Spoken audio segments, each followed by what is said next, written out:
seat. Take a seat. Man, we don't even have walking room anymore. I know. This place is capacity. I know. We got like 11. I know. I was like, this is a journal right here. You guys excited? You guys good? There it is. You guys good?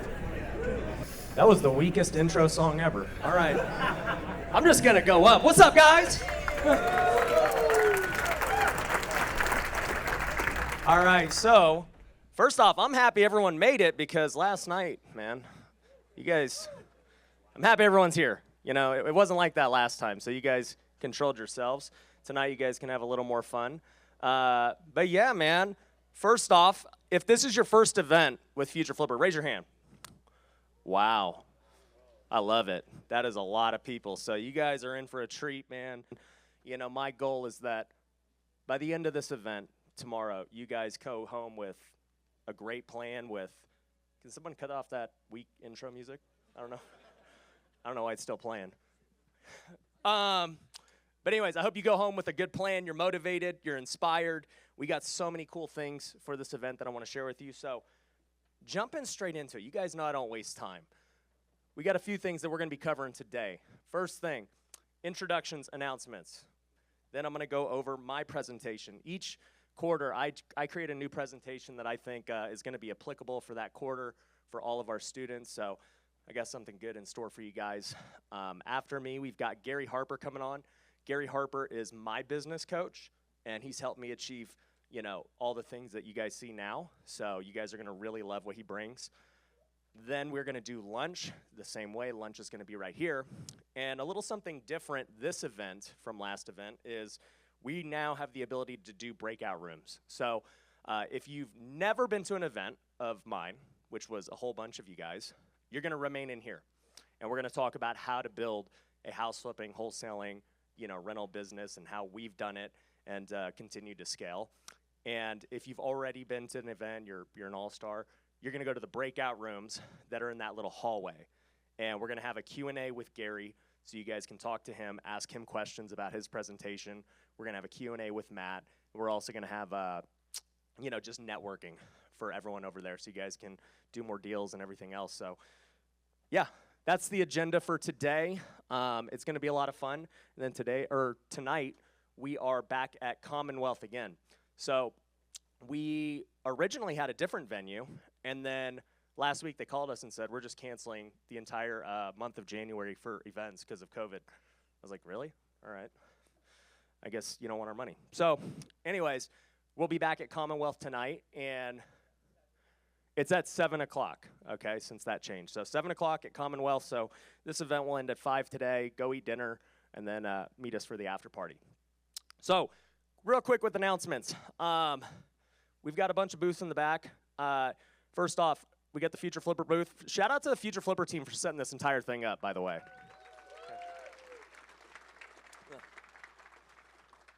You know, for me, I just show up to these events. Like, I don't know how they did all this, but it was great. Like, they set everything up with all the booths, with all the food, and getting you guys all here. Like, everyone made it, so shout out to them for doing a good job.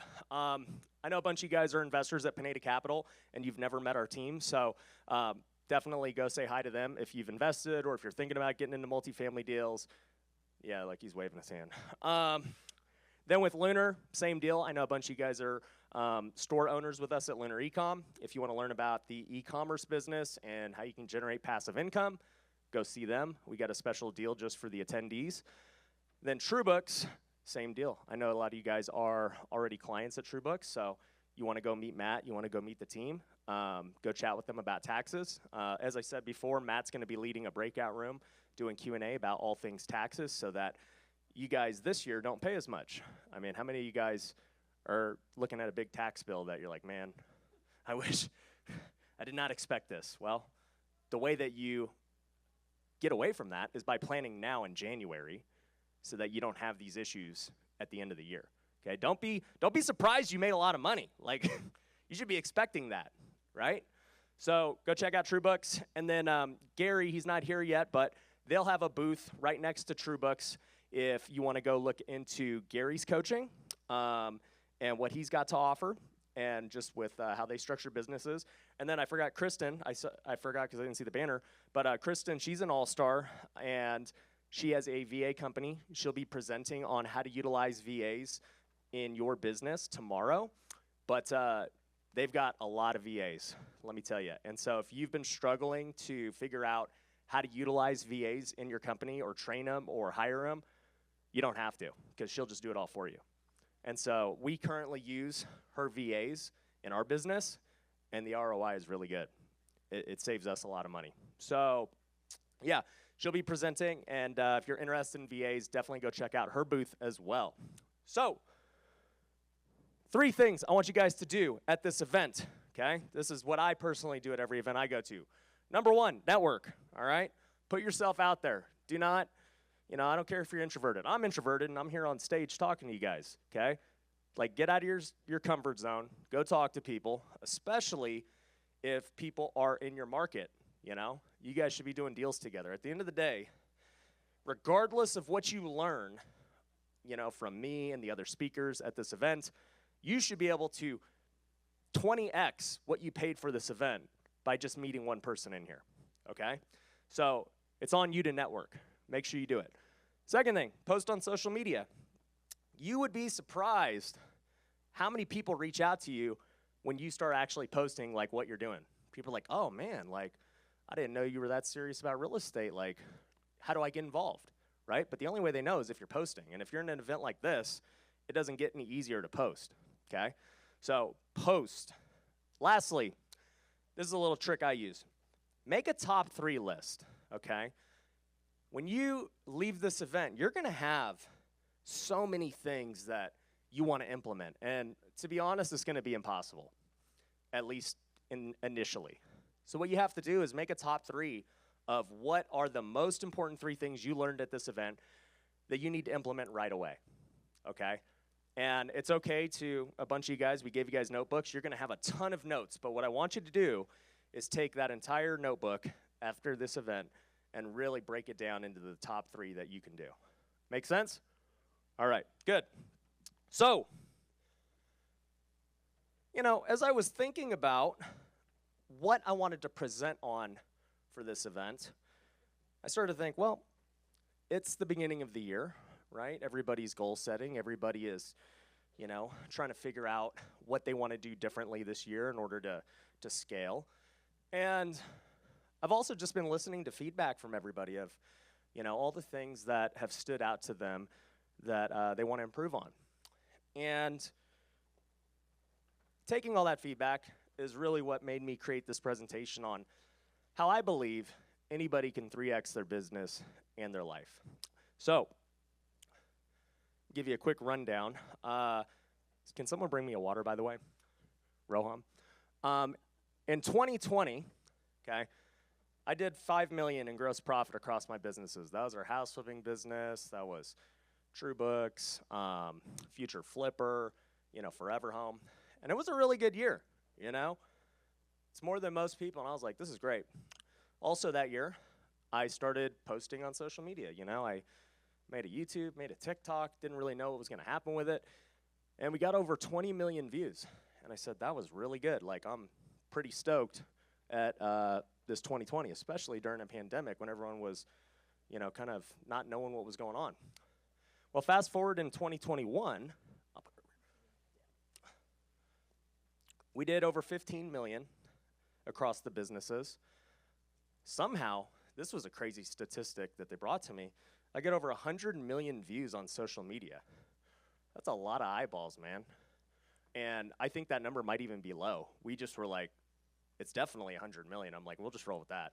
And so, across TikTok and Instagram and YouTube, and if you think about it, you're like, man, we try and go market and get leads every day, right, for sellers and all these other things. It's like, I got 100 million views for free.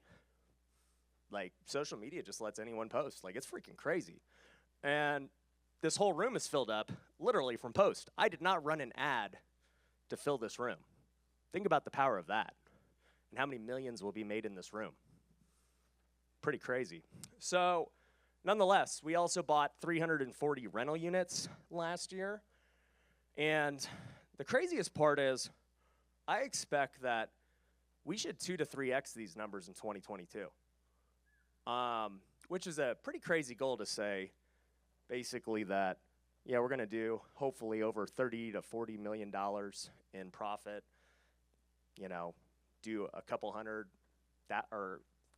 million views on social media, buy over 1,000 units. And you make these kind of goals and you're like, because I've never done them, right? I have not achieved them yet, okay? But if you look back at, say, 2020, and you would have said, man, dude, you're going to do 100 million views, you're going to do 15 million plus in profit, I'd be like, no way, dude. Like, that's pretty crazy.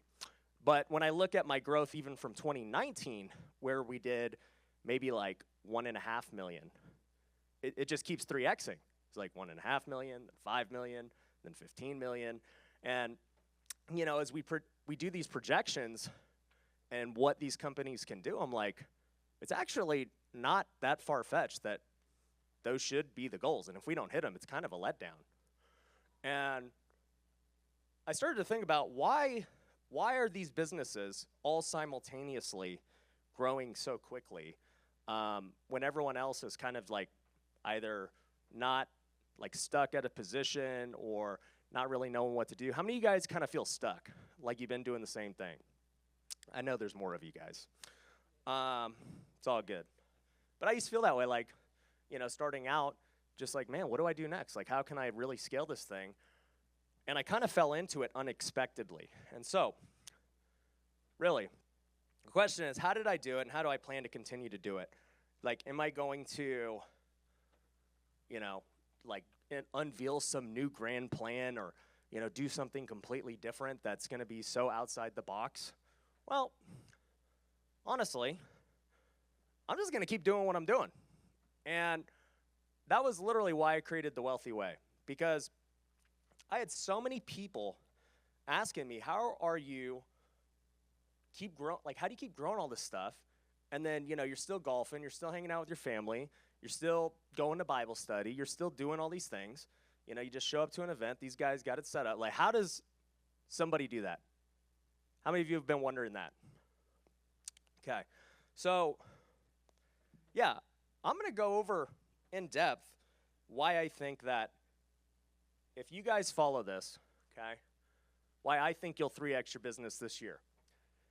And I don't think you have to do anything extreme in terms of like some new innovative way of marketing or some innovative way of hiring. We're going to talk about those things.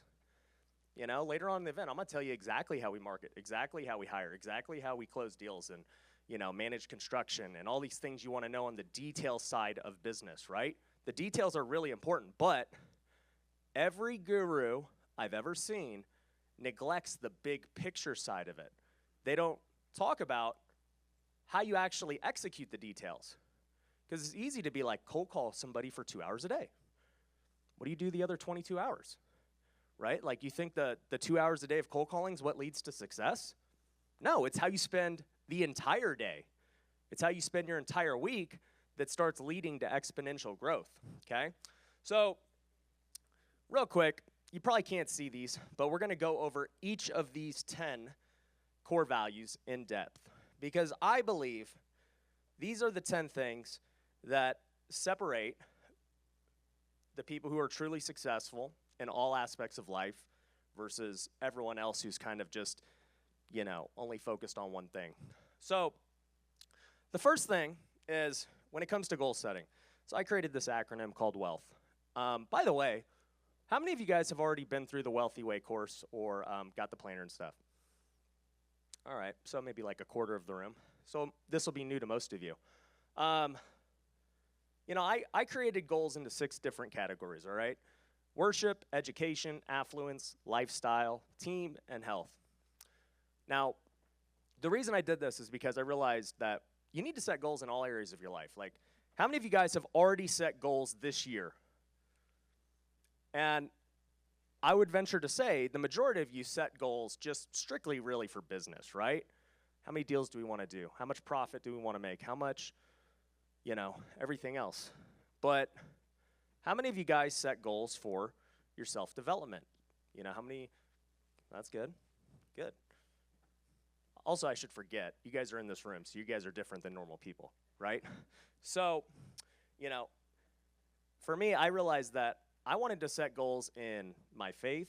I wanted to set goals in my self-development, in my family life, in, you know, just the fun stuff of life, the vacations, the cars. Like, you know, I want to set goals in everything. They're all important to having a fulfilled life. It's not just business, dude. I can tell you, there's a lot of miserable business people killing it, dude. You don't want to be one of them.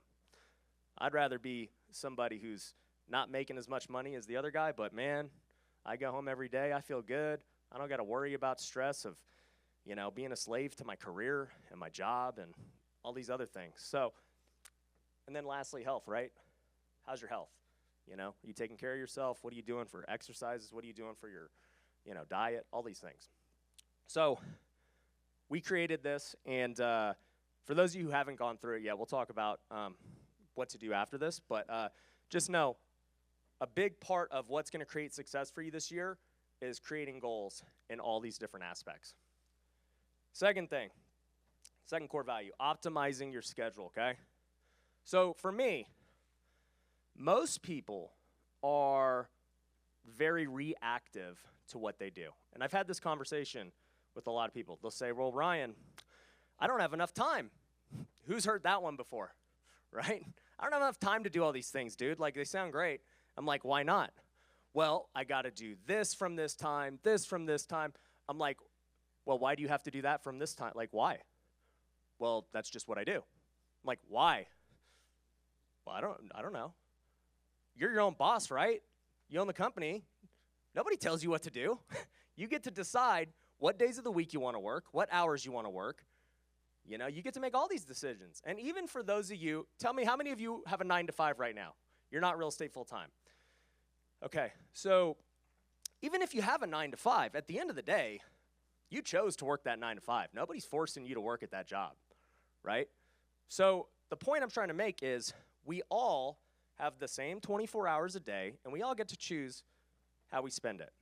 And so for me, it kind of is not smart to just think, oh, well, okay, first I'm going to start off with this, and then, you know, I have work from here, and then I have this from here. Like, why don't you just start with the end in mind? If nobody told you what to do, and you could create your dream schedule for your life, what would it be? For some people, they'd be like, I don't want to work at all. It's like, well, dude, if that's your dream schedule, then so be it. That, at least you know. For me, that's not my dream schedule, right? My dream schedule, I literally live it because I've said this is what I want to do. You know, from the beginning, I said, I don't want to work weekends. Like, what's the point? What's the point of being rich and having to still work on weekends? That's kind of dumb. So I was like, I'm not going to work weekends. And if a client wants to meet me or someone wants to talk to me, they can take a hike. I don't care. Because why? You don't have to do any of these things. You get the choice. And I've made the choice. I'm not going to do it, no matter how much money it costs me. Another one, you know, I decided that I wanted to start golfing every Friday. And this was before golfing paid me, by the way. I just was like, I want to just start golfing for fun. And I just started doing it. I was like, I'm not going to work on Fridays. I'm just going to go golf. And so I'm like, I got to figure out how to do this, right? It's like, it's not that I can just make that choice. I have to now reorganize what's important to me, right? I said, hey, you know, I want to not work after 5, right? I want to go home at 5 o'clock. I said, all right, well, I'm just going to start going home at 5, and if I don't get all my work done by then, oh well. And you start to create these constraints and boundaries on yourself, and all of a sudden, you start to realize that, man, it's not as hard as I thought to, like, do what I want. You know, like, I just have to think about it differently, right? Because you start thinking creatively when you start putting these constraints on yourself. See, most of us live in this world where we just think, oh, you know, this is how it's always been done. That's how he does it. You know, Gary Vee works 12, 15 hours a day. So that's what I'm going to do because that's the way to be successful. It's like, no, dude, there's like a million ways to be successful. You can create what success for you is, but you just have to define it. Nobody knows it except you. So, to me, the true definition of success is being able to live the way you want to live every day. That's it. Because if you can do what you want every day, and you have the money to do it, and you have the time to do it, you have success. You don't need the biggest car, or the best car, the biggest house. You don't need any of that. You just have to do what you want to do every day. Now, it's easier said than done, right? But at least you have the goal in mind. There are two things that allow you to have a schedule like this, okay? The first is the 80-20 rule. How many of you guys have heard of the 80-20 rule? Okay, most of you guys should have. Essentially what it means is 20% of the things you do lead to 80% of the outcomes. So think about that. 20% of all things I do give me 80% of the outcome. What that also means is most people, for the remaining 20% of the outcomes, spend 80% of their time trying to go get it. And when you think about it, you're like, why? And this is a big reason why I chose to start so many companies. People ask me this all the time. Why do you keep starting new companies instead of trying to scale one? And for me, it's like, you know, my first great business was the house flipping business, okay? And I know with 20% effort, we can do what we do. You know, last year we did about $3.5 million flipping houses. I was thinking about this. I was like, how many projects did I go see last year? Like, check on. Other than filming a YouTube video, it was 0. And I was like, how many did I, how many of those deals did I account for? Sean Bob, how many deals did I get last year? 20? I didn't think I got 20 deals. You don't know. So I might have been associated with 20 because they sent them to him, from me. But as far as like me negotiating, I didn't negotiate 20 deals. That I know. But nonetheless, I wasn't responsible for a lot of the revenue. Like those guys, the sales team took care of it. Sean Bob took care of it, even if, all the deals came from me and flew to him. But nonetheless, when I think about growing that business, obviously I want it to grow, but I want it to grow only with 20% of my effort. I don't want to put the remaining 80% of my time trying to grow that business and get it to, 6 million, 8 million, like whatever, right? Because I know it's a really good business at 20% of my effort. And now I have still the rest of my time and energy to go devote to other businesses. And so what I really look to do at this point is create businesses where they can run without me and do really well. And I only devote like 20% of my time, and I can just have maximum impact on them. And then just kind of let them grow the way that they're going to grow based on what I've set as the blueprint. And that's literally what we did to go from, 1.5 million to 5 million to 15 million. And, I think that same principle will take us to 40 million plus. Now, does it take a lot of time to build the foundation? Yeah, right? That takes a lot of time. But once it's in place and you got the right people, then it gets easier. Because now, as long as you built it the right way, without you in mind, you as the bottleneck, it can run without you, as long as you do it that way. So that's what I've done on pretty much all these businesses, and that's what I'll continue to do, because I know it works. The other thing is Parkinson's Law.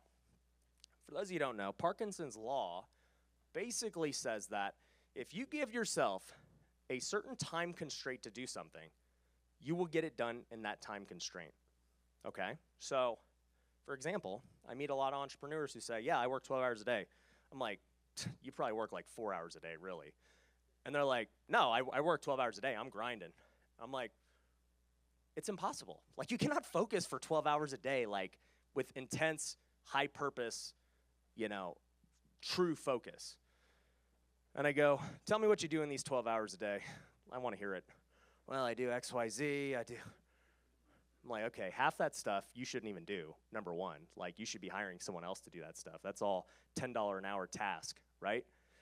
And, once you finally break it down, you realize that a lot of entrepreneurs want to feel like they're working.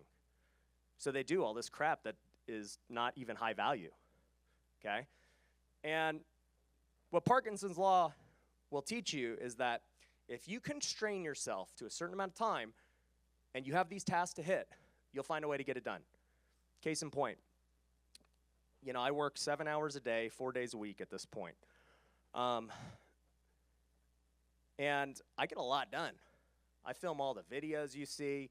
I consult with, you know, our team and, you know, come up with new ideas. And everything you see that gets launched is all pretty much, like, at this point in my life, most of my day is spent filming content and then working on the next big project that we're working on. So for the last 3 months, I've been working on the Wealthy Way and building that out. And then we launched it, and it's going to end up running without me and doing its thing. And then I'm going to launch my NFT. I'm just telling you, that's what's going to happen. And it's going to be crazy, super crazy. And that's what's going to also help us get to 40 mil, is just doing those different things. But nonetheless, I used to do the same exact schedule in 5 days because I didn't golf, right? I would work 7 hours a day for 5 days a week, and I got a lot done. And then I made the decision. I said, I want to golf. I still get the same amount done in 4 days. Why is that? Because of Parkinson's law. I've just narrowed my time frame down. And guess what happens too? When I have to run an event like this, right? Wednesday through Friday, I didn't have time to go do the things I normally do Wednesday through Friday. The videos still come out. I still golfed on Tuesday. I still got everything done that I needed to get done. Nothing stopped working because I had this event that's, you know, now in place of this other time. So what's the point? If you give yourself less time to do something, you'll find a way to get it done. And that's how you start exponentially growing and it just comes with being creative. Okay? Does that make sense? So if your current workday is 8 hours, I would challenge you to give yourself a cutoff. I would look at your task, and I would say, okay, you work from 9 to 5. I want you to get this done by 1 o'clock. Get everything done by 1 o'clock. See how you'd act differently. And you'll start cutting out a lot of wasted time that you shouldn't be doing, right? And it will also make you think different. Like, there may be 8 hours of work to do, but you'll be like, okay, well, I need to hire somebody. I need to go have this guy do this work for 4 hours, and then I'll work on this for 4 hours. That's what I do. These businesses require a lot of hours of work to do what they do, but I just buy time. You know, I talk about this sometimes, like, if I think about all the hours a day I buy with my employees, dude, it's like, okay, if you don't have any employees right now and you work 8 hours a day, you got 8 hours of production, and probably really like 4 hours, okay, if you're not being efficient. But if I have, say, 100 people working for me at 8 hours, I've got 800 hours of production to your 8 hours. Who's going to win? They could, you know, like, at the end of the day, like, that's just math. If I 100x you every day for the next year, that's why it goes so much further than other people, because other people fail to hire and scale.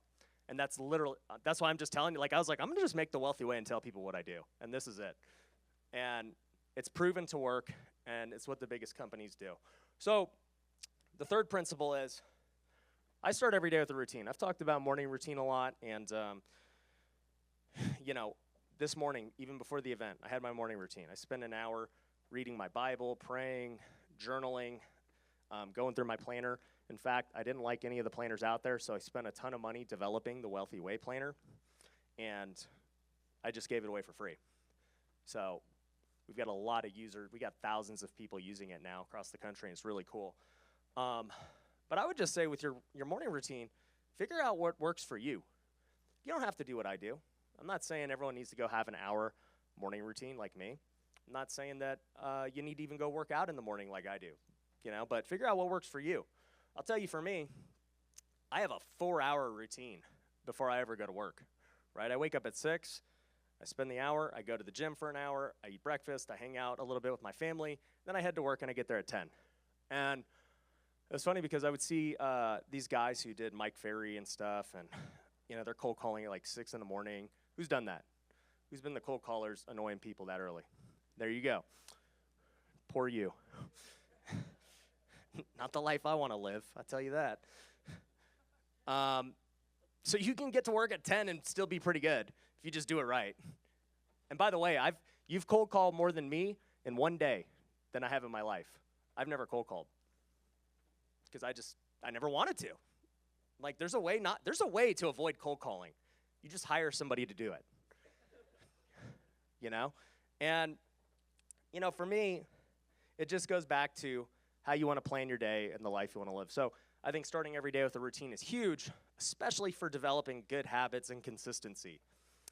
The beauty of the planner is if you look at the planner every day, you are literally going to see your goals before you walk out that door, right? And you're going to feel like you accomplished something, which you do, and you're going to be reminded of like what you're striving for today. Most people wake up for like the latest possible time to wake up. They walk out the door, and they're off to the world. They didn't do anything intentional to try and change their day or influence their day. They're reacting to the day. Crap, I got all this stuff to do. It's like, no, dude, wake up earlier. That's it. Just wake up earlier and get it done. Because I can promise you, that time you spend in the morning is the most valuable time you'll get in the day. Okay? Like, I'm going to say it again. The time you spend in the morning is the most valuable time you're going to have in the entire day. And then, if you're not doing a morning routine, try it out, and you'll see. Another thing, you got to start understanding who you are, okay, and focusing on your strengths. At Future Flipper and in all my businesses, we give everyone personality tests, just so that, for one, we know that if we want to hire them, they have a certain personality for that position. But two, I want everyone to understand who they are. Most people don't know. And so, how many of you at Future Flipper have taken the predictive index already? Okay? And how many of you were like, this is crazy how accurate it was? Yeah, it's crazy. And for me, it's just like, this is things people need to know in order to be successful, right? If you figure out that you're just doing something that you hate doing and you're just not naturally talented at, why do it? Let somebody else who's naturally talented do it. Why do, everything I do at this point, when I went to go create the Wealthy Way Planner, did I all of a sudden say, man, I need to figure out how to code? No, but people do that. Like, everybody does that. They're like, I got to learn the skill to do this. It's like, no, you don't. You should just do what you do good, and then bring other people on who do things good, that they're good at, and then you guys just all do good stuff together. That's it. And that's all I do at this point. I just know who I am and what I do good. I'm like, I make good content, and I come up with good ideas. And that's all I do. And then, like everyone else, does everything in the background that still needs to get done, and we succeed. So start understanding who you are. You don't have to do everything. A good book that I like is called Who Not How. You guys should write it down. Dan Sullivan just talks about how it's just so inefficient to try and learn all these skills. Instead of trying to figure out how to do the skill, find the who already does it. That's it. Just find the guy who does it and let them do it. So, knowing yourself is huge. Another one. I already talked about this, but never compromise time with family. So, when it comes to family, I schedule vacations, I schedule the downtime, I schedule date nights, because I know, just like with most things, if you just naturally do things, you're going to just naturally do what's comfortable. But if you put these things into your schedule, you're going to do them, right? They're in your schedule. And so I scheduled a trip to Mexico next month. I schedule our date nights every Friday, and then I schedule downtime, like I'm saying, like where it's okay to do nothing. Because downtime is super important to recharge and get the energy to go out there and do the tasks that you need to do. I see most people, walking around kind of like zombies, dude. They're like working nonstop. And it just creates this lifestyle that's not really sustainable. And also, you're just not operating at full capacity. I would rather work 4 hours a day at 100% versus work 12 hours a day at 20%, you know? And I'd rather have 4 hours of downtime just kind of recharging and chilling. So make sure you compromise, or you never compromise time with your family, and you schedule these things into your day. Also, you got to take care of your mind and your body. So a lot of people, you know, how many of you guys have a New Year's goal to do a certain workout or lose body fat or, you know, hit a certain weight? Good. So here's what I say when it comes to your body is one of the reasons I'm able to do so much is because I'm in good shape. Like, I take care of myself. You know, if I look at a guy who's out of shape and they're trying to compete with me, and this is just the competitor in me and the athlete, I'm like, good luck, dude. You ain't got the stamina I got. Like, I'm competitive, man. And it comes from playing sports a long time, and you just see these things where you're picking apart your opponent, trying to figure out what's their weakness and, you know, where they're vulnerable and how you can beat them. And, you know, the same is true in business. Like, business, people think it's all about the business. And when I am competing in business or even looking at bringing somebody on for business, I'm looking at the person. And I'm like, how well do you take care of yourself?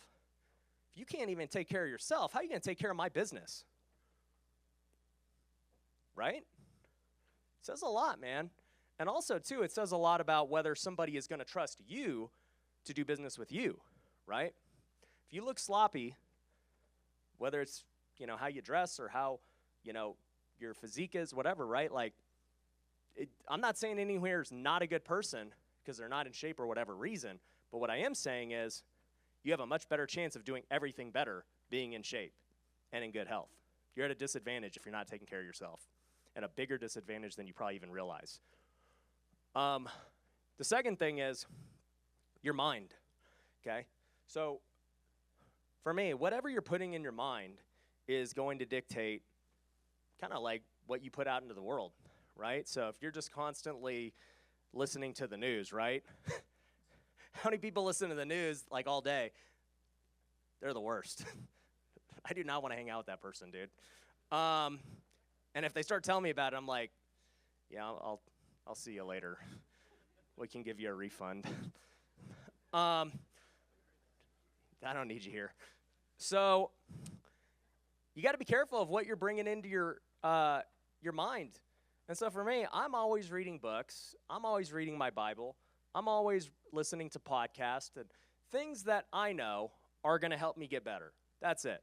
I don't need to listen to gossip or drama. I don't need to go watch stuff that's irrelevant to what I'm trying to accomplish, because it goes back to the whole time management thing. You only got so many hours a day to optimize. And so if you spend 2 hours a day watching something that is going to bring you down negatively, then you shouldn't watch it, okay? So yeah, I'm just trying to always take care of those things and really make sure that, you know, my mind and my body are able to do all the things I want to accomplish. Because I could have some great ideas, but if I don't have the energy, or I'm depressed, or, you know, emotionally I'm drained because I'm just dealing with all this drama around me because I'm just like letting it in, you're not going to accomplish what you want to accomplish, right? So my team even knows. I was telling this to the VIPs yesterday. I was like, man, you know, in business, you have all these problems every single day, right? And I was like, if they know not to tell me the problems, because they're just normal. Like, if I knew about every break-in that happened at our house, or every deal that fell out of escrow, or every deal that had a bad appraisal, how many of those, like, when you hear that, it bums you out? You're like, dude, my day's ruined. It's true. Like, the negative things bum you out. And so I tell these guys, don't tell me anything. I don't want to know, because I want to be in a good mood and just do what I need to do. Now, granted, if you're the guy who's got to deal with that, so be it. You got to do it. But I have like way too many problems in my businesses that if I just knew them all, I would never do anything. So you got to protect your mind in those ways too. You know, and I'm not saying that you can do it right away, but I'm just saying be cautious of it, of like who you're around and surrounding yourself with. And speaking of that, the next one is network and increase influence. So for me, you're doing this right now. You're networking. You're in a room with like-minded people who are trying to accomplish like-minded things. Like, how many times do you have this opportunity? Think about it. For some of you, this might be the only time you ever are in a room where everyone is just like you. So if I was you, I'd be building as many relationships as you can the next 2 days, trying to, gain some people that, can help you grow. Also, I think you all need to build a personal brand. I've been beating the drum on social media forever, and it just continues to grow, and the power of social media continues to explode, and I think it's just going to keep happening, especially with the metaverse and all these things. If you're not out there and people don't know who you are, it's going to make flipping houses and wholesaling a lot harder for you versus if people knew who you were. I mean, the days of being old school and like hidden are gone. Because that's what, we were all taught. That's what my parents always told me, right? Like, you don't ever want to let people know you've got money or that you're doing things. Like, that's who was taught that way, right? And I'm not here saying that everyone should be like, I'm making so much money and like boasting about it. But people got to know what you do. And people got to know you're successful somehow, because it's going to lead to more opportunities and more revenue because you do it. So I think you should all be working on your personal brand. We've kind of touched on this, but another principle is delegate. So delegate to elevate. You don't have to do everything yourself. I mean, we've been talking about this as a key aspect. I even tell this to my employees, right? Like, I'm hiring my employees to do things for me, right? But even then, I'm like, could you potentially find a way to delegate some of your task to maybe a VA or something else? So that way you can do higher value activities that can make you more money and the company more money. And now we're starting to get really efficient, because now it's just not me getting efficient, it's my employees figuring out how to become more efficient, and we're just kind of all maximizing our time. Like, that's the end goal of what we're doing. So delegate to elevate. Also, figure out what's the best use of your time. As I said before, my best use is making content. That drives everything. That's the engine behind all the traffic to the businesses. And it is thinking of the next big idea of whatever we're about to do, because that's just my unique skill set that I have, and there's not really anyone else that can do it. So if I can make the Ryan Pineda channel some other guy and he could do it as good as I did, I'd do it, but it's, that one's not going to happen. But we are actually, what's interesting is I thought about the success we had with my social media and personal brand, right, to relate back to last slide. And I said, how do we duplicate this? Why do I have to always be the one on the camera?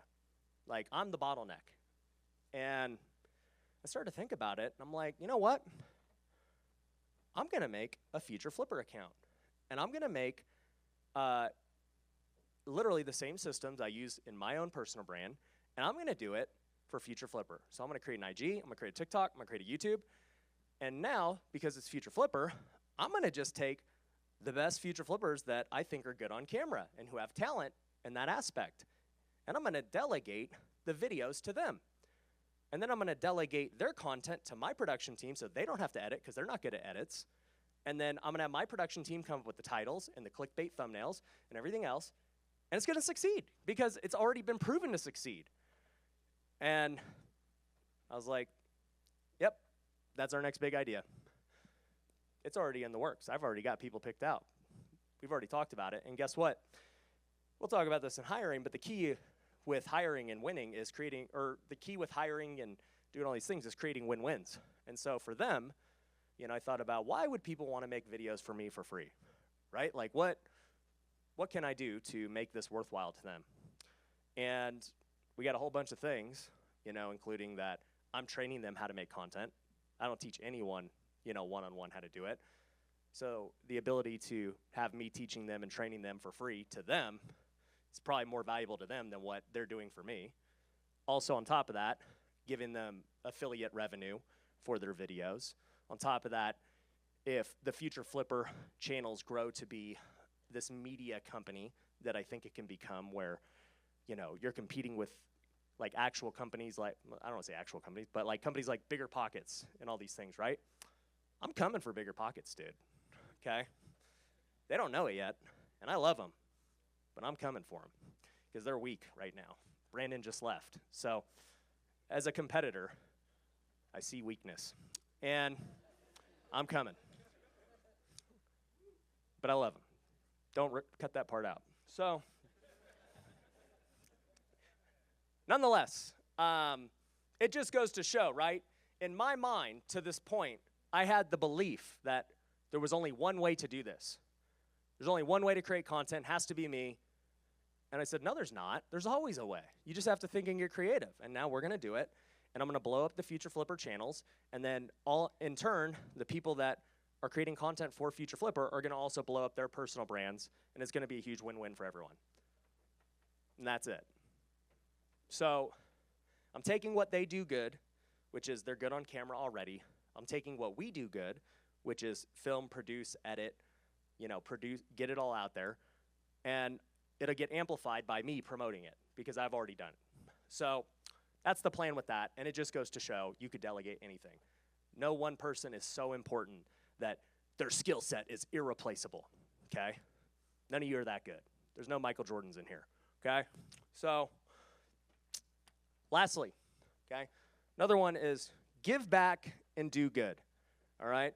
So for me, at the end of the day, I thought about what has led to all this growth and success. And I just kind of pinpointed, I'm like, it's literally just giving value.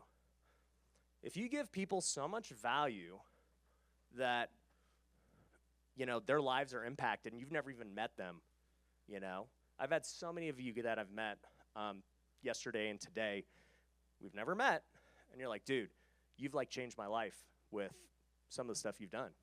And I'm like, I would have never known, right? And if you just give value, things are going to happen in return. It just cannot, it just happens. There's no other way around it. And if you're generous with everything that you do, if you're generous with your money, giving to other people, if you're generous with your time, you're generous with your resources and other things, once again, it'll all come back to you, That's why I make an effort to, at these events, really get to try and know who people are, where you're from. If you met me, I asked you probably, where are you from? What are you doing? I want to hear a little bit. I can't talk to everybody in depth, but, I want to do the best to, help people the way I can. If you've ever asked me a question during this time, I answered it, There might have been other people wanting to talk, but I said, let me at least answer your question. This might be the only time we talk this whole weekend, and I don't want you to, feel like I didn't give you what you wanted. So for me, I just want to give value in everything I do, and whatever happens, happens, okay? I took this principle to the extreme with the Wealthy Way because up to this point, right, I give value and, we get paid to give value. That's what a business does, right? When you think about what's the role of a business, you give your customer or client value and they pay you, okay? It's pretty simple. And I've done that to this point and I've gotten paid a lot of money. But I said, you know what? Let's take it to the extreme with the Wealthy Way. Let's just give value, even though I've put over 6 figures into building out this planner, into getting those domains and the designs and a whole bunch of things you guys don't even know that are being built behind the scenes for the Wealthy Way. I said, you know what? Instead of trying to monetize it, because like a lot of people, there's a lot of great planners out there that, charge a subscription, right? They'll charge you, $5 a month or something, right? There's like apps. We could have totally did that. I could have charged for the course just like I charged for the other courses. I could have charged to join the Discord community. There's plenty of guys who charge people to join a Discord. I was like, I'm going to take a theory and just give literally everything for free in the Wealthy Way, and I'm never going to charge. And let's just see as a test what happens. And Not only because I'm really passionate about it and I really want people to start living the wealthy way, but also, too, I'm curious to see what happens a year from now from the fruits of just giving so much value for free. So, that's what we did. And the last principle is you got to take action every single day. How many of you overthink? Be real. There's a lot of overthinkers here. Man, dude. Is Michael Smith here? We work out with this guy at the gym. And I've given this guy, I've given him more value than anyone in the world because I see him every day at the gym. And every day, dude, I'm like giving this guy feedback because he's just there and we're talking about his business. And I just want to see him. I'm like, dude, just do X, Y, Z. Just do X, Y, Z. And every time I see him, he don't ever do it. And I'm like, bro. And then he'll ask me the same question. And this has been ongoing for like a year and a half. And he's a good-looking, buff trainer. I'm like, just make TikToks. It's that easy. Just make TikToks. Freaking, you bench press, right? Just literally press play on your phone and then post it. It's that easy. He's like, okay. And I'll look at him, I'm like, you didn't post it. What? He's like, oh, I had to get the edits right. I had to get the music. And, man, I don't know. It kind of wasn't doing anything after a minute of posting. And I'm just like, dude. I want to kill him, by the way. So, yeah, you guys that overthink, man, I got a heart for you guys, but you annoy me. So it's tough. It really is tough to break that habit. One of my buddies, his name is John Acuff. We did a really good podcast together on my podcast.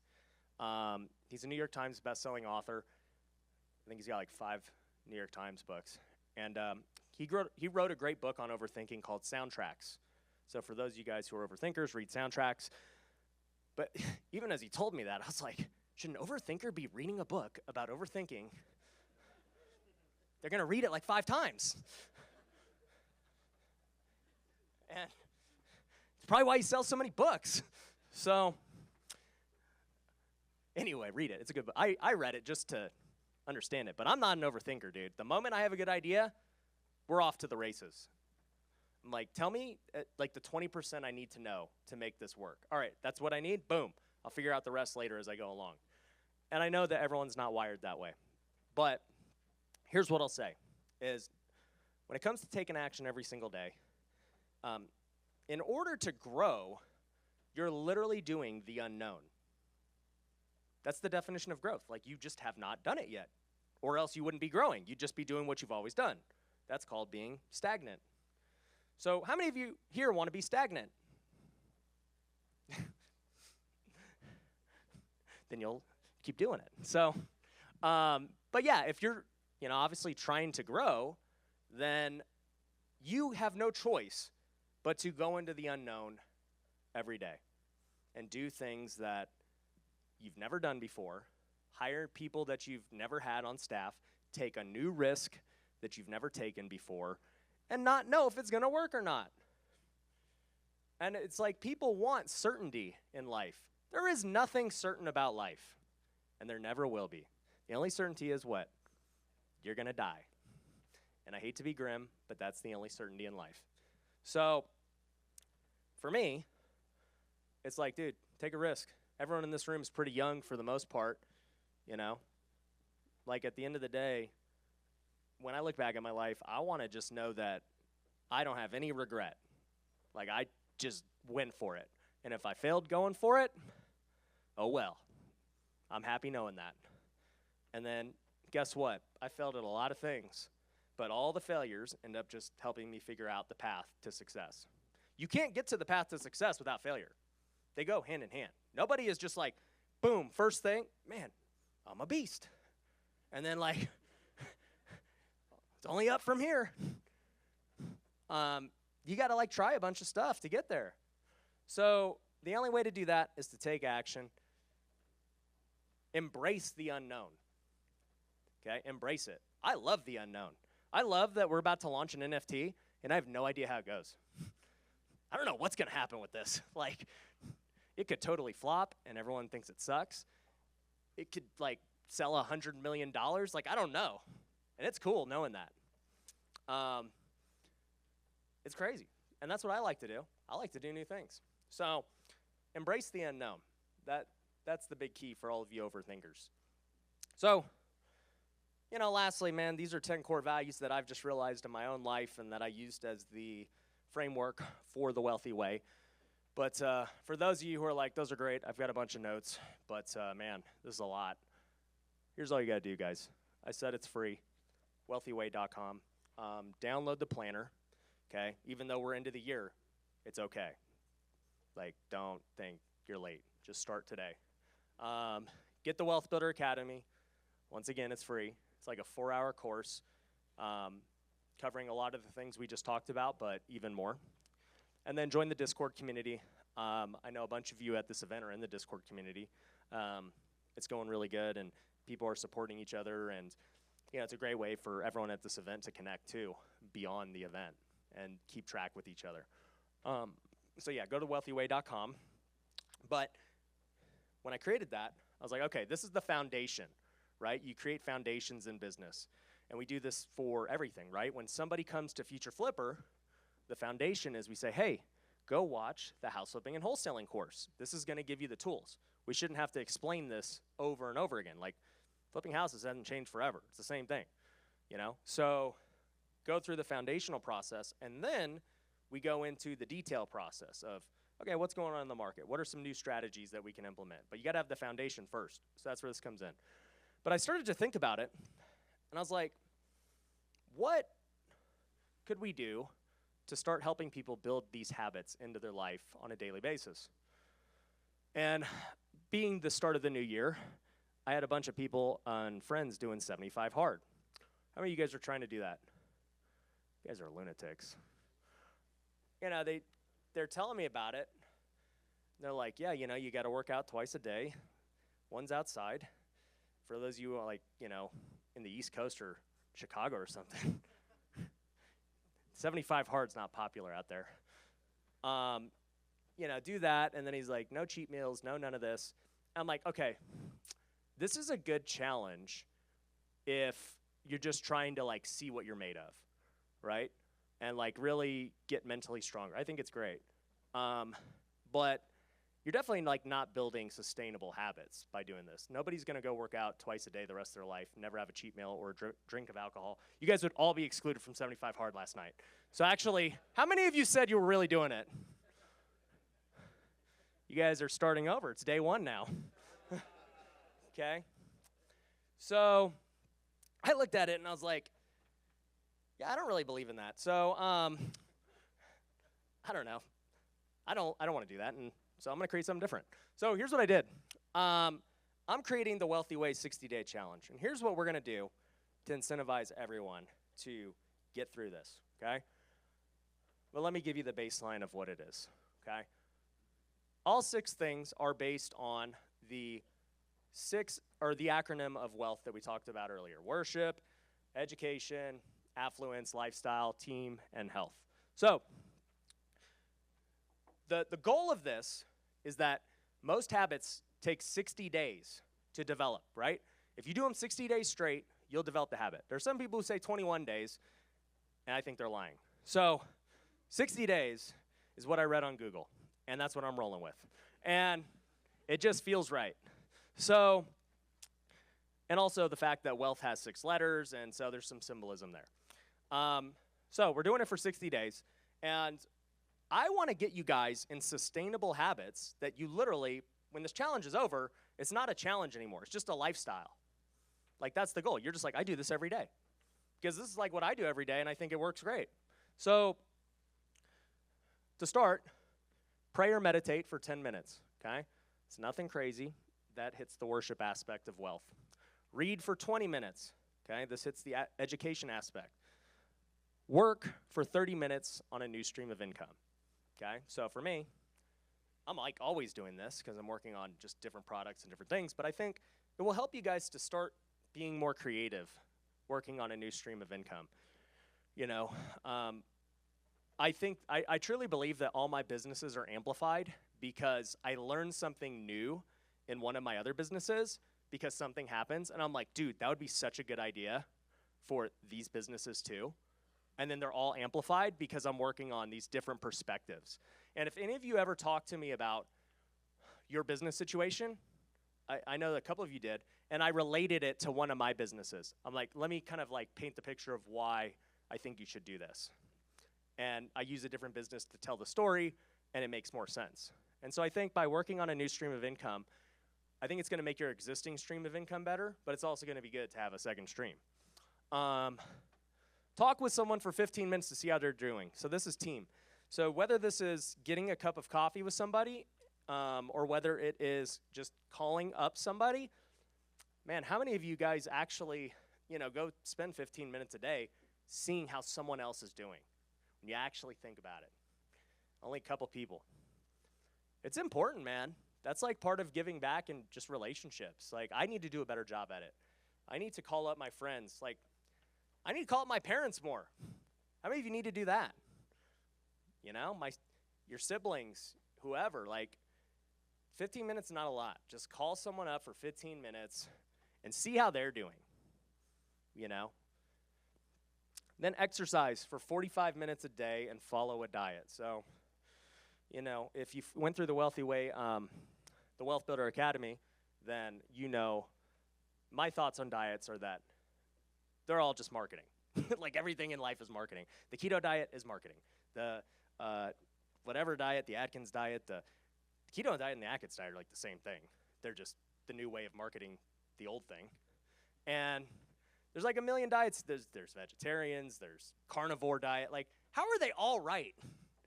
How can you have the vegetarian and the carnivore diet, and then there's scientists on both sides saying that they're the best? Because it's marketing. The food companies make all the money marketing. The truth is, it's just calories. Like, how many calories are you eating? That's it. If you eat enough protein and you don't eat a ton of calories, you're going to be pretty fit. That's all I do. And so for your diet, do whatever you want. If you want to do the keto diet, I don't care. If you want to do some other diet, cool. But pick a diet. Don't just like aimlessly eat and have if you want to count your macros, cool. Do that. But pick a diet and work out 45 minutes a day. And exercise can be anything, guys. I mean, you can lift weights. You can go take a walk around the park or your neighborhood. You can go play golf. Just do something active for 45 minutes a day. For me, on the weekends, I kind of let my body recover because I've lifted weights during the week. And so I just go shoot hoops in my backyard, like nothing too crazy, just like so I'm not a couch potato doing nothing. I want to just like be loose. And then lastly, post yourself doing one of these activities with the hashtag WealthyWay60. This is once again for all of you introverts who don't want to post and do anything. You're going to get forced to post, and you have a reason to do it now, okay? So long story short, I'm starting this on Monday. I'll let you guys have fun. I'm not going to be like, today. Don't go out tonight. Monday, I'm starting day one, and I'm going to announce it. You guys are actually the first to hear about this, by the way. So shout out to you guys. There's a lot of things going behind the scenes that nobody knows about. But this, I'm going to announce it probably tomorrow or something. And, yeah, Monday we're going to start. Also, too, for those of you who have the planner, my development team was able to build it into the planner as like a thing you could just turn on, like activate the Wealthy Way 60, and then boom, and then you're starting. And then you can checklist all 6 activities that you did on that day. And I've got a lot of different things that we're going to be working on. But the other thing is, too, because we're going to be able to track who actually does it in the planner, on day 60, we're giving away prizes. So I'll just tell you, it includes money and other things. I'm not going to say. There might be. I don't know. But fear the unknown. Or not fear the unknown. Don't fear the unknown. No, don't do that. Embrace the unknown. You don't know what you're going to get day 60 if you finish, but you're going to find out, okay? So, and we know by the planner if you did it or not. So you got to get the planner too.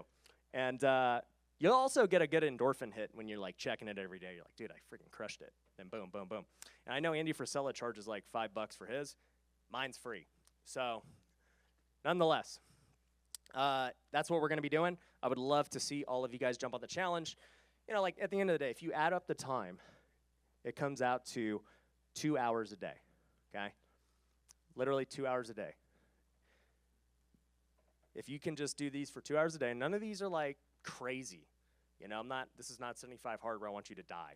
Like this is stuff that you could do it after 60 days and you'll be like, I like doing this. I'm just gonna keep it up. And if you do this for a full year, you're gonna be living the wealthy way, and I can promise you're gonna like crush it. You're gonna get way more efficient, and you're gonna be like way more joyful. You're gonna be in better shape. Those are all cool things, right? I think it's cool. So we're starting that Monday. We'll love to see all you guys do it. But yeah, that's how I live life, and that's how we've 3X'd, and I think we're gonna continue to 3X. Any of you guys got questions? Johnny.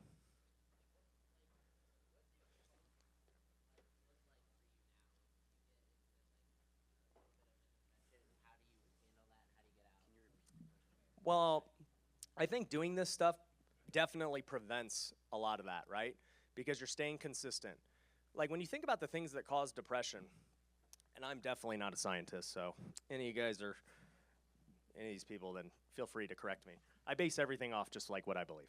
So if you think about things like depression, it would have to do with a lot of things like loneliness or, you know, weight gain or, you know, not eating right. Like it just deals with inconsistencies of stuff. And then obviously things happen to you too, right, that you can't control.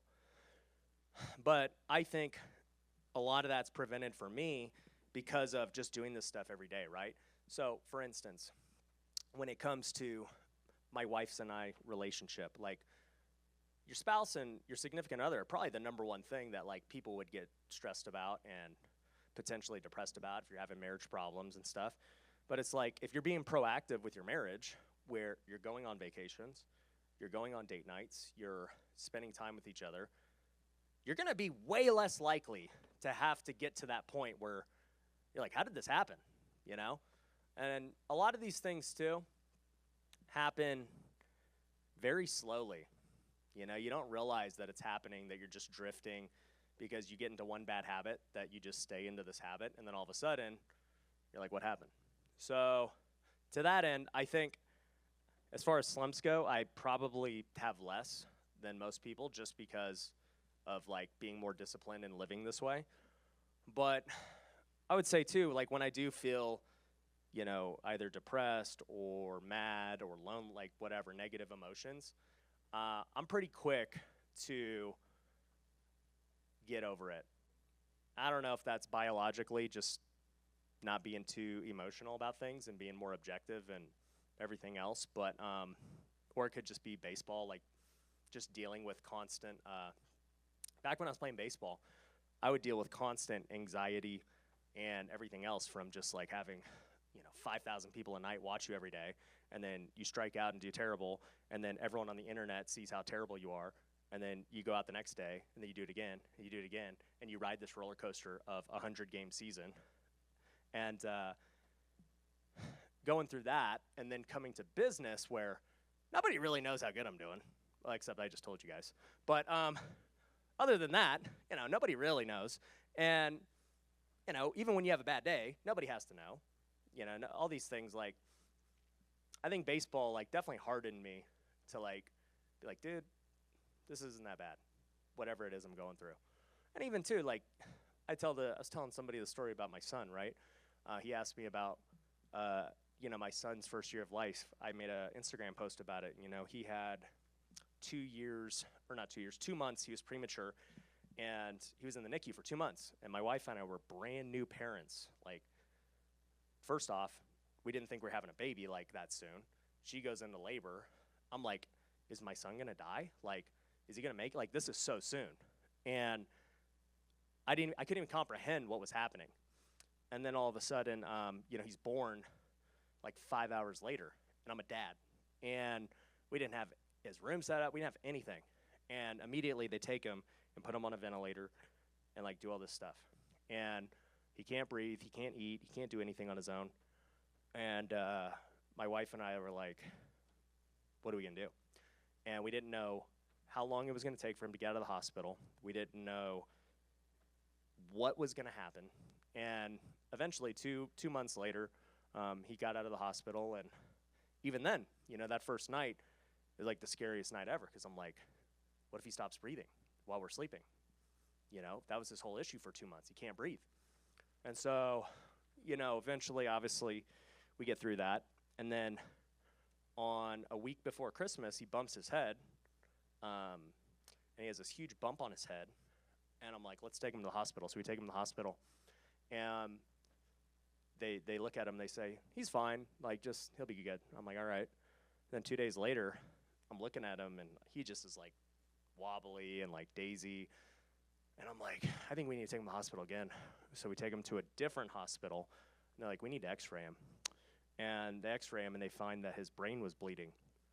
And they're like, he needs to go under emergency surgery right now.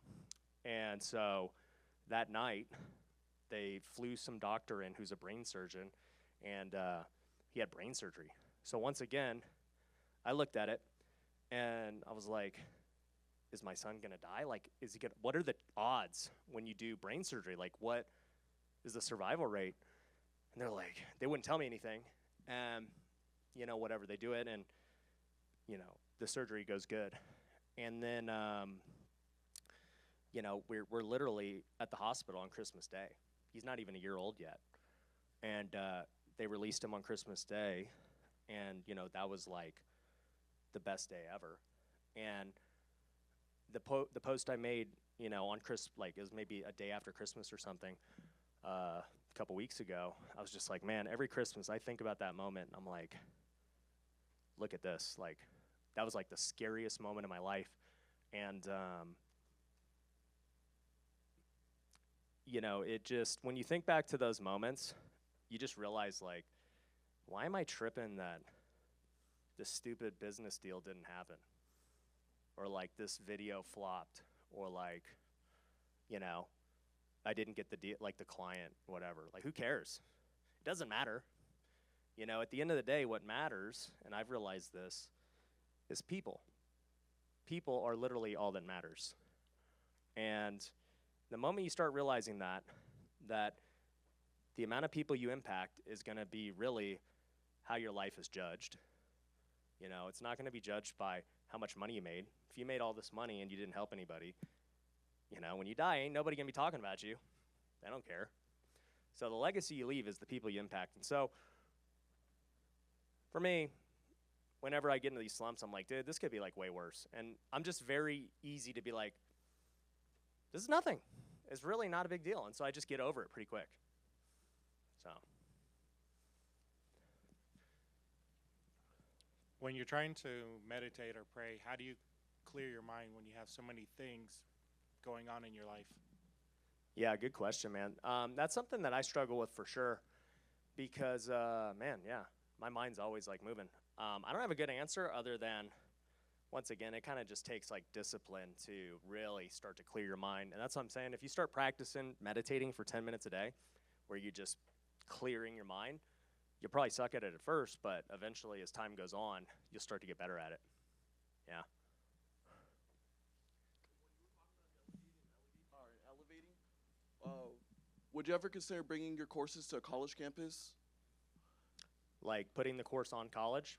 Yeah, because you know, oftentimes they have booths and stuff on college campuses. Because you briefly mentioned that you were one have like a group of people for videos and stuff, like to spread your company, and then eventually have them to go off and do their own thing, Right. And elevate both of your guys' company. Yep. Would you ever consider doing that? Yeah, dude. I mean, it's already free. They can do whatever they want with it. Oh. Yeah. The more people that learn, the better. That's what it's about. Anyone else? Hey, Ryan. Got a really good question. Is there a Bible story or a verse that really defines your life journey so far? Good question. You know, there's a lot of verses and a lot of stories and everything else. I mean, I take from everything, but the one thing that I look at as my life where it is today, because different stories have related to different parts of my life, right? The story I look at today is like Solomon. You know, for those of you who aren't Christian or have never read the Bible, Solomon was the richest person ever. I am not the richest person ever. I'm not Elon Musk. But he was richer than Elon, okay? He was also the wisest person ever. He asked God for wisdom, and God rewarded him with wisdom and all these other things. But then I watched, well, not watched, but you read about it, and you see the downfall of him and how he lost, you know, his way due to all the riches and all the fame and everything else. And so I'm very cautious of that, not falling into that trap. And I'm not anywhere close to like being at that level, but I think about it of like, man, I definitely can't let money or ego or all these things that, you know, can come my way and very easily be tempted into happen. So, yeah. All right, one more question. What do you have set in place to protect? I'm right here. It's all Right in good. front of It's me. all good. I'm No, like, where is he at? What do you have put in place to protect your assets and yourself in a doomsday situation? you know, we've got life insurance. You know, don't tell my wife how much it is, because you never know. But so we've got that. Also, too, I actually had to think about this with all the businesses, because I've thought about this constantly, too, of like, okay, if I were to die, what happens to all these businesses? And I was like, can I set these up in a way that don't need me? Because I don't want everyone to have their job just destroyed because I die. I do dumb stuff, man. Like, I want to just, like, live my life. And so if whatever happens, happens, and I die, I die. But I want my main thing is I want my businesses to still run without me. And I think they can. And I think we're building things that would make it that way.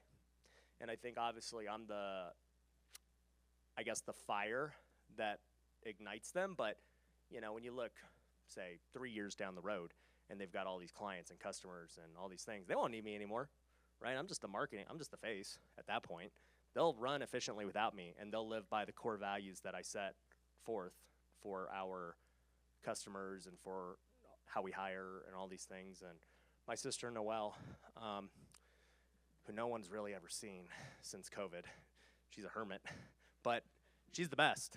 And she knows exactly how to run these things. And I wanted to make sure, too, that, you know, we've got so much investor capital and people that have put a lot of money with us in different things that if I were to die, we'd be good. So I think we're at that point. And I have a trust and, you know, all these other things. But, well, cool. For the sake of time, man, I'm going to be answering a lot of other questions, too, throughout the week, so feel free to come up to me. But we're going to take a 10-minute break, and then Gary's going to hop on and talk about business. But thank you.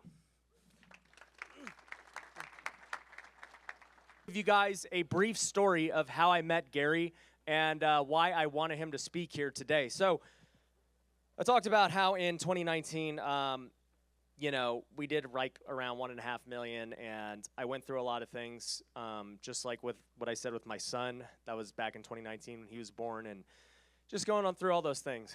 And I also realized at that time that even though we were making money, my business was not structured like a business. It was very much just like a guy who was a hustler, making money and doing things, but not really knowing how he was doing it or how to remove himself from it. So I had heard of Gary's company at a mastermind I'm part of called Collective Genius. And I had a couple of other people who recommended him to me. And so I called him up and I said, hey man, you know, I want to hire you.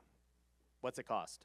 And he ended up talking to me for about 45 minutes. I remember I was walking around my backyard shooting hoops, actually. And he just starts telling me about everything he's doing and just his company and all these people he helped and how he used to be a house flipper and now, you know, he's a business consultant and doing all these things. And I really resonated with him. And I was like, okay, you know, like, what's it cost? Like, just tell me the price. Like, I'm gonna hire you. And, he told me the price, and I'm like, okay, it's good. Like, I'll hire you. When can you come out? And then he kept telling me more. And I was like, Gary, I want to hire you. Like, just when's the soonest you could come out, man? And it just goes, like, back even then, for me, I was always just, if I believe in something, I'm going to do it. I don't need to be told or sold or anything. Like, if I believe that you're the person that can help me get somewhere, just tell me the price. Like, I want you on my team. And I use that same thing for my employees and everyone else. I'm like, if that person's talented, what do we got to do to get you on the team? Like, that's all I want. I want the best people around me. And that includes my employees, my consultants, everything else. So Gary ended up coming to my office in like January of 2020. And he taught us so much with business structure and how to do things. And the only reason that I'm able to build these businesses the way that I build them is because of what he taught me.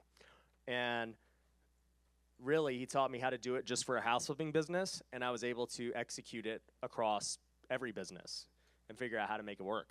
So I think he's going to teach you guys a ton in the next hour, and I think that you guys are going to really have your minds blown on what he's about to bring to the table. So with all that being said, let's give a big round of applause for Gary Harper.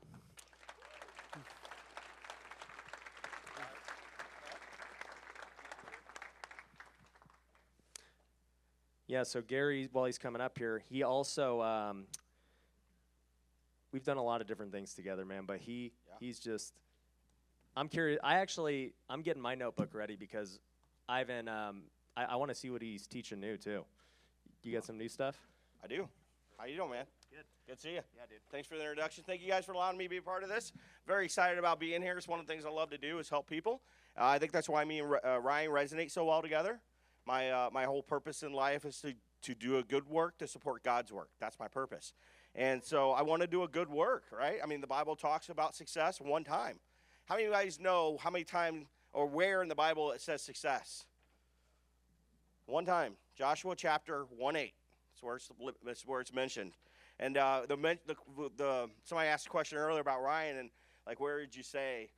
There was one verse in the Bible that resonates with you and where you are, and I would say that's mine, right? It's Joshua chapter 1:8, and it's define good success. Not great success, not abundant success. It's define good success. God measures the quality of success we have, not the quantity of success we have. And it's all measured in what you're doing for other people, how you help other people, and how you're giving back. One of the things when Ryan, we talked, I said to him, Ryan, here's our price.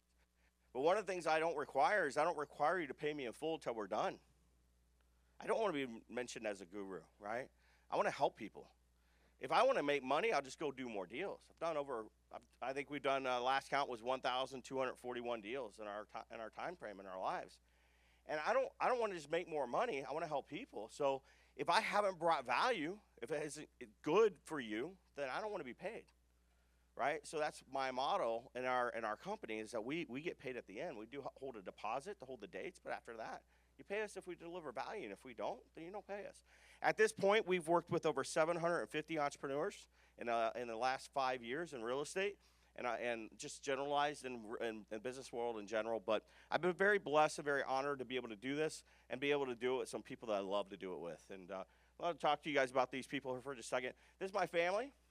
It's my son Jacob there on the far left. You're right. His fiance Lydia, my wife there in the middle. Sharper Business Solutions is actually named after my wife Susan. So it's Susan Harper, and Sharper Business Solutions comes off of her name. And then we got Derek there to my right in the picture, your left, and then my daughter Anne-Marie. Derek's the coach for us. My son Jacob is our director of sales. He's 20 years old. He's brought in almost $3 million this year in sales at 20. My daughter and my son-in-law there coaches with us. And my daughter's also our director of operations. So she was a nurse for about 2 years, and then she retired and came to work for us full time. We got over 30 employees, over 13 businesses throughout the United States. A little bit about me. If you don't know much about me, I'm a husband, father, entrepreneur, investor, business coach, Christian. And I said earlier, my purpose is to do a good work to support God's work. And then also here, I was in corporate America for 13 years, over 700 employees, 16 years of active real estate investing, did over 300 deals a year. From 2011 to 2016, became an expert in systems and processes in corporate America. Predictive index certified, I heard that mentioned earlier. We brought that in here with Ryan. coached over 500 real estate investors. Obviously, that needs to be updated now. We worked with over 150 just last year alone. And then I'm a member of Investor Fuel and many other masterminds that we've been privileged to be a part of over the last couple of years. Author as well, so if you guys would like to get a book, I have a book on Amazon called Is Your Business Sick? And it does talk about the parasites that we find in business and how to overcome them. And then I have an ebook about the master of time and what we do with our time and how we maximize that time. So a little bit there. Some of our companies here include consulting, personnel. We're currently hiring over 50 entrepreneurs, employees, real estate entrepreneur employees around the country right now, from integrators all the way down to salespeople. That's more of a recruiting and a trapping versus a headhunting type company. Events company, I have an events company. We have multiple events throughout the year. I'm actually really proud of this company right now. How many of you guys have ever heard of Operation Underground Railroad? So Tim Ballard has contracted with Sharper Events, and we're hosting 11 events this year. The next one's in Miami on how to stop sex slavery and child trafficking. So I'm extremely excited about that Tim Ballard has been willing to partner with me on that. And we actually have first event again in March, and many events to follow that. I think 11 events this year. And we're trying to go upstream. Obviously, their mission is to end slavery and to get people out of slavery and sex trafficking. But we want to start educating upstream so it never happens, right? And so that's what that event is focused on. If you guys are interested in that event in any way, shape, or form, or if you have people in your life that you think would benefit from being at an event like that, it's a very, very low-cost ticket. But I really, really encourage people to want to learn about that and the impact that it's making on our world today.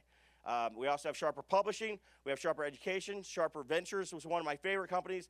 That company I buy, fix, and flip businesses in. So it's one of my favorite companies to do that. Recently bought a business that we rebranded called Letter Ninjas. You guys will be hearing a lot about it soon, but it's handwritten custom letters for real estate investors, right? It's not machine-driven. It's 100% handwritten, and we see a very, very high open rate with that. Sharper Speakers, Sharper Ministries is another one of my companies that I love, and that's where we go in and work with churches to build a business system for a church and that kind of thing. We also certify people that are going around the world and preaching, so missionaries and stuff like that. This is my executive team here behind me. How many of you guys have ever heard of Left Main? Left Main with Stephanie Betters. She's my Chief Growth Officer. She's on the screen there. My wife, Susan. Eddie Wilson. Eddie Wilson owns American Association of Private Lenders.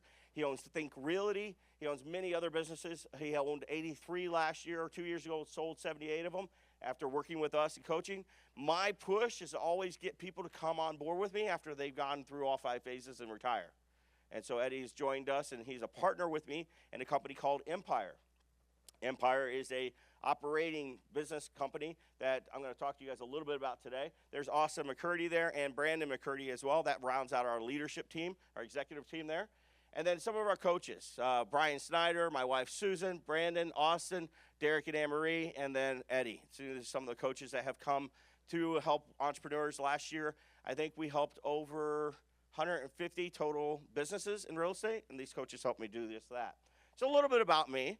I just want you guys to know a little bit about who you're listening to today and what value I'm going to try to bring to you today and what years of experience it comes from. I want to talk to you about BOS, Business Operating Systems, okay? Ryan called me 2 years ago, and Ryan, thank you so much for trusting in me. And you guys, do me a favor. Give Ryan a big round of applause for putting this together today. Right? What a great event, man. Like, amazing event. I get the honor to speak at a lot of events, and 3 this week. And there were 3 to choose from. And, of course, Ryan is one of my favorite people to be around. His heart for God and his heart for other people is just something I really attract to. I want to be a part of somebody that's doing great things like that. And when he called me months ago and he says, hey, can you come speak? Not only did we move a client, right, but we also gave up 2 other speaking spots because I wanted to show him love and support. You guys chose the right place to be here today. This is the right room to be in. And if I had to make that choice, I would make it 100%, 1,000 times over to be in a room like this. Someone who is genuinely doing it and doing it the right way. That's who you want to learn from, right? So make sure that you take what he says and you dissect it down to what applies to you over the next couple of days and take action, right? Even if it's not perfect action, take action on what you're learning, right? I'm going to throw a lot out at you guys today. There's a lot of meat. that's coming at you. This isn't a high-level presentation. It's a lot of meat and potatoes. It's stuff that I give in my workshop if you were at one of my workshops. So I'm going to give you guys a lot of meat and potatoes today, and hopefully you guys don't find a lot of value in that. Business operating systems helps you in any phase of business that you're in. However, you must know what phase you're in for it to be used properly. And I think that's where a lot of business coaches and entrepreneurs mess up, because they don't know what phase they're in. There are 5 phases to every business, okay? And this isn't a Gary Harper thing. This is the 5 phases of Harvard's 5 phases of business. I'm going to talk to you a little bit about those 5 phases, and I want you guys to resonate and identify what phase you feel you're in, okay, so that you know what action to take. When you get people that come up and talk, and they talk about what they've done in their businesses, a lot of times they're talking about all the stuff they've done. You know what? There was a time and place they did what they did, and there was a reason why that time and place was critical. And you can't jump too far ahead. I find a lot of times in real estate, guys go straight from stage 2 straight to stage 4. They skip the 3rd phase altogether, and they try to scale and grow way too fast. And you've heard that before, just in entrepreneurship, right? We've heard it before. Companies have failed, and you say, what happened? I think they grew too fast, right? And then you look at SBAs and results of the SBA and statistics on business, and it says, hey, businesses aren't very successful that long term. What happens at 10 years? Like less than 10% of the businesses make it 10 years. Why is that? Is it just because we lack knowledge in how to get there? And I think that is. I think our industry needs that. There's a lot of systems out there. You guys heard of Traction? EOS? How many raise your hand if you heard of that system? So I've implemented Traction over 300 times. How many of you guys have heard of Scaling Up? The Gazelle system, right? That's a system that lives in stage 4. EOS lives in stage 2. What I found after doing this now almost 1,000 times, and prior to that being a corporate executive coach for almost 20 years, I found that nothing took you through all 5 stages. If you got into EOS, it worked really good, and it was a great system, but then what happens? Now you have to switch to another system to go scale. And the problem with that is it left you very vulnerable because there was nothing to create sustainability before you made that change. And so that's why I built Empire. And Empire allows us to be confident. And I think that's the key to growth in a business is being confident, right? When you talk to Ryan Pineda, there's confidence there. And that's not a bad thing. I tell my son's 20 years old, told him his whole life, Jacob, be humbly confident. Be humbly confident. And being humble is not thinking less of yourself, it's thinking of yourself less. That's what humble is. But be confident, right? Not arrogant, but confident. And I think that's what we need in business. We need confidence. I said this a minute ago. Do you know what stage of business you're in? Because every one of you guys in here have a dream. You have a goal that you're going after, but do you know where you are right now? And it's very important to know where we're at today so we know where we need to go and how to get there. It's really, really hard to chase your dreams without understanding your reality. And your reality is the current state where we are. There's 5 phases. Let's talk about these 5 phases. First phase is startup. I saw hands go up earlier when people talked about what? I still have a job, a job. Maybe you haven't even started a business yet. That startup phase is very, very critical for you. The perseverance phase, I would have to guess that 98% or more of the people in entrepreneurship, in real estate right now, are in this phase, the perseverance phase. Perseverance, we'll talk about each one of these phases as we go through. Viability, that's phase 3. Phase 4 is your expansion or your scales phase. That's when we're starting to build and grow. Next phase is succession. Like, what does this look like? What's the end in mind? I heard a question asked of Ryan. What would happen if you passed away, Ryan? What would happen if you weren't here anymore? Well, unfortunately, I had a client in Phoenix, Arizona about 3 months ago die. Gene Guarino with Residential Assisted Living Academy. He was my client. We helped him scale his company all through 5 phases. And you know what? When they lost him, the business kept growing. Why? Because we helped them navigate these phases properly. And the business wasn't reliant on just one person to be successful. It ran off a system. And we, unfortunately, as sad as it is, were able to plug and play the owner with other people in the organization. And it was sad, and we call it bittersweet at this point. It was bitter because we lost a great person, but sweet in the fact that it didn't hurt his company, it didn't hurt his people, it didn't hurt his family. The 5 phases of business, Empire operating model is what we use in order to help you navigate those 5 phases. Startup, what does that look like? It's either not started or you've been in business for less than 1 year. You have, in this phase, it's really important to predetermine 3 things: time, money, and resources. How much time am I going to let this business start? And how long I'm going to let it go before I say it's either working or not going to work? One of the worst things we do as entrepreneurs is we get ideas to start a business, and we don't want to let it go when it fails. And it's okay to let a business go if it's not going to work. I start businesses all the time. Probably 30% of them succeed. And I know how to do it. And I'm okay with them failing because they were a big idea. I come up with 20 big ideas a quarter. I start businesses, they make it or they don't. But I predetermine time. I give it 6 months. If it isn't where I need it to be, guess what? It's done. I shut down. And I've taken businesses I've started before, like Sharper Personnel, that didn't make it. I shut it down, brought it back 2 years later when it was the right time. And now it's bringing over $1 million a year. Right? So there's a time and place. So that's why time is important. Is this the right time? Am I giving it enough time to succeed? Have I given it too much time to succeed and it's not the right business? Right? Do I need to tweak the whole model? The next thing is resources. What resources do I need? Am I a resource? I tell you this, guys, I don't start a business without somebody to run it. Talk about who, not how. I don't want to run a business. The worst thing you can do is start a business and sit in the operating manager seat or the integrator or the COO seat and run the business. Yet that seat is quicksand. Because you're going to build everything and everything's going to be dependent on you. I would much rather start it with somebody else running it. My business right now that I have, Letter Ninjas, I don't know much about it, to be truthfully honest with you. I bought it. I had it rebranded. I hired an integrator. He sends me a weekly update on everything they're doing.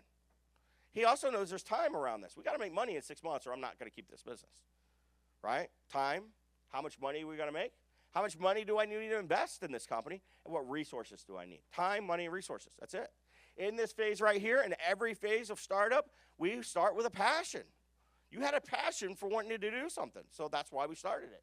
These are the things I need you to do in this phase. I need you to create an executive summary of the company, a company description, do a market analysis. Is this the right product? Is this market the right market for my product?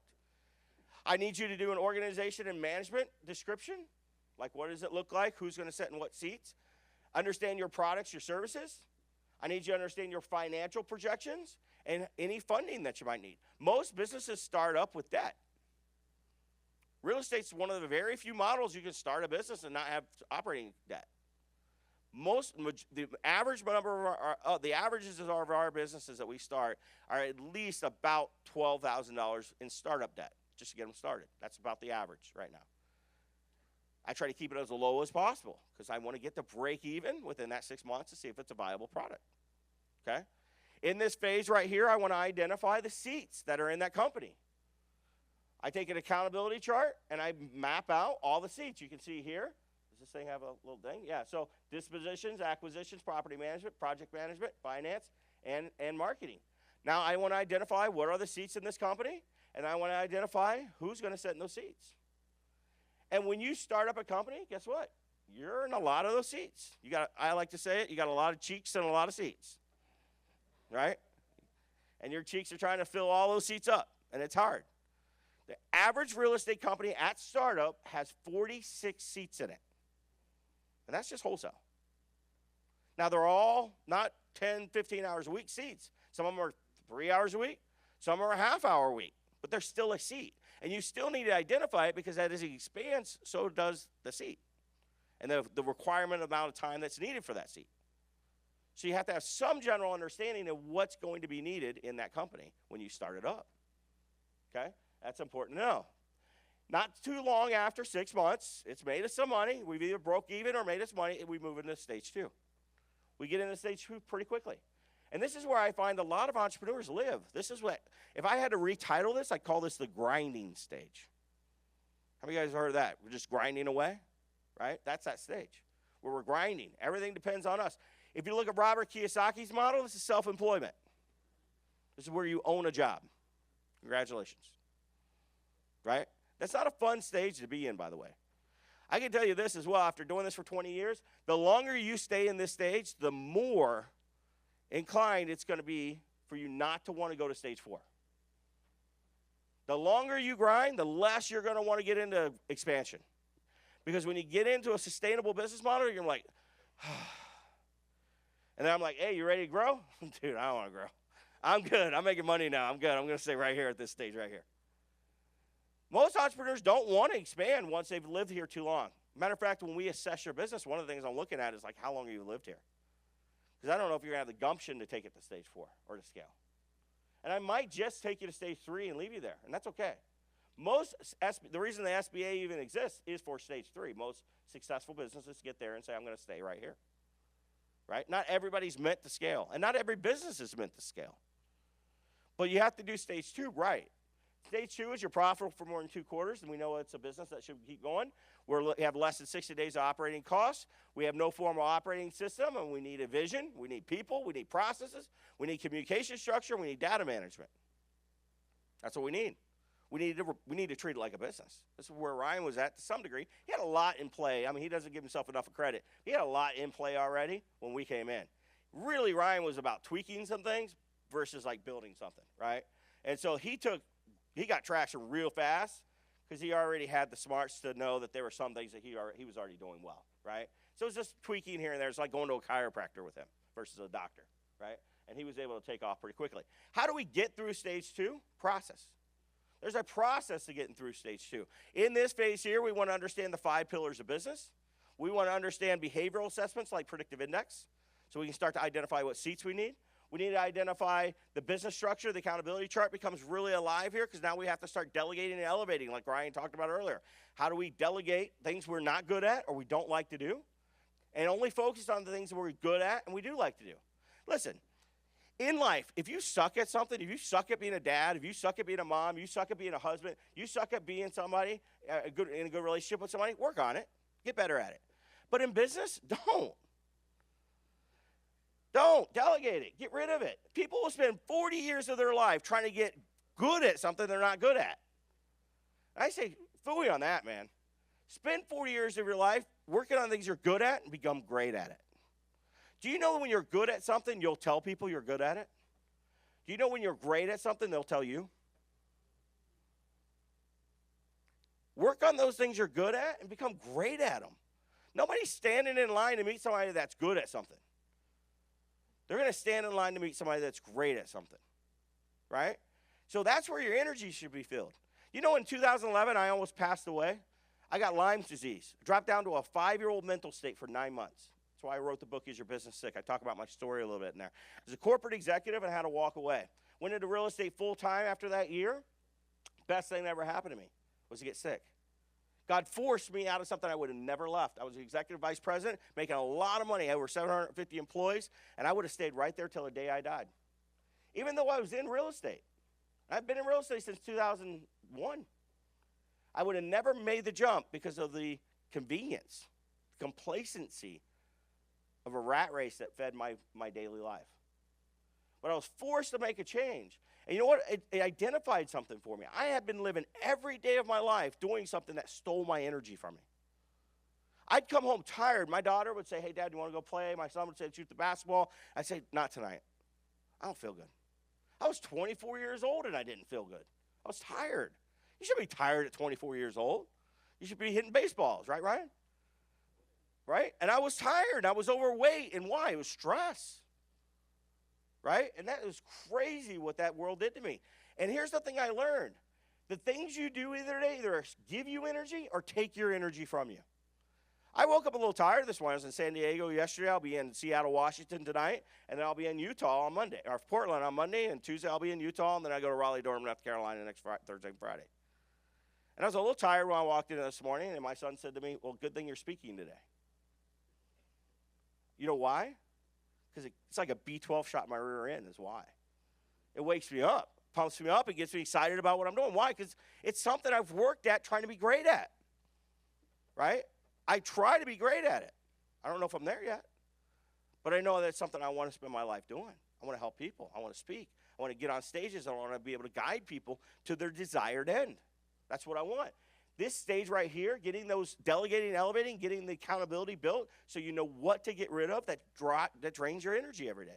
You know, PI, predictive index, we don't do that because it tells you you suck at something. We do that because it tells you that it's going to steal your energy if you do it. It has nothing to do whether or not you can succeed. If you're a guardian profile and you ask me, is that good for sales? No. So I won't be good at sales? That's not what I'm saying. What I'm saying is it'll steal your energy. You can still make $1 million in sales as a guardian. Don't mistake what that tells you. What it tells you is protect your energy. And delegate to somebody else who has the drive to want to do what's necessary to do in that seat. And stop forcing yourself to do things that you shouldn't do. It's not worth it. If anything, the last 2 years have taught us is that life is short. How many of you got COVID in the last 90 days? I did too, Christmas Day, right? My whole family got it. Second time we've gotten it. When you fly 5 times a week, guess what? You're going to get COVID, right? So it's going to happen. But thank God I'm still here, right? But even if I wasn't, I would thank God that I've been spending my life doing the things that give me energy. Not robbing myself every day of the potential of what I could be because I love what I do, right? Quit letting people give you information about your predictive index and say, well, I can't ever do that then. That's not what it means. It means that if you do it, you're going to have to modify. And if you modify, you're going to have to use more energy. And if you use more energy, are you going to be available to do everything else you want to do that makes you great? And the answer is typically no. So I just want to make very, very clear on that. I am the number one, Sharper is the number one certified partner with Predictive Index. We do more of that than anything. And I'm here to tell you today, I don't care what everybody else has told you, you can modify and do a job if you have the wrong PI. But at the end of the day, why? Get somebody else to do it that is energized by it. Next thing is we want to establish our brick. Every business in this stage needs to know the one thing you should do every single day that helps you build your business. That's the most important thing you do. A lot of times in entrepreneurship and real estate, it's making an offer, a qualified offer every single day. That's usually what we find as a brick. Understanding your cash conversion cycle. How many of you guys know what a cash conversion cycle is? It's from the time you spend money to the time money comes back in. What's that cycle look like? Guys that are in fix and flip could be anywhere in New Jersey. It could be 9 months. So they have 3 months left this year to make money in their business. And this year's over. And if they don't know that, they don't plan properly. They plan expenses and forecast revenues that won't be there. Or they have to reduce their cycle time to get the cash quicker. We also have to start implementing meeting structure here. You know, I was asked one time, Gary, if your job was to go and destroy a business, what would be the one thing you would do to go in and destroy a business? How quickly and how fast could you do it? I said, I would kill the lines of communication. Communication is the number one key to a business success because if you can't communicate properly, you won't succeed. My dad was in the military 21 years. You know the number one objective of the military is when they go into battle? Take out the lines of communication. They take out the lines of communication, they can control the supply lines, they can control the people, and people give up. They quit. They don't even fight. They can't communicate. And our businesses are littered with dead graveyards of people and process and businesses that didn't communicate properly. Meeting structure becomes very important in this phase. We also, KPIs become very important in this phase. Business processes, core values, purpose, mission, fearless goals, 2-year, 1 year, marketing, messaging becomes very important. I'm not so much concerned about a brand at this phase, but I am very concerned about what message you're sending out to your customer at this phase. We're also setting 90-day goals at this phase, understanding how to break those down into what we call fast goals, so they're measurable with milestones. Having departmental KPIs, tracking the right numbers for your departments. How many leads, how many appointments, those kind of things. Everybody in the company having a win number, a weekly important number that they're holding themselves accountable to hitting every week. In this phase, we're also looking at processes and leaning the process out and creating how we should be doing it going forward. That's what's very important in this phase. Give you guys a little bit of a prelude into that. Big dreams require a strategic plan. A strategic plan requires vision. The Bible says where there's no vision, the people perish. Why? Because people need vision. They need to know where we're going. You know what vision gives us? There's 2 types of vision. There's long-term vision. That's 1 year and out. You know what long-term vision gives us? It gives us hope. Long-term vision gives us the potential. Short-term vision gives us results. You know, in 2020, nobody was looking past 1 year. Matter of fact, most people weren't looking past 90 days, right? They were like, I'm going to do what I got to do this week to survive. I got phone calls from businesses that have been successful 20 years ago. What do we do? Like, do we even look at our 1-year plan at this point? Like, nobody's leaving their house. Like, no. We got to scrap the 1-year plan, and we got to focus 100% on 90 days and less right now. Because when we go through hard times, we have to drive results. Short-term vision drives results. And we have to stay extremely focused in that short term. At the end of 2020, let me ask a question in this room. How many of you guys have been in real estate for a couple of years? All right. 2020, better or worse year than 2019? Resounding better. It's always been that way for the last 2 years. Every time I ask that question, someone always says, it's a better year. Why? Because you focused. You were forced to focus 0 to 90 days. That's why you had a better year. And the results carried into 2021. If we're not careful going into 2022, we'll lose focus again, and things will get squirrely. You know, focus stands for something. It's an acronym. How many of you guys know what focus stands for? I'm surprised. Follow one course until successful. That's what focus stands for. Follow one course until successful. You know, one course would be wholesale. One course would be fix and flip. One course would be buy and hold. Like, they're not all the same course. They take different actions to get there. Follow one course until successful. I was in a room one time, and there was a Jamaican business coach up speaking, and we were sharing the stage. I love this guy. I still talk to him to today. He had a very heavy accent, and when he was speaking, he was talking about focus. And you can understand a heavy Jamaican accent when he says focus sounds a little off, right? So he's like, you need to focus. You will need to focus. That's what he would say. And I looked at him and just laughed. I'm like, bro, that's what happens when we don't focus, right? We focus. It's exactly what happens. So I love it. Still use that till today. He gives me credit for it. But we want a plan. We want a vision. We want a mission. We want core values to help guide the company, that drive the culture of the business. You know where culture comes from? It comes from mission. It comes from core values. And it comes from your purpose and your BHAG goal. Those 4 things drive the culture of a business. And we have to have those identified. We need to know what niche we're going to focus in. We need to know what our 5 to 30-year goal, our BHAG goal, is going to be. We also need to know what our 2-year forecast looks like. What's it going to be like in 2 years from now? Forecast. You don't know what a forecast is, right? Weather forecast changes all the time. That's what I'm looking for. I don't care if it changes or not. I just want to know what you think it's going to be. I need to know a 1-year plan. What are we focused on for the next 1 year? What one course are we going to follow for the next 1 year? I also need to know what are our 90-day commitments. What are you committed to doing in the next 90 days to drive the results of the company? I need us to do a SWOT analysis and also identify our critical to quality measures in the next 7 days. What are the critical things we have to do in the next 7 days to succeed? Right? That's what we have to have a vision plan. Vision plans don't have to be overly complicated. That's it right there. I don't care if you take those 8 things right there and go home and knock it out. That's a vision plan. I've been doing this for 20 years, from Fortune 500 all the way down, and they all look the same. Right? It just has to get done. And you have to get it dialed in. You have to be vision confident. We have to be people confident. The most important component to letting go is the people. The who, the not the how, right? I said it beautifully earlier when he talked about, hey, I don't know how to do cold calling, never done it. Good. It's exactly what I want. Do I want the man that navigates the ship doing something? You know the Titanic sunk because the captain of the ship was counting dinner plates instead of navigating the ship? If Ryan told me he was cold calling, I'd be like, is there any icebergs out there?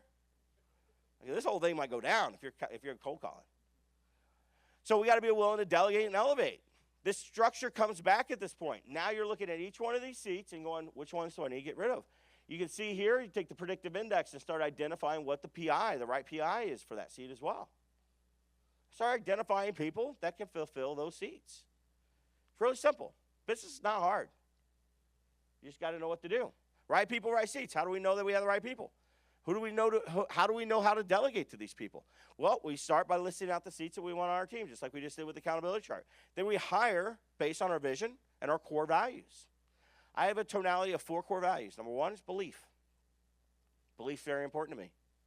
If you don't believe in what we do, you don't believe in who we are, you don't believe in what we stand for, and honestly, if you don't believe in God, I don't usually bring you in my company. You say, really, you can do that? I do it. Right? I let people deselect themselves most of the time. When I give you my core values, I give you my core values along with a Bible verse that supports that core value. hard work. Whatever hand findeth to do, do with all thy might. Had people in a session with me before go, hey, is this like a Christian organization to do a good work, support God's work and the Bible verses and all that? Yeah, it is. I don't apologize for that. It's who I am. And sometimes I have people look at me and they go, I don't know if that would be a good fit for me. I really appreciate you being honest. Yeah. I mean, if you want a referral, let me know. Appreciate you coming in today. Have a great day. Then we go our separate ways. Why? Protecting my culture. Culture is very important to me. Right? You can deselect yourself all the time. If it doesn't bother you, come on in. We're going to have a Bible study every day, though. We're going to have a prayer every morning. Hey, if you want to sit there with your eyes open and it doesn't bother you, feel free. But if it bothers you, you don't believe it, it's probably not the right culture for you. Make sense? And I'm not just pushing that from a Christianity perspective. Your culture should be resolved. If you want to dominate the world, then you need to get people around you who want to dominate the world with you. Right? If that's your culture. However it looks for you, but make sure that you communicate it properly and make sure they understand your core values. Belief, hard work, integrity, and giving. Those are my 4 core values. I tell everybody I want to give of my life to help others, my labor, my influence, my finances, and my experience. That's life. And I tell people you don't have to give your finances, but you should give of time, labor. You can give your influence to help other people. You can give experience to help other people. But if you're going to work for me, you're going to give up one part of your life to help other people. I don't want you here. And core values helps me weed those people out. Core values, by the way, are not an I'm sorry, they're I'm done when they're violated. They're core. There are aspirational values. There are accidental values. There are all kinds of different types of values that we govern our lives by. But core values, usually I see 3 to 5, no more than that usually. And they're not an I'm sorry when they're violated. They're I'm done. How many of you guys have been in a room like this before and you've seen somebody else on the other side of the room and you don't even know who they are, but you're like, man, I don't know what it is about that person, but I just don't like them. You've been there, right? You know what it is? It's your core values. They act as magnets. And they either attract or repulse you from people. How many times have you been in a room before and you're like, I got to go meet that person? And you can't wait to get over and talk to them? It's core values pulling you in or pushing you away. And you ought to take time to know what your core values are. Next, right seat. PI obviously comes into play here, but we're also asking the questions of, do you have experience? Do you want to do the job? You know what? I've hired people before or almost hired people before that had the right PI, that experience doing the job, and I go, hey, you want to do this? And I'm like, Like, really? I've done it so long, I'm not really sure I have a desire to want to do it anymore. I'm not hiring them. Desire is the one veto. I can train experience. I can have you modify with your PI. But if you don't want to do this, you're not coming on board with me. Right? That is the one thing that I will cross it all off with. Last is, what's the behavioral traits? How will they perform in this job? Will they have to modify to do the job? Those are what I'm looking for. It's not just one thing. So many people make these hiring decisions based on, a resume. If you look at somebody's resume and they have experience to do the job and that's all you base on, you have 11% chance of their succeeding. If you do it all right, all of it right, PI, all that, you have a 60% chance of them succeeding. And that's about as high as it goes. Because you can't control things outside of the whole person shows up to work. Their problems at home, their addictions, all the other stuff that you can't measure comes in when you hire them. So there's still a very high percentage chance that they're not going to work out for you. Right? So that's why we take these cautions to make sure that we get at least close to 60%. That's what's important. The whole person shows up, the total person, and that's what we're looking at. In predictive index, if you've never heard of it or never used it before, we're measuring 4 traits. We're measuring their dominance, we're measuring their extroversion, their patience, and their formality. There is not like finance, I don't want a dominant person in finance. I want somebody to not tell me how I'm going to run my books. I actually want to tell them how I want to make money. And I need them to be high C, very patient, and very, very structured. I need those things in finance.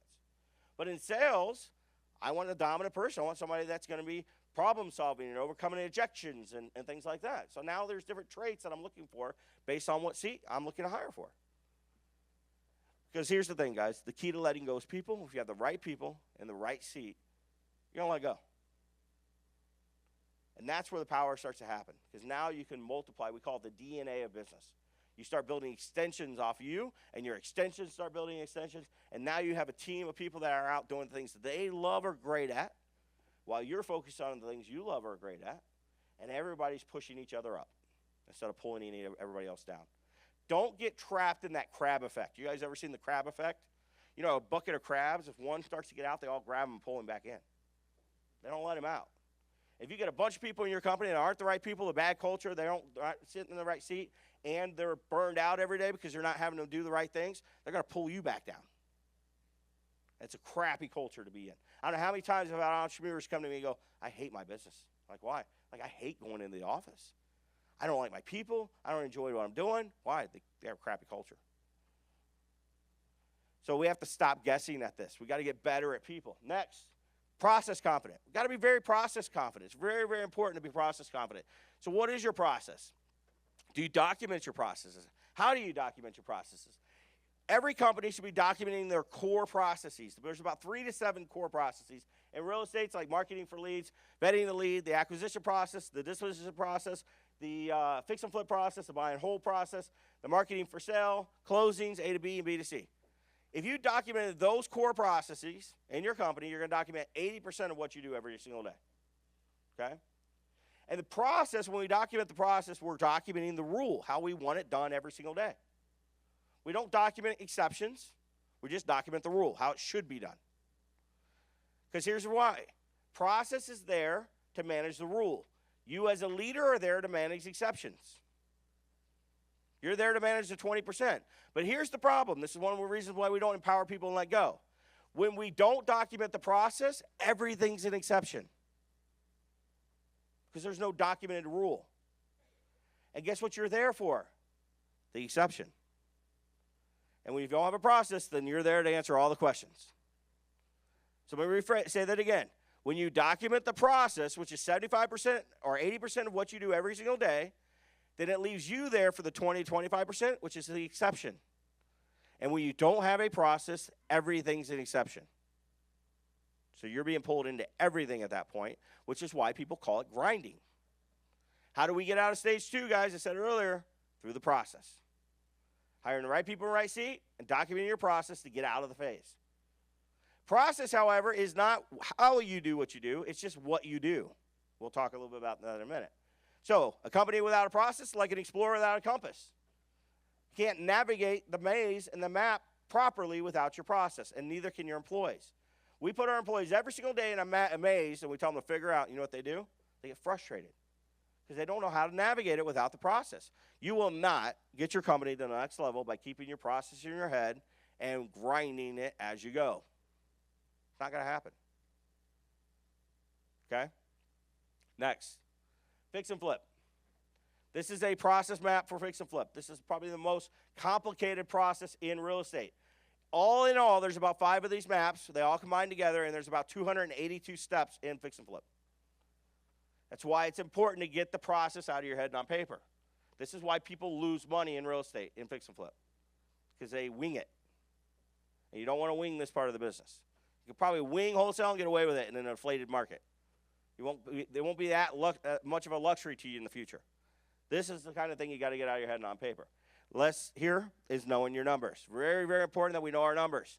Numbers are worthless if you don't know what they mean. Okay? Absolutely worthless. Numbers tell a story. We talk about baseball with Ryan, and you guys, I love baseball. Baseball is my favorite pastime thing to do. But if I went to a baseball game and I walked in and there was no scoreboard, it'd be a pretty boring game. I mean, I don't think I'd enjoy it at all. But I could paint a picture for you that we all get on the edge of our seats on by giving you numbers. It's Game 7 of the World Series. 3-2. Bases are loaded. There's 2 outs. The batter is up, has high slugging percentage, and the pitcher has one of the lowest ERAs against left-handed batters. Well, that's a pretty interesting situation. 3 balls and 2 strikes. See what numbers just did? Versus walking into the game going, what's going on? I don't know. Numbers bring you into it. Numbers tell us a story. They keep us engaged. They paint a picture for us. They tell you what's working, what's not working. Now, those are metrics that I need to know in my business. I guarantee you, anybody that's ever been successful at anything, whether it's Michael Jordan or baseball players in sports, we use a lot of sports analogies, or an entrepreneur, you ask them their numbers, and they know their numbers. They know them very well. They live, breathe, and eat their numbers. You ask me my metrics, I can tell you my metrics. I live, eat, and breathe my metrics. There's one thing that brings me anxiety more than anything is not knowing my numbers. Or somebody not being able to give me numbers. And when I meet with somebody and they don't know their numbers, that's pretty scary to me. I've met with entrepreneurs before say, what's your payroll? I don't know. How do you pay payroll? I don't know. I sell another house. Boy, if I worked for you, I'd be a little concerned of whether or not I was going to have a paycheck in the next couple of weeks. Right? Metrics matter. Data reports. We have to know our numbers, numbers that give us a pulse on our business. We have to know numbers that give us the ability to predict where we're going. We have to know we also have to know and understand what gets measured gets done. We're going to accomplish what we focus on. Things like KPIs. And by the way, there's a couple different types of KPIs. What do you guys know the title KPI as? What does that translate to? That's what I hear. Key performance indicators. There's also key process indicators. There's also key profit indicators. There's multiple different types of KPIs. Process indicators are daily metrics. They measure daily. Performance indicators are weekly metrics. So they're measured weekly. And we take process indicators and measure them weekly all the time. And that's a problem. You know why? Because you won't change your process until after 3 weeks, and it'll be broke for 3 weeks. You know how many levels of pain you have to get from a motivated seller to become a motivated seller? How many lists do we usually stack them on to get them motivated? Ryan, do you know that? So it's 3. The average the average person that is a motivated seller has 3 areas that they're motivated in. That's why we take lists and stack them to find out if their name's on more than 3 lists. Because if they are, they're motivated. You're the same way. So when you look at a broken metric and you look at it, you're not going to make a change. You're not going to become motivated to make a change until week 3 if you look at it every week. Processes should not go 3 weeks broken. We look at processes daily to make changes weekly. We look at performance weekly to make changes monthly. This is why we fire people, bring new people in, and they fail too because we didn't fix the process. That's the problem we run into because we don't measure process weekly. Process indicators. What is a process indicator? How many appointments did you go on? How many texts did you send? How many offers did you make? Those are process indicators. They tell me the process worked today or didn't. What is a performance metric? How many contracts did you get? How many qualified leads did we get? How many sell contracts did we get? How many closings did we have? Those are performance. If I hit my daily numbers and I don't hit my weekly numbers, I have a performance problem. I better get the guy more training or the lady more training or they got to move them on. But if I don't hit my daily numbers, they're never going to hit their weekly numbers. Real estate's just a numbers game, guys. It's a 10-to-2 ratio. That's all it is. I get 100 leads. I should walk away with 20 qualified leads, get at least 10 appointments, get 2 contracts. That's what it is. It's not been much different from that for 15 years. But if we don't measure the daily, we're not going to get the weekly, and then we're going to get rid of people. Really important that we measure these on a daily and weekly basis. Key performance indicators weekly, key process indicators daily. How many of you guys have ever heard of this right here, SIPOC? Supply, input, process, output, customer. And I know I'm running short on time here. I'm going to get through this right here, and we'll wrap it up, okay? So, SIPOC, marketing and lead gen. That's the supply. That's where you get your supply from.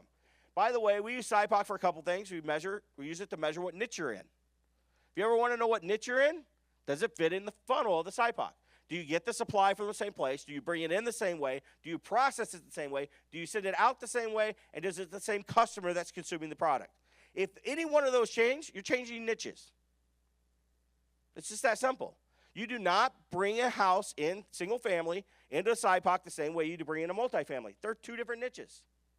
You get the supply from a different place. You comp it differently. You process it differently. You get different lenders on it. It's all different processes. So don't confuse that just because you're in real estate, you're in the same niche. Okay? SIPOC gives us that analogy and ability to know what it is. So marketing and lead gen. Acquisitions and lead management is our input. That's how we bring it in. Process, our transactions. And then output, dispositions to customer. Right? That's how we measure. Now, what are our performance metrics? Leads, buy contracts, sell contracts, closings. That's what we're looking for. These performance metrics are the only metrics you need on a weekly scorecard. This is like walking in and it's 3-2, bottom of the 7th or 9th inning, It's game 7. That's what these metrics tell us. And if I missed any one of these, then I go look at my process indicators. And what process broke? This is like a river in your business. If we have 100 qualified leads and no buy contracts, where's the river dammed up at? Acquisitions and lead management, right? If we have 100 qualified leads and no buy contracts, I would say we have a problem in acquisitions and lead management. If we have 100 qualified leads and 10 buy contracts, but we have nothing closing, and nobody wanting to we can't disposition it to anybody, then I would say we have a problem in the next area of our business. This is the river that shows us where we have a problem in the process. It's very simple. The other thing that I want you guys to measure here is I want us to measure how many days does it take from the time we market the leads to the time we get leads. How many days does it take from the time we get leads to the time we get a buy contract? How many days does it take from the time we get a buy contract to the time we sell it? From the time we get it sold to the time we close on it. That right there is called cycle time. That right there will tell you what market we're in, by the way. Everybody wants to know if the market's changing? Look at those cycle times. If we get a contract, and from the time we get a contract to the time it sells is 24 hours, what kind of market are we in? We're in a hot seller's market, right? But if it's a 7-month cycle time, then what kind of market are we in? If you measure this weekly, do you think you're going to see the market changing? This doesn't have to be scary stuff. You just have to monitor your numbers. Cycle times tell us when the market's changing. I can tell you right now, I track all these over 750 companies around the country, and the market's starting to slow. It's not slowing down crazy. It's just gone from 12 to 24 hours to 3 days right now. That's it. It's still a pretty hot market, but it is slowing a little bit, okay? Also, when you add those cycle times up, it gives you your cash conversion cycle. From the time I got a lead to the time I close on the deal, that's the cycle time or the amount of time I need to make money in my company. Most wholesalers are 45 to 60 days total through the whole process. Fix and flippers, depending on what part of the country you're in, can be anywhere from 16 weeks to 9 months. If you're in Miami, it can be a little more than 9 months because you have title issues in Miami. A lot of title issues in Miami. And you have a lot of closing issues in New Jersey and New York. I know this because I work with hundreds of entrepreneurs and real estate entrepreneurs around the whole country. So I monitor these things. Last, guys, is communication confidence. We got to be very confident in communication. A great meeting prevents bottlenecks, train wrecks. It stops where the left hand doesn't know what the right hand's doing. It also allows you to provide accountability to your vision and allows you to identify where your business is growing and where you need to solve key issues. A couple of different types of meeting structures I'll give you as we close. 1, daily huddles. For the businesses that are in stage 2 or even maybe stage 3 or stage 4 or stage 5, daily huddles are important. This is where we ask them about their process indicator. Everybody in your company should be attached to a process indicator. If you're in acquisitions, I want to know how many appointments you went on yesterday. That daily huddle tells me that. In closings, I want to know, do we have any closings with issues? That's a process indicator, right? In dispositions, how many connections did you make today or yesterday? How many people did you talk to? Those are process indicators that I want measured daily in a daily huddle. I also want to know on a weekly meeting, my leadership team should be talking about good things that are going good, voice of the employee and voice of the customer, any issues with our customers or employees, any data or goal reviews, looking at our 90-day goals, our vision, and our weekly performance metrics, and solving key issues in your business. That's a weekly metric meeting. The other meetings that we have is town hall meetings. As you start to grow and you're building your culture, you want to start having town hall meetings. This is a culture meeting. It's like a State of the Union address. Where we are, where we're going, what our core values are, what our purpose is. You're just re-engineering that and re-infusing purpose back into the company in the meeting. No negative news ever shared in this meeting. It's 100% culture. It's like a pep rally. And then the last one here is strategic sessions, your quarterly and annual planning sessions. Guys, if I'm going to say something here, and it's going to sound self-serving, but if you don't have a business coach helping you strategically plan properly that can help forecast and help protect you and help see your blind sides, you are doing yourself a major disjustice. The average player has 5 coaches to help them be successful. The average entrepreneur that I work with has a minimum of 3 coaches. Minimum. I know one guy that has 9 coaches to help him with different areas of his life. And he's probably the most productive entrepreneur I know. And I think Ryan has close to 6 or 7. right? Like Ryan is crushing in that area as well. He understands and guys, I'm going to call Park on this here at this point. But viability, expansion, I wanted to spend a little extra time in perseverance because I think that's where most of the guys in this room are today. And these tools right here should be able to help you get through that stage. Once you get into viability is about productivity, leaning out the company. It's about profitability, making as much money as we can make. And it's about people. It's about delegating and elevating completely at that point and getting yourself out of the seats. That's where I'll leave you guys at today. I hope this brought you guys some value. Understand business operating systems will put you in control of your business. It'll help you let go. It'll help you become more profitable. And ultimately, guys, it'll help you live the dream of entrepreneurship that we all deserve to live being in this room today. So thank you for your time.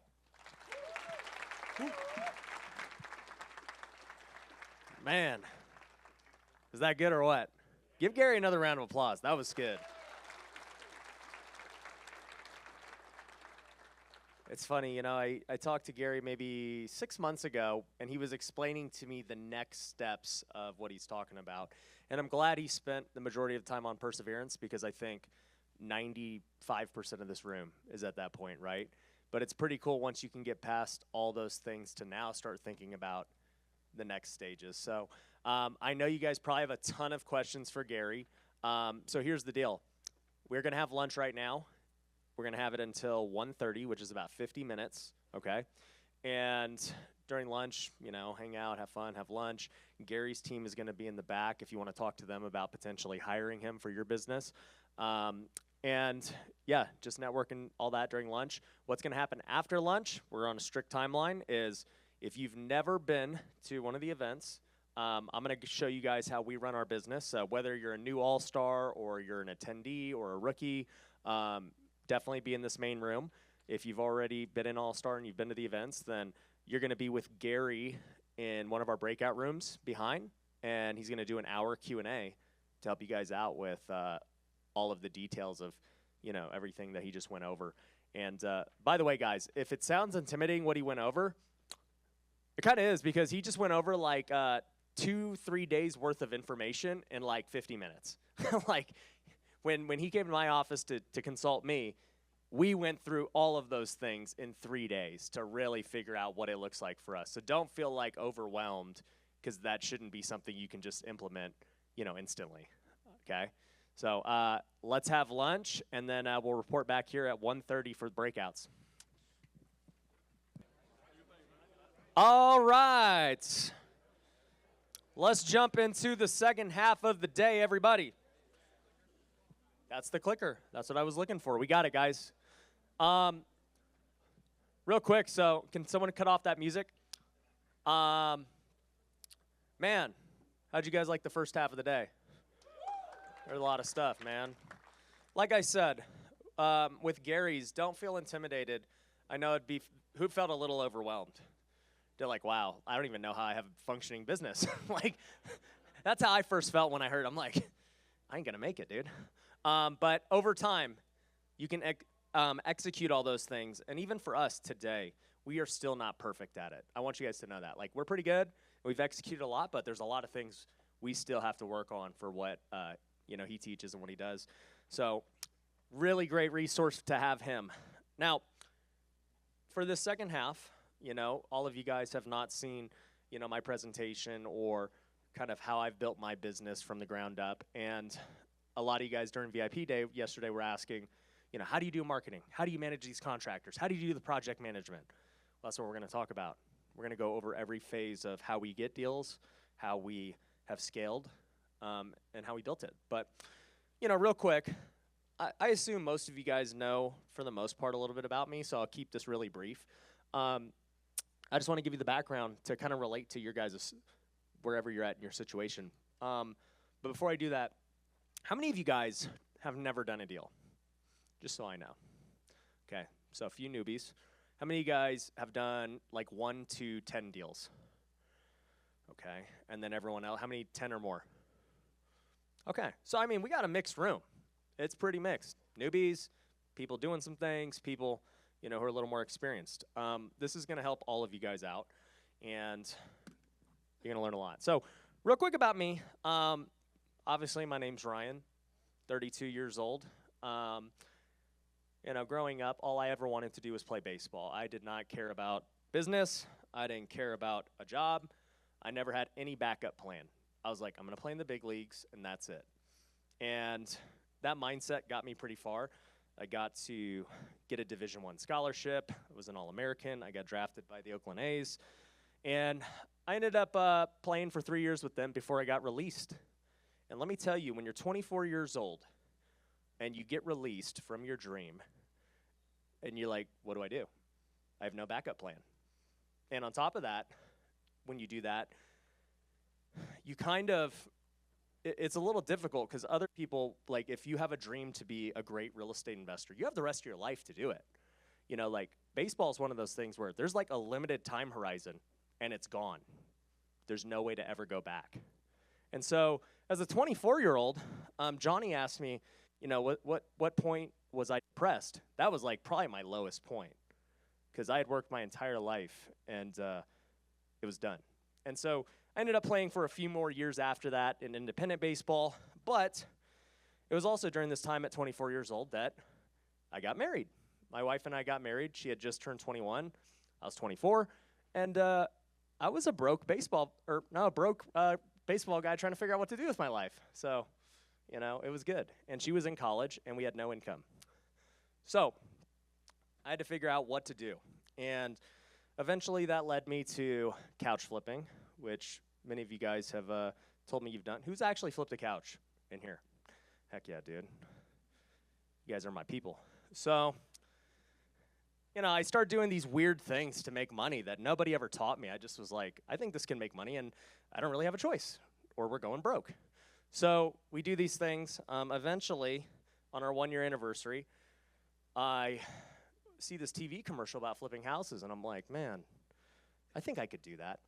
And, we pray about it, and I come home from the trip, and I'm like, I'm flipping houses.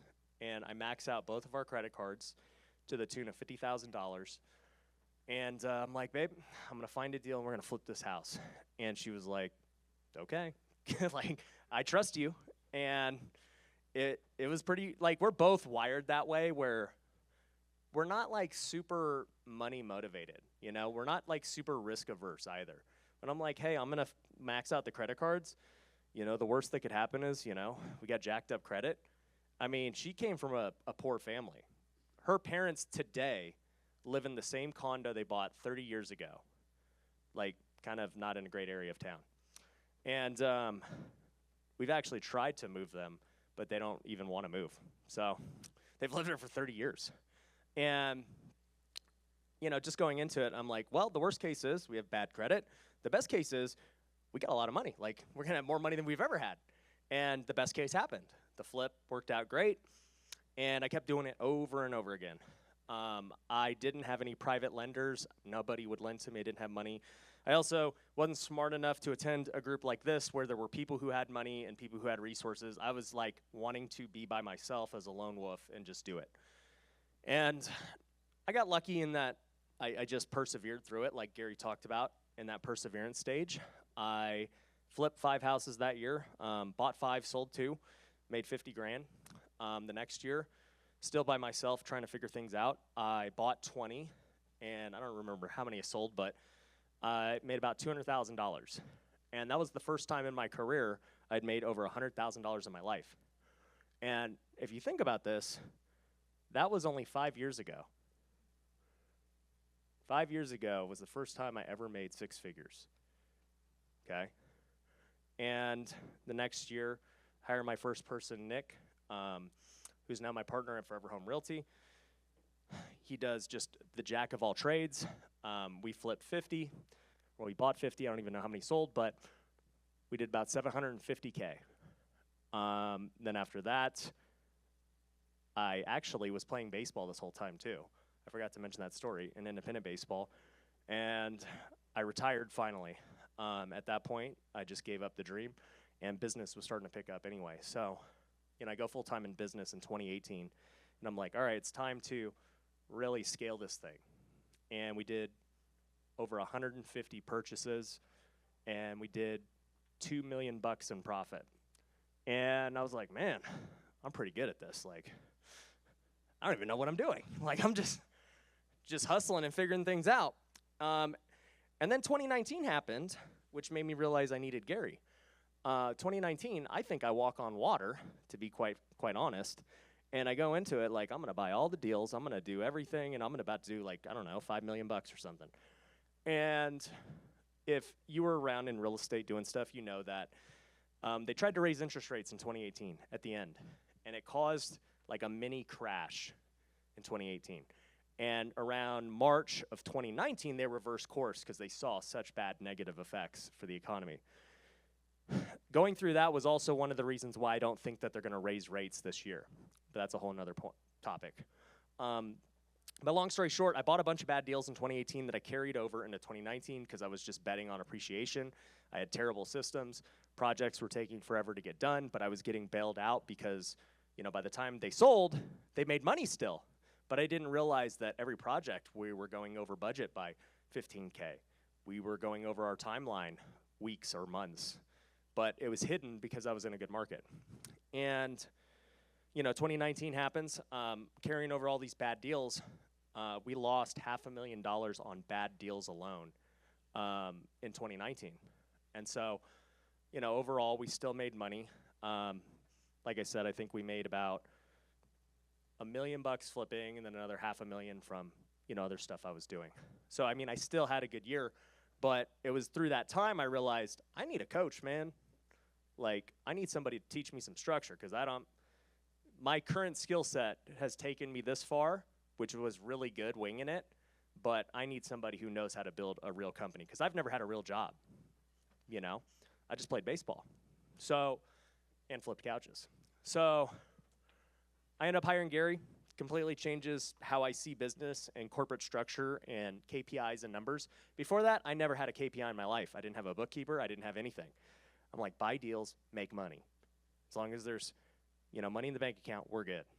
And, he taught me a lot during that year, and I'm glad that I had my first down year in 2019. Going into 2020, like I said, we did what we did, and then this last year in 2021, we killed it. We did what we did, and this year, I think we can, I don't want to say easily, but if things remain steady, do 5 to 6 million flipping and wholesaling, and then I think we're going to buy 1,000+ units on top of that. So that's my quick story of my real estate career. The thing I want you to realize with that story is, it ain't very long, is it? Like, all that's happened pretty quickly. And I think that's a good thing because for many of you in here, it should show you that, man, you're not like very far off from really popping off and making some serious dough. And on top of that, you're way smarter than me because you're in this room. You could fast track it. I didn't know what I was doing. I was too dumb to go buy education and take courses and events. I didn't do that literally until really Gary. He was like the first true coach I hired. I had gone to some events. I had gone through some different courses, but I never hired a consultant or a coach to like train me until then. So you guys are already so far ahead of what I was doing. So you should be able to fast track immediately. And you'll see that tomorrow when we reveal all of our 7-figure earners from 2021. We're giving an award to all of them. You're gonna see how many people like made it happen. So nonetheless, as it stands today, I currently own 6 businesses. We have TrueBooks, which is my CPA company. Talk to them in the back. We've got hundreds of clients all across the country. Future Flipper, obviously, what you guys are doing now. Forever Home Realty, we've got over 150 realtors here in Las Vegas. We've got Lunar Ecom, which you guys have back there. We've got over 300 clients with e-commerce stores. We have Pineda Capital over there. We're buying all these apartments. And then we have Home Run Offer, which is the flipping and wholesaling company. So we're going to talk today about how to build a real estate investing company, okay? The reason I say real estate investment is because I don't consider myself a house flipper or a wholesaler or whatever. Like, get that word out of who you are. You're not a wholesaler. You're not a flipper. Like, you're just an investor, man. You get deals, and however you choose to, disposition them is going to be up to you. So, whoops. For me, avoid that slide. So for me, there's 3 things that make up a wholesale or an investment company, okay? Deals, contractors, and money. Like literally, that's it.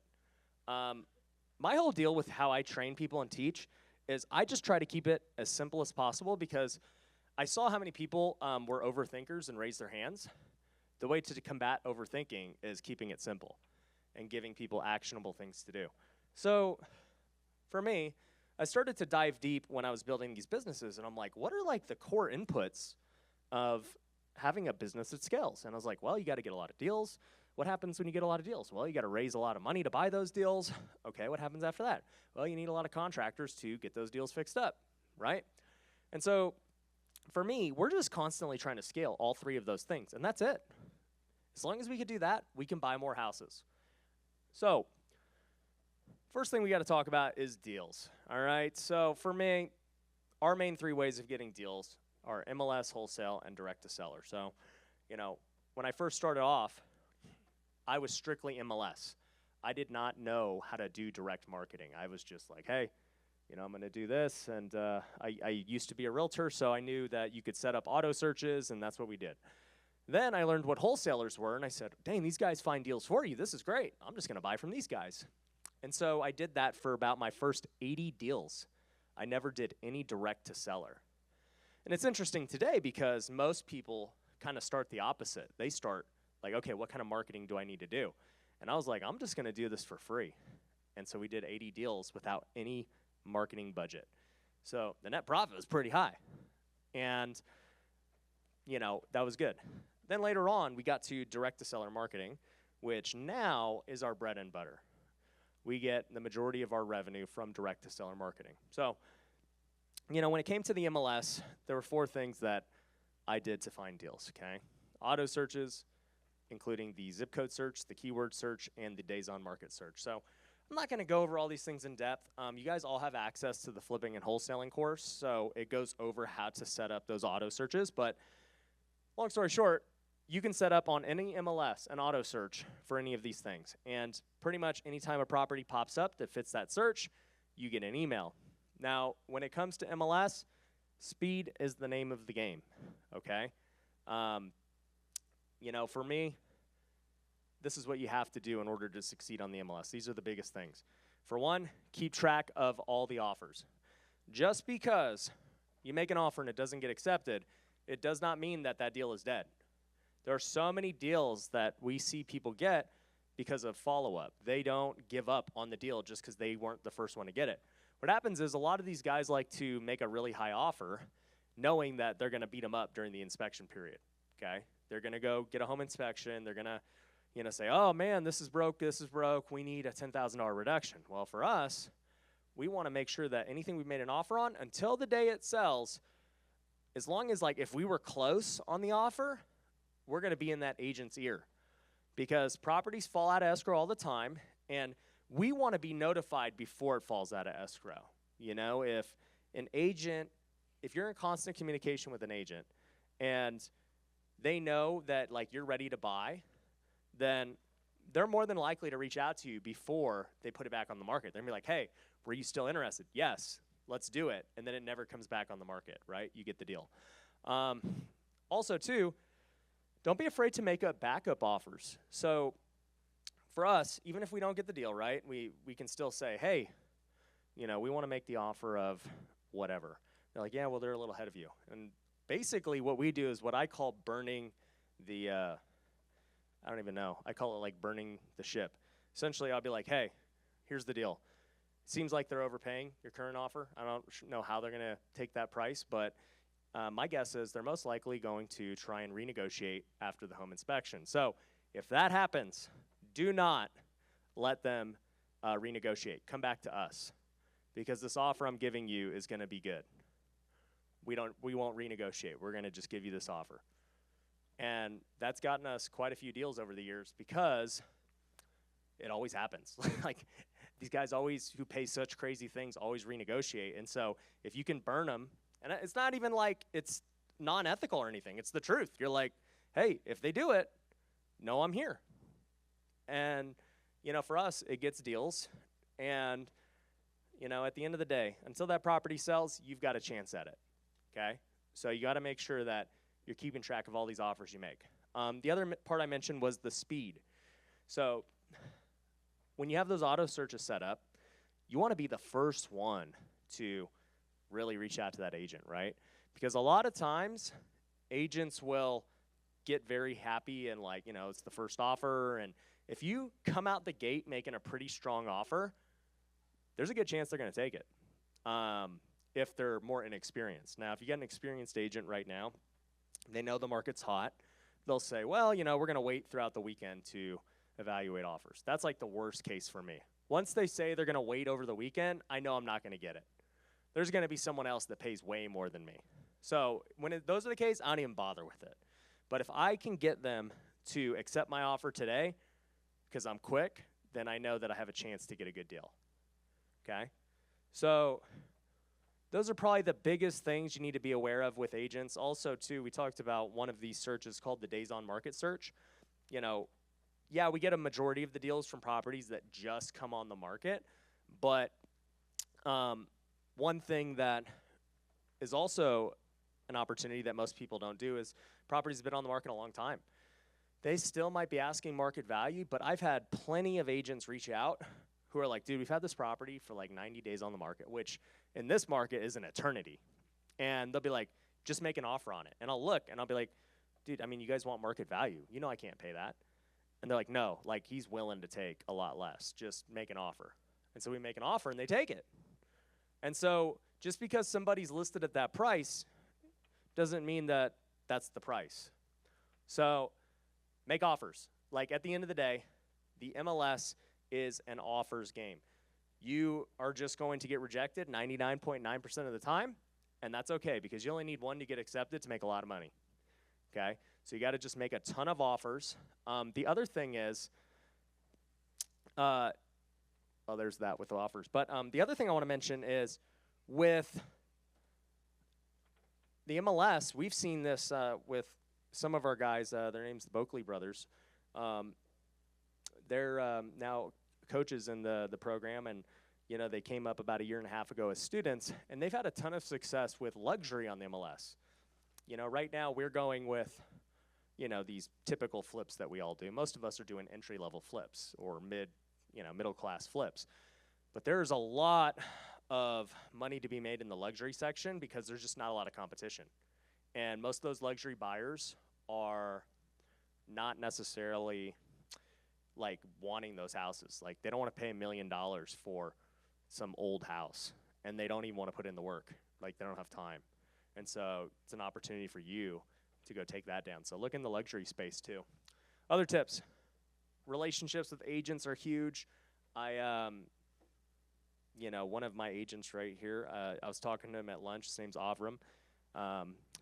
You know, he brought me some deals that, you know, he got before the market, before he listed them. He said, hey, you want to buy these? You know, yada, yada, yada. We bought them. I actually bought them as rentals, ironically. And I bought them as rentals back in like January. And by the time that the tenants got out in like June, July, the market had gone bonkers. I was like, we got to flip these. Like, we're going to make a killing. And we made, like, I don't even know. It was like 150 to 200K. And I said, Avram, you can come to the event for free. You've earned it. But nonetheless, so we did that. And we have a lot of other agents that we have relationships with where they send us deals before they ever hit the market. And the key is with those guys is let them know they can represent you. You know, I don't care who makes the commission or whatever. Like, make double commission, make 9%. I don't care. Like, if you give me the price I want, I hope you make as much as I make. That's how I feel about it. So try and develop relationships with agents. Another one is, as you scale, outsource it. You know, so we have MLS-specific people, right? Like their job is to strictly just hunt MLS deals, make offers, do that stuff. And so, you know, it's a skill in itself, learning to negotiate with agents and to, you know, put in the work and make a ton of offers, but you can get deals. Other thing is, I talked about burning the bridge when others renegotiate, but don't be afraid to renegotiate yourself. It sounds hypocritical, but at the end of the day, if you can get a deal and you may need to renegotiate and get a few thousand off to make it make sense, then do it. Don't be afraid to renegotiate, especially with these houses that got a lot of issues. So, at the end of the day, those are the main things that we do on the MLS side to get deals. Does anyone have questions about MLS before I jump into wholesalers? Yeah. Can you talk a little bit more? How do you outsource the MLS? Yeah. So he said, how do you outsource the MLS? Well, so I've got 150 agents, so I can cherry pick some agents that I think got hustle in them. But yeah, you want an agent who's got MLS access, who can, put in all these offers every day and be on their phone or computer all the time, right? Because the moment that email comes in, they need to be searching it. It's a game of speed. And they need to go look it up, comp it out, call that guy within a couple of minutes, and then boom, get the deal. So training them that way to be quick, training them to comp properties quick and figure out what your max offer can be. Those are the things. And, when you're making offers, you don't need to make a perfect offer. Make a strong offer, right? You call the agent up. Don't formally write it. Call the agent up and say, hey, would your seller take something near $200,000, right? Just get an idea if you're close or not. They say, yeah, they would. Or, I don't know, write it up, right? Then do your analysis and be like, okay, yeah, I think $200,000 will work. Or, maybe it's 195 or something, right? And you're like, hey, I'm going to write it up at 195, looking at it, this is where we need to be, and then send it over, right? And then annoy the crap out of that agent. Seriously, annoy them and just be like, hey, what's your seller think? You going to take it? You going to take it? What's the deal? Have you presented it yet? What are we doing? Because time is the biggest key. So you got to annoy them.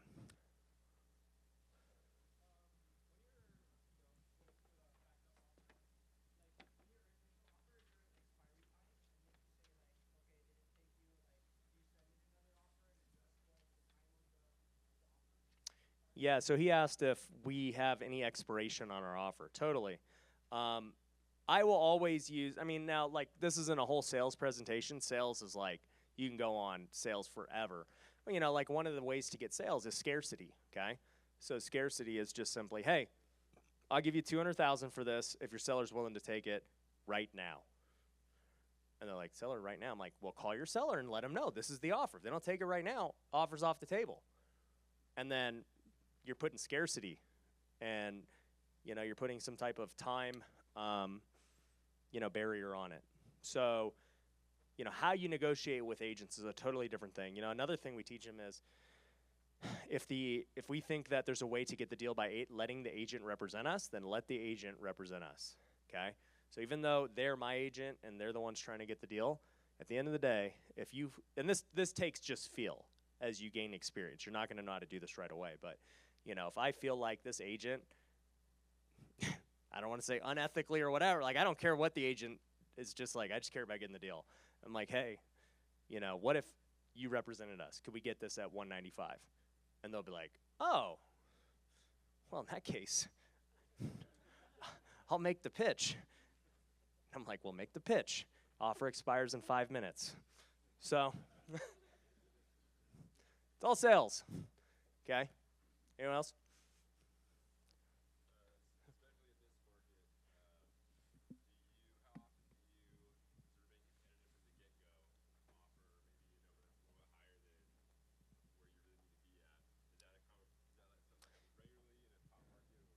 Yeah, and that's why I say a lot of these guys that are offering really high and then trying to renegotiate after, at the end of the day, there are some people that do that.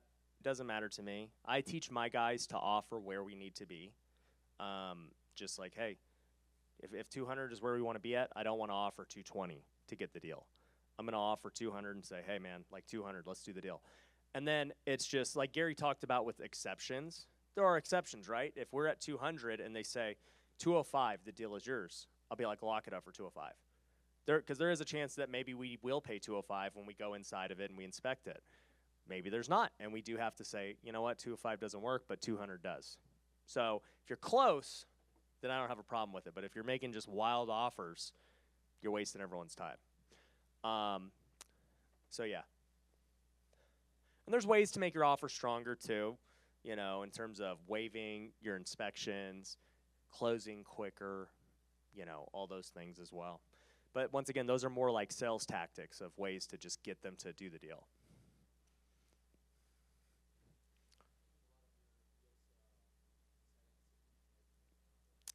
Yeah, so your offers are always going to be sight unseen. You don't have time. By the time you're driving around to the house, someone already offered. It's already locked up. So the moment it comes on, you're calling up the agent. Hey, what's up? Can we do the deal? Great. Cool. I'm going to email it to you right now. Boom. You email it. Calling them back friggin' 5 minutes later. Hey, what did they think? Like, what are you talking about? I sent you the offer. Did you get it? Yeah, I got it. Did you submit it to them? Putting pressure on people, dude. That's what it takes in this market to get a deal. Because if you don't do it, someone else is.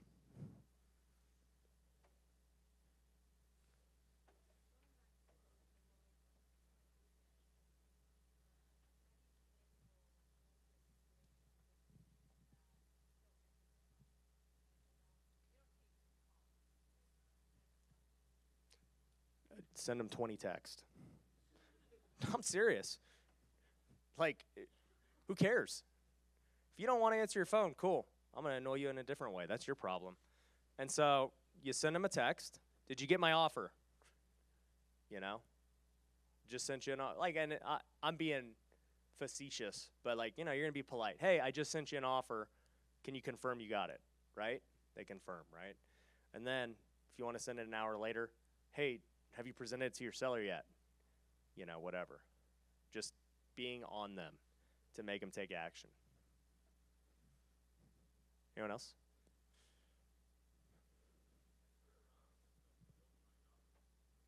The no blind offer?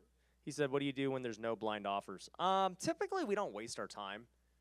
You know, there's a lot of deals, like I said, if they say, hey, you know, we're going to wait for over the weekend, we're like, it's dead. We ain't going to get it. Same deal with those. Cool. Well, let's talk about wholesalers now. So wholesalers are important, especially today as everyone's hunting for deals. Really, the best way to find them these days is social media, okay? I get new wholesalers all the time in Las Vegas who are like, Ryan, you know, I know you're in Vegas. Can I send you deals? I'm like, of course. You want to just hand me money? Sure. Like, that's what a deal is. So social media is a great way to get deals. In fact, it's the only way we get deals for Pineda Capital. At Pineda Capital, we don't look for deals at all. We don't try and, you know, they don't have MLS. They have like LoopNet and CoStar and other things in multifam. But we don't do any auto searches. We don't do any direct-to-seller marketing like we do with Home Run Offer. I'm just like out there on social media like, hey, I just bought a building. And if you got a building, send it my way. And because we don't need to do a large volume, we just need people to send us deals. And like, you know, we had a deal sent to us, you know, so we bought the 334 unit, and then we had a deal sent to us for a 96 unit in Iowa. And we bought we're in contract to buy it, but while we were in contract, somebody offered us, how much was the wholesale, Austin?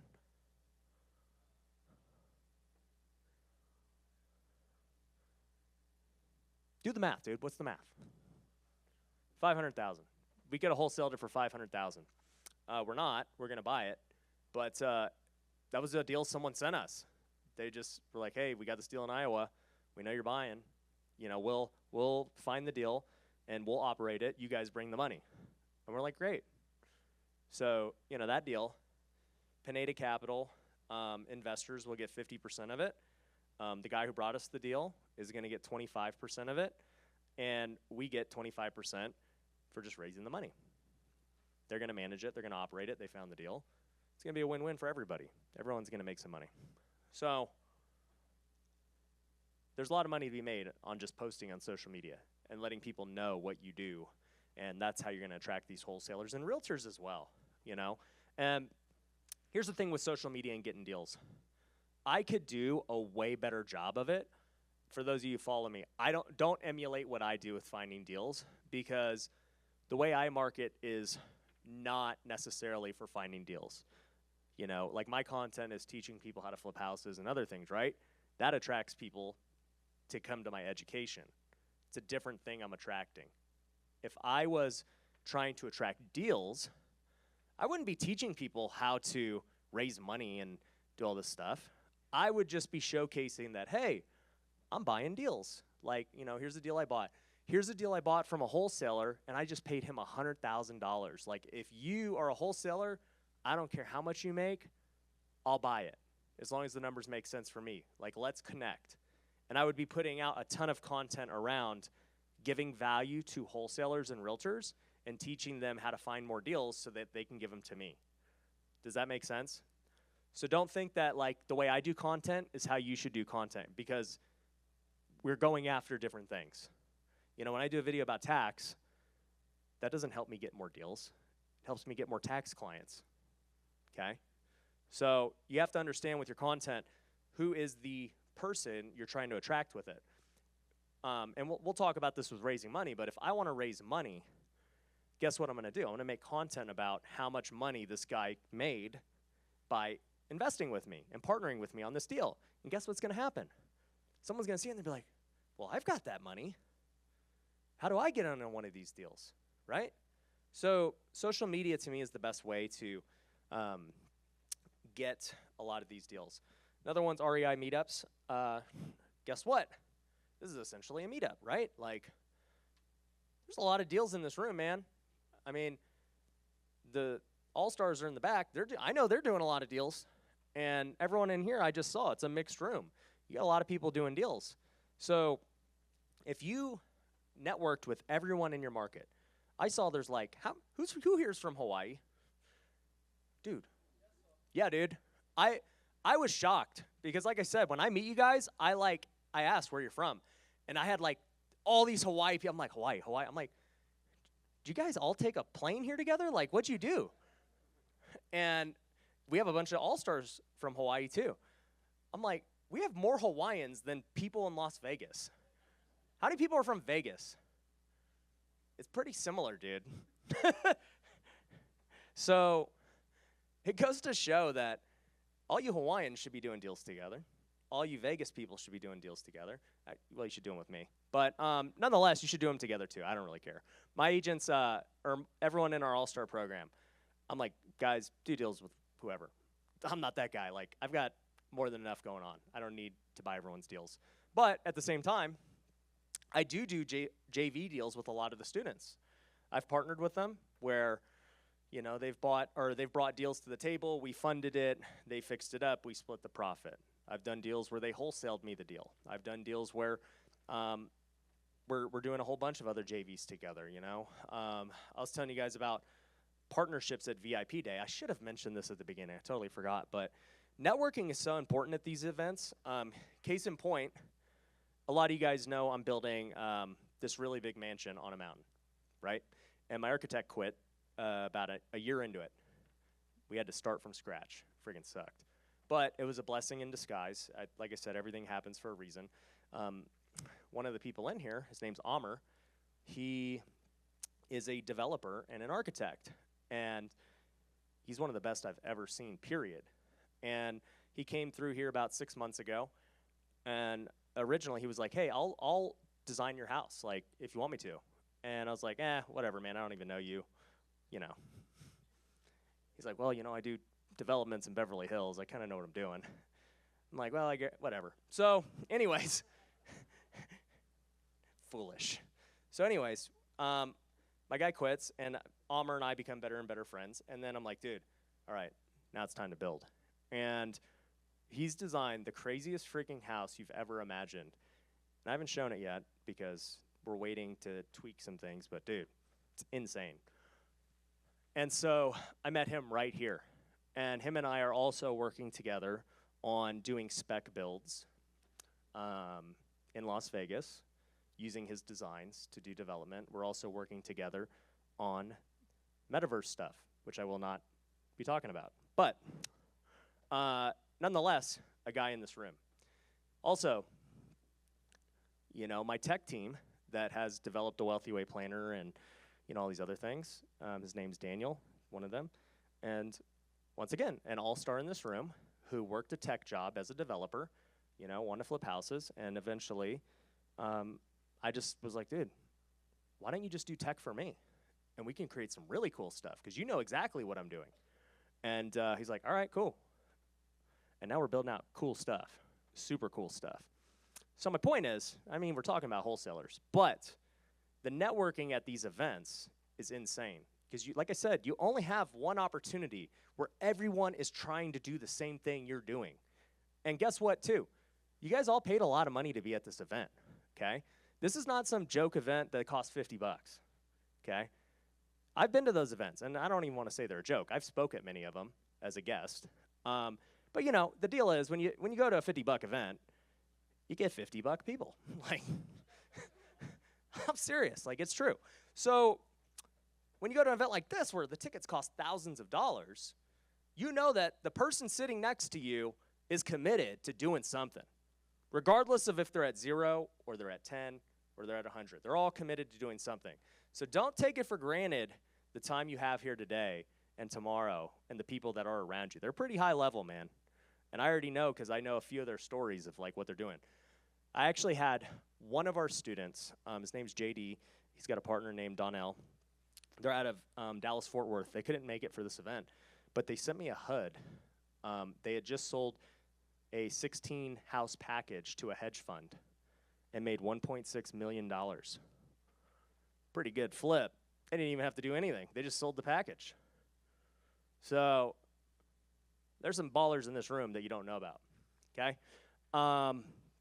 So yeah, go to these meetups, take them serious, man, and network with everyone who's, you think that you can do some things with, all right? Facebook groups are pretty good. The Discord community that I created for the Wealthy Way is a great example of that. Craigslist and bandit signs, these were more old school back in the day, and I've gotten deals from it. I haven't checked them in a long time, but even to this day, sometimes I'll still call a bandit sign. I'll just see it, and I'll be like, I'm going to call it and see what this guy's all about. I won't tell him who I am or anything. I'll be like, oh, you're selling houses, huh? Like, you got any deals? Like, what are you doing? And they just start telling me something. It's usually like a newbie, and I don't know, they're just funny conversations. But I've gotten deals from it, but yeah. So I call the bandit signs. Now, when you got wholesalers, here's the ways you keep them, right? We talk about this with business in general. It's much easier to retain a client or a customer or someone else than it is to keep finding new ones, okay? That's business 101, okay? A lot of businesses, they think, like we were at how many of you were at VIP Day, okay? So at VIP Day, I was talking about leads, and I said, everybody wants to generate more leads, but you have all these leads in your system already that are really good. You may not have to generate more leads. You may just have to nurture the leads you got better.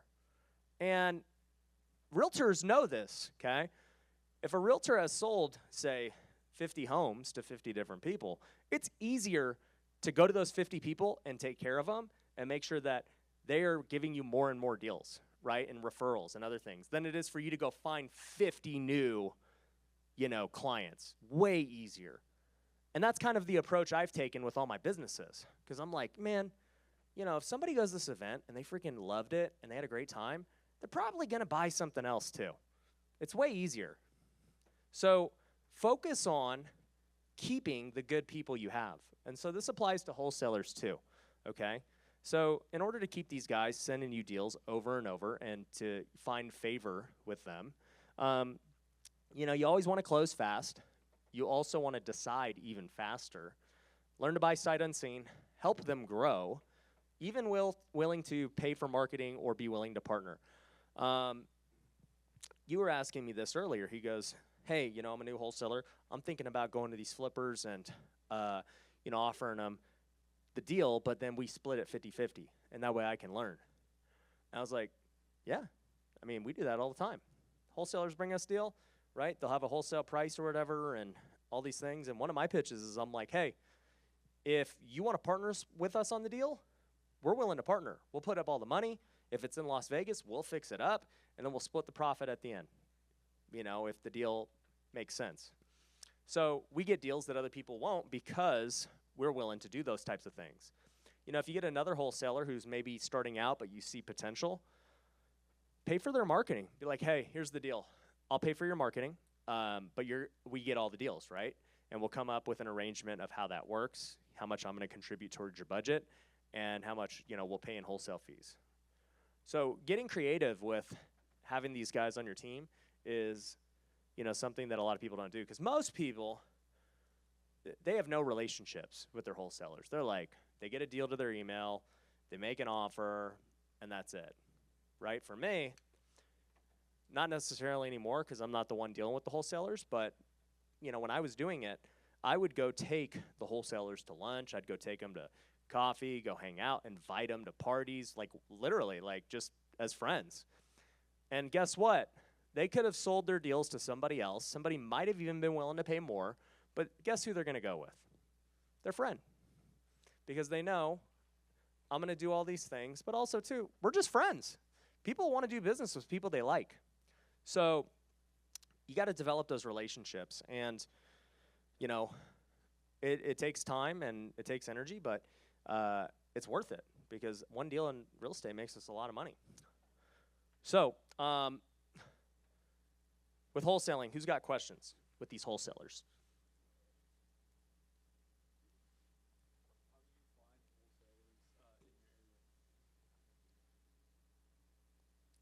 Yes, how do you find wholesalers in the area? We kind of talked about that right here. I mean, really, these are the only ways to find them. I think social media is the best at this point with where everyone's at. Anyone else? All right. Wholesale. Oh, one more.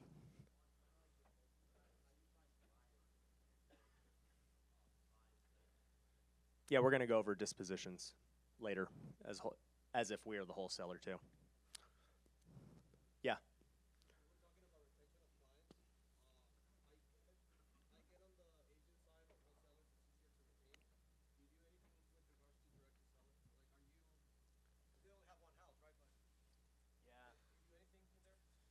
Yeah, direct to seller's tough because that's usually a one and done. You know, like the most we can do is like provide a great transaction for them. Then we try to get them to leave us a review, you know, so it boosts our Google review and our Yelp review and stuff. And then from there, I mean, no, we're not keeping up with these guys and like trying to, because a lot of times too, they see what we sold it for. It's like, but I actually have had it happen though. Like sellers reach out to us down the road and they're like, I got another house, like I want to sell to you. Or I've got a friend and, you know, I want to refer them to you, even though they know we made money. So it happens.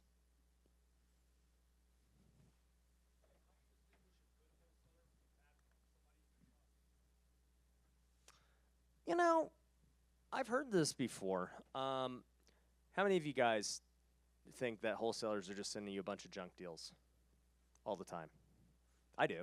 Like, it's true. Like, at the end of the day, the big wholesalers, for the most part, are sending pretty bad deals. And it's not that they're sending bad deals. Like, they just have the buyers willing to pay for it. And we're going to talk about that. It's not a bad deal. I can't hate on somebody who's going to make more money because they have a better business and, you know, buyers willing to pay more than me. So, you know, in terms of good wholesalers versus bad, I wouldn't look at it for like, man, these guys only send bad deals, because that's what most people would associate it with. I would look at it more just ethically. You know, I've had wholesalers who've burned us for one reason or another, maybe go behind our back on a deal or, you know, whatever. That stuff happens. There's some shady characters. And whenever that happens, they're out of my life. Like, we toast. I'm like, never again will we do business with them. And anyone who asked, I will tell them exactly what happened. And that's it.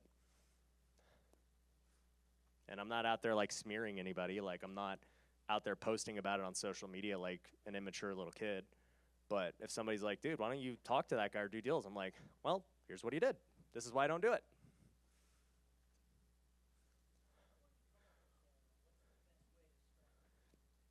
Well, I mean, as far as starting as a wholesaler, you know, you got to get deals, which we're talking about. So, you know, the first aspect is getting all these deals. And we're going to go over that with direct-to-seller marketing of like what most wholesalers do to find deals. All right, cool. So let's talk about direct-to-seller marketing, right? As I just said, this is where most wholesalers operate, and this is where we get the majority of our deals, whether we're wholesaling them or whether we're flipping them or keeping them as rentals. So to me, direct-to-seller is a whole different department in your company, okay? If you're flipping houses, right? I said you got to raise money to buy them, you got to be able to get deals, and you got to be able to get contractors, okay? And getting deals is pretty easy if you're just doing MLS or, I don't know, easy is not the word. But getting deals is different when you're going on the MLS or going to wholesalers because they're doing the ones like getting the deal. Like the MLS, you're just making offers. Wholesalers are bringing you deals. But direct to seller is you're creating this marketing and sales department of your company now, which requires a whole bunch of work. And we're going to go over that. But you know, when it comes down to direct to seller, there are three things you need to think about: data, the marketing channel, and the sales process, okay? All three must be working properly to consistently get deals. So there are typically two approaches that people take to marketing. There's the shotgun and the sniper, okay? So the sniper goes to get very niche down deals that they know these people are motivated. Do you guys remember when Gary was talking about list stacking and how he was saying sellers have 3 motivations for list and stuff? Well, you know, that's an example of being a sniper. You're trying to go after the people that have different forms of motivation. The shotgun is somebody who just is going to go pure volume. They're going after everybody. They don't care. They have a bigger budget, and that's the only way to go about it, right?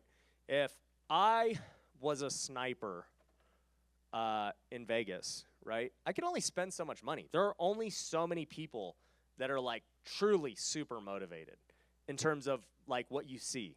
And we'll talk about different things you can see.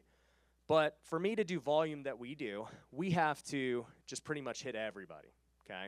Because there's only so many of these people, you know, that are truly motivated. There's a lot of people who aren't necessarily super motivated, but they just sell. They're like, yeah, you know, now that we're talking, we'll sell. That's cool.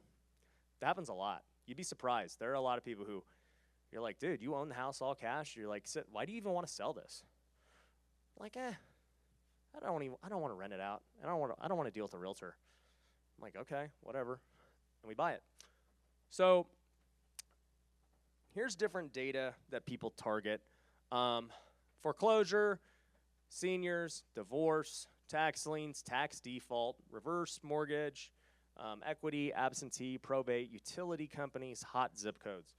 These are just some examples. You know, if you use different softwares, there are a whole bunch of other ones you can do.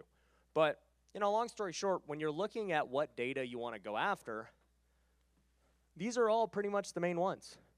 And what Gary was talking about with stacking is when you have a seller who has multiple, you know, data points that show motivation, okay? Think about it. If somebody's in foreclosure and, you know, they're an absentee owner, meaning they don't live in the house, and, you know, they've got a lot of equity, that's somebody that's got to sell. He's in foreclosure, he's got equity, and he doesn't live there. Like, somebody's going to make a deal with that guy at some point. It's just a matter of who's going to get it, who's got the timing. So with these data points, you can stack them and figure out which ones you want to go after. You know, seniors, a lot of them are, you know, like one would be that you see people do is like seniors with 2-story homes that have owned them for 20 years, right? Like, okay, if there's a senior who has a 2-story home that's owned it for 20 plus years, more than likely it was a house that, you know, they raised their kids in. They probably want to downsize to a single story. And, you know, they've owned it for a long time, so they probably built up some good equity. The house probably needs repairs because it's old. And guess what? That guy probably wants to sell. And so this is how you start targeting these people and doing your marketing efforts. So you got to think about the data first and foremost. Who is the person you're trying to market to? Okay. We use batch leads pretty much for all of our data. So what Batch Leads does is they have these lists. So if I wanted to say take all the properties in foreclosure with a tax lien, I could go on Batch Leads and they will give me that entire list. Then what I have to do is skip trace it. So you skip trace it, meaning get their phone numbers and their address and everything else where they live. And then Batch Leads also has list management. So pretty much all of the data that we've skip traced and got their numbers and all that stuff, it's now stored on their software and database. And you can do a lot of things. You could text those numbers directly from their database. They have a dialer now. They've got driving for dollars. They've got all this stuff. They can even comp properties and stuff. Now here's the deal. Even with all comping tools, I don't care if you use Batch or you use PropStream or any of these things, they're not really accurate. I mean, at the end of the day, they're like Zillow. They give you an idea, but they're not. You're going to have to comp yourself. Never rely on these to give you, your ARV. So if any of you guys want to use it, there's a promo code there. They do 50% off the first month. Batchleads.io/homerun. So, yeah, and you get 500 texts for $1. I like Batch, but I like them all, man. I think PropStream's cool. There's a bunch of ones always up and coming. Like, there's a bunch of good softwares out there. The reason I just talk about Batch is because it's super easy. Like, it's got all these things that other ones don't. And, what I've also found is most people, and by the way, like, the affiliates and stuff I get paid on these things are so minuscule compared to everything else I do. Like, I don't care what you use. So, with them and PropStream and these other guys, if in certain markets, you may find that one works better than the other, as far as comping, as far as data and all that stuff. So be aware of that. Like, it's very market, like, they'll all have good data, but you may find that your market has better data with Batch or better with PropStream. So ask some of your investor friends like what they like using in their market. So now, once you have data, okay, the next thing you got to figure out is how you're going to use the data and reach those people. So this is where your marketing channels come into play.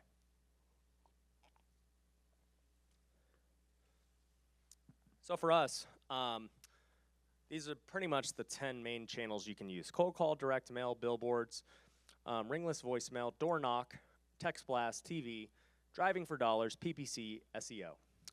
Okay? Now, what we always teach our students is that what you use as a marketing channel is going to be dictated on your budget. Okay? If you tell me you've only got a few $1,000s, I'm going to tell you, well, you obviously ain't going to run some TV commercials, and you ain't going to be doing direct mail. Okay? You don't have enough budget to make it worthwhile. You're pretty much going to be cold calling and texting. That's it. So your budget is going to be the first thing that dictates what channel you want to use. And then within these channels, you're going to have to figure out what works best in your market for your data. The only way to find that out is testing. There's just no other way. You have to test, and you have to just do this through trial and error. And the other thing with marketing channels is you have to give a marketing channel enough time. You can't just be like, oh, I direct mailed this month and I only got a few leads and I didn't get any deals, I'm done. No, dude, it takes time. You got to give it at least 3 to 6 months, at least. We have deals that close a year later, Somebody's in our database from a year ago and now they're ready to sell. And this is especially true with a rising market, because you might get a seller who wants a certain price today and it's too much, and down the road, 6 months later, the market's gone up and you're like, dang, that price would work today. You call them back, you're like, hey, we talked 6 months ago. Has anything changed? They're like, nope, I still want $200,000. You're like, great, I can pay it. So marketing takes time. Now for us, we talked about this at VIP Day. I've got my marketing manager, Monty, and last year we spent around $900,000 marketing. A lot of money, dude. You got to make sure that your systems are good if you're going to use that. And, starting out, I think we were like $50K a month, and then we went to like 60 and 70, and as the market got hotter, I'm like, blow the budget. Like, 120. This market is crazy. Like, let's get as many deals as possible. And I think, now we're around like 80 or 90K a month. And, I'll talk about sales team and stuff later, but it's a function of we know what marketing channels work for us, and we know that, we're going to get a return we want. And so, last year, we got about a 3.5x return on our marketing. And it was good. At 3.5x, we make good money. But that was just on closed deals. So we also brought in 55 flips to the next year that marketing's already paid for. So it's really a lot bigger than you think because, you have to look at both closed profit and projected profit. That's how we measure our marketing. It's like, okay, we closed 3.5x, but we also have another 3x in the pipeline that hasn't closed yet because we're flipping it. So, we got a really good return on that marketing. Now, here's the deal. When you're shotgunning like I am and you're spending that much money, you're going to get lower ROIs because you're just spending so much. Like, when you're starting out and you're by yourself and you spend, say, $3,000 and you're just texting and cold calling, one deal, say, makes you $50,000, you just got like a 20x return, So you should do that when you're first starting. But as you scale, your ROI will go down. Because if it didn't, if I could get 20x, I would spend $1 million a month. I would just keep spending until the ROI kept going down to the point where it didn't make sense. So you're always going to be, as you scale, getting less. But, for those wondering, what we personally do at this very moment, we spend about $50,000 to $60,000 a month on TV commercials. If you're in Vegas, you've probably seen me a lot if you watch TV in the news or if you watch Jerry Springer. We air on Jerry Springer a lot. Because think about it. Person watching Jerry Springer, they're probably pretty motivated. They might be in some trouble. Okay? So, we do a lot of Jerry Springer and Maury and stuff. And, we spend about $50 to $60 a month. And then on cold calling, we spend like $10,000 a month. On texting is really cheap. I think we spend like a few thousand a month. PPC, which is pay-per-click, that's like showing up on Google. We spend a few thousand a month. And then direct mail, I think we spend about $10,000, $12,000 a month. That's our budget. And, every month, our hope is that it brings in on, say, $80,000. If we can bring in about $400K of projected profit from that 80,000, then it was pretty good. That would be a 5x. That's the goal. And if we do better, great, fantastic. It's gonna be awesome. So yeah, that's kind of what we do on the marketing channels. Now, marketing is useless if your sales team sucks. So before you ever spend $1 on marketing, you better make sure you got some killers on the sales floor. And if you're by yourself, you better make sure you're a killer as a sales guy. Because if you're not, you're going to I could hand you a lighter, and then I'll just take your money and I'll light it on fire for you. It ain't going to do nothing, okay? I've seen a lot of people start to wholesale, and they're like, I can't get deals. I'm like, okay, how many leads did you get? I got this many leads. I go, okay, it's not a leads problem. You're getting a lot of leads. So what's the deal? None of them are good leads. And I'm like, I'd venture to say you're just probably a pretty bad sales guy. That's it. If you're generating leads, you probably have a sales issue. So you're going to either have to hire somebody or you're going to have to be a good closer. We use my buddy Steve Trang. My sales team still to this day uses Steve Trang's sales training. He's good. He has a one Zoom a week thing that they all watch, and he's got a course and other stuff like that. He's good. Another guy is John Martinez. He's got a sales training program. You see other guys like Grant Cardone and the Wolf of Wall Street and all these guys. They got their own sales programs. At the end of the day, if you're going to be a sales guy, you need to learn how to do sales. I'm a sales guy, right? When I talk to people, there's usually some kind of sale happening, right? Like I'm negotiating a big deal for Pineda Capital. I'm negotiating somebody to join my company. You don't realize this. Everything is sales, okay? When I want somebody to come work for me, I have to sell them on working for me, okay? Because they could go work for anybody else. They got a job. And I have to convince them that, yo, this is the place you need to be. Here's why, right? So you're always selling. So I think it's a great, I know I said who, not how. And like if you suck at sales, go hire somebody who's good. Sales is the one thing where I'm like, if you're in business, you probably want to at least learn a little bit because you're going to have to sell. And if you're not good at it, it's going to be tough to scale and hire and, do the things you got to do. In my coaching programs too, we talk a lot about sales and, how to do that. But yeah, for me, I've realized so many people don't focus on the sales process, and it's really the most important. I would rather have 10 leads with a good sales guy than 100 leads with, somebody who doesn't know what they're doing. The good sales guy is going to figure out how to get the deals, and he's not going to miss. And I use this all the time, this analogy. If there's 10 of us that go talk to a seller, right, motivated seller who's really good, we're going to get 10 different results, okay? 5 of us may jack up the deal and not get anything. 3 of us might get a deal, but it's average. Another person might get a really good deal. And there's going to be one person who just hits it out of the park, and they just kill it and get a great deal. And that's going to have a huge impact on your ROI because now, depending on how that guy negotiated, you went from maybe making $0 to maybe making $20,000 to maybe making $50,000. All talking to the same person. And it's just how good was that sales guy? And so it just goes to show how important sales really is. And I didn't realize this in my business because I was a naturally good salesperson, and I just didn't realize how impactful it was because I would listen to my sales team talk to sellers initially. I'm like, what? What did you just say? Like, that was so bad. And then I'm like, you just destroyed the deal. Like, it's over. And so, a lot of times it was. And like I said, this is not a sales training. There's so much that goes into it. But one thing I'll say, a piece of advice is if you want to be a good salesperson, learn to listen. That's the number one thing. Okay? Most bad salespeople go straight into their pitch.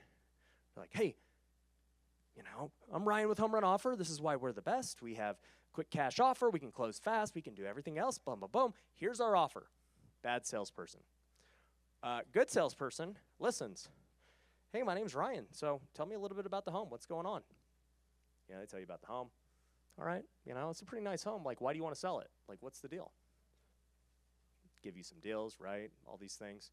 You just keep asking questions and questions and questions, and you understand the right questions to ask, not just to create small talk, but to lead to the answers you want to get to. And it just takes a lot of time and skill. But that's just a little sales tip. This isn't working anymore. Is anyone back there? Maybe the battery's dead. My entire team is gone. Where are they at? While they're doing that, I guess I'll give you some more sales training. Apparently it says sales training. So, one other thing I would say with sales is just some quick tips off the top of my head. Always ask a lot of questions. Try and ask leading questions to get the response that you want. Always try to get them to give you a number first. Okay, never just outright be like, here's the offer, Try and get them to give you a number. And even if they are not willing, oh wait, now it's working. Maybe it was me. And if they're not willing to give you an offer, at least don't give them your number because the only leverage you have with that seller is your true offer. Once you give it, they don't need you anymore. You're done. So the only way you ever give your true offer is if you know you're going to close a deal. So there will be times where I used to go on appointments and I just never gave them an offer because I knew it wasn't going to be good. And the moment I give it to them, like, they'll never talk to us again. I'd rather be mysterious and still have a chance down the road. And so, You can give them a range, right? If they don't want to give you an offer, you got to ask 5 different ways to try and get a number out of them, right? This is why car sales guys will be like, what do you want your payment to be? It's a tricky way of, getting the price they want, okay? Same thing with offers to sellers. Like, hey, how much do you want to walk away with? They're like, oh, if I could walk away with $100,000, okay. So what do you owe on it again? Oh, you owe $200,000. Okay, so basically, if I gave you $300,000, you'd be good, right? Walking back to whatever it was they want. Okay, so a lot of sales tactics you can use, but don't give them your number unless there's a great chance it's about to be a deal. Because here's what happens too: if they're not ready to make a decision right then and there, and you give them your number, and it's like pretty good, like close to what they want, guess what they're about to do after you leave the house? They're shopping, baby. Okay, home runs at 300,000. What's Joe Schmo home buyer at? Oh, 310. Okay. Okay, 310. Cool. It's because you gave them the offer. You lost the deal. That's why I say good sales guys know not to do that because, you have to just focus on that and get better. So, also, when you start getting all these leads and you're working on the sales team, you need a CRM. In the All-Star program, we give our students the CRM that we personally use for ourselves. There's a lot of great CRMs. Like, I'm not here to pitch the CRM. I don't care what you use. We used to sell it. I don't even sell it anymore because I just don't care. And, yeah, it's just like, goes back to the 80-20 rule, okay? Like, the CRM, yeah, it made money, but it doesn't, make me that much money at all. So I'm like, why am I even worrying about this thing? But if you want it, you get it with coaching. And there's a lot of great other ones, too. You can get, Podio-based, which is what a lot of investors do. There's some that are $50 a month, $100 a month, $300 a month. Mine is just you pay to get it installed from a developer. It's like a couple $100, and then it's it. You don't pay anything else. You just pay Podio's monthly fee of I don't even know, $10. So pretty simple. Now follow up. Okay, in order for these leads to convert, you must follow up and set sequences. So a sequence in a good CRM is something that automatically follows up for you, okay? So basically, we have these sequences in our CRM where, if a lead comes in, based on what happens with that lead, we're going to set them on a sequence. So if they don't answer, right, we call them. The next sequence we're going to put them on is they're going to get 7 texts in a row. Well, over the course of 7 days, okay? I like to annoy people. There's a reason. Side note, there's a reason you see my content everywhere. I'm just annoying you. I'm going to do 5 reels a day. I'm going to do a bunch of stories. I'm going to do a YouTube every day. And I'm going to annoy the crap out of you. And you're just going to see me. And then you're going to end up here. That's how it happens. And that's how it happens with sellers too. You annoy the crap out of them. They're going to do business with you because they just can't get away from you. They're like, stop. Fine, I'll just sell you the house. So you set sequences. So one of ours would be the 7 days. You're like, hey, in day 1, hey, I saw you submitted for an offer. You didn't answer your phone. What's a good time to talk, right? Just trying to get a response. Day 2, hey, I know it's been a minute since we talked. I would love to give you an offer on your property, blah, blah, blah. Day 3, hey, I don't know if you are still interested in an offer on your house, but we would love to give it to you. Boom. Day 4, hey, should we delete your number and take you out of the system? I don't want to keep texting you if this is an issue. Creating these ways to try and get a different response. You wouldn't send the same one over and over. Do you want an offer? Do you want an offer? Do you want you have to try and see what gives them to give you a response, right? So that would be someone who doesn't answer, right? Let's say there's somebody that answers, but they're not motivated, right? We talk to them. We're like, this guy, he's not ready to go right now. We just want to keep him, on a follow-up. So just depending on where they are, we will set a follow-up, or we'll set a sequence. Maybe it's where they get a text once a month, once every 2 weeks, whatever, right? And those are just generic texts. Hey, it's been about a month since we talked. I don't know if anything's changed, but I still am interested in buying your house. and you just keep setting these different sequences. So you must also follow up. So in a good CRM, you can set reminders for yourself and task. And so basically what happens is you would only use this if you're about to, somebody's warm. So you talk to this guy, he's like, yeah, I'm not ready to make a decision right now. Call me in a week, okay? Anytime somebody tells you to call them in a week or call them in 2 weeks, cut it in half, okay? So if they say call me in a week, call them in 3 days. I know I sound extreme, but this is what gets deals. Because sellers lie. And they don't know that they're lying, but they do. And, we've had it happen so many times where they're like, call us in a week. And then we call them in a week. They're like, oh, I already took an offer. Like, fool, you told us to call you in a week. We did what you said. So now we call them in 3 days. If they say call me in a month, call them in 2 weeks.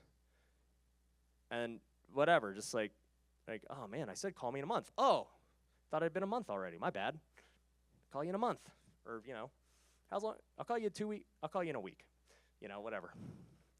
But just follow up with these people, okay? We have one person who's dedicated strictly to follow up. We've got our sales agents who handle new leads as they come in, and then we've got, lead managers who just handle old leads and trying to warm them up and, get deals that way. So another thing, Gary mentioned this, is track your KPIs, right? So I know you can't see this, but, we track our marketing spend on everything. I don't know what. This is an old slide. But, we track marketing spend on each channel, how much we spend. We also track how many leads that marketing channel produced. We track the cost per lead. We track the contracts that we get, the cost per contract. And then we get our ROIs from that. And then we also track projected revenue and closed revenue. So this is what I was talking about. Like with flipping, with wholesaling, it's pretty easy because they don't have to wait to get paid. If you're wholesaling only, your ROI is pretty much what happened. For us as flippers, yeah, we bought the deal, but we haven't made money, but we anticipate to make a lot of money. So we track both. And this is the only way. Like, we track it every single month, every quarter, every year, and we can look at along the way what things need to be adjusted. We're like, man, TV's doing good. Like, let's raise the budget. The only way we know it's doing good is by tracking it. Like Gary said, if you don't have numbers, you can't really know what to do next. Also, part of the reason why I created TrueBooks, because my numbers were so bad. I didn't have bookkeepers. I didn't have KPIs. I didn't have any of these things, right? And I brought Matt in, my partner. I think he's doing the Q&A with the All-Stars right now. But, I brought him in to really clean up the books and give me KPIs. I'm like, I have to understand what we're doing because I don't know. I just have my gut feel. How many of you guys operate with gut feel? A lot. Yeah. You're like, I think it's working. I got a deal last week. It should be good. And then you look at it and you're like, oh, yeah, it's not working too good. So you got to track your KPIs and all that. So we give all of those, by the way, for those of you in coaching, I know a bunch of you are, we give all of our sheets, we give all of our templates and everything else in the coaching program. And one thing we're working on, too, with the tech team is to create these things in software form. So things like KPIs and dashboards and all these, I'm going to build softwares that no one has. And mainly because I want them, right? I'm tired of tracking them on Excel and Google Sheets. I mean, these are great. This is what everyone else does. But if I can create softwares around it, it's a wrap. Everyone has to go into Future Flipper at that point. So, but it's good for my business. Like, I'm literally just building things I want in my business, and I know everyone else will need them too if I need them. So, yeah, that's the point of that. Dispositions. Before we jump into dispositions, what do you guys have questions on for marketing? For all your marketing channels, you got a different person for each one, or just one person handles it? It's like you have TV, SMS, different people? No, so we have one marketing manager who's actually Monty, the guy here on the left. He handles all of them.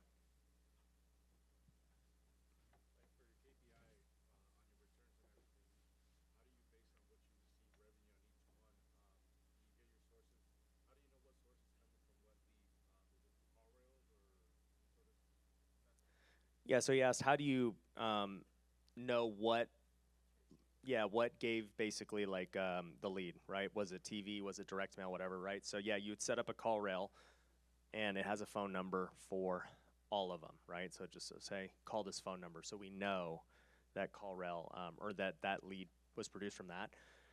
But you know, if you saw on our KPIs, one thing that we do is we combine TV, website leads, and PPC, because we know that 70% of our leads from TV are just inputted on the website. They don't call the TV number. They're just like, oh, it's home run offer. I'm just going to go to homerunoffer.com and submit an offer for my house. And so that we know we have to like pretty much tie together, because if you did just strictly only TV calls, it'd be terrible. Yeah. How effective is PPC? Because I plan on getting to that in like a month. I just want to see how effective it is. I know you said depends on your market, but yeah, bro. Yeah, so I mean, here's the thing. Everything I just told you is effective everywhere. It's what you do with it that makes it effective, okay? So like, we run TV commercials very effective. Other people don't. Almost nobody runs TV commercials effectively. And the reason is, we have TV experts on our team. Once again, who, not how. I don't know how they buy these ads. I would have never thought to advertise on Jerry Springer and like do these things, but these guys are experts. And so they get a big cut of the TV budget we spend for their efforts, and we make money. And it works great. So as it relates to PPC, I'm not a PPC expert either. Most people who do PPC hire a company to go and do it. And so it's going to be dictated on how good that company is for generating your leads. And then also, too, it's going to be dictated on all the things you talked about with your sales team. So the other thing is, like I talked about with your budget, right? I don't know what your budget is initially, but if you were like, yeah, I'm going to spend, you know, like $3-4 grand on PPC and that's it, I'd be like, don't do that, because PPC is extremely expensive.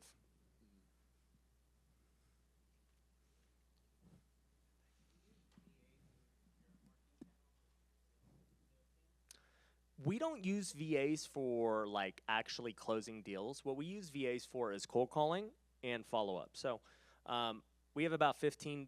So speaking of VAs, somebody asked me this yesterday at VIP, like, how many VAs you got? I said, well, on Home Run, we have about 15 VAs who are cold calling. And then at Lunar, we have about 200 VAs. Yeah, we have a lot of VAs. So, you know, Lunar's a totally different story, but we have 200 VAs who are literally just placing e-commerce orders and doing the drop shipping and other things. We've had to build out an enormous team. And even with that, we're building softwares to automate that process. Like, that's why I'm all in on tech. I've realized as the efficiency of, you know, different things are in play, if I can afford to, you know, spend, say, 50, 60 grand a month on tech that doesn't pay me today, but it's going to create efficiencies long term, it's going to be well worth it. So, as far as VAs go, so with cold calling, all they do is they generate leads, right? They're just literally cold calling the data. Hey, you know, you want an offer on your house? The seller says yes. They say, okay, great. Can you give me the address? How much do you want? Blah, blah, blah, right? From there, they input the lead into our CRM, and then our sales team talks to them. The other VAs we have are with Kristen, who's going to be presenting tomorrow, that booth in between Future Flipper and Pineda Capital. So they pretty much do all that for you.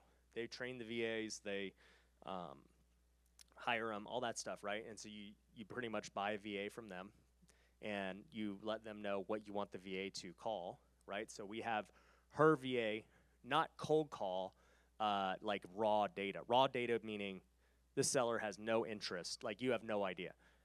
We have them call our CRM data, that people who have at least said, yeah, I'll take an offer. I don't care how serious they are. If you ever say, yes, I'll have an offer, I'm talking to you forever. Yeah.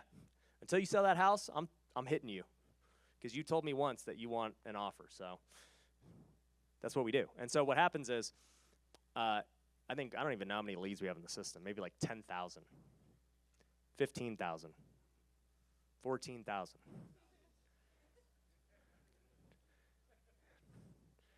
These guys ain't even hitting them today. They're freaking here. So anyways, 14,000 we'll go with, are being hit by their VAs because my sales team is only working the good leads that are hot and that are follow-ups. They're not hitting this old data trying to warm them back up. But we hire those VAs to do that because I think they're a little more skilled than our current VAs. And that's a great way to reheat your pipeline. And guess what happens? If they get somebody who's like, yeah, I'll take an offer, then boom, we put them back with the sales team.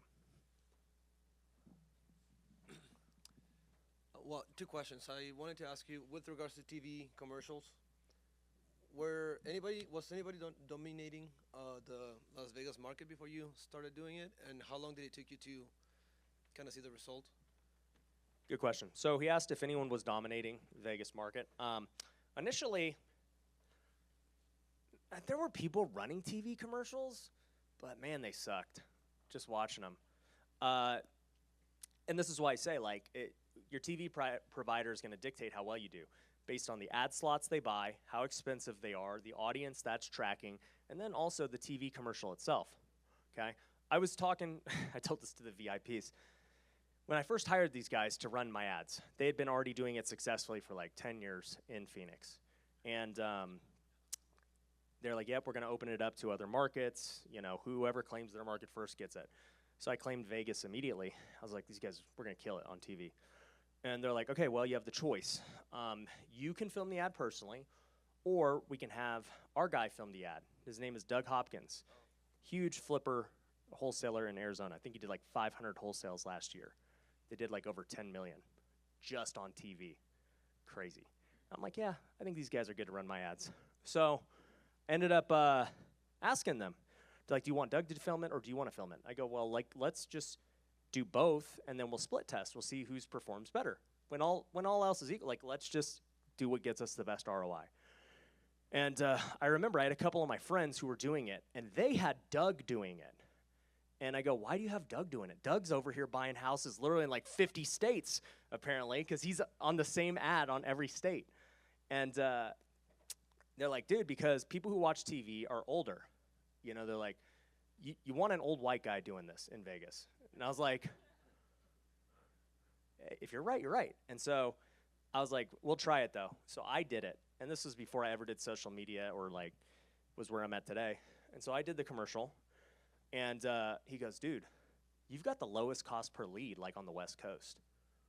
And I was like, that's right. You know, we're going to run my commercial. We don't need Doug. So we literally run the same commercial for 2 years straight. I've never changed it.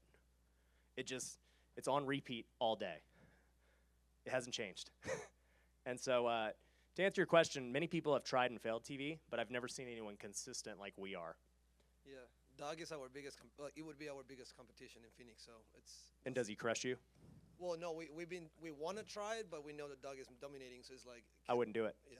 No, I wouldn't do it. And I mean, I say this all the time too. Is to my students, I'm like, look, own your niche. Like, if you are very good at a certain marketing channel, just dominate it, right? I was like, you'd be a fool to run a TV commercial against me at this point. And it's just like, we've been doing it for 2 years. You can't make up that kind of ground that we've done. You can't catch Doug after 10 years of making commercials. And one of the reasons that I did TV was because I also knew, like social media, there was a long-term element to it. That if I did TV commercials for 5 years, people would know Home Run Offer without even seeing a commercial, right? It'd be entrenched in their brain. And they're like, yeah, when I need to sell, like, I remember there's that guy with the hair. His company's called Home Run Offer, and, you know, we'll just sell to those guys. So with cold calling and stuff, you don't get that, right? Cold calling, you're just cold calling. You don't have a brand name from it. Last question. I studied your entire marketing budget. How do you determine that? Are you looking at percentage of profitability, or what's? Your ROI, but also, too, you got to look at your sales team. Because if you just buy a big marketing budget but you don't have enough salespeople that can handle it, you just light money on fire.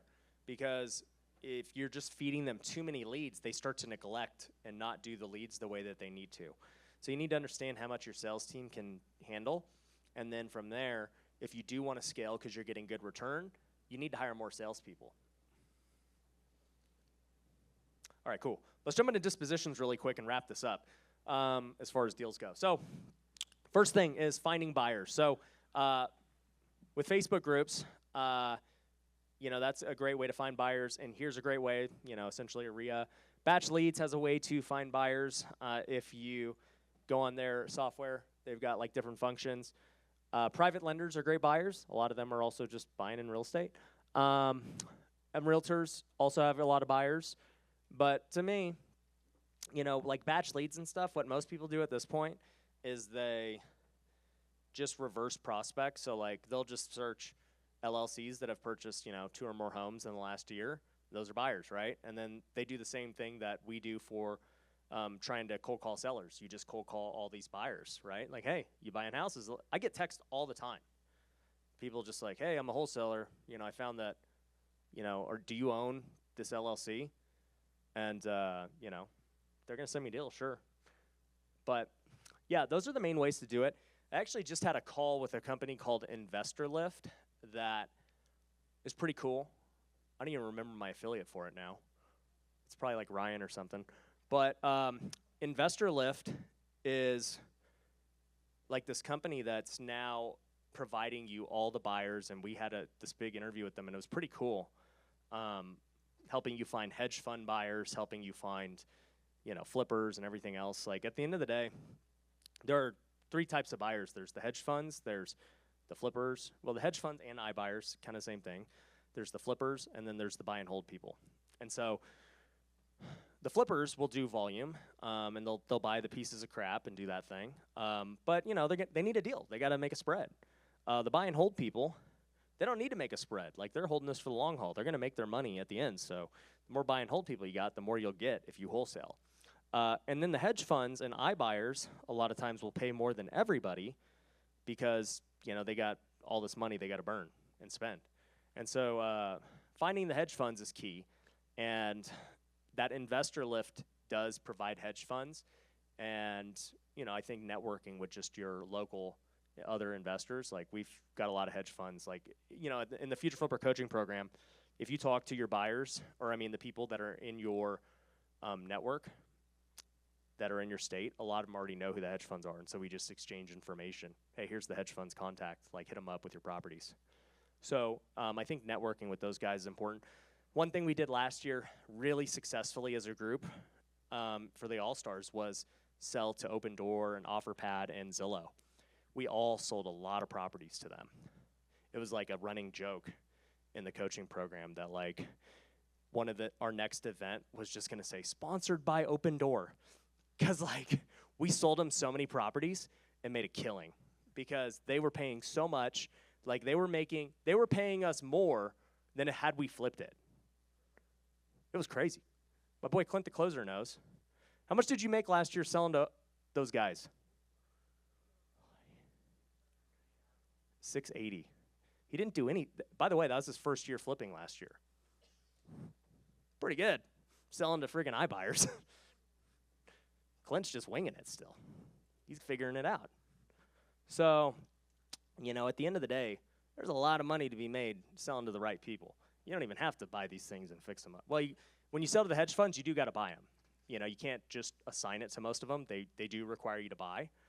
So, getting some kind of transactional funding. But, yeah, we wholesaled a lot of deals last year, too, as a company. Those are the best. Cool. All right. So when you're maximizing wholesale fees, one thing to do, like people have this thing, they say, should you set the price or should you do highest and best? I hate the highest and best thing. Whenever a wholesaler says, send me your highest and best, I'll respond in 2 days. I'm like, see you never. I'm not doing that. It's just like the whole agent thing of like, yeah, send me and we'll look it over the weekend. And I ain't got time for that, dude. Like, tell me the price you want or kick rocks. So that's kind of how I operate. And when we wholesale, I do the same. I'm like, here's the price. Whoever says yes gets the property. And if no one says yes, then give me your best offer at that point, and we'll pick the best offer.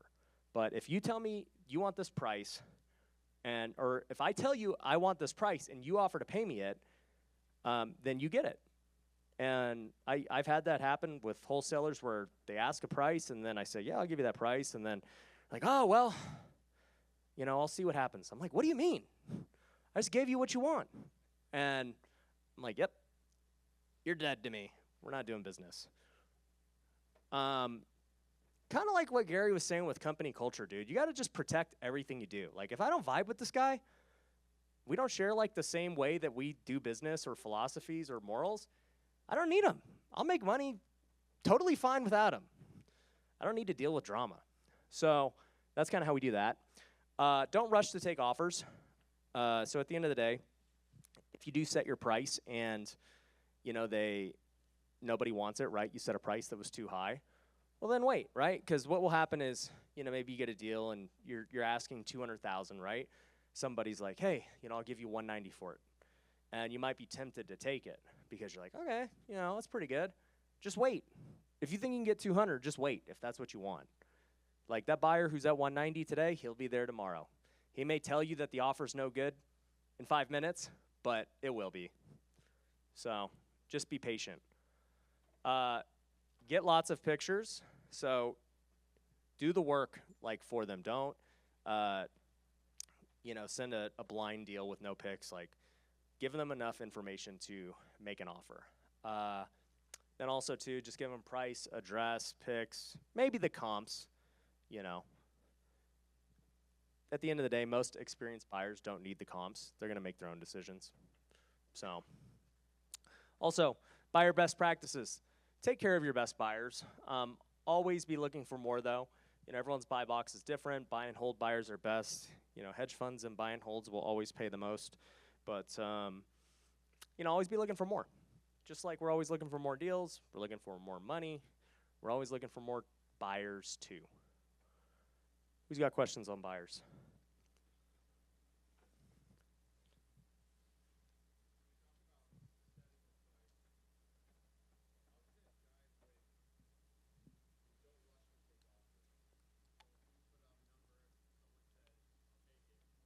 Well, that's fine.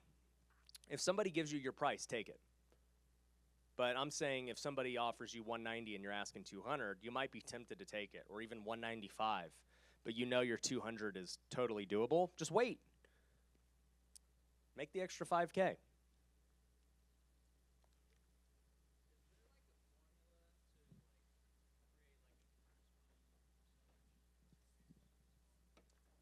He asked if there's a formula for like the earnest money. For us, we always just say $5,000. We're like, hey, put $5,000 down, non-refundable, if you're gonna buy this deal. Okay. On a more expensive deal, we'd probably do more. If it was $1 million plus, we'd be like, hey, you got to put $25,000 down. But in terms of traditional real estate, with normal buyers, it's typically 1% of the purchase price. If they're doing a cash deal, I've seen people ask for 10%. So those are some ratios. Yeah. You try to get when you're wholesaling, do you try to sell every wholesale deal sight unseen with the buyer, or do you try to let them get in there? It just really depends, like, on the market. Like, today, a lot of buyers will buy sight unseen because they have to. But, if you don't have a choice, so it's always about the market. So today's market, yeah, you can sell them sight unseen. You can get crazy money. But, a couple of years ago, it was like, man, you couldn't ask for crazy money, and buyers had to go see it and make sure it was legit. And so it's really going to be dictated by the market and your buyers list, right? If you don't have a big buyers list and you only got a couple of people, then they want to see it. They got to see it. How do you structure your fees if you're the one that's buying the deal from your wholesale company? Yeah, so he asked, how do I structure the fees if I buy the deal from my wholesale company? So I've seen other companies do things differently. Some wholesale companies, if they want to buy the deal, they'll just charge themselves a wholesale fee, kind of like what they could have got, and pay their team that way. I'm different. I actually just pay my team on the entire flip.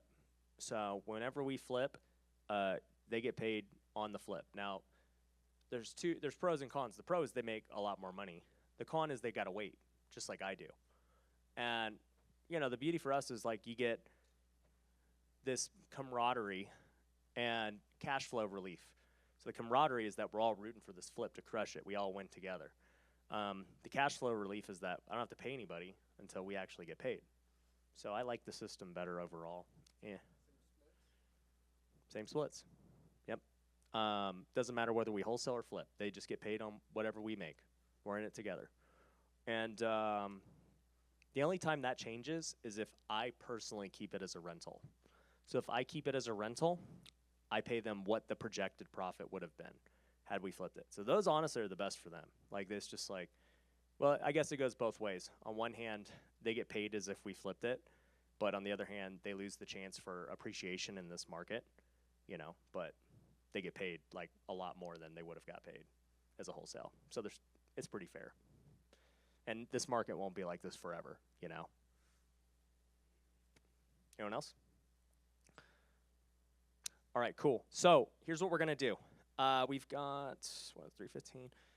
Let's take a quick 10-minute break, and then I'm going to cover the rest of this stuff. All right?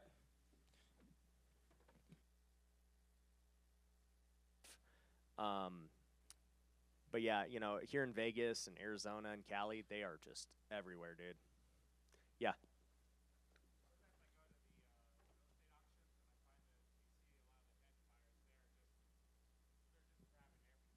Yeah, they're I get their number so I can sell it to them. I don't want to compete against them. I want to sell them deals. The iBuyers are your friend.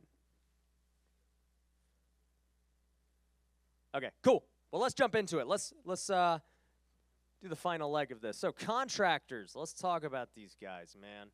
So first thing, how do you find these contractors, okay? Man, I talk about this to the VIPs the other day, man. Construction is the part I hate the most about real estate. I like getting deals. I like doing all the other things, but construction sucks. But mainly the way we find them is word of mouth, referrals, you know, Home Depot, social media, dumpster driving, and the other part is just try new ones. Like, at the end of the day, I've just seen this in my own business. Like, the life cycle of a contractor isn't very long. Like, some of our contractors, they could have been the best people ever.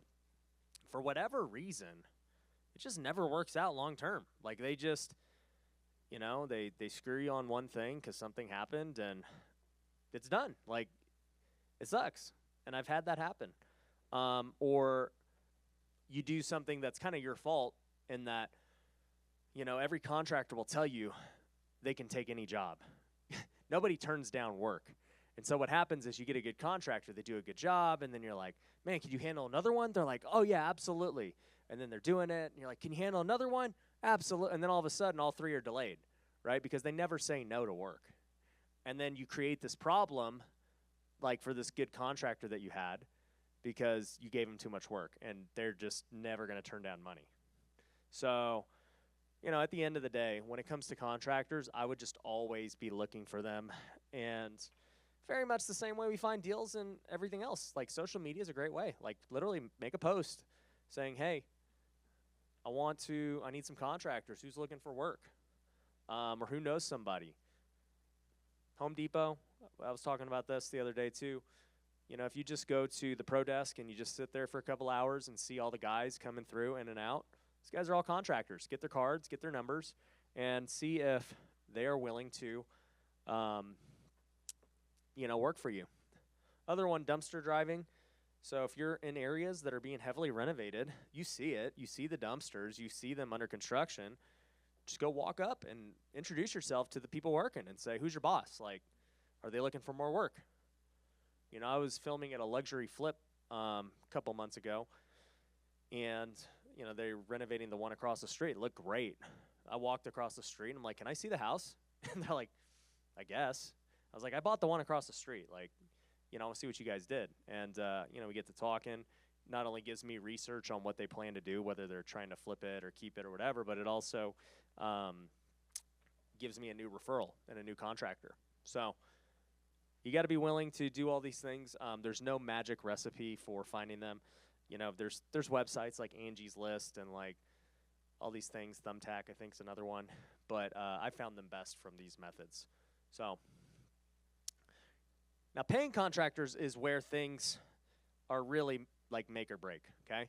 So one thing we do is we hold them to deadlines, all right? So whenever they take a project from us, we have a deadline on our contract, okay? Our contracts, our students have the same contract and scope of work, and basically it says that you are going to get this project done by this date, and if you are late, you're getting deducted $500 a week.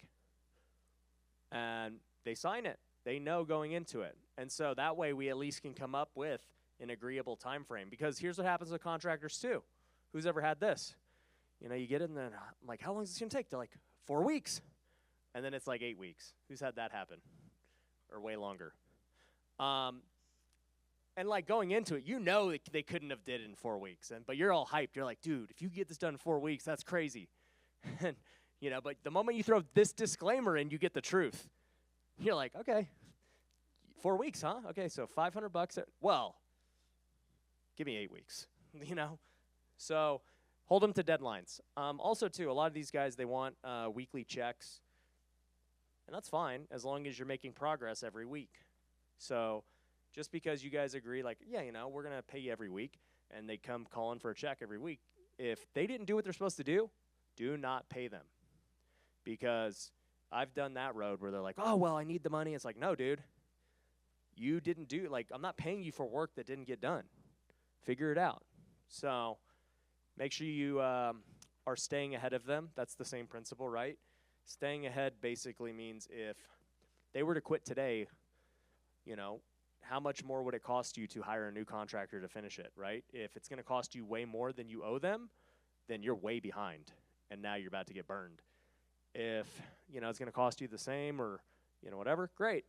Then it's not going to hurt you that bad, okay? So we're trying to limit our risk.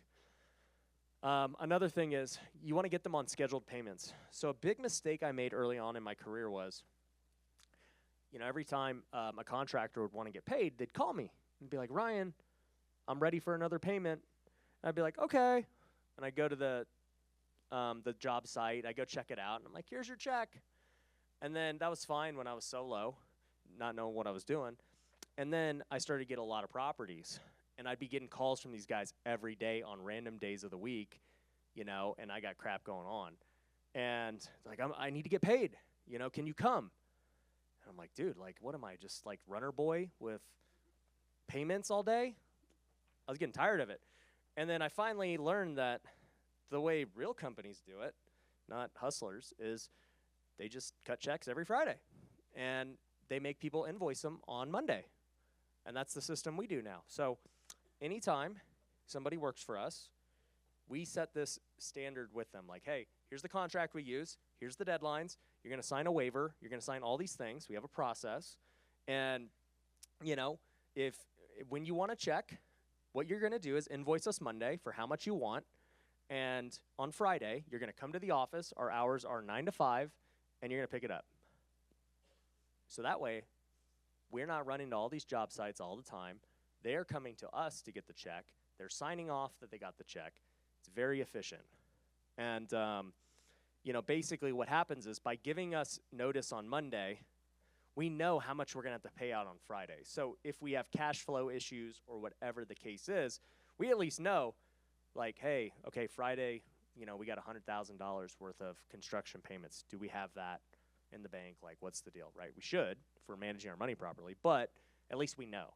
And from there, we can also check them throughout the week now, okay? This guy wants 5,000 this week. This guy wants 20. This guy wants 10.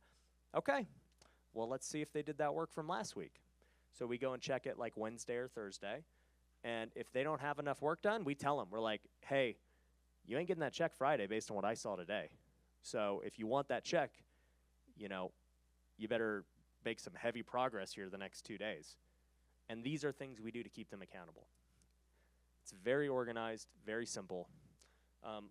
Last thing is, don't make the final payment until everything is done. Okay, this includes the punch list, because I see contractors who would be like, yeah, you know, I'm done. You know, you blue tape everything and you get the punch list, and like, yeah, you know, I'll do it. Just you can give me the check now.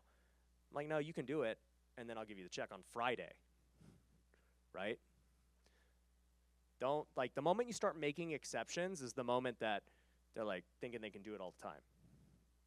And so you got to retrain these guys to really do things the right way. You know, another thing we do when we first initially, you know, onboard a contractor is we give them our contractor's guide. So we created this guide. All of our students have it too. And basically we have all of our color schemes, all the materials, everything. It's like, hey, this is how we flip houses. Here's the paint. Here's the flooring. Here's where to get it. Here's what it cost. Bid it based on this. Every flip looks the exact same. My flips have looked the exact same for like 3 years, maybe 4. I haven't changed them. Like, what's the point? It's like my TV commercial. If it works, why am I reinventing the wheel? And so, like, our normal entry-level flips are just the white shaker cabinets. They got black handles, black accents, and like some gray LVT. It's easy. And contractors don't have to, because I remember when I was first starting out, I would send them a picture of a recent flip, and I go, make it look like this. And every time I'd get there, it looked way different.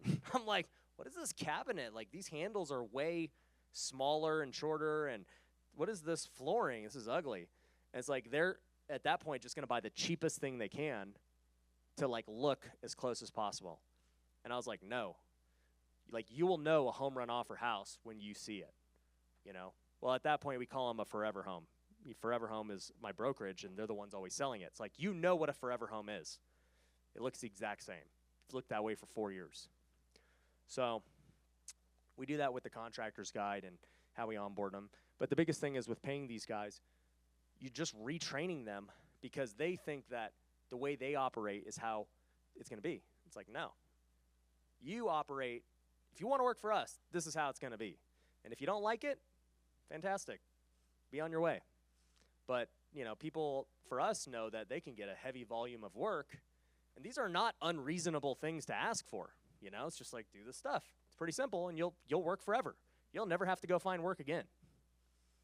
So these are things you got to do at scale. Also, while you're managing them, make sure you're checking the progress at least twice a week minimum. You know, you want to have someone showing up on site. This puts urgency under them. And, you know, when you have good contractors, keep them busy. Don't, you know, at the end of the day, contractors, they got to make a living. So if, you know, you're only giving them one job and then they don't know where their next job is, they're going to go for another investor, right? Somebody who's going to give them consistent work. So if, you know, you're just starting out, that's one thing, right? You can't keep them busy yet, but understand that in mind that if you get a good guy, just keep him always knowing what his next project is going to be. So he's not worrying about where his next paycheck is going to come from. Who's got questions on contractors?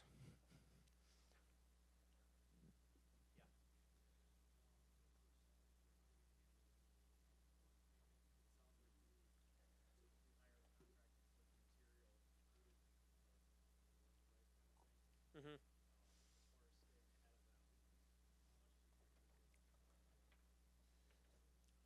Yeah. So he's asking, how much do we pay people up front? Like, what does the schedule look like? It's called a draw schedule. So obviously this depends on who the contractor is, our level of trust with them, how much they've done. Also depends on the job being done. But typically, if we are getting a brand new contractor we've never used, we are not going to like be giving them all this money up front, right? We are going to be like, hey, you know, we're going to give them the bare minimum. It's like, dude, most houses don't require very much money at all to start. You're doing demo. You're just doing very simple things that they're not buying all this material off the bat. And if they tell you that, like, yeah, you know, we're going to have to buy all this stuff. I need half the budget now. It's like, no way, dude. Never give half the budget. It just is not necessary. And if that's their what they are used to, just say, well, you can either do it this way that we want it done, or, you know, don't work with us. I don't care. That's it. And that's how you protect yourself. Never give a huge payment up front. Trying to break it in as many draws as you can so that, you know, they're being fed and you're still, you know, being held safe. And at the end of the day, right, if a contractor proves themselves good over time, you can be a little looser with the draws. But even then, man, like I said, I've had it happen where we've had to let guys go after we paid them more money than they worked, and it is what it is. But, it's definitely a balance. But I would lean on the side of being more strict, especially with someone you've never used, than just being loose.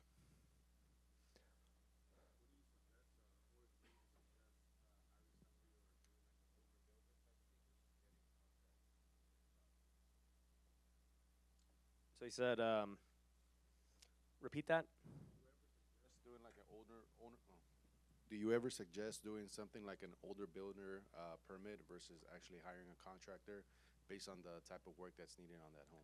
Right. So here's the thing with permits. Majority of the time we don't get them, and most flippers don't, mainly because you would never get a property done. It's like almost impossible to flip if you get a permit on every property. Now here's the deal. We tell every buyer when we sell the house, literally in the disclosures, we did not get a permit. They know. And we say that in big, bold words.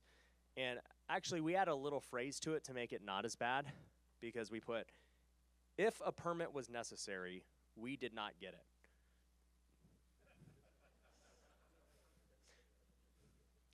But here's the thing, right? Because there are some that are just painting carpet, right? We don't need a permit, and we still put it in. And then there are some that are full-on rehabs, and we put it in. And like every state and place is different, right, with how strict they are. But Vegas is more on the lenient side. I mean, here's the whole thing with like even licensed contractors versus non-licensed. Like I already know someone's going to ask it. So with licensed and non-licensed, your state is always going to be different, right?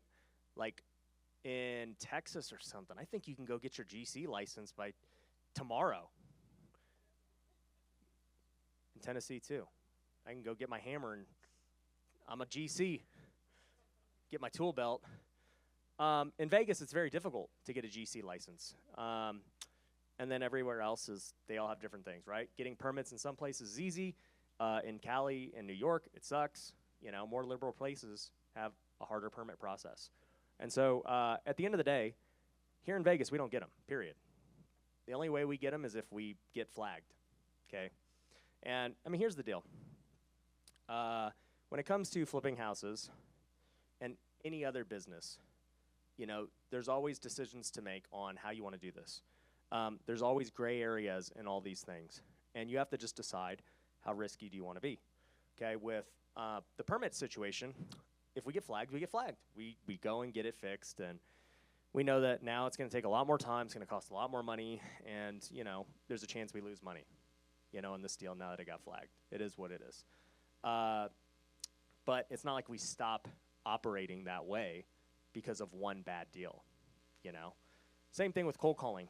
You know, cold calling is a very litigious thing right now. People are suing people for cold calling, all this stuff. I recently went through a lawsuit. We lost, I'll just say it was a lot of money, okay? But here's the deal. In the grand scheme of cold calling, made us way more than that one lawsuit cost us. And so at the end of the day, we still cold call. And people could still try and sue us and do these things. So in this real estate business, you could literally do everything perfectly and still get sued. It does not matter. So at the end of the day, like, my motto is always disclose. However you did it, just disclose. And I'm like, we didn't get a permit. You still chose to buy it. And, you know, when it comes to house flipping, I don't want to jinx myself, but we got a really good track record with, you know, after the sale. Like, because our paperwork is bulletproof. Like, dude, you knew what you bought, you know, for whatever reason, right? And we're doing a good job on them, but at the end of the day, like, people still sue for any other reason. So to your point of, do we hire GCs or owner-builder?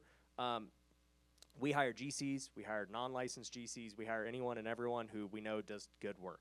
That's what I look for, is people that do good work. And so it's kind of the same, but preferably, is there ever a time you say, I won't fudge on hiring a GC for this type of work versus a handyman? And obviously you use handyman. Yeah, I mean, so we just know our contractor's capabilities, right? So it just depends on what the project is for who we're going to hire for it. So yeah, we have electricians, we have GCs, we have handymen, we have everybody, right? So we utilize what needs to be utilized for that project. You probably have typically when hiring a new contractor, do you itemize everything that they need to do, or like do you just kind of blanket it? Because I mean, I've had a contractor be like, "You didn't tell me I was putting doors in," and I'm like, "You signed up to flip a house, so." That's on you. Okay. You need to itemize it. Okay. We have a scope of work that, once again, is part of that agreement that they signed stating they'll be done by this deadline that itemizes every single thing. This is what happens when you don't have a contractor's guide and it's vague on what materials are being used and everything else. It's vague on, you know, you're like, my idea of flipping a house is you replace everything. They're like, my idea of flipping a house is just being livable, right? So take vagueness out of everything.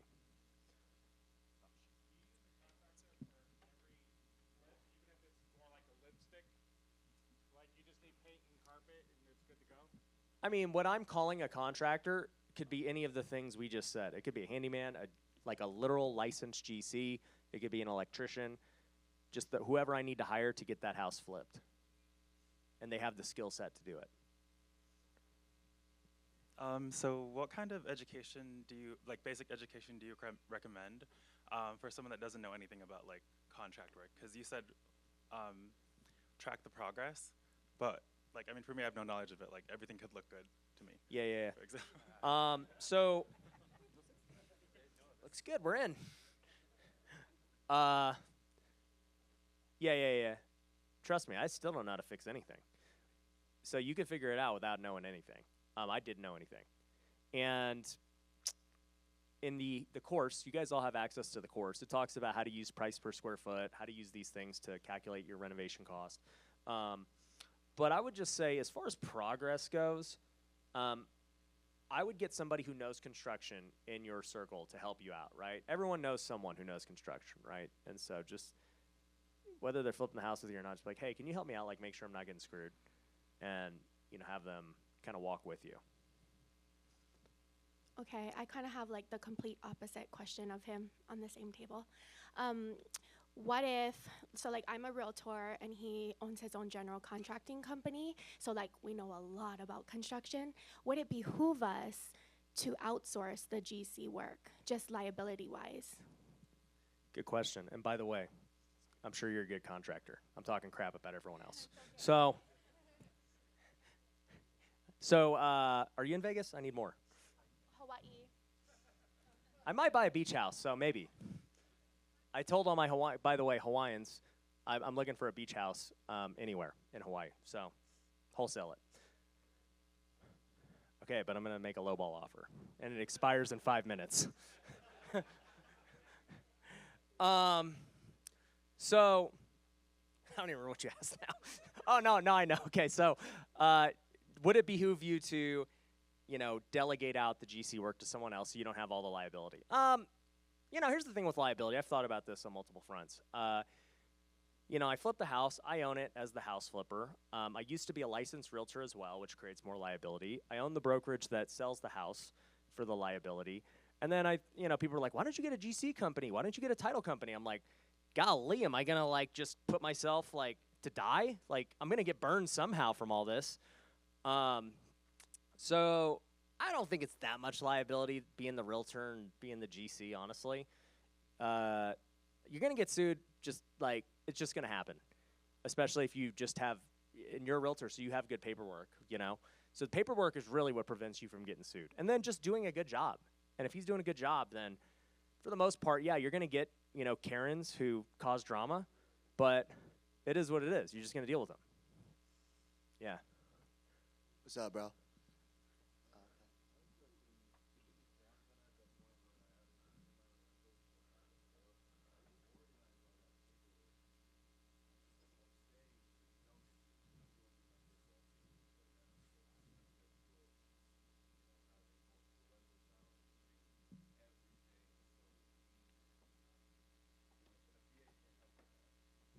So he's asking, you know, how do you keep the paperwork so you don't get sued and, you know, all that stuff. I mean, it's tough to say. There's lots of different ways that we keep our paperwork. I mean, every time we flip a house, we have a Google Drive with all of the progress pictures, with all of our contracts, like to the buyer, to the seller, to the contractor. Like, we have everything in one Google Drive so that if anything happens on a file, We're like, okay, like let's look and see what happened, right? So you just have to keep it all in one place. Like, and what I'm saying with preventing yourself from getting sued, it's from doing the right things. And just to me, just disclose. Like at the word, just always disclose. If you're in doubt, disclose. Yeah. Hey, bro. What's up? For the most part, do y'all use like a set of the same materials for every fix and flip? Or okay, cool. Thought I said that. Yeah.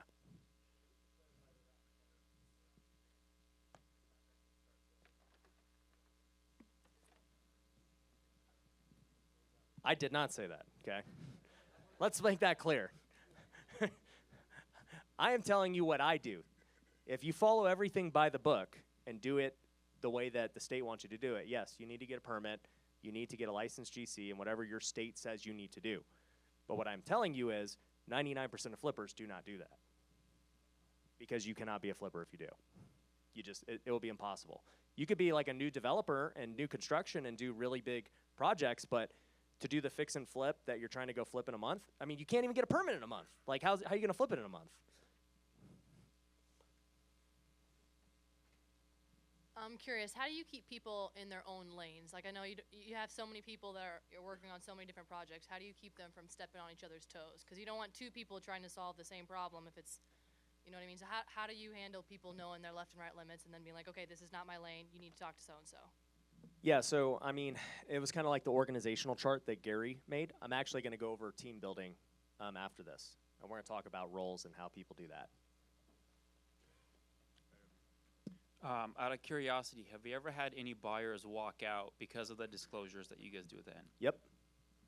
Still sold them. You don't want it, okay. Next man up.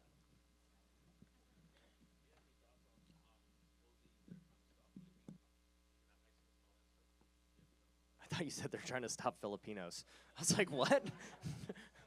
What are they stopping me from? Yeah, I know. We only hire Filipino VAs for my people. Kind of support them.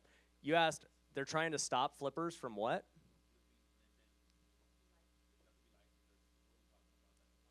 A licensed what? Realtor? That'll never happen. Why would I have to be a realtor to buy a house? That's dumb. That won't happen. Once again, that's a problem that I'm not even going to worry about because it ain't going to happen. And if it ever did, you'll see me back with my freaking realtor badge and actually, you wouldn't see me doing that. You'd see me add somebody to my LLC that's a realtor. That's what you would see me do. I have a question. About how many properties in should I begin to form like an LLC so that I, you know, when the suing comes? I mean, you could form an LLC today. Okay. TrueBooks can do it for you. Okay. You know, so LLC is good to start right away. Honestly, I've been using the same LLCs for like 7 years. Yeah. Yeah, a hard money lender is going to make you get an LLC either way. So you might as well just get it now. So when you work with flips without the permits, how do you work with the appraised value? Because I know some appraisers, they don't really call the value to things that are not permitted. They will. I mean, we've never had an issue with it anywhere. Now, there's a difference between fixing up a property that's existing and then like doing some type of, I guess, value add where you're adding square footage or whatever else the case is, right? Because then they might look at it and say, well, you didn't get a permit, like I'm not counting the square footage. I have seen that happen. But if you're just taking the existing 1,000 square foot home and fixing it up, they can't not give you value for it. And if they do, you get a new appraiser if they try and like play around. But even when we get hit square footage, so we get a lot of hidden square footage. There will be properties we buy where we know it's not what it says it is.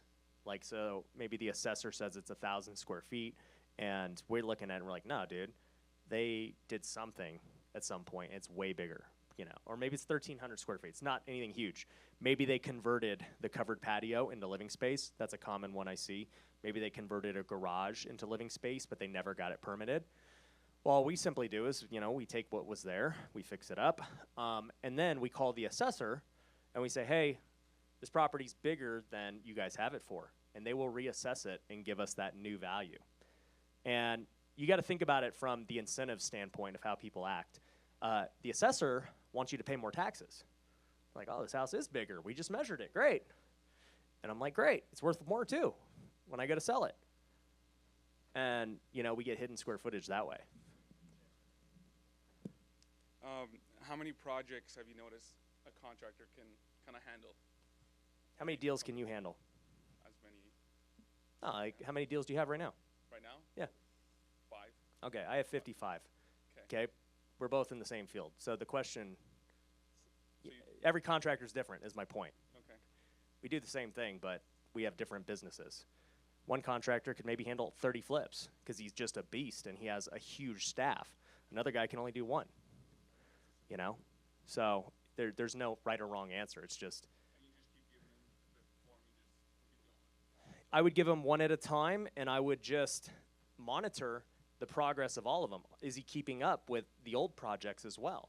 And you kind of find their capacity. And once you figure out what their capacity is, you don't go past that. Back to the assessor question portion of it.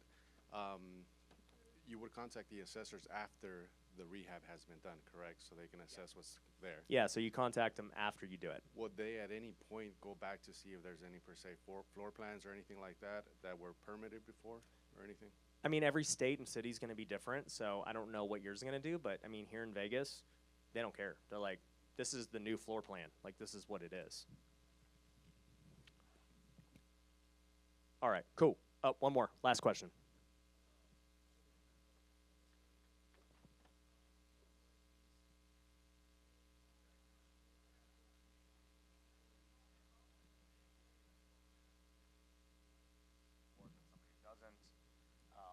I don't think I've ever hired a general contractor who actually gets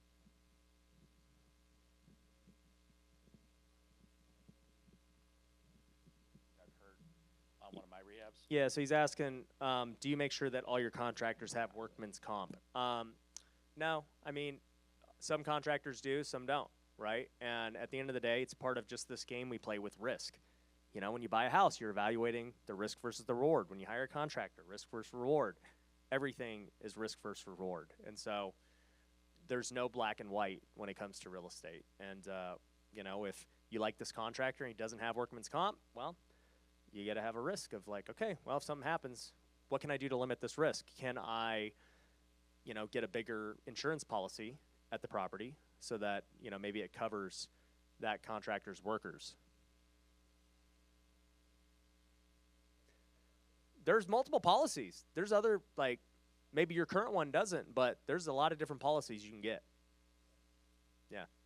Okay. Let's jump into money. All right. Raising the money to buy these deals. Okay. So first thing is, hard money is typically how you're going to buy all of your deals. I still use hard money to this day. You know, at the end of the day with hard money, you're going to have local versus national. A lot of you guys will have local lenders. And there's some national ones that pretty much are what I use. We've got Lending Home, Civic, Lima One, Anchor Loans. Those are examples of national lenders. We have about $20 million worth of hard money out right now on all of our flips. So we got a lot of money. And Google is probably the best way to find lenders if you're like looking locally. So you would just be like Las Vegas hard money lender, and you'll see what there is. So pretty simple. Big banks, not really worth it for flips. Great for rentals, though. We don't use those for flips.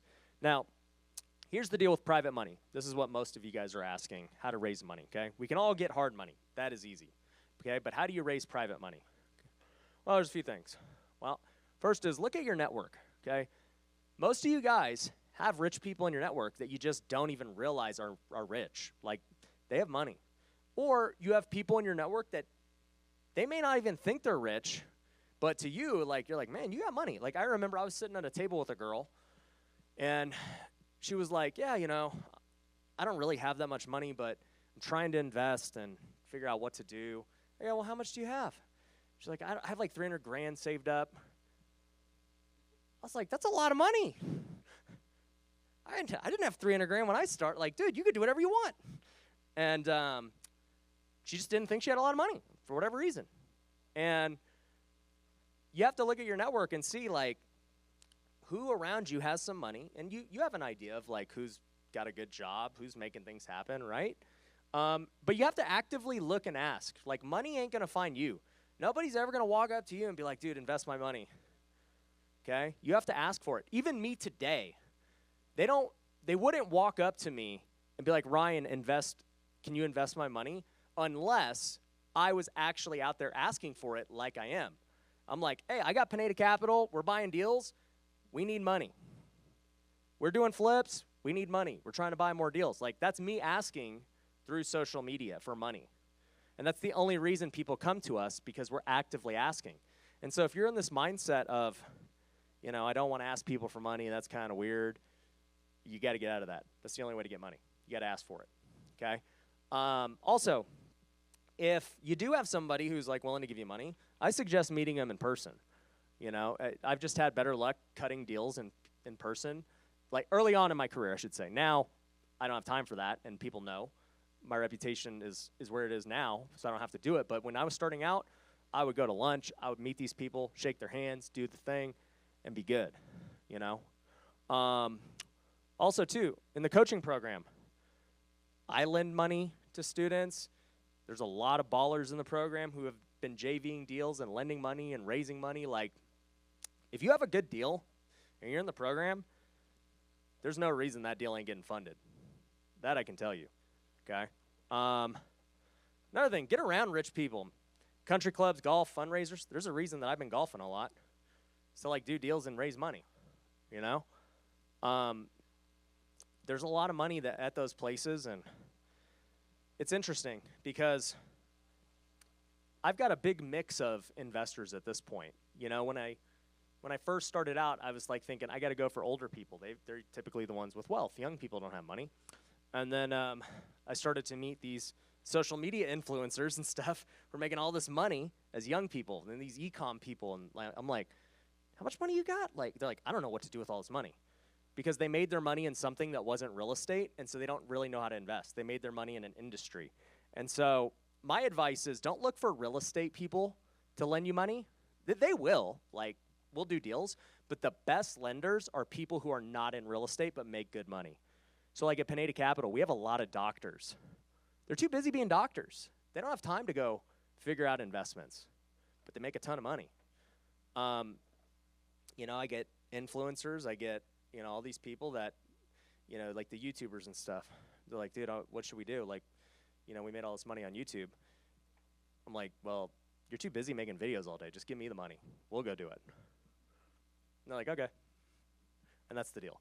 So, yeah, I think looking for non-real estate people, financial advisors, I've had a couple of leads from them, but problem with financial advisors is most of them want to keep the money under management. And so they're not like super great resources for raising money. Now, somebody was asking me this. How do you get people to actually say yes? Okay. For me, the sales pitch is pretty simple. We say, look, unlike other investments, this is secured against real estate. The worst case that happens is you're going to end up with a property. Okay. That's the worst case of all this. Also, we'll say, what other investment can give you a guaranteed interest rate? If you're going to be pitching interest rate, then cool. Another one we say is, it's safer than stocks, right? It's real estate. It's not going to zero, all that. And then also, too, the profit split possibility, right? Some of these lenders who might want to lend with you beyond interest, they might say, hey, let's just do a 50-50 split. It's like, okay, if that makes sense, that's cool, too. Not everything has to be an interest rate. So you want to sell them about all the benefits of that, like just investing in real estate in general. Now, here's the thing. Trust is the most important thing out of all this, okay? I could sell them all the benefits of this investment and everything, but they've got to trust me first and foremost before any of that even matters, okay? So, make sure you're bringing them value. Maintain an excellent track record. I told you guys about the time when I lost $500,000 on bad deals. Well, guess what? My lenders made all their interest on those deals. I just had to eat the cost. And guess what happened? Like, they didn't think any less of me. They thought more of me. They're like, dang, like, this dude, he'll pay me back when it hits the fan. Like, I know this guy's character. Everyone has good character when things are good, but everything is truly revealed when things hit the fan. So always maintain your track record. And look, even if you can't pay somebody back right away, at least figure out how you're going to pay them back. If, like, the worst case scenario, because people will still respect that, you know, if you figure out a way to make it happen. Also, too, I think it's harder to sell random people. So, like, I get people on Instagram all the time hit me up. They're like, dude, can you fund this deal? Like, I don't know you. Like, I'm not going to fund your deal. I don't know anything about you. I don't know anything about the market. Like, why am I, you know? So don't be that guy, unless it's in Vegas. But with you trying to go get money from other people, it's just so much easier to go to people you know. I would start with them. There's enough people in your network that you know, for sure, okay? So who's got questions on private money?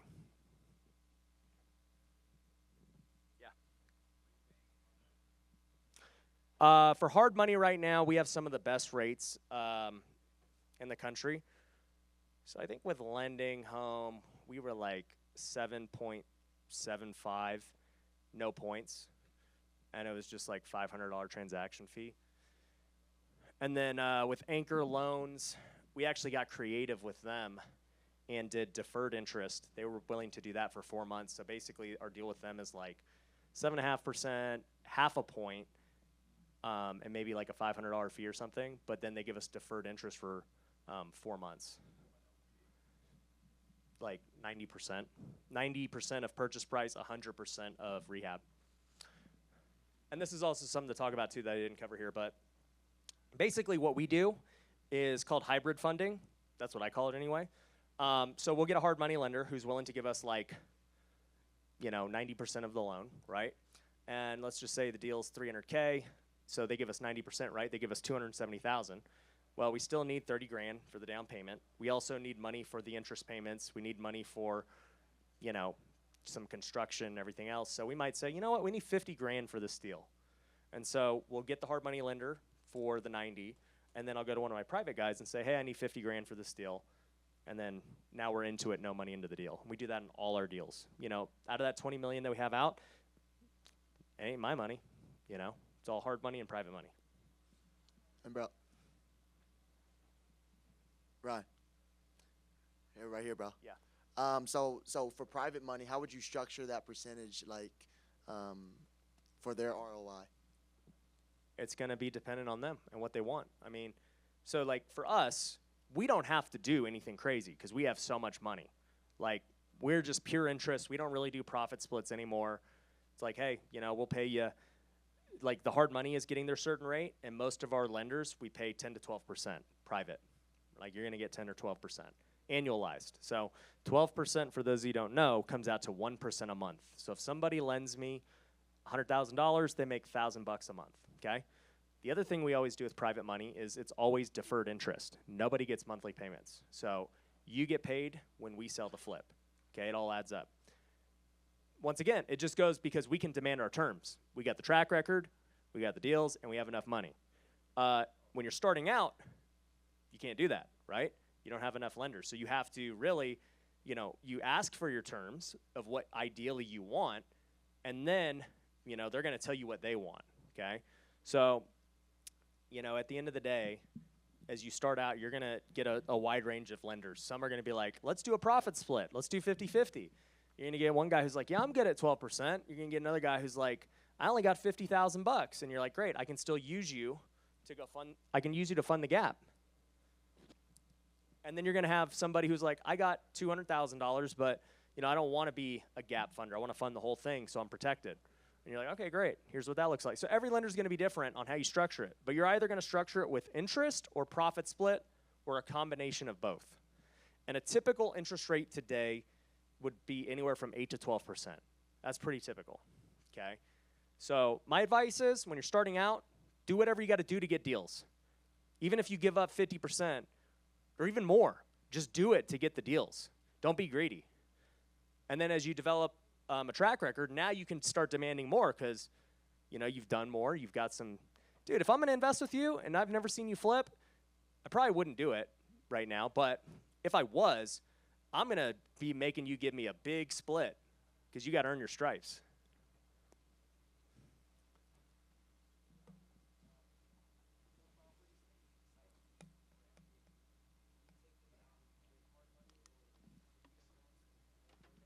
Yeah, he asked, when we know we're going to keep it as a rental and like do a burr, do we still take them down with hard money? Yep, same process. We buy every house the exact same way.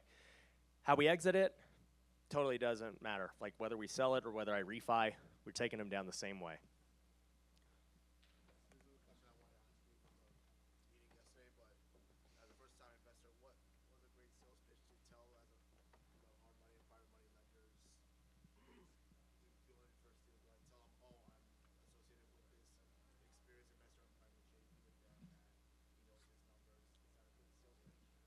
The sales pitch is right here. So take a picture. It's secured against real estate. You're going to get a guaranteed rate. You know, you don't have to worry about stocks going up or down. You're going to just get your interest. If they want a profit split, you can do that. And yeah, if you have an operator who's helping you out, then yeah, hey, you know, I've got this guy. We're doing the deal together. He's my partner, blah, blah, blah. I've even told new students for us, I'm like, look, tell them you're in the coaching program. Like, hype me up. Be like, yeah, I'm getting mentored by Ryan. He's this big flipper. You can go check him out on YouTube. Like, this is who's training me. Like, I'm in this. That's better than you just being by yourself saying, I'm new.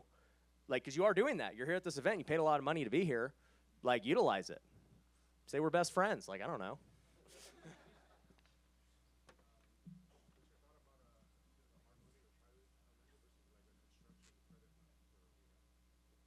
He said, why not get like a construction credit line for rehabs and stuff? I mean, like, however you finance your deals, it doesn't matter to me. Like, if you get hard money for the majority and then you get a credit line to fund down payments or renovations or whatever, I have a few credit lines too. That's great. You could use a credit line. You could use private money. Just get money. I don't care how you get it. You can get a HELOC against your house, like whatever you want to do.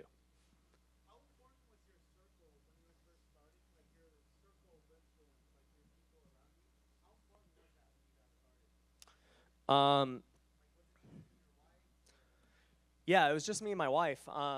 Unfortunately, I didn't have a big circle, and I didn't know these things that I'm telling you now, and I wasn't outgoing as far as like being willing to put myself out there and tell people what I was doing. So I didn't get private money until like 30 deals in. I literally funded everything, credit cards and hard money, for 2 years straight. We were just winging it. We were just like every flip, just rolling it into the next deal. And then eventually I got my first private lender in Bible study, ironically. And he gave me $500,000. And I just remember I was like, dude, my biggest thing is like I could scale this if I just had people who believed in me. He's like, I believe in you. Like, and then I'm like, why didn't I just ask this guy for this? Like, you know, like why am I not asking people for money? Because I was just like, I didn't want to be that guy. But you have to. Now I ask everybody for money every day. Like, give me money. Yeah. Since you own so many properties and keep it as rentals, can't you just get a HELOC on that and use that for your gap and save money since you pay your gap, you know, funders 10 to 12%? I mean, there's still a cost to getting a HELOC. There's still interest on that. And also, too, I mean, I don't have that many rentals to cover $20 million worth of deals. Not there yet. Yeah. Last question. Hey Brian, I don't know if this is a dumb question or not, but why didn't you ever expand on the couch flipping business? Long story short, and I said this at the VIP day. Every business I go into, I start to understand where the market cap is for what that is. And so if I ever have to start a new business, it's because I know I can scale it way further. And so like couch flipping, I was like at the max. And then I went to flipping, and I'm like kind of at the max for what I can do in Vegas anyways. And then, you know, you go into education, you go into e-commerce, and you see that the max on those is so much higher and so much better margin and so much better everything else. And you're like, why would I only do flipping houses when these are better businesses overall to be in.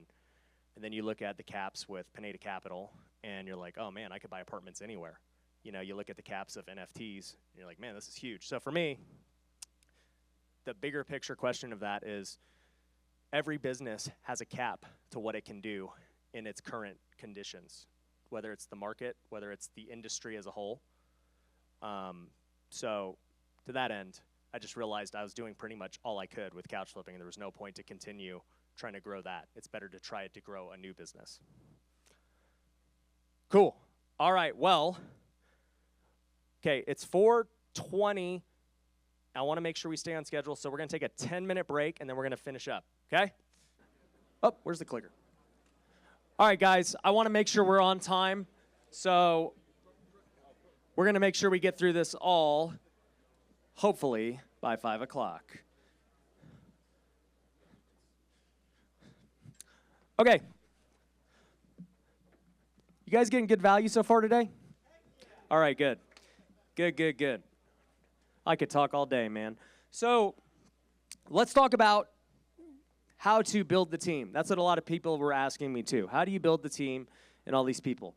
And a lot of these things that I teach are literally like what I learned from Gary. And he already covered a bunch of it, which was great. So I don't have to repeat a lot of the things he said. But let's jump right into it. So for me, starting out, when it came to building a team, I did everything by myself. I had no idea what I was doing, had no idea what I needed. Literally, I was every position. I was the realtor, the acquisition manager, leads manager, transaction coordinator, everything. How many of you feel like you're that person? All right, cool. There's hope. You're here. So I was everything. I didn't have enough income to support a team, right? So a lot of people are in that position, and that's okay. But here's the thing. Baseball taught me I had to delegate because for many of you who don't know, I was playing pro baseball and still flipping houses. And so I had the choice. It was go play baseball and make no money and not flip houses, or find a way to go play baseball and still have the house flipping business run itself. And so I kind of fell into it on accident out of the want to play pro baseball still and not give up my career. So it's kind of crazy because that actually led to it scaling because I learned how to delegate and trust other people. I also learned what positions took up most of my time. I was realizing that project management took up a lot of time and it was dumb. I realized that being a realtor and listing these properties took a lot of time, and I was like, man, I could hire somebody to go list these properties for like a flat fee, $1,500. Why am I doing this and dealing with buyers and inspections? Like, I shouldn't do that. And then I realized that checking on these properties wasn't like that hard. Like, just go to the property, check on it, make sure it's good. It wasn't like rocket science. And so I started to fill those positions, and I realized like what I liked doing and what I didn't like doing. And don't feel like you need to hire everything right away because a lot of you aren't there yet, but start to realize which positions do you want to get rid of? Like, what would be the first ones if you could go hire someone today? Think about those, okay? There's a picture of me. Someone brought up couch flipping. That was one of my signature couches back in the day. So now my team, as it stands today, right? We've got a COO, Sean Bob, right there. That used to be a ZipRecruiter ad. It still is. They owe me another check. So project managers, we've got transaction coordinator, listing agent, inside sales agent, outside sales agent, dispo manager, MLS acquisition, bookkeeper, marketing manager, and VA cold callers manager, okay? Now, remember when Gary said there's like 40 positions in a company when you start out? I mean, there really is, but like if I had to just like make it basic, those are like the basic positions we have, okay? So actually, let me go over this real quick though, since a lot of you don't know. COO, Sean Bob. He literally manages the entire company on the day-to-day basis. He's like, everyone under this he's in charge of making sure they do what they do, okay?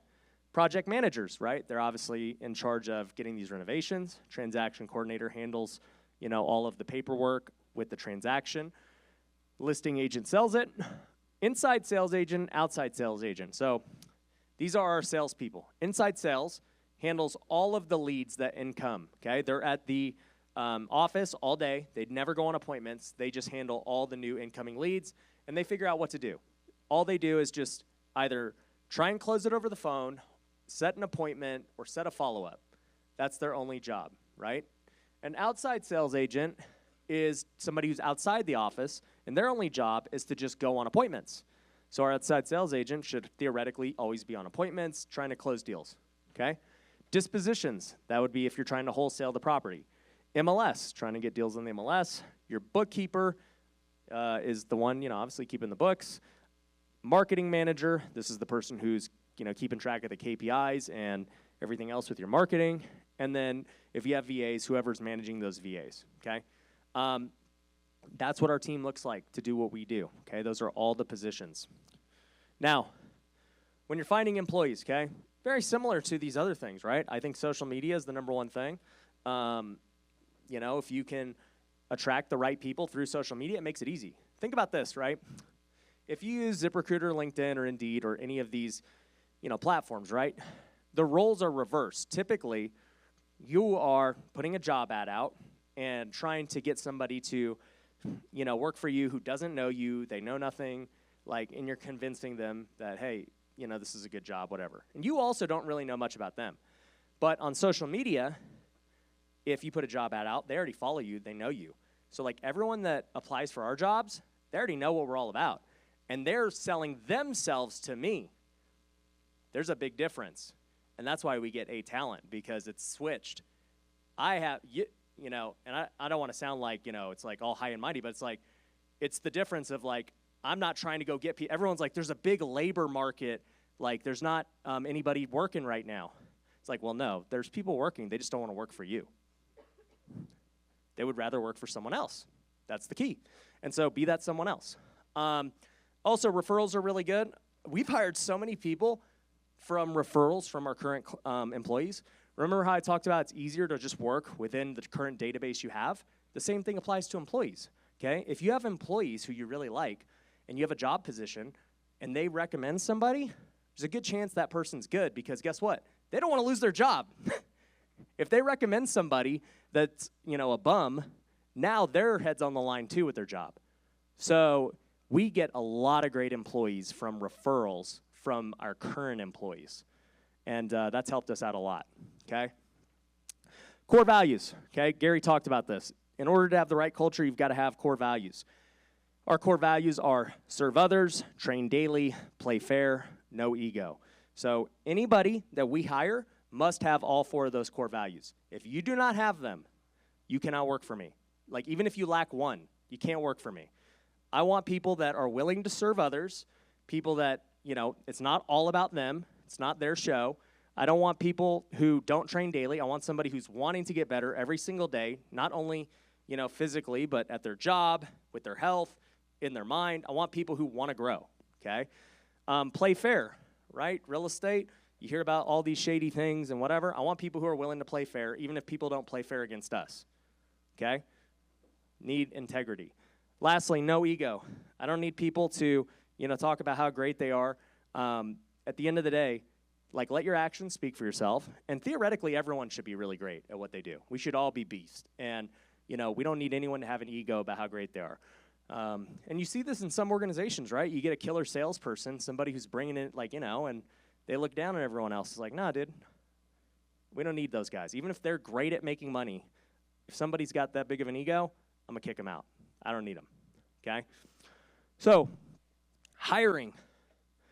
Gary talked a lot about hiring. For me, trust is the most important. At the end of the day, I better trust this person more than anything. Also, fit, experience, desire. He talked about this concept of, are they the right fit, right? Do they have the right personality for the job? What's their experience level for the job? Have they done it before? And what's their desire? Do they want the job? Are they kind of over it? Like you said, you want to have fit, experience, and desire. One way to test people is through predictive index, which we were talking about, but also Tony Robbins has a DISC test that is way cheaper and very similar to predictive index. Now, we pay a lot of money to get PI, but if you want to start doing these tests, you can totally do it with Tony Robbins. And by the way, you know what I'm going to do is, Roham, you there? I don't know where he's at.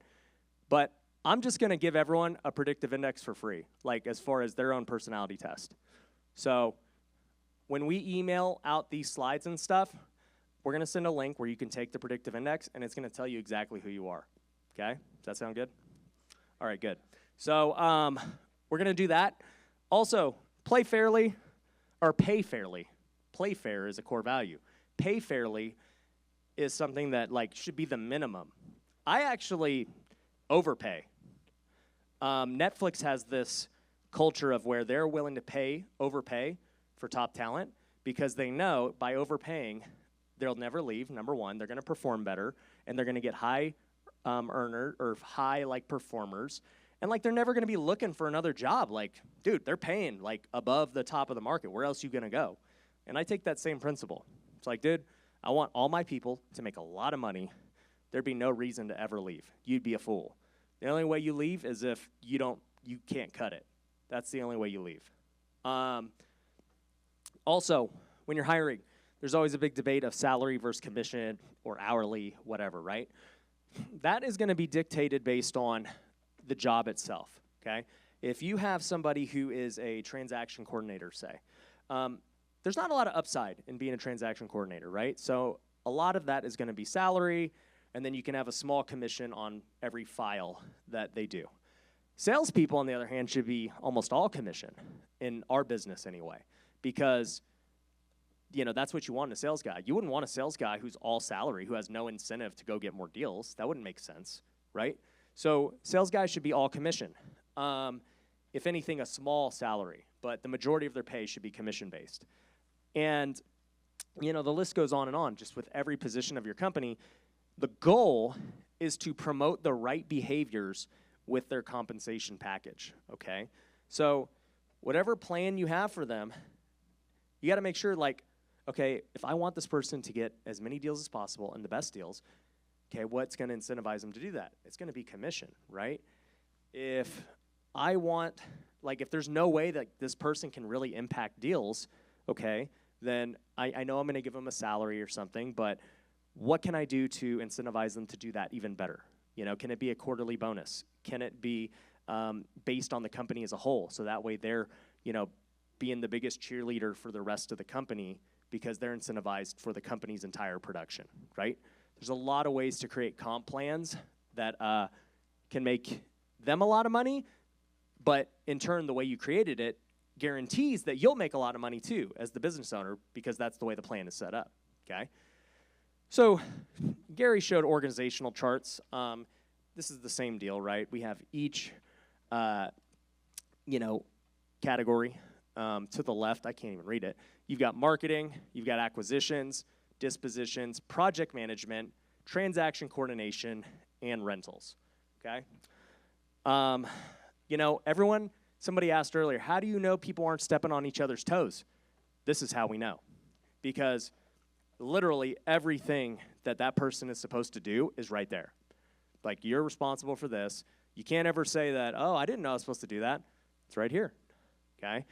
And the person at the top is responsible for all of the things below them. Now, it doesn't mean that they have to be the one doing it, okay? They're just the one responsible for it, okay? So with with project management, right, we've got Daniel. He's the head of project management. And then there are a whole bunch of aspects to project management.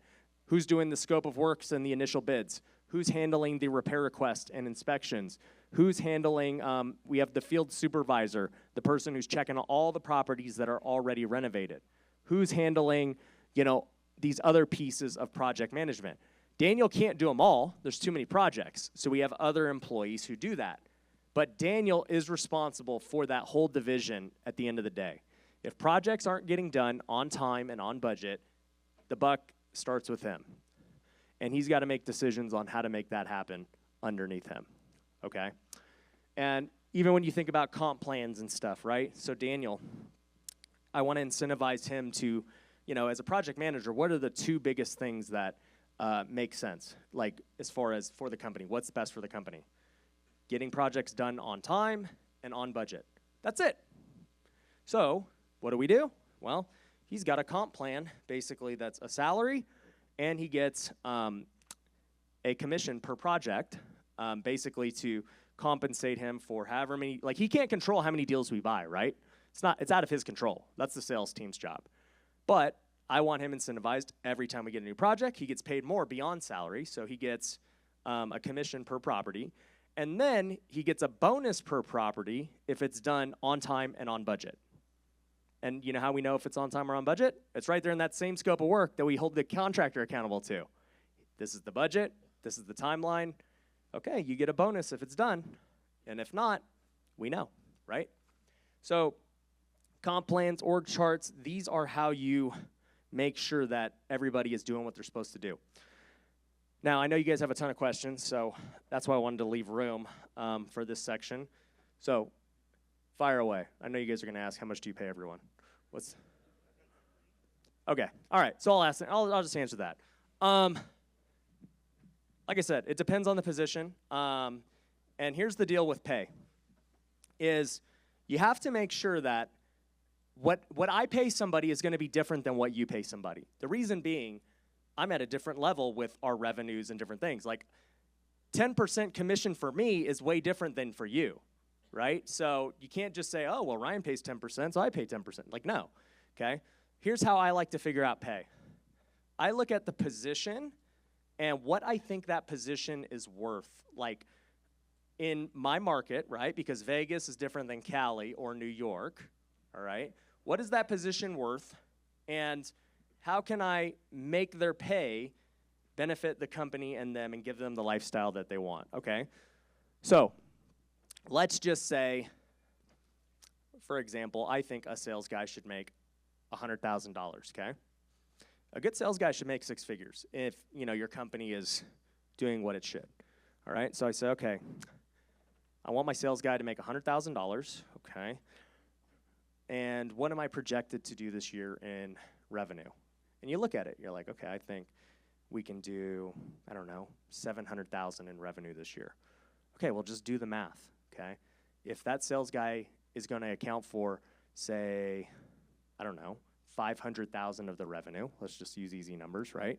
Okay, if he's accounting for 500,000 of the revenue and I want him to make 100,000, that means he needs to get paid 20% commission. Make sense? And if he wants some kind of, you know, salary or something to kind of get him through whatever, well, for me, whenever salespeople want salaries, I say, okay, you want a salary? Well, you're going to get less commission by trading safety for security. And here's the deal, or trading security for upside. I mean, here's the deal with that. You have to know the person you're dealing with as an employee, because there are some employees who will gladly trade less money overall for security. And there's nothing wrong with that, right? I've had comp plans that I've created where I'm like, okay, here's the plan. Like, this is the projection of what we should do. I think you're going to make this amount of money with this plan. But if you want security and whatever, there's this plan. What do you want? And they pick that plan. And they would have made more, but it's just whatever reason, you know, that's what they want. But when it comes to sales guys, work backwards and figure out what it is that they deserve based on where your company's at. Now, if you're a brand new wholesaler, is your sales guy going to make 100K this year?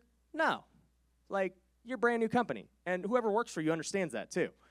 All right, so, you know, at that point, you're a startup, and when you're in a startup phase, most likely everyone knows that, and so you're just trying to figure out how to make money and like get through, and you're selling them on the future. And guess what? I've sold a lot of people on the future for very little pay, and they got paid very handsomely down the road. You know, when I hired my sister, you know, she was working at Hot Dog on a Stick, actually, and she had worked her way up since she was like 20 years old from literally dipping the hot dogs to the regional manager of like 4 states. So she understood corporate America and all this stuff, and she was making like 70K a year, but she hated it. She hated her job. And I said, okay. She's like, I want to work for you. And I'm like, at this point in my career, we hadn't made $1 million in a year yet. Like, we were just figuring things out. I didn't know all the things I know now. But I said, I can't even pay you that much. You know, we're just figuring things out. I think we're going to be great in the future, though. You know, the best I could do right now is a $1,500 salary, like just starting out to get you by. I actually told her, I said, you could live with me so you don't have any bills. and we'll just figure it out as time goes on. And she did it. So she was making $1,500 as like a receptionist at Forever Home. And then, she started to grow into other roles, and she would make more, and we would change. If you ask her, we've changed her comp plan at least 20 times. And if you ask any of my employees, I've changed their comp plan like 10 times. Because here's the thing, as you scale a company, the comp plan has to change, right? Because if you used to pay your sales guy 20% at, making $500K, but now you hired all these different guys to work for you, you increased your marketing budget, you increased all this stuff, you can't pay him 20% anymore. It just does not work for business, okay? But your salespeople and whoever else needs to understand, yeah, the percentage is going down, but you're about to make way more, okay? Because overall, we're investing into all these different things, and yeah, would you rather make 20% and make 50 grand or make 10% and make 100 grand, right? So, with Noelle, long story short, she now is the COO of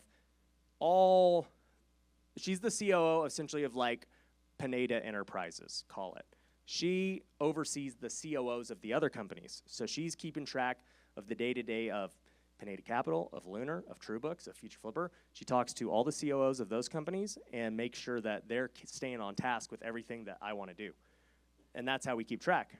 I don't babysit these COOs, and they shouldn't have to be, but here's the deal. Everyone needs to be held accountable. Doesn't matter if you're the COO or the CEO. You got to be held accountable for what you're doing on a weekly basis. That's how you make progress forward.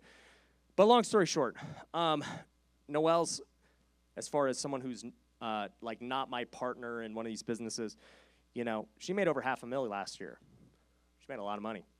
And many of my COOs made multiple six figures. Most of my sales team made six figures.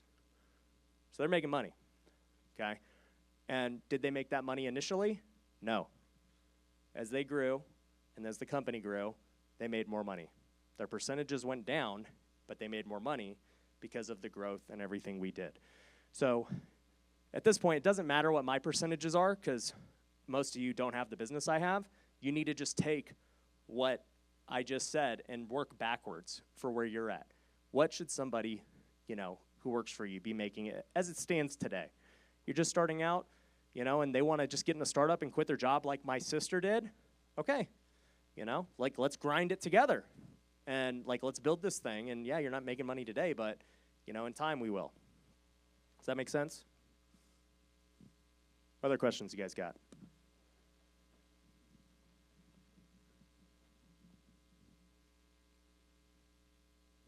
Man, I covered it all.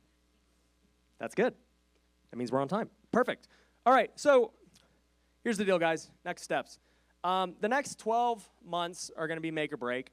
If you take the right steps every week, you'll be able to make a lot of money. One of the common themes that I just talked about is that even my COOs today have to be held accountable every single week by Noelle. Noelle is held accountable by me.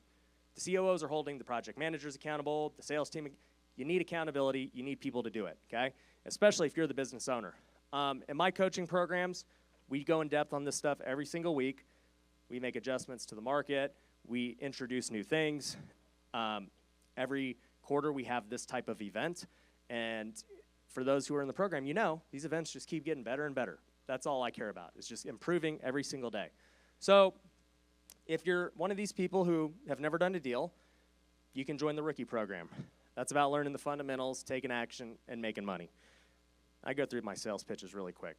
2 Zoom calls a week with Brian Davila, 2 Zoom calls a week with my sales team, private Facebook group, discounts. It's really good. There's a bunch of rookies in here anyway. Then we have the All-Star program. This is where we, kind of like Gary talked about, phase 1 was the startup, right? You're building your foundation. Phase 2 was perseverance. That's what the All-Star program's about, is getting through perseverance to being a business owner. How do you master flipping, make a lot of money, flipping and wholesaling? How do you start delegating and building a business? And then how do you start buying rentals and avoiding your taxes? That's literally the blueprint. Rentals decrease your taxes so much. So with All-Star, you get direct access to me and my team. You get my phone number, get everything. We got weekly Zoom calls with me. You get your own personal accountability coach who's been doing this way longer than you. You get office visits, these quarterly masterminds. private Facebook group, our CRM, all of those documents and stuff I've been talking about throughout the thing, and then anything else we do in the future, you guys are going to get access to. So at the end of the day, I'd love to see you guys in one of the coaching program. I know that everyone out there is already in it. They can, like, if you don't believe me, go talk to them, you know, but it's legit. And I will say, if you want to attend another one of these events, you have to go into the coaching program, okay? So this is kind of like a trial for you guys. If you like it, join All-Star. If you don't, have fun. You know, you'll still learn a lot. But yeah, so the cost varies depending on if you get a payment plan or pay up front. If you put a deposit today, we're going to give you a discount for attending the events. We have financing. Literally, you guys who are new got a sheet just saying, you know, whether you wanted to talk to one of our team. They're going to contact you if you said yes. If you said no and now you're rethinking it, just go to the back at the Future Flipper booth, and they will help you out. But, yeah, that's all I got. That's the sales pitch. I think all of you should join coaching. I'm biased, but as you'll see tomorrow with all the seven-figure award winners and everything we've been able to accomplish, it's well worth it. And in real estate, the last thing I'll say, and it goes back to what I said at the very front of the presentation with the Wealthy Way, is time is the only limited resource we have. And I truly believe that. Efficiency and learning things as fast as possible are what separates you from everyone else. So if you're like, man, I'm trying to figure this thing out on my own and it's pretty tough, well, if you keep trying to do it on your own, it's going to still be pretty tough, okay? Being in the right community, having the right coach, having the right system, having the encouragement and the accountability is what's going to put you to the top and fast track everything else, okay? So if you want to get on the fast track, talk to them. But that's all I got today. Enjoy dinner, and we've got the after party at 7 at the same place, Commonwealth. So thank you, guys.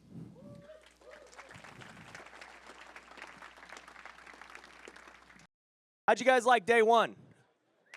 Yeah? All right, good, good. Who here slept pretty good last night? Yeah. All right, I saw you guys, so I thought you guys would sleep good. Nonetheless, we've got a cool day planned. I'm going to go over real quick the agenda so we can stay on task because they're telling us we got to be out of here by 5 p.m. sharp. So, but we'll still have a lot of time for networking. First half of the day is going to be very similar to yesterday. We are going to be in here. I've got 3 different presentations. The first hour is going to be our all-star students. We've got 3 great presentations from them on different aspects I think you guys are going to like. After that, I've got my buddy Austin Rutherford coming on stage to talk about crypto and metaverse and all those things. Then I have Chandler Smith coming on to talk sales training. A lot of you guys were resonating with the sales training yesterday, so we're going to talk about that. And then we're going to break for lunch, and then we are going to have our mastermind portion where you're going to break off into rooms. And so we are going to separate 3 different areas. We have that back area where the all-stars were yesterday for the Q&A. We're going to break down this lunch area for the food, and that'll be another breakout room. And then we'll have this middle breakout room, and we're going to divide everyone up based on how many deals they're doing. So you're going to be in similar rooms to your skill level. So I think it's going to be really good, and we'll kind of direct you as time goes. So jumping right into it, first we have our all-star presentations, and this is a tradition we've done at these events because I want to give all-stars the opportunity to come on stage and share what's working for them and how it's improved their business and how they think that it can help your business. So the first person presenting is somebody who they've presented on this topic maybe like, 9 months ago. And it was really good. Everyone loved it. And since then, they've been scaling this portion of their business, which is a VA company. So they're going to be talking about how you can utilize VAs and what you should be looking for in a VA in your business and whether or not you should just hire it out or, everything that goes with training them. So with all that being said, let's welcome Kristen and Mark Stampini.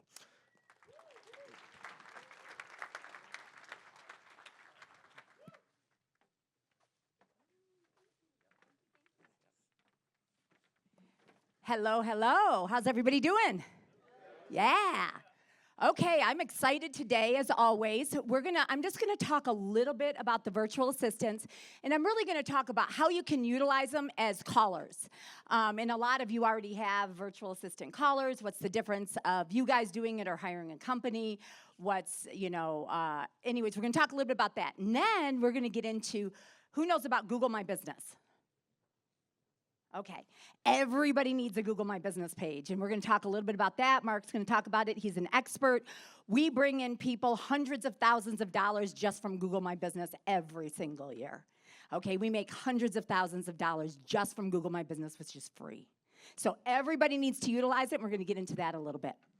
So let's get started. A little bit about me. I actually was a restaurant manager. I used to run restaurants, cheesecake factories and things like that. You guys know cheesecake factories? Okay, I was general manager for 18 years, and it wore me out. I also went bankrupt and broke, okay? And what I did is I moved to Florida, knew nobody, except for my mom, and said, I'm gonna start my life over. Now, I'm way older than anybody in here probably, but I was over 40 years old. So I had to start my life over, didn't know what I wanted to do, went into real estate. When I went into real estate, and I want to say thank you, Ryan, for putting on, and Roham, and everybody that's putting on this amazing, amazing production, because I know how much work I used to do. I used to do events, so I know how much work is put into this, but also where our business has gone since we've joined All Stars. So I knew joining a coaching program back when in real estate, how important that was, but then I wanted to grow to the next step in our business, and that's when we joined the All-Stars a year ago, and it has taken our business to the next level. So if any of you are not in the coaching program, I can't tell you how important it is to have the coaches. Just like what Gary was talking about yesterday, we have multiple coaches, and I think it's very important that you do that to grow every aspect of your business. So I started in real estate. I was broke, had no money, had to try to figure it out, knew nobody, got nothing. So then I hired a coach, and my business went up. Mark joined me after that. He was in mortgages, so he joined me, and we now have a real estate brokerage. Mark is the broker. We own a real estate brokerage, residential real estate. We also have a real estate team, so I don't work with buyers and sellers.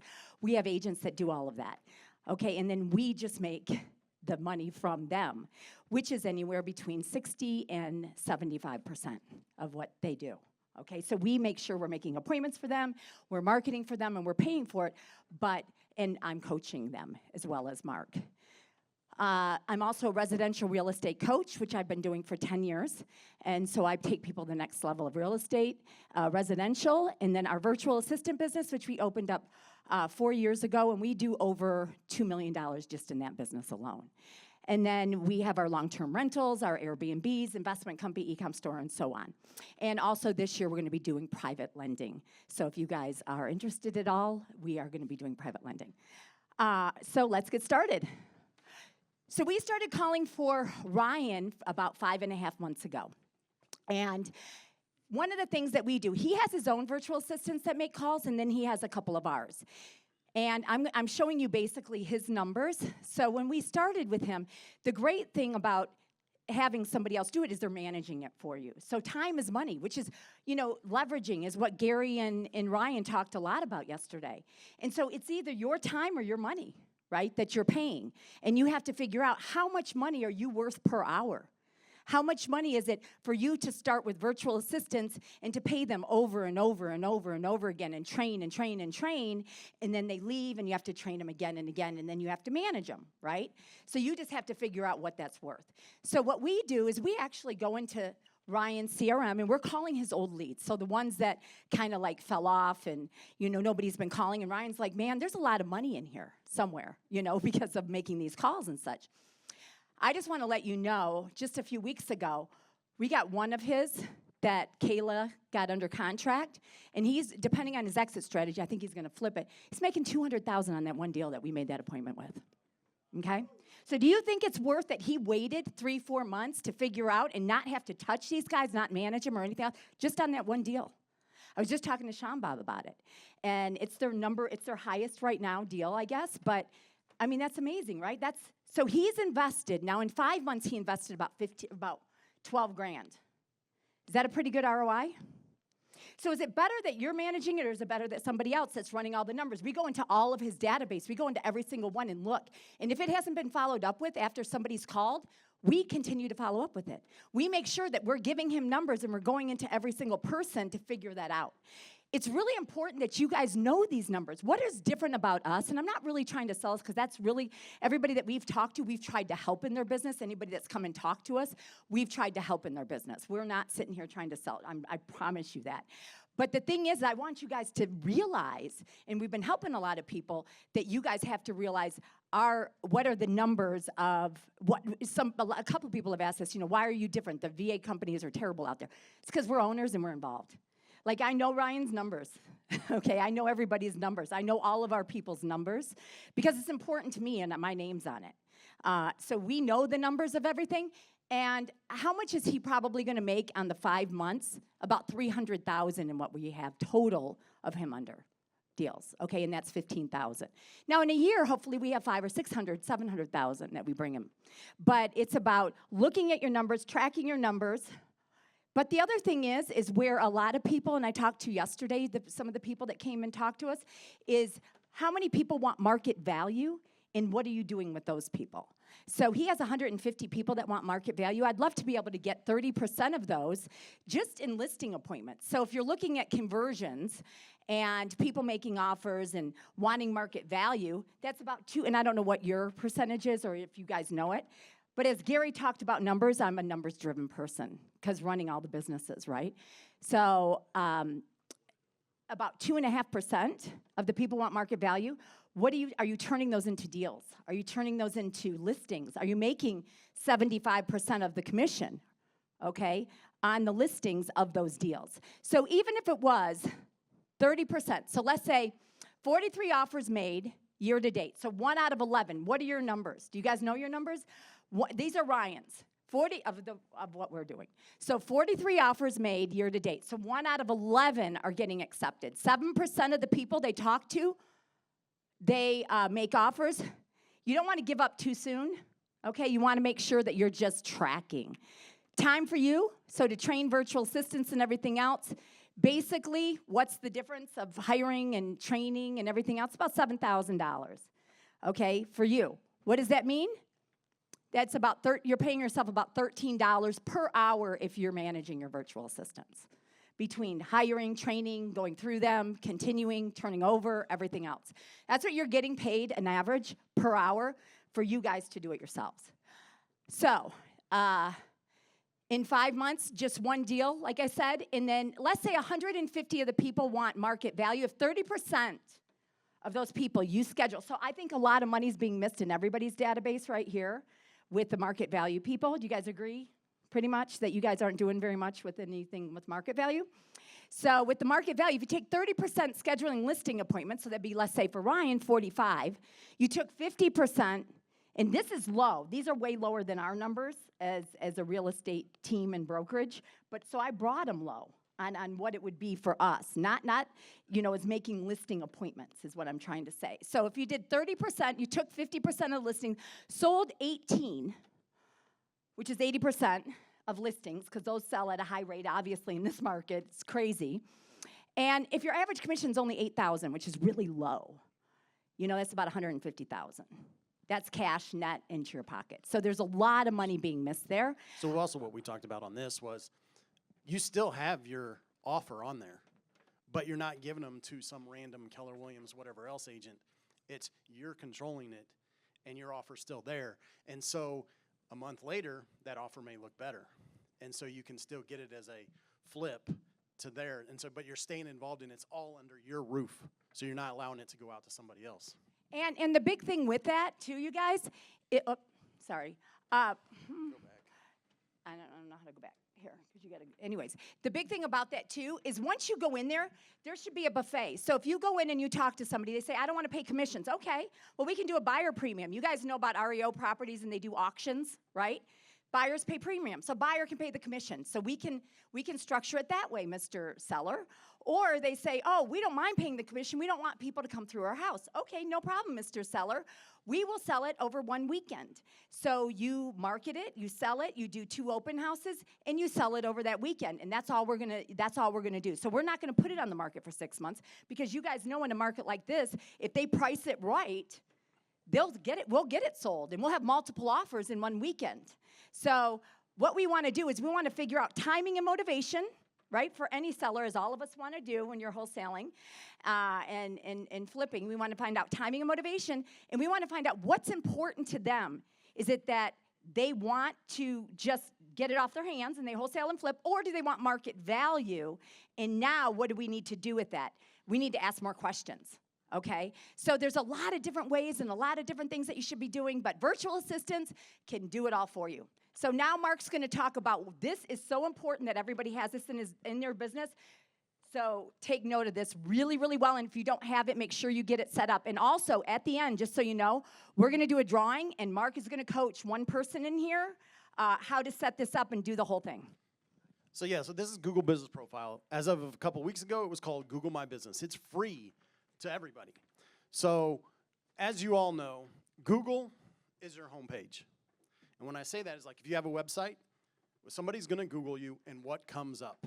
Your Google Business Profile is your storefront. So that's like your McDonald's, so you know what's for sale. What do you have? Are you selling a McFlurry? Is it a special? Everything's set up that way. So that's what Google Business Profile is. You want to keep it up to date. And so not only do you set it up, but you actually want to keep it going. So you want to feed it, because you have products, you have posts, you have everything that's going there. Again, it's free. They'll send it to you. Everything else go with it. One thing we've done studies on, and then we follow this up, as you can see, you're 2.7 more times likely to be considered reputable. So what happens? You guys all have this marketing. You mail it out. You call them. You Google ads, Facebook ads. Once they meet you, what do? Well, it came out, I was reading an article, local search engine, and they said 83% of the people search for you on Google. After they've found you, they want to go and find out what you're like. So that's where you can get your Where do you go? Reviews. When you guys are looking for where to go, restaurants, you've never been there, or you want to find out more about people, what do you guys do? You Google them. That's what everybody does, guys. Residential real estate, wholesaling, I don't care what you guys are doing. Plumbers. People are Googling you. They are Googling you. So you guys have to be present on Google. Yeah, and so that these are just statistics with it is. With what's going on, you're more likely to get location visits or people contacting you. You're 50% more likely to get a lead. So this is what a Google My Business looks like. If you don't know, you'll have your reviews on there. So that's the big thing, because you've got to respond to all your reviews. And people can actually see you, so they're going to go see. And they want you to respond to even the bad reviews. How you respond to the bad reviews is very important. Got it. Getting it set up. You'll claim it on the listing. They'll send you an email. You'll get it set up. You add pictures. You add products. You add posts. What we're going to do is he's going to go through this quick because we don't have a lot of time. But what I'm going to tell you is it walks you right through it. So he's just going to click through here. But basically, you go back to that other slide. You go into www.google.com/business, and that's how you get it set up. And then it literally walks you through step by step, and that's what he's showing you. And I know that these are going to be shared with you, the slides, so you guys can go and do it yourselves. Yeah, with categories, don't always have one. So like at the end, if we have time, I'll show you some of them. So I have like a Google My Business Spy, or I have Plepper, and it'll tell me so I can go and look. Don't just put real estate agency, or don't just put real estate property investment. Like, you can add every category. So it's the My Taco Bell one, where if you type in any vegetarian restaurants, Taco Bell will always show up if it's close to you, because this is talking about local SEO. Like, what does Taco Bell have that's vegetarian? Your description, you're always going to want to use keywords, location, what you do. Add photos. The more photos, that's kind of how they keep track of it. Localize it. You want to get your phone number used. We always recommend CallRail. CallRail. So you can track it and keep track of what people are calling in, because people don't always get where they came from. Obviously, get reviews. The reviews are what it is. If you're buying a restaurant, what are you doing? Or if you're going to a restaurant, you always want to read. You always read reviews. Same thing with us. They're going to want to do that with you. Service areas. What areas do you service? Pick them Where all. are you? All your cities. So this is just an example. Pulled it up because the reason why I did this one is because I like it. You can see, but he only has 2 categories, but he has photos. He doesn't really have any products and services. Products and services are what you can add that actually allow people what you do. So You what can he tell a did is he went in and he Googled in Las Vegas. Okay, that's what he did. So he pulled up some profiles, some business profiles, Google profiles. What people searched. What people searched. So like this is actually a sell my house fast for cash. Las Vegas is the company. And so he's just kind of showing you real quick because we only have a couple more minutes of the different things that people are doing and what their business profile looks like. When we did it local in Boca Raton, Florida, because we're in South Florida, and we did that, we pulled up in all the top investment companies that do wholesaling, is basically all of them are on there. So you ought to be on here too. Okay. So the other thing, so we were just going through these. One thing you'll learn though is you see the ads at the top. If you ever do a study, they actually scroll past and go to the ads ones that aren't ads. and go to the ones that Okay, aren't keep ads. going. Yep. So that's it. We'll go to the end. So hopefully you guys, those are all, and you guys can go and look at them because we pulled up some good ones, some good profiles for you guys to look at. Also, if you guys could give us a review, we'd really appreciate it. If you liked what we shared, you can go ahead and scan that for us. And if you have questions, please come back, talk to us. We would be happy to answer any questions. We aren't there. We are literally just helping people with, through virtual assistants and their Google My Business. Like I said, you guys give us a card. We will pick you out. Mark will coach you on how to set it all up and get it all done. Okay? Cool. Let's Thank give you. him a round of applause. Good job. Yeah, you know how I talked about at the start of the event, the top, pick a top 3 that you're going to implement? That's a very easy one to implement. I'm walking away doing that. When she showed the Las Vegas and I didn't see home run offer, I immediately looked at Sean Bob and I said, what is the deal here? How do we not pop up? I don't get it. So you got work to do, buddy. And go submit your card and try and get that free call with Mark. Nonetheless, though, no, they're great. Like Kristen said, all those KPIs she showed you, she made them all. I didn't do any work, right? We talk about who, not how. She did it all for me.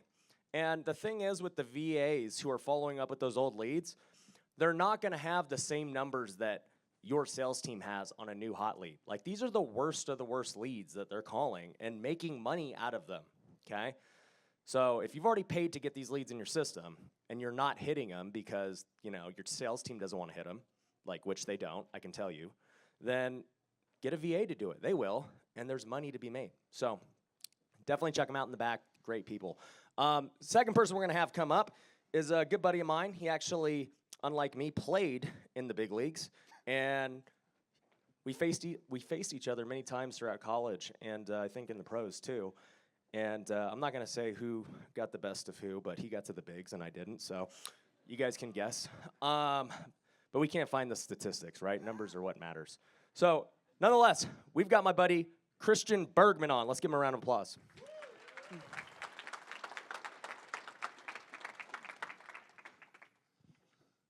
man. So just to follow up on that real quick, it is allegedly that I struck him out a few times back in 2012, which was obviously the highlight of my career. So that was early in the minor leagues, but getting to the big leagues, all downhill from there. Anyway, my name is Christian Bergman. This is my partner, Jeff Yazetta. We're here from Phoenix, Arizona, and we're going to talk to you today about multifamily and how it's structured and how it can be a part of what you're doing in your business. So a little background on me. Like I said, baseball was my background. Grew up in Pasadena, went to UC Irvine in California, and was eventually drafted by the Rockies in the 24th round in 2010. Of course, faced Ryan throughout the minor leagues, got to put that up there. Sorry. But we can't find the records, so. Anyway, made my debut in 2014, ended up playing for the Rockies for a few years, and then the Mariners after that, and finally retired in 2019. Good morning, everyone. My name is Jeff Yazetta, Christian's business partner. I'm from Glendale, California originally. Prior to getting into real estate, I was involved in local politics with an LA City Council member, Amr. If anyone else needs a support group for government bureaucracy, I'm here for you. I oversaw a district of it was about 25 square miles, 275,000 constituents, managed the rollout of all city services for that region with a focus on large infrastructure projects. That's a big pipe going down Coldwater Canyon. If you know the valley in LA, it's a really busy street, tied up traffic, but we got the job done. I did not strike out Ryan Pineda 3 times in 2012 or any other year for that matter, so just putting that out there. Finally got tired of trading time for paychecks last year and joined Christian in building multifamily partnerships in Arizona. Better late than never, right? Absolutely. So originally I got into real estate because while I was playing, I was looking for ways to have passive income in the background. Obviously my focus was on playing baseball, as Ryan talks about a lot.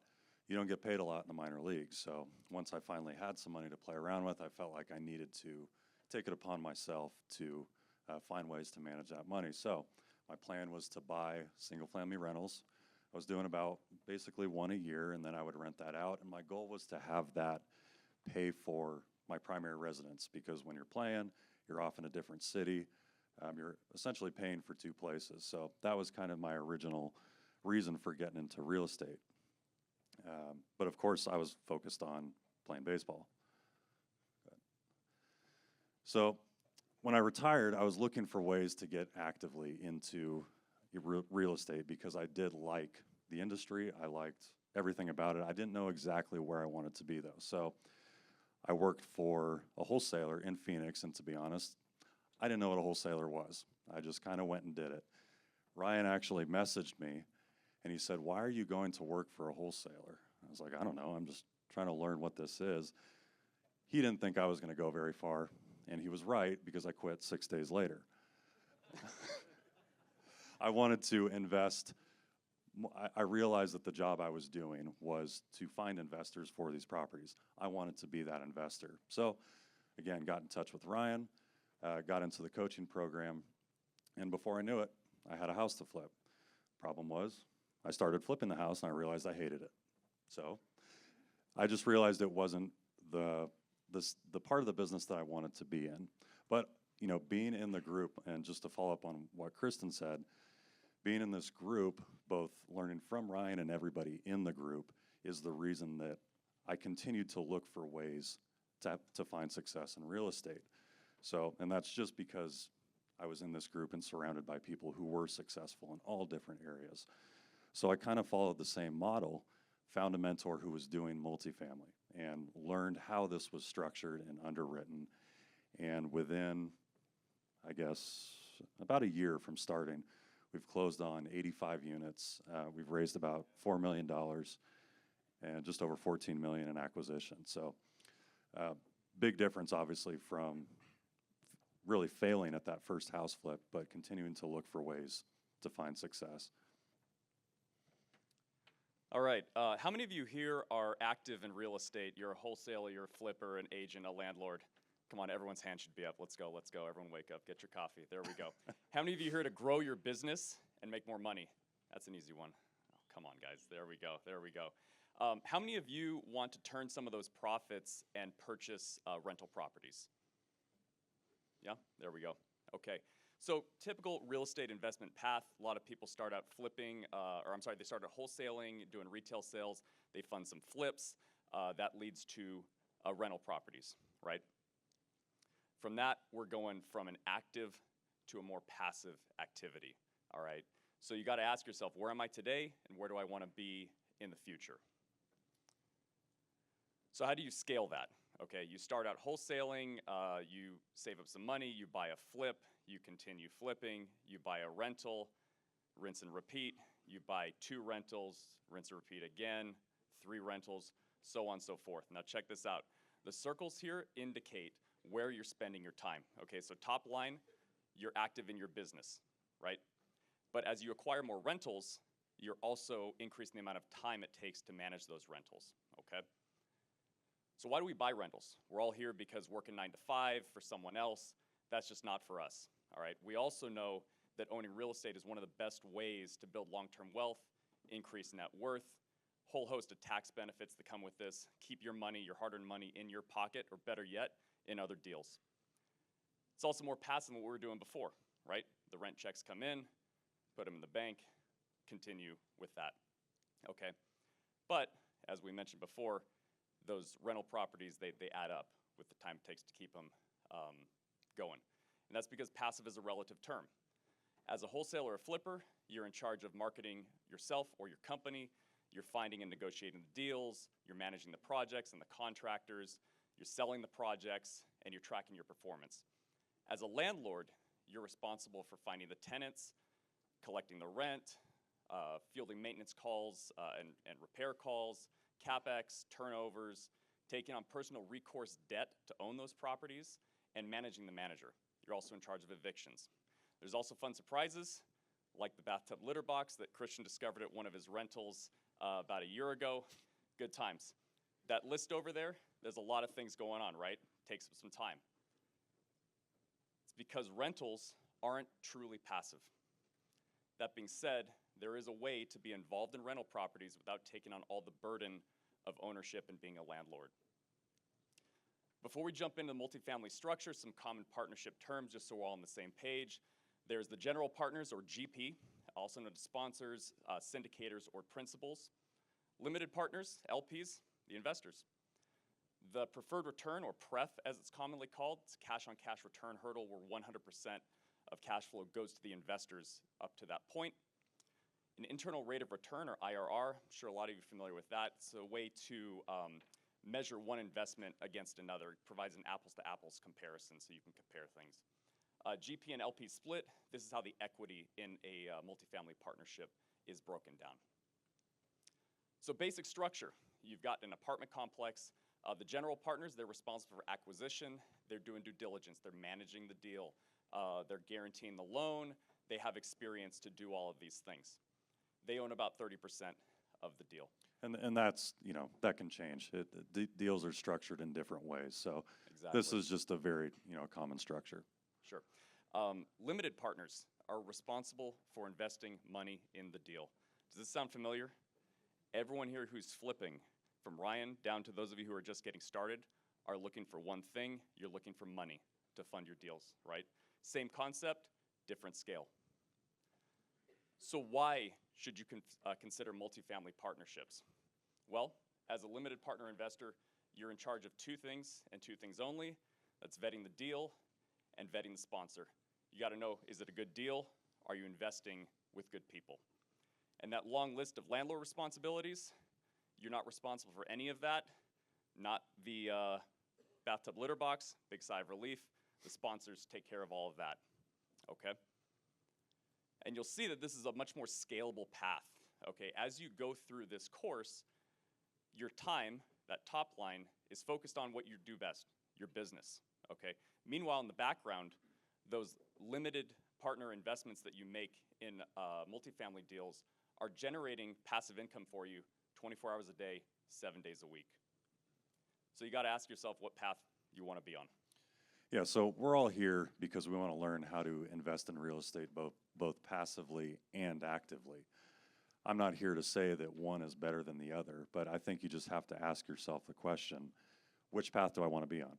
Am I acquiring rentals just to offset my taxes and acquire passive income? Or am I doing it because eventually I want this to be a part of my business so that I can eventually branch out into other areas? So obviously, if the answer to that is, I don't want to be a landlord, I don't want to deal with any of that stuff, I just want the passive income, the tax benefits, being an LP in syndication or something like Ryan's Fund, great way to do that.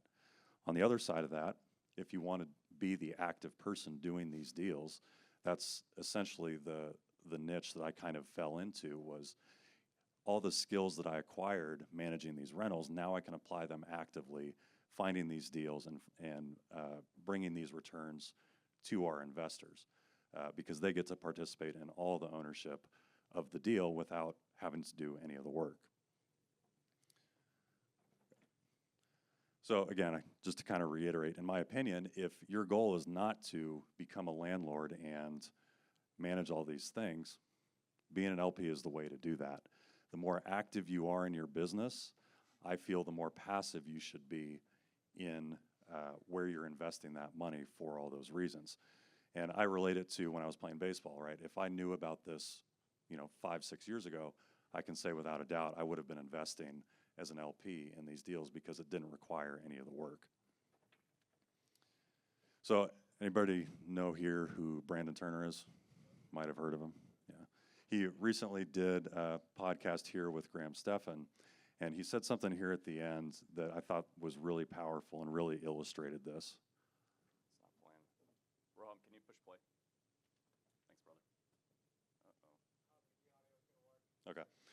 Essentially what he says is that he went through this whole process of acquiring a property. He went to the auction, did all the rehab, rented it out on Airbnb, all that stuff.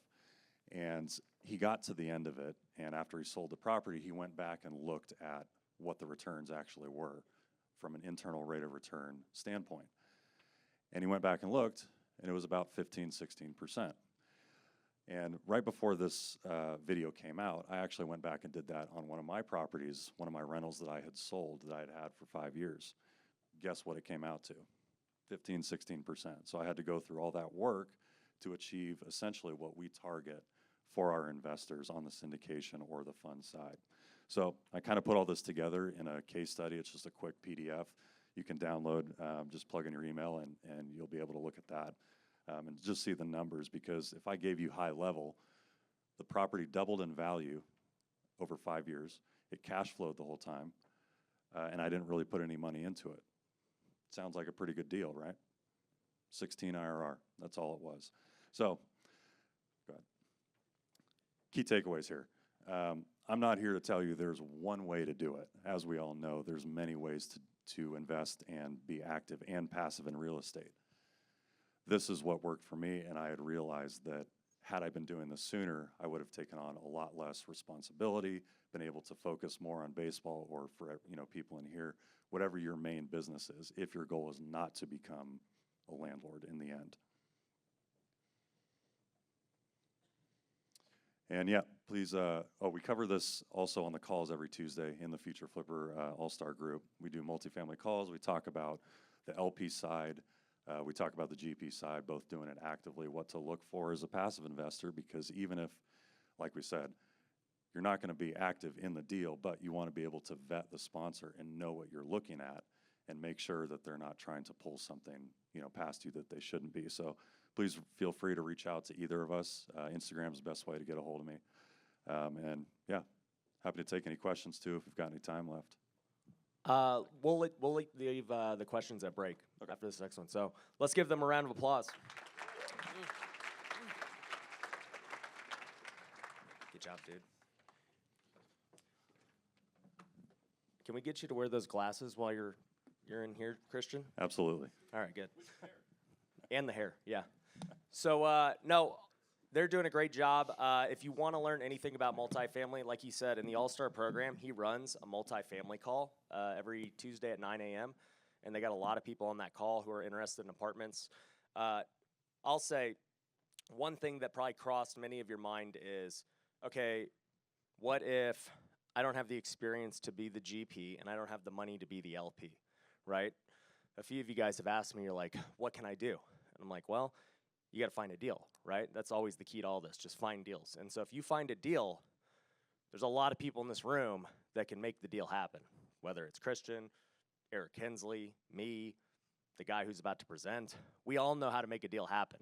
And if you have it, there's a way to catch you in on the deal somehow, whether you're getting a wholesale fee, whether you are getting a piece of the GP like he was talking about. So definitely don't think that you have to just give money or be the guy operating everything. You can be the guy who finds the deal and still make money. Make sense? Cool. All right, next guy. Last presentation from the All-Stars is a good buddy of mine who I'm now doing a lot of different things with. Originally, I didn't know much about him. He was a guy who actually had crazier hair than me. The first time he walked in this room, he had pink hair I was like, what is going on? Like, I have blue hair, and we resonated because of our hair. And now we're partners. And we're doing some different things together with development, with the metaverse. He's actually building my personal house now on the mountain. So he's got a lot, I don't even know what he's about to talk about. He's about to talk about something crazy. So nonetheless, I've got my good buddy, Amr Samaha.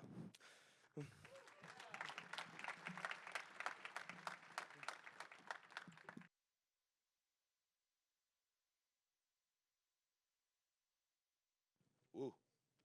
So let's go back. All right. Good morning, guys. My name is Amr Samaha. I don't know. Put the mic up to your face. There you go. Good morning, guys. My name is Amr Samaha. And to be honest, I don't know how I ended up on this stage. But what I do know is I'm really good at real estate development. And I'm about to talk about that shortly with you guys. So just a little bit about us and what we're about to talk about today. Why real estate development? What is value-based design? And a couple of case studies. Actually, we did a couple of deals with some of the people in this room. Eric Hensley being one of them, and T-Post and Nick is the other group. This is kind of our mantra. Development is about people, and Samaha is about development, right? So fundamentally, we're about people. We've won 7 international awards in the past 2 years for a variety of different developments. We're also a vertically integrated developer, which means that we fund our projects, we design our projects, and we also have the capability to build our projects. And in doing so, we were able to utilize the different parts of our business to create different revenue streams. So for example, on our construction side, we've actually done a lot of projects that I wasn't really involved in or aware of, but it's just happening. So we work with Blackstone, and these numbers are actually dated. This is from 2019. And we dished out 221 units for them. Another very notable project is the West Hollywood Edition, which is one I'm really proud of. And we were one of the subcontractors that ended up filling in for Pankow when they were behind on their finishes for the specific rooms that were needed at the time. All right, so about us. What do we do? We're a design development studio. We're based out of LA. We go after value-based design approach, so we don't design anything unless it generates a return, right? We have multiple international design awards, and we aim to provide high-value returns through our innovative creations. So for us, it's cost efficiency and design equals market premium. So why development? We try to seize the opportunity of a ground-up development. A lot of people see a piece of land and they're really not about it. They're concerned, it'll take a long time, we don't know what to do with it, and it requires a lot of skill. We create value where others don't see it, whether it be an existing structure or a raw piece of land. We convert existing structures to something more valuable. It is a lot more risk. It's not for the faint of heart. It gives me heart pain. Some of our projects are still ongoing. It's been 6 years. But for all that being said, the return is phenomenal. There is a higher degree of project control, which is something that some people might enjoy, while others might not, kind of to Christian's point. And there is a compounding effect that we're actually experiencing with Eric's group in Nashville. You build one home in the right area, and then you buy 3-4 lots next to it, and before you know it, you control the market price on that luxury product. So what does value-based design mean? It's data-driven design. So it's design that is dictated by the return on your investment, right? You add a pool in a high-end multifamily building, it adds value. Is that value dollars? No, but it's time. It's how long it will take for that unit to lease. You're in competition with another building that might have similar finishes that has no pool. If I'm your tenant, I'll go with the one with the pool. There is an increased yield in our design, and what that means is we try to maximize the RFA if it's a residential project, or the buildable space if it's a commercial project. And we'll get into that here shortly. And last but not least is improved space programming. This is one of the things that I sold Ryan on when I was designing his house, and it's how spaces interact with each other and how that could add value to your product. So there are two main things behind the design. There's an intrinsic value to that design and an extrinsic value to that design. So what does intrinsic look like? Higher building efficiency directly translates to more sellable square feet. That sounds great, but what does it actually mean? It means if you have a condo building or an apartment building that has a ton of corridors, you're not selling that. It's wasted space, you're losing that space, right? So if you were to optimize your design in the same project, same building, to be able to bring down those spaces that generate no value, you're gonna make more money. Additional features, kind of like the ones that we were talking to, you know, a pool, floor-to-ceiling windows, depending on the location, other amenities, depending on the geography and where people want certain things, do translate to faster lease-up and higher returns. Generally speaking, improved aesthetic rewards 10%. For one of our projects that we're doing with one of my business partners in LA, we actually did a study, and our rentals are doing 25% higher than their comparable rentals in that area. It's a very unique product. I'm not saying anyone or that I could personally even replicate that, but for that specific building, it is a 25% premium. On a refi, that's a lot of money. And then there's extrinsic value, right? Hype. If I live in a building that looks like this, I'll take pictures with it. If I take pictures with it, that's hype. It generates status. I'm designing Ryan's house. He's paying me a lot of money, but it's also a lot of hype. So to that end, hype makes a difference. We're all here because of Ryan's persona and his skill. But if he had a horrible persona and great skill, we wouldn't be here. And then there's a halo effect. And the halo effect is kind of what I was talking about earlier with Eric's projects, where if you place something in the right spot, and it naturally has the tendency for that product, then all the properties around it get a trickle-down effect of about 4%.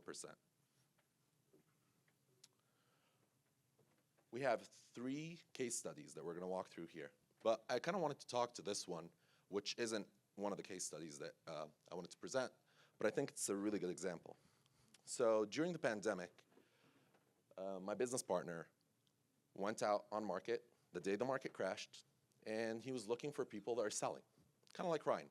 Everyone was selling. Stock market went to 0. And this guy goes, I'm going to buy anything. So he ended up with 3 properties that he had bought for $63 million. And he eventually sold one of them for $63 million a month later when the market kind of stabilized. This was one of the projects this is one of the projects that we worked on early in the pandemic. And what we did was this. This project took us 3 weeks to put together. It was basically some design renderings of what the building would look like after a very minor rehab. This is extremely cosmetic. And what the spaces would look like on the inside. And in doing so, we were able to bring in 360, which is the largest talent agency in the world. And when I say talent, I'm not talking about like modeling. I'm talking about the Smiths. I'm talking about Pharrell. On our plans, it says Pharrell's office, Smith office. Who else, Mo?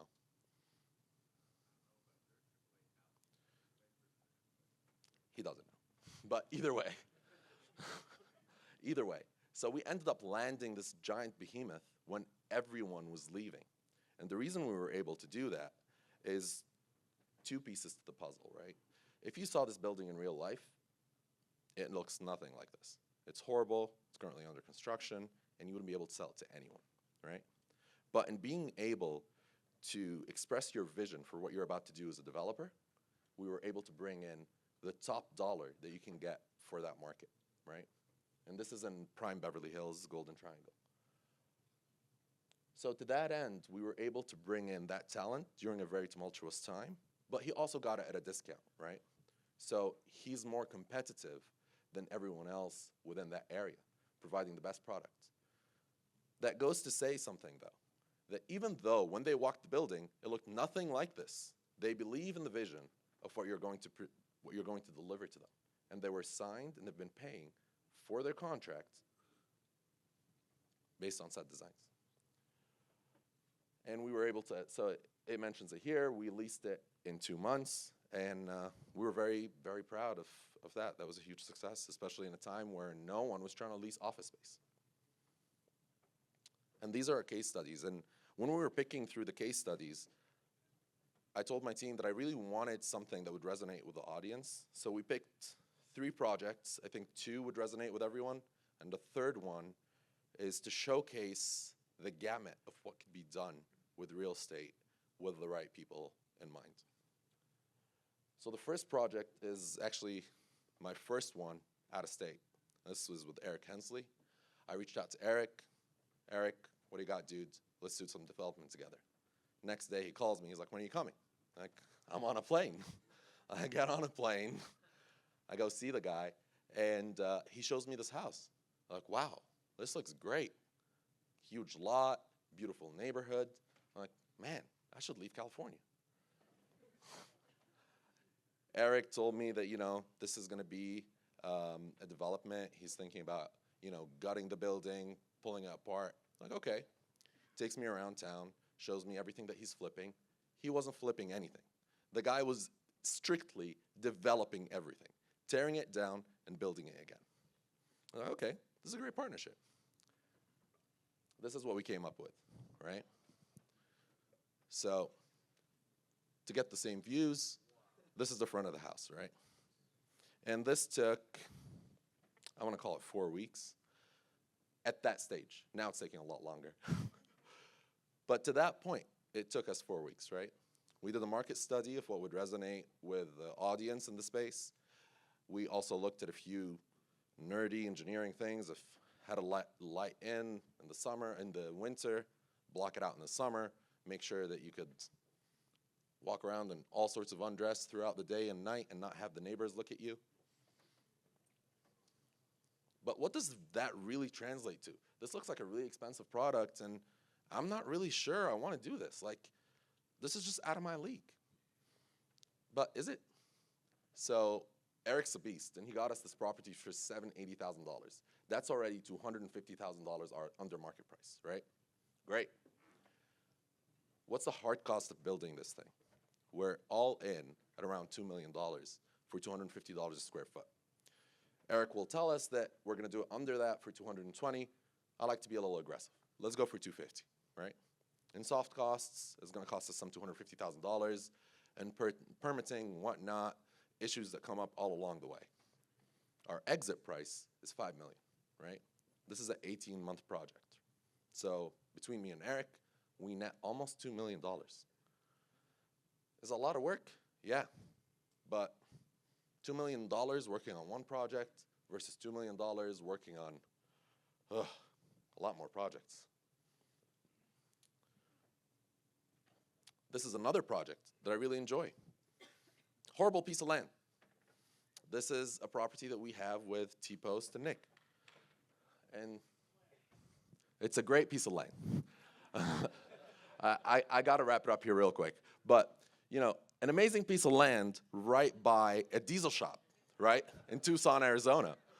Guy comes to me and is like, hey, man, we got this amazing property. It's under market value. It's for $30,000. It should be $100,000. Like, okay, well, what's the catch? He's like, no catch. There's a diesel shop right there and everything. I was like, yeah. He's like, it overlooks a park. Like, great. And it does overlook a park. So all the desert to the right that you cannot see, that's government owned, and it's supposed to be a park one day. So we rack our heads, right? I'm hitting my head up against the wall. I'm like, how can I make something out of this thing? This is what we come up with, right? This is an Airbnb model that we came up with. And the general concept here is we're using dirt. We're just going to stack dirt on top of one another as if it were concrete, right? It's a construction method known as rammed earth. Extremely cheap. It's something that natives usually do, of all cultures, not of any particular culture. This is what it looks like, and this is what's overlooking the park. We managed to block off the diesel shop by building that massive wall between us and them that's made of dirt. And these are the units. Again, this looks expensive. Why are we doing this? It's horrible. It's right by the diesel shop. But the numbers are great, and it's validated. We got this for 30 grand. It's gonna cost $2.5 million to build at a nightly rate of 250, which is very conservative for the area. 70% occupancy. We're making $375,000 a year. What does that really translate to? About 3.7 with a 6-point-something cap. That's great for a piece of dirt next to the diesel shop. So to that end, the point that I'm trying to make is it's not about how much money you put into it. It's about how everything pencils out and the product that you could put on the ground and convince people to pay for. Last project, and I'll close out. Massive tower with my business partner. This tower is currently at 40% occupancy. Doesn't know what to do with it. Said, dude, we're gonna do this as a hotel and apartment building. We go ahead and we look at how can we fund this. He's paying $800,000 in electricity because of all the glass. Think about it, I was like, what if we bring that down? Make a shading device, cover the cost of the renovation of the building. So we put on these shading devices that eventually, over 30 years, will pay for the cost of making the building look the way it does right now. These are the shapes of the shading devices. We were able to bring in the SLS Hotel to be a partner based on these designs. We're able to partner with Joby Aviation, which is an autonomous flying helicopter that would transport people from airports to wherever this is, which is Wilshire. And we were able to partner with Porsche North America, where they'll give their clients free cars in our building. So our concierge service is a Porsche, similar to Ryan's to be specific. So to that end, finding the right partner and finding the right property and thinking outside the box reaps great results. Let's talk about your project. Thank you. Woo! Good job, bro. Appreciate you, man. How many of you guys thought Future Flipper was just house flipping and wholesaling? Right? Like, I've told you guys this kind of yesterday.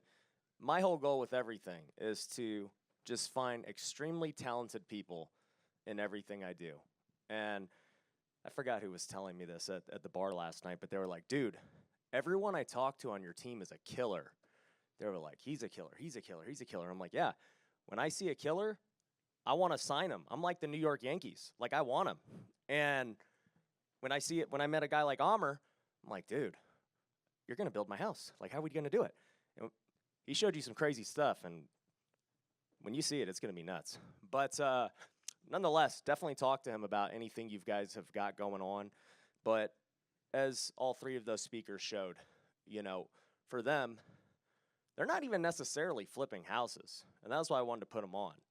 You know, Kristen and Mark, they're doing the VAs. They're doing, you know, residential real estate and killing that game. And they're in here to really network and buy rentals and learn how to do that better and really just build a better business. You look at Christian doing multifam. Like, why are you here? To network, to get better, be surrounded by people leveling up. Why is Amr here? I literally asked him that question when he first came. I go, what are you doing here? Like, why would you ever want to flip a house? Like, just do that. But then we talked, and, you know, it's just been great going back and forth. So nonetheless, the people you're around are going to dictate how your mind expands to what's possible, right? Whose mind is like, holy cow, I didn't know I could do that, right? You're not here, you're still small-minded. It's the truth. So he's expanded my mind to what's possible, and now I'm like, all right, how are we going to make 100 milli? Like, what are we going to do? That's how I think, because of meeting, you know, multiple people who, like, I can see, like, there's a way to do it, for sure. And it's not that I need to learn the skill, I just need the who.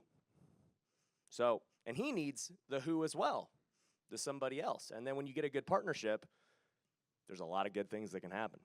So, anyways, we're going to take a quick 10-minute break, 10 minutes on the dot, and then we're going to have our 2 guest speakers talk about some really cool stuff. So let's take a quick break.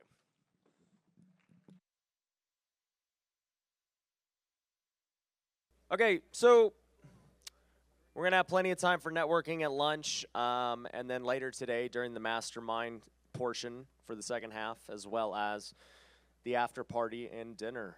So I'll talk about all those things before lunch. But nonetheless, let's stay on time. Today, I've got my good buddy Austin Rutherford coming on the stage. Austin, I met about a year ago. He's doing a lot of great things on the real estate side, which you can see there.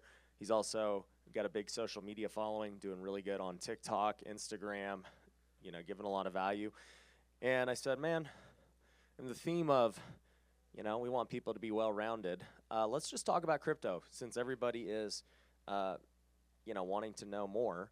And, he's doing some cool things in crypto, so I'm going to have him come up stage, talk about that, as well as some other things he got going on. So let's give a big hand for Austin Rutherford.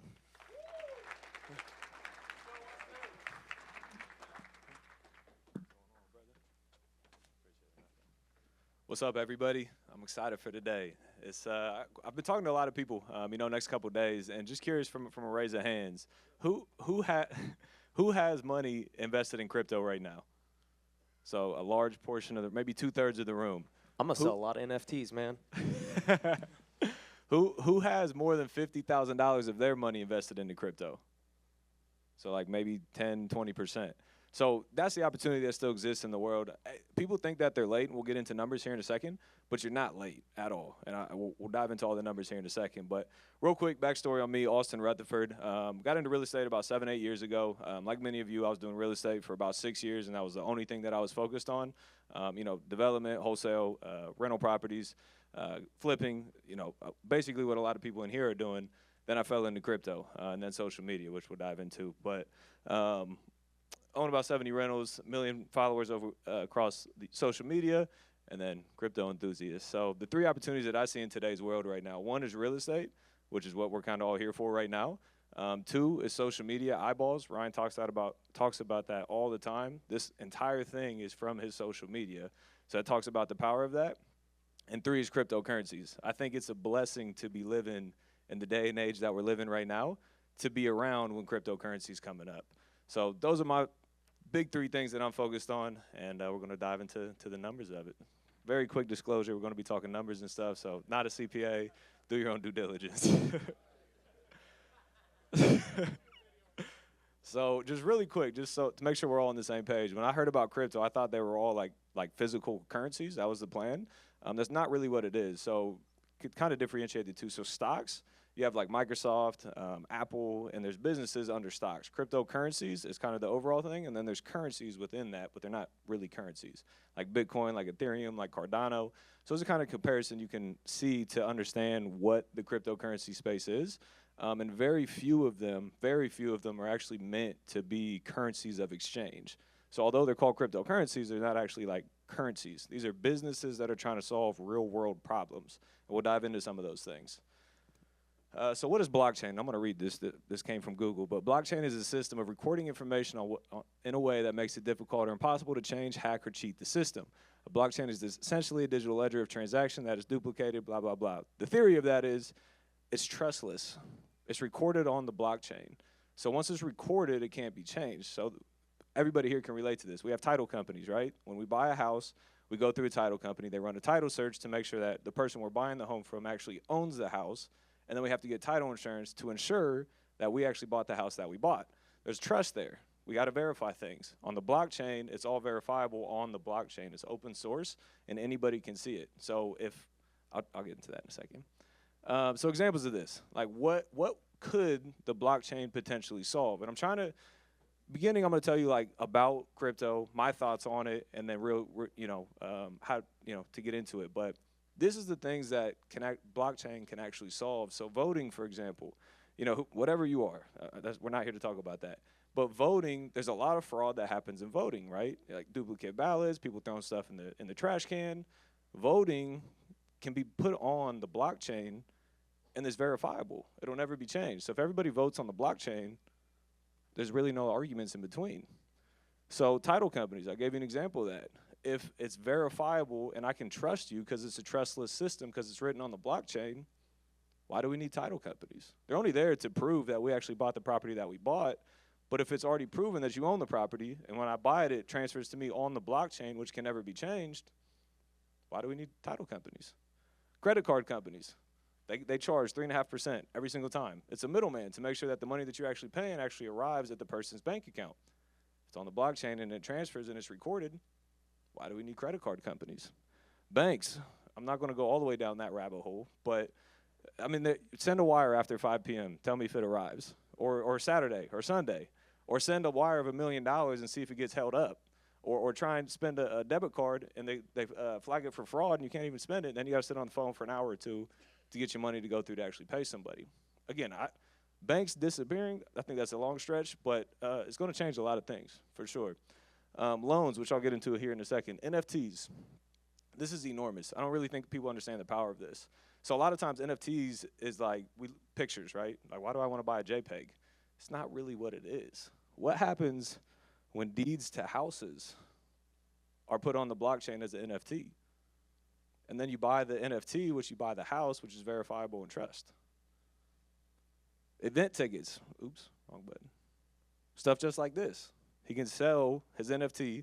I have no idea. I haven't talked to Ryan about this. What if the NFT has access to certain things, to certain courses, to certain events, or any event? If you go to a show, you don't have to have fake tickets now. It's on the blockchain. It's an NFT. So again, I think it's very downplayed how this is going to transform the future that we live in, and I think it's a blessing to be living in this time. So are we early, right? Am I too late? Everybody's talking about crypto. As you saw by the raise of hands, 2/3 of this room, which are highly educated individuals financially, are invested in crypto. That's it, only 2/3, right? And then at 50K or more, it was like 10%. So crypto has a $2 trillion market cap right now. There's 5 U.S. companies as of yesterday, I think, when I checked it, that have $1 trillion+ market cap. That one company has $1 trillion+ market cap. The stock market, there's all types of numbers out there, anywhere between 50 trillion and 200 trillion, so I just put 100 trillion on there. But the stock market's a $100 trillion market cap. Crypto's $2 trillion, and it fluctuates a little bit. Gold, 2 trillion, 12 trillion, excuse me. There's trillions, hundreds and hundreds of trillions of dollars that could flow into the crypto space if it does what everybody thinks it's going to do. So just a comparison between the current market and the stock market, that's a 50x, by the way. 50x from now to get to comparable of the stock market. I don't know in real estate, but I don't know anybody who's doing 50x in anything. Maybe 50%. 50x is insane. So what is Bitcoin? So how I kind of fell into the crypto space. So Bitcoin was created in 2009. It's created as a peer-to-peer cash system that didn't require any middleman because it's trustless. Put into perspective, BTC was a penny 12 years ago. 1 penny. $1,000 invested in 12 years today would be worth about $4.5 billion. 12 years, 1,000 to 4.5 billion with a B. I was talking to some guys earlier yesterday. Us as real estate investors talking returns of percentages. Crypto investors talking returns as in X's. Very different conversation there. 20% in a 1X is 100%. It's entirely different. Those are the types of returns that you can potentially see. Anybody know what this is? It's the amount of US dollars in the economy. Oops. And if you look at it from COVID to now, about 30% of money has been printed, additional money has been printed. So owning assets like real estate is great. You get the appreciation. Anybody who's owned rentals in the last couple of years, they've seen stuff go through the roof. But if you look at this, crypto is another asset that a lot of that money can flow into. So if you're sitting on cash, you should sit on a little bit of cash. But if you're sitting on a lot of cash, like, you got to invest that into something. So my thoughts. I'm a real estate investor just like you. Like I said, I was in the game 5-6 years, still in the game, but I was all real estate, right? So my thought process on how I got into crypto, one of my boys came to me. He was like, bro, I got it. I was like, all right, what's it? He's like, give me a week or two, and then I'll let you know. I got to do some more research. I was like, all right. Came back a week or two later. I was like, what's it? He was like, it's Bitcoin. And I was like, all right, you got to explain this to me. I heard about it one time in 2017, put $500 in, turned into like $60. I was like, okay, you got to give me a little bit more than that. And I kind of went down a rabbit hole that night. and jumped on YouTube, watched hours and hours and hours of YouTube into the early AMs, and it just makes sense when you break it down.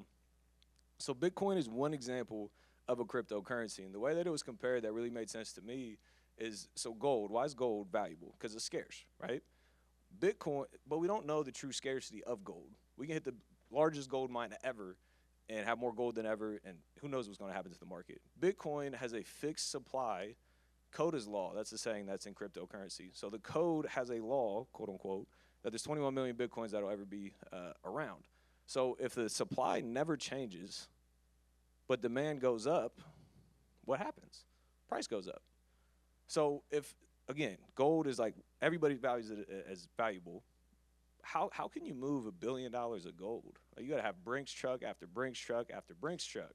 You can move $1 billion of Bitcoin in a second, and you can put a little, you don't even have to put anything in your pocket. You just remember 12 words, and you can walk around anywhere in the country at any time with however much money you have in Bitcoin.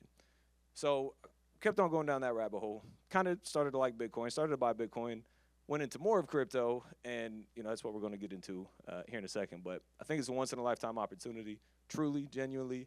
And if you want to know more, Bitcoin Billionaires is a tremendous book. Highly recommend everybody taking a look at that if you do want to learn anything about the crypto space. So Bitcoin Billionaires.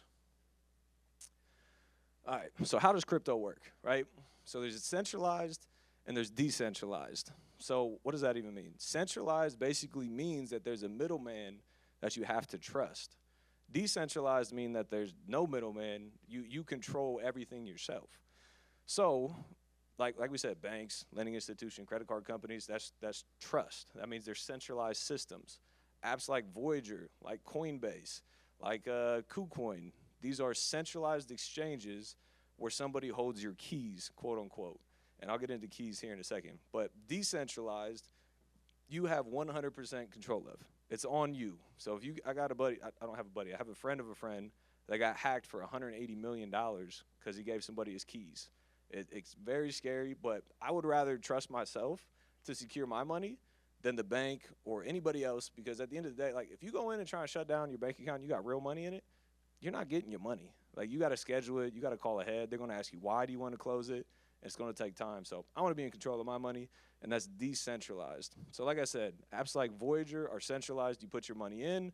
They have deposit limits. They have withdrawal limits. They have times that you can move money. They can shut your account down. Like, they can do. There's a story that came out last week. A centralized exchange got hacked for $200 million, and they just said sorry to the people that had the money in there. Like, you put your money. Think about putting money into Chase and then losing 200 mil. Like, and all they say is sorry. There's nothing you can do about it. So it's a trust system. You have to trust that they're going to do the right thing. Decentralized, something similar to MetaMask, and there's a lot of decentralized things out there. MetaMask is one. It is, you have a secret recovery phrase, and I want to be abundantly clear on what this means. A secret recovery phrase is a 12 to 24 word password that's given to you when you open up the account. So there's not like a username and a password to these things. On centralized, on Voyager and stuff, there is, which means they have all your data. On something like MetaMask that's decentralized, when you open the account, they give you a 12 to 24 word phrase that literally, if anybody gets that, they can take your money in a second, and there's no middleman, so you can't call Chase and say that you got hacked or that a wire disappeared. Like, if the money's gone, it's gone. Like I said, I got a buddy for 180 mil, gone. So this secret recovery phrase, if you open up something like this, don't screenshot the words. Don't text them to yourself. Don't email them to yourself. Don't put them on the notepad inside of your iPhone. Don't put them on anything that is attached to the internet in any way, shape, or form. Physically write it down on a piece of paper, and really, like, you should think like worst case scenario. Like, what happens if your house gets flooded or your house burns down? Like, how do you make sure that those 12 words never disappear under any circumstances? So you can engrave them into like a sheet metal. And I know this sounds like crazy, but like, this is real. Like, people get hacked today for, call it 50 grand, but 5 years from now, the 50 grand could be $5 million. You know what I mean? So you got to take this very, very seriously. Please don't screenshot it, don't text it, don't do anything. Physically write it down on a piece of paper, and ideally put it into a metal safe that can't get flooded and can't get burned. Security, if you do go down that route, on a decentralized exchange. Highly recommend using a VPN. I don't even know what that stands for, but it basically makes it harder for, for people to hack your computer. So like on my phone, I have a VPN on all day, every day, no matter what. On my laptop, anytime I'm open on it, I connect my VPN all day, every day, no matter what. I have not connected to the hotel Wi-Fi. It's probably like a little bit of an extra step because anybody can hack into the hotel Wi-Fi, they can hack into your computer. So always use a VPN. Try not to connect to Wi-Fis that you don't know. It's been tough for me because like service is horrendous here without Wi-Fi, and I don't want to use the Wi-Fi, so I'm like kind of stuck in a pickle. But I asked a friend of mine, he's worth $100 million in Bitcoin, by the way. And he was like, yeah, like I'd never connect to the Wi-Fi. I was like, what if like you have to do a deal or like you have to do something and you need internet? He's like, lose the deal. I was like, come again? Like, what does that mean? He said, bro, do not give your secret recovery phrase to anybody. Always use a VPN and try to stay off the internet, Wi-Fi's as much as possible. A lot of people, including myself, have entirely separate laptop, right? So I think I was talking with Ryan about this. So NFTs, they can drop them into your wallet, right? Or anything can drop to your wallet. And to claim those things, you have to connect to somebody else's wallet. Not a wallet, but to the website to like claim it. That you don't know, you're giving them permission to access your money, and within that permission, it can say that we can withdraw all your money. Again, I have friends that have done this. They've connected. They thought that they got like a free NFT, free money. Connect, boom, money gone. Never get it back. So like, I don't even click links. I got a link from a buddy. He's like, bro, you got to check this out. It was a text message. I was like, nah, like send me a video, bro. Like I need a video. Like, hey man, this is me. Like check this link out, cause like it's real. Like I don't want my money to disappear. And again, I know I'm going like way overboard here, but like I promise you, you do not want to be the person on the other end of this because there's no way, period, that you will get your money back. It's impossible to get it back because there is no middleman. It's a trustless system. And then hardware wallets. So these are called ledgers. Highly, highly recommend. If you're going to put $5,000 into the crypto space, like don't even worry about it. But if you're putting real money, 20, 50, 100, $1 million, you need a hardware wallet. It's called double sig. So for money to be moved, you have to confirm it on the hardware wallet. You have to click accept. So if you do hack into anything on accident, you still have to click accept. So this is kind of like the fallback.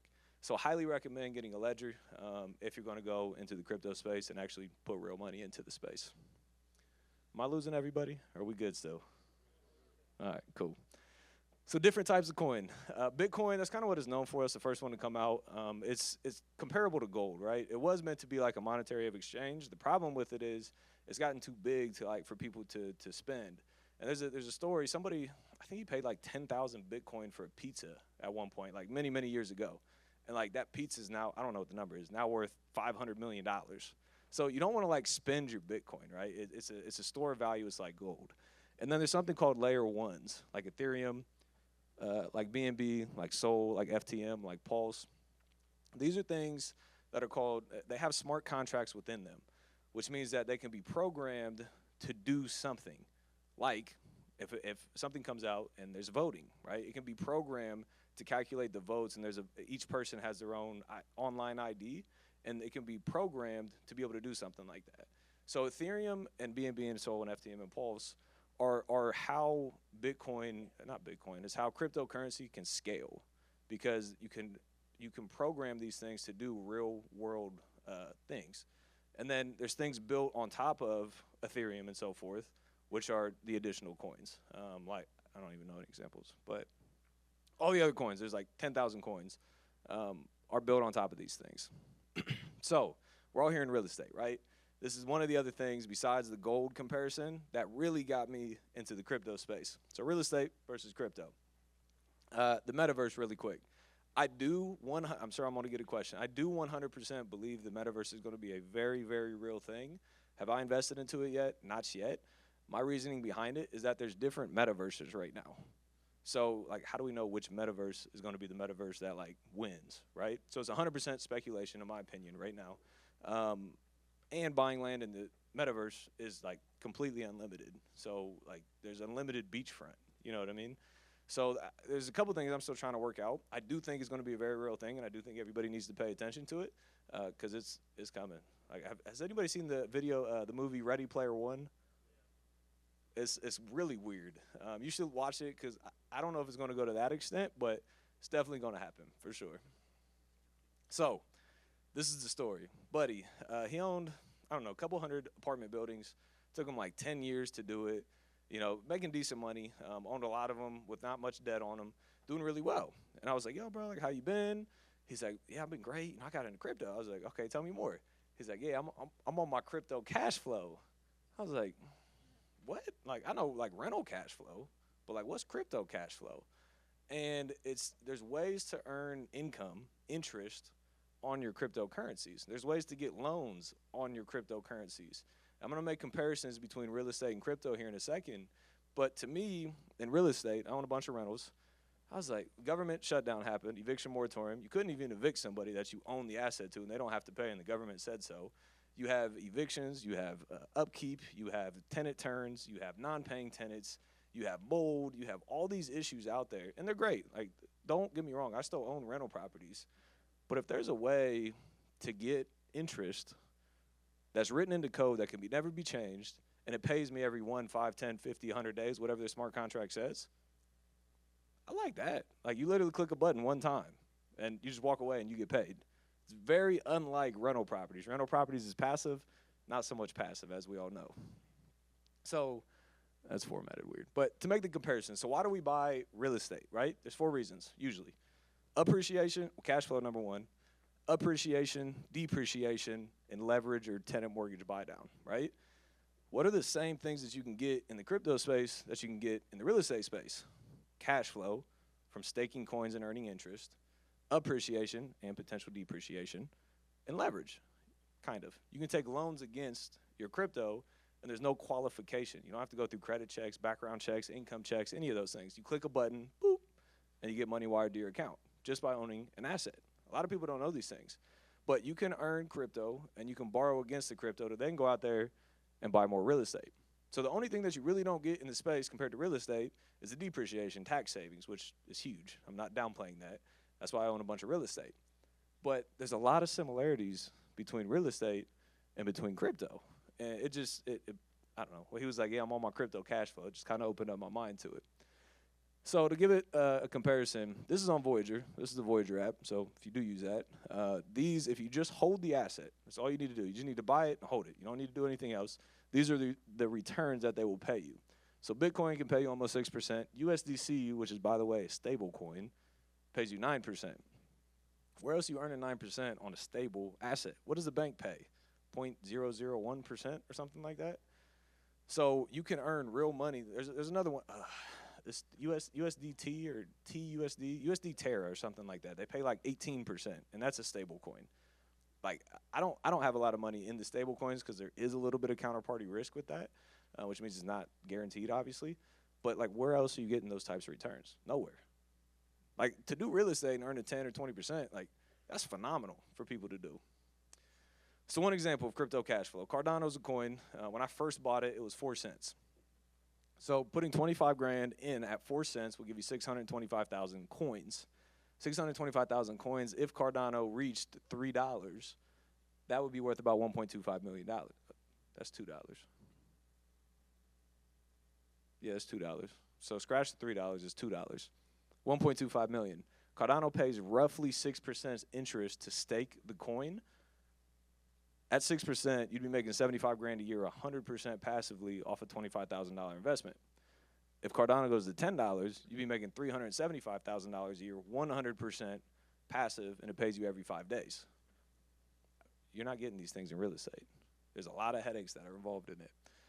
So the big question that I get, like, all right, Austin, you told me all this stuff. How much money should I put into it? Where should I start? And there's a lot of ups and a lot of downs in the crypto space. The first investment that I made into crypto was like $2,000. And at the time, I knew nothing about crypto. I was all in on real estate. And $2,000 to me was like, I don't know anything about this. Like, should I put it in? And I put it in. And then what happens is you start paying more attention to crypto. And you start following people on YouTube and Instagram and Twitter, which, by the way, Twitter is huge in the crypto space. I went to an event with a bunch of other people. And I was like, yeah, bro, like, let's connect on Instagram. They're like, yeah, we don't have Instagram. Like, I don't even know what that is. So if you want to get into crypto, like, you got to, oops, wrong button. You got to get on Twitter. And then Discords. Ryan just started his Discord. Blew up. Like, Discord is in Twitter. Crypto is in Discords as well. But back to my point. $2,500 in, I started paying more attention to it, more and more and more attention to it. Started putting a lot of money into it. Sold some assets, put it into crypto, and like of my wealth that's not in real estate, of my other wealth, I'm well over 50% invested into the crypto space because, in my opinion, I think it's more risky to not have an allocation to crypto than to have an allocation to crypto. Because somebody put, Ron LeGrand, he's a YouTuber, he talks about crypto all the time, highly recommend. He made a point. He was like, if you take all your net worth and you put 5% of that net worth into crypto, just 5% of it. If you lose that 5%, you know, it sucks, but you lose the 5%. But if crypto does what people think it's going to do, that 5% will 3 times your entire net worth. Talk about risk versus reward. You know what I mean? So it takes a lot to learn. It's weird. Decentralization. You got to handwrite, your secret recovery phrase onto a piece of paper.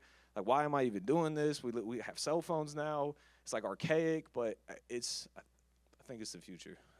And dollar cost average. That's one other strategy that you can use. You can go on an app like Voyager or something like that. It's called DCA. You can just set up an auto buy every week. Put $500 a week into Bitcoin or something like that, or whatever you want to do.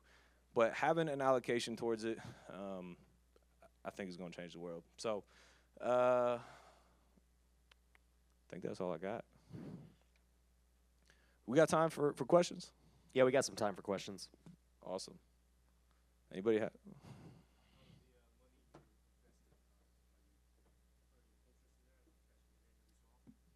Yeah, so the question was, the money I'm invested, am I actually earning interest and am I cashing it in? Almost everything, I own like 10 coins. Almost all of them pay interest in some way, shape, or form. Some pay like 6%, some pay like 40%, depending on what it is and how long you stake it for, et cetera, et cetera. It's a whole different conversation. But for me personally, I have not cashed out any crypto yet. And that goes to another point. People ask like, well, how do you cash it out? You just put it into like USDC or ETH, send it to a Voyager or Coinbase, and then sell it, and then you get US dollars back. But to answer your question, I have not yet because I got a number I want to hit, and I think crypto will get it there in the next 3 to 5 years. And until then, I'm not selling anything. So.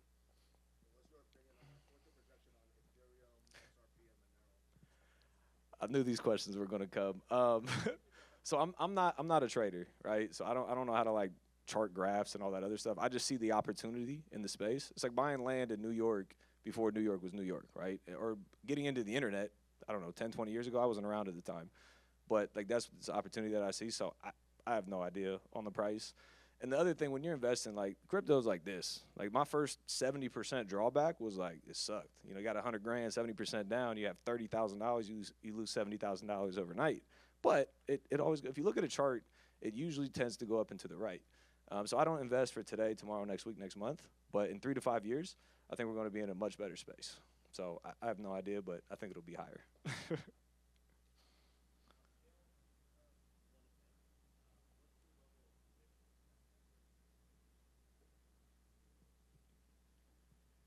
So the metaverse, I'm still like iffy on.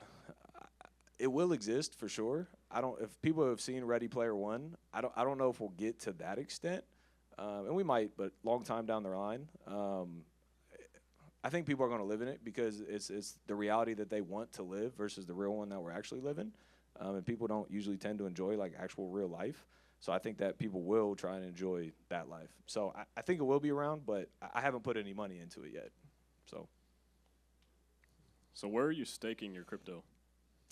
So each one has different things, right? So Voyager, for example, you can stake. You don't even stake. You just really own it, and they pay you interest. But just owning on Voyager, you can get paid those percentages on the coins that you own. Something like Cardano, you have to stake it to a stake pool.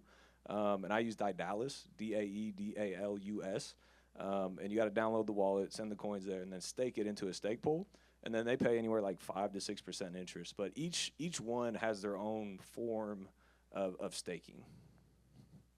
So what does it mean to stake a coin, and what are the risks and rewards of doing that? Obviously the interest, but what is the risk of staking a coin?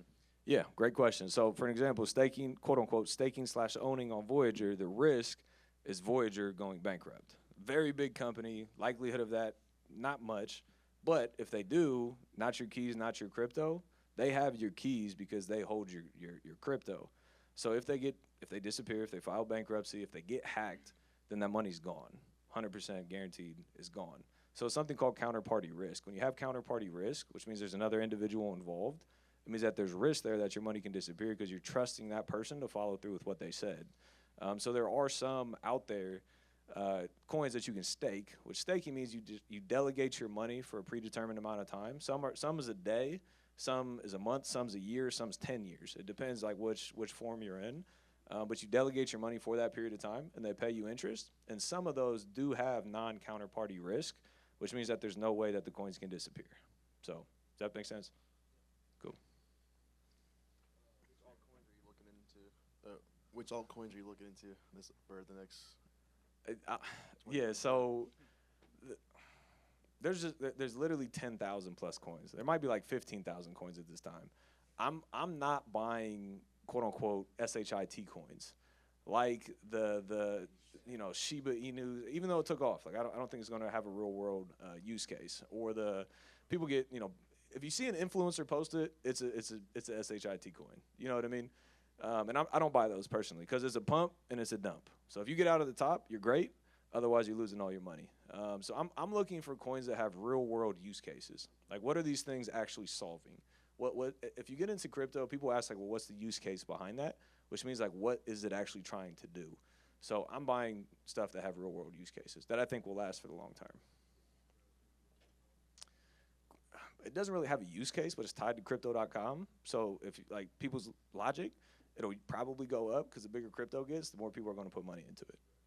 So. Do you buy everything on the centralized platforms and then change it to the decentralized, or like? Well, I know if you keep it on Voyager, then you're making. Yeah. What do you do? Great question. So getting money into the crypto space is a whole nother thing in and of itself. Because again, like if you're on Voyager or you're on Coinbase, getting money onto the platform, there's limits to that. So you can put in like $5 grand a day, or you can wire 25 grand a day. But again, there's still a limit to it, right? So there's two ways to get money into the space, kind of three. But the first one is to buy on here with limited amounts of money and just buy every day until you get 100 grand or whatever you want to do. And then you can take that money and send it to other decentralized platforms. So like I hold a lot on like MetaMask. It's cool to use and it's decentralized. I hold my own keys. So I'll buy ETH or USDC and then send it to MetaMask. Or you can hire a broker. There's a company, cointradingco.com. You wire money to them directly. They charge a 3% fee, and then they send you your crypto to anywhere that you want to go. And you can do like $1 million, and they'll send it minus 3%, and they'll send it right back to you. So it's a way to get large sums of money into the space. And then the third one's like OTC. Like if I wanted to sell a Bitcoin, you pay me money, and then I send it back to you. But I use Voyager in the past, and I use the broker now because we're doing larger sums at this point. Okay. So. Do you think government regulation and interference on cryptocurrency will positively or negatively affect crypto? So this again, big question, happens all the time. The only way that crypto stops working is if the entire grid goes down. The whole grid. And if the whole grid goes down, we got a lot bigger problems than that. Like we can't exist. We can't even exist without a cell phone right now. So if the grid goes down, like there's no running water, there's no electric, like way bigger problems. So my opinion to that, again, crypto was built on the blockchain to not have any middleman. Government's a middleman, by the way. So they physically can't stop it. Like, I know it sounds crazy. Like, what do you mean they can't stop it? They can just say no. Okay, you can't trade a lot of the coins that I own in the U.S. You get a VPN and click Mexico or Germany, and now you're in Germany and you can do whatever you want. So even if the government restricts something, you can leave, obviously, or you can use the VPN to still use it. Now, do I think government regulations will cause some issues? Absolutely, 100%. Crypto, at this point, in my opinion, is not a matter of if, it's a matter of when. Does it happen in a year or 20 years? That's the only question at this point. Government regulations will extend that timeline, and banks, I think, will extend that timeline. Because a lot of times, like, when I wire money to the cointradingco.com, my bank, if they knew it was crypto, they wouldn't allow the wire. Like, they're scared about what's coming. So, and people will, like, transfer money into Voyager. And if you do it enough times, the bank will shut the transfers down. You can't even get money into the space. So are they going to make it more difficult? 100%. But in my opinion, it's not a matter of if, it's only a matter of when at this point. how is a company like Voyager paying out those kind of returns? Like, what are they doing to? Yeah, great question. So the counterparty risk, they're using that money to go invest elsewhere, and then you're counting on them to make those returns, to then be able to pay you those returns. So that's where it happens.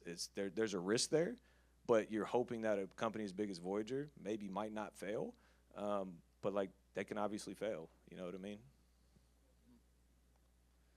Bonds. I don't. I know bonds, but I don't know how much though. Do you have any opinion on ETH2 and the environmental impacts crypto has? ETH 2.0. So ETH 2.0, so the Ethereum, again, so people have to use Ethereum to get to the coins that are built on top of it that actually have the real world use cases. So when you use Ethereum, you have to pay gas fees, which gas fees are like $20 to $1,000 right now. So to put $100 into crypto, you have to pay a $100 fee to do it. It's obviously not scalable like that. So ETH 2.0 is supposed to come out to bring those fees way down. They've been working on it for like 5 years. Vitalik, which is the creator of Ethereum, just said that it's like still delayed. Like they're not even halfway through building out 2.0, which is like less than a month ago. So I don't think ETH 2.0 is coming in any time in the near future. But other things like BNB, like Pulse Chain, things of that nature, is a fork of Ethereum, which means it was duplicated and then built better with more throughput, which then reduced the fees. So I think that's big. And then as far as the environmental effects, there's like staking. So Ethereum is proof of work, which means that's just people running mining machines to get paid Ethereum.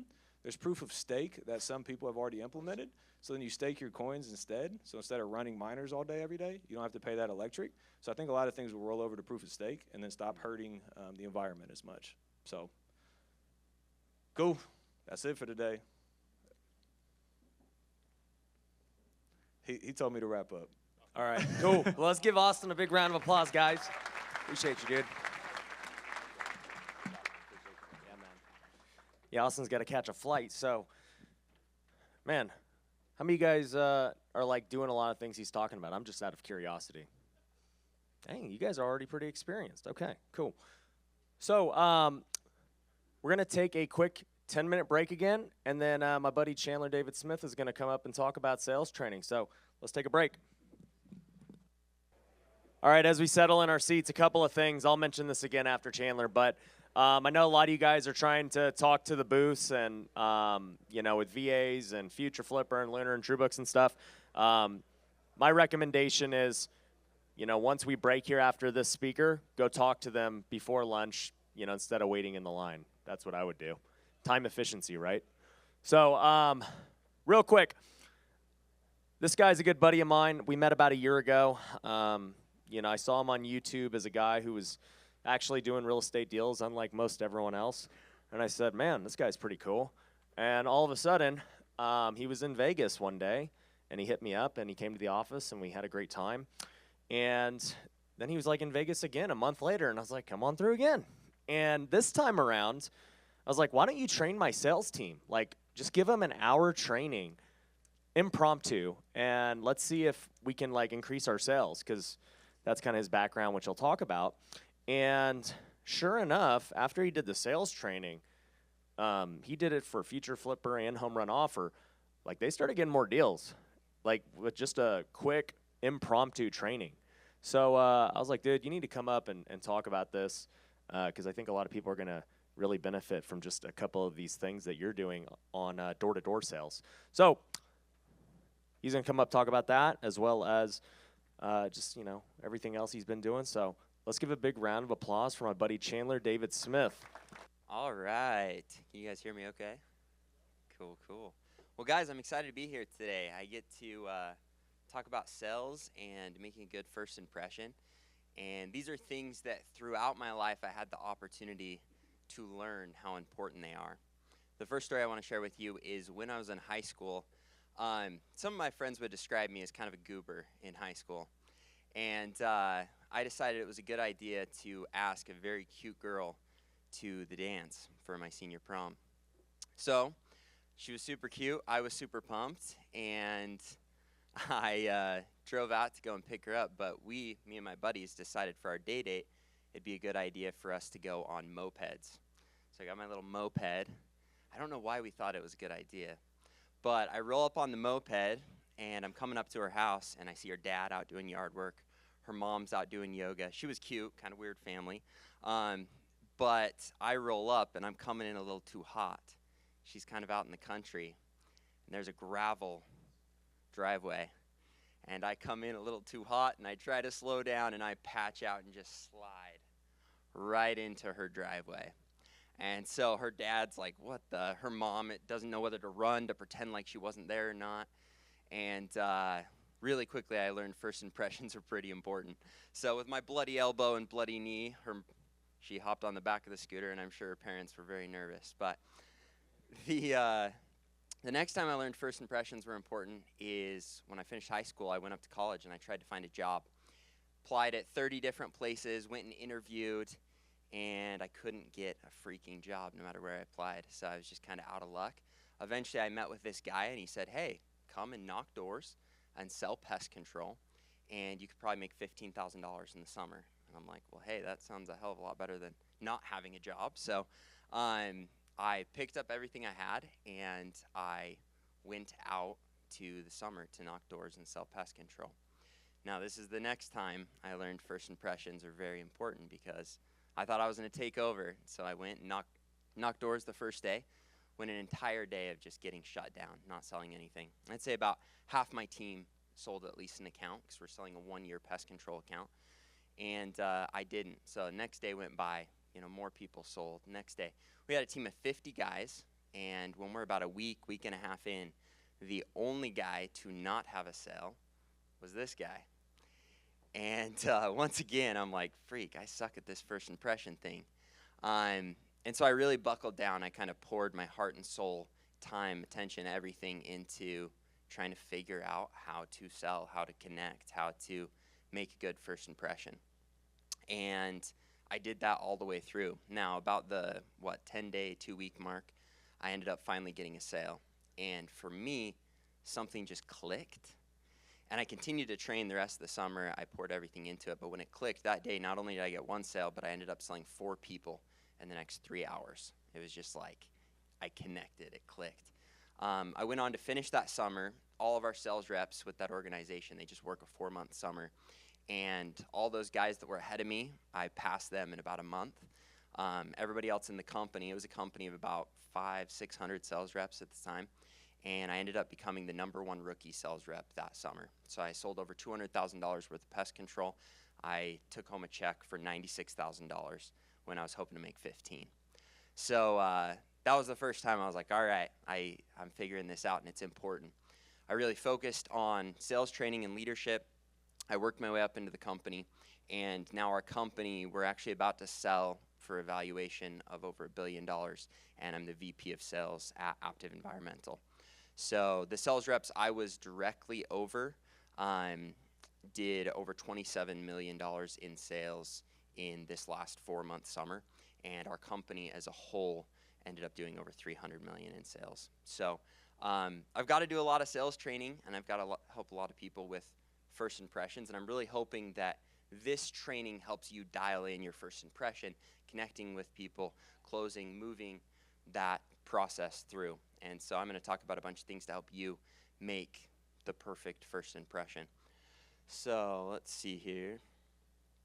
Oh, sorry, we're working on a thumbnail. There goes my first impression for you guys. Lame joke. Missed the mark. There it is. All right, so first thing I want to talk about is your aura.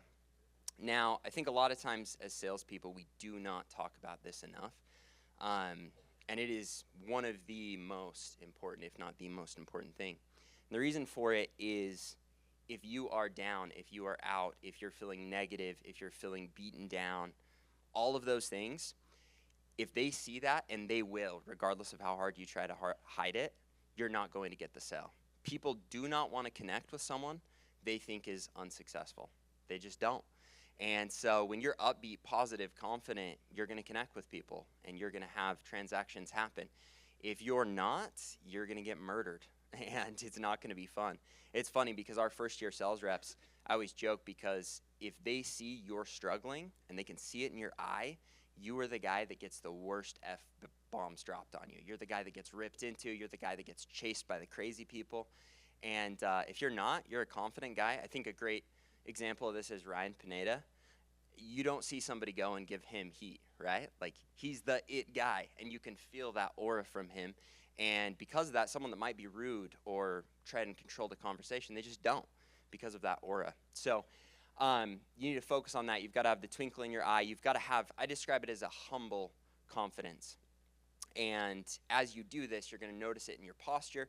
You're going to notice it in everything, and that's going to help you connect with someone. The Wolf of Wall Street, one thing he would do is he would tell all of his people to focus on a certain high, like when they were, not the high you think with the Wolf of Wall Street, but when you were at your peak performance, to think about how you felt. When you closed this massive deal, you've got to lock that in, and he'd carry, I think he called it boom boom. Again, not what you'd think with the Wolf of Wall Street. But he would sniff a certain smell to remember that emotion, to call it in so that he could get at that peak state. And it's the same with the doors. You have so many bad doors or any transaction. We all go through those things where we're feeling low. And if you can get to the point where you can pull out that peak performance and the way that you feel, the way that you act, before going into any transaction, connection, any of that, makes a big difference. So, first 15 seconds are everything. So much more important than you think. But I want to ask you guys why. Why do you think the first 15 seconds is so important? Yeah. Yeah, set the tone, create expectations. What else? Yeah, I mean, you don't have a whole lot of attention span with people. It's true. Anything else? Yeah.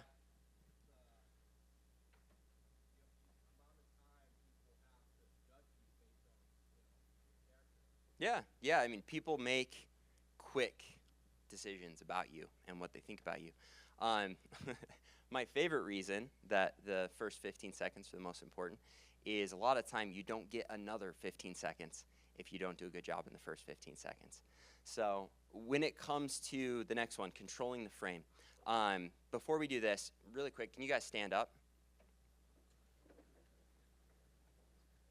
Perfect. Left hand up, right hand up. Cool, this is fun. Spin around. Cool, you guys can sit down. Here's the thing that's fascinating. Really quick, will you tell everybody to stand up? Stand up, please. That's weird. So here's the thing. I'm controlling the frame right now, right? I've got your attention. I can get you to do a lot more things. I can connect in a different way because I have the frame. Now, what gives me the frame is because I'm up here. Ryan's asked me to speak. There are a myriad of things. But what people don't understand is there are so many ways for you to control the frame. And a lot of times when you're cold calling or connecting or whatever else, you're going into a setting where they control the frame. And if you can figure out certain things you can do to control the frame, then you can control everything. And it's fascinating because a lot of that comes down to your confidence. When I'm with someone on their front door, and this is like the lowest level of sales, but it's a great example, there's someone, they control everything. And yet if you do it right, you can control that environment. And it's fascinating because someone can tell me no, and I can say, hey, but I wanted to show you something really quick. And if I just start walking, they'll follow me.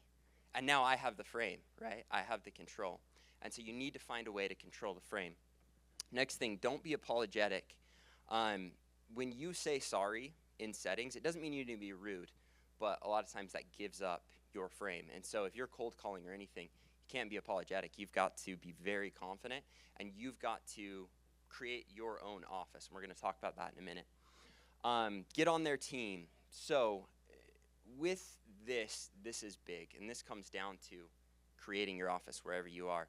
There are lots of people, and don't feel bad if you've come in and talked to me, but when they come and talk, even in this setting, you'll notice they come up and they face up with me right here, right?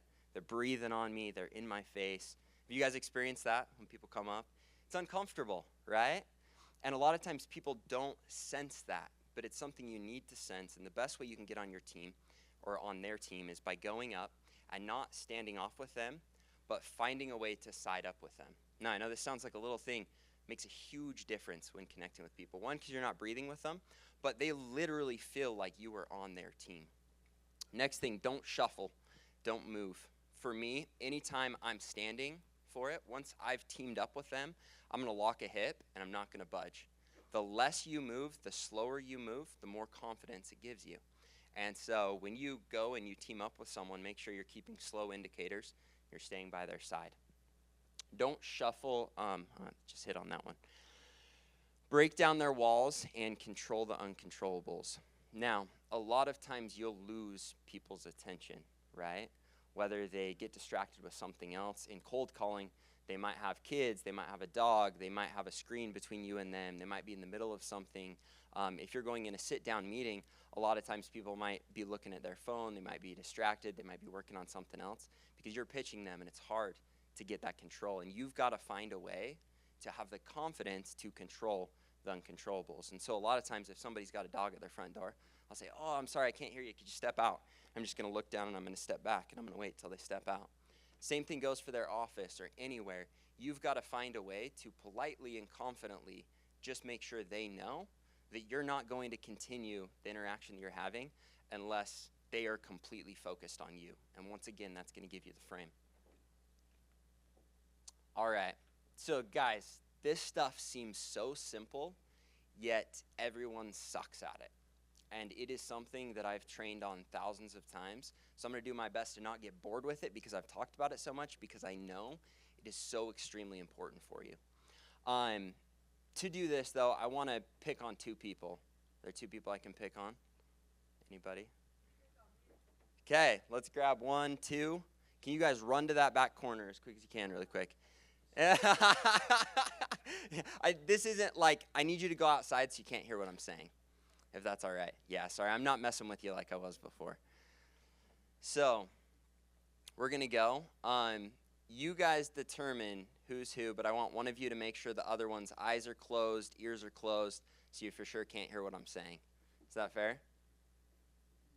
Cool. So once you guys get out there, and I'm only going to need you out there for like 5-10 seconds. Thanks, guys. All right. So guys, here's what I'm going to do. All right, eyes closed, all that. They can't hear me. Perfect. So I want you to watch whoever I end up calling up out of this. And I want you to pay attention to how much they smile and how much they head nod. And I'm going to explain why in a minute. But just watch. My goal is to get them to smile and head nod. I'm going to show you. And they're going to be my little mime if I do it right. If it bombs, I apologize. But all right, let's pull them back in.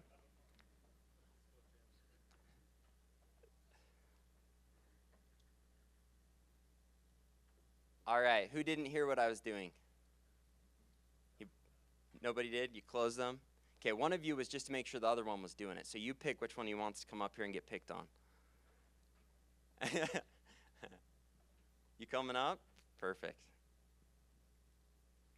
Now, for this, I'm going to use a pest control pitch, because I'm very comfortable with that, do it a lot. But this principle works with everything. How do you feel? Let's go. Okay, so you're going to be a customer, and you could be mean or nice. I prefer you're nice, just because it makes it easy on me. Sound good?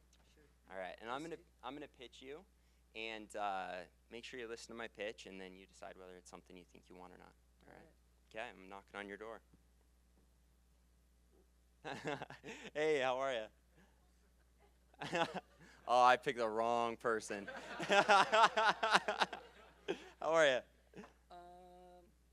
What do you want? Oh, my name's Chandler. Chandler? I'm with Aptive. It's pest control. Okay. Yeah, I'm coming. I already have pest control. Perfect. That's awesome. She chose the hard one. So. Okay, retry. I'll be nice. No, I'm here because I'm taking care of your neighbor, John. Just, you know John across the street? Oh, yeah, John good. Yeah, he's a good guy, huh? Yeah. Yeah, he's having lots of issues. Oh, here we go. You forgot your mic before you came to the door. All right. He's had lots of issues with the spiders, ants. I'm sure you know how it gets out here. You know, I keep my place tidy, so Yeah. I don't really know. What do you want, man? Get to the chase. For sure. Well, you know how you You know how you get the spider webs up underneath the eaves? Do you get those? Yeah, for sure. That's pretty gross. Yeah.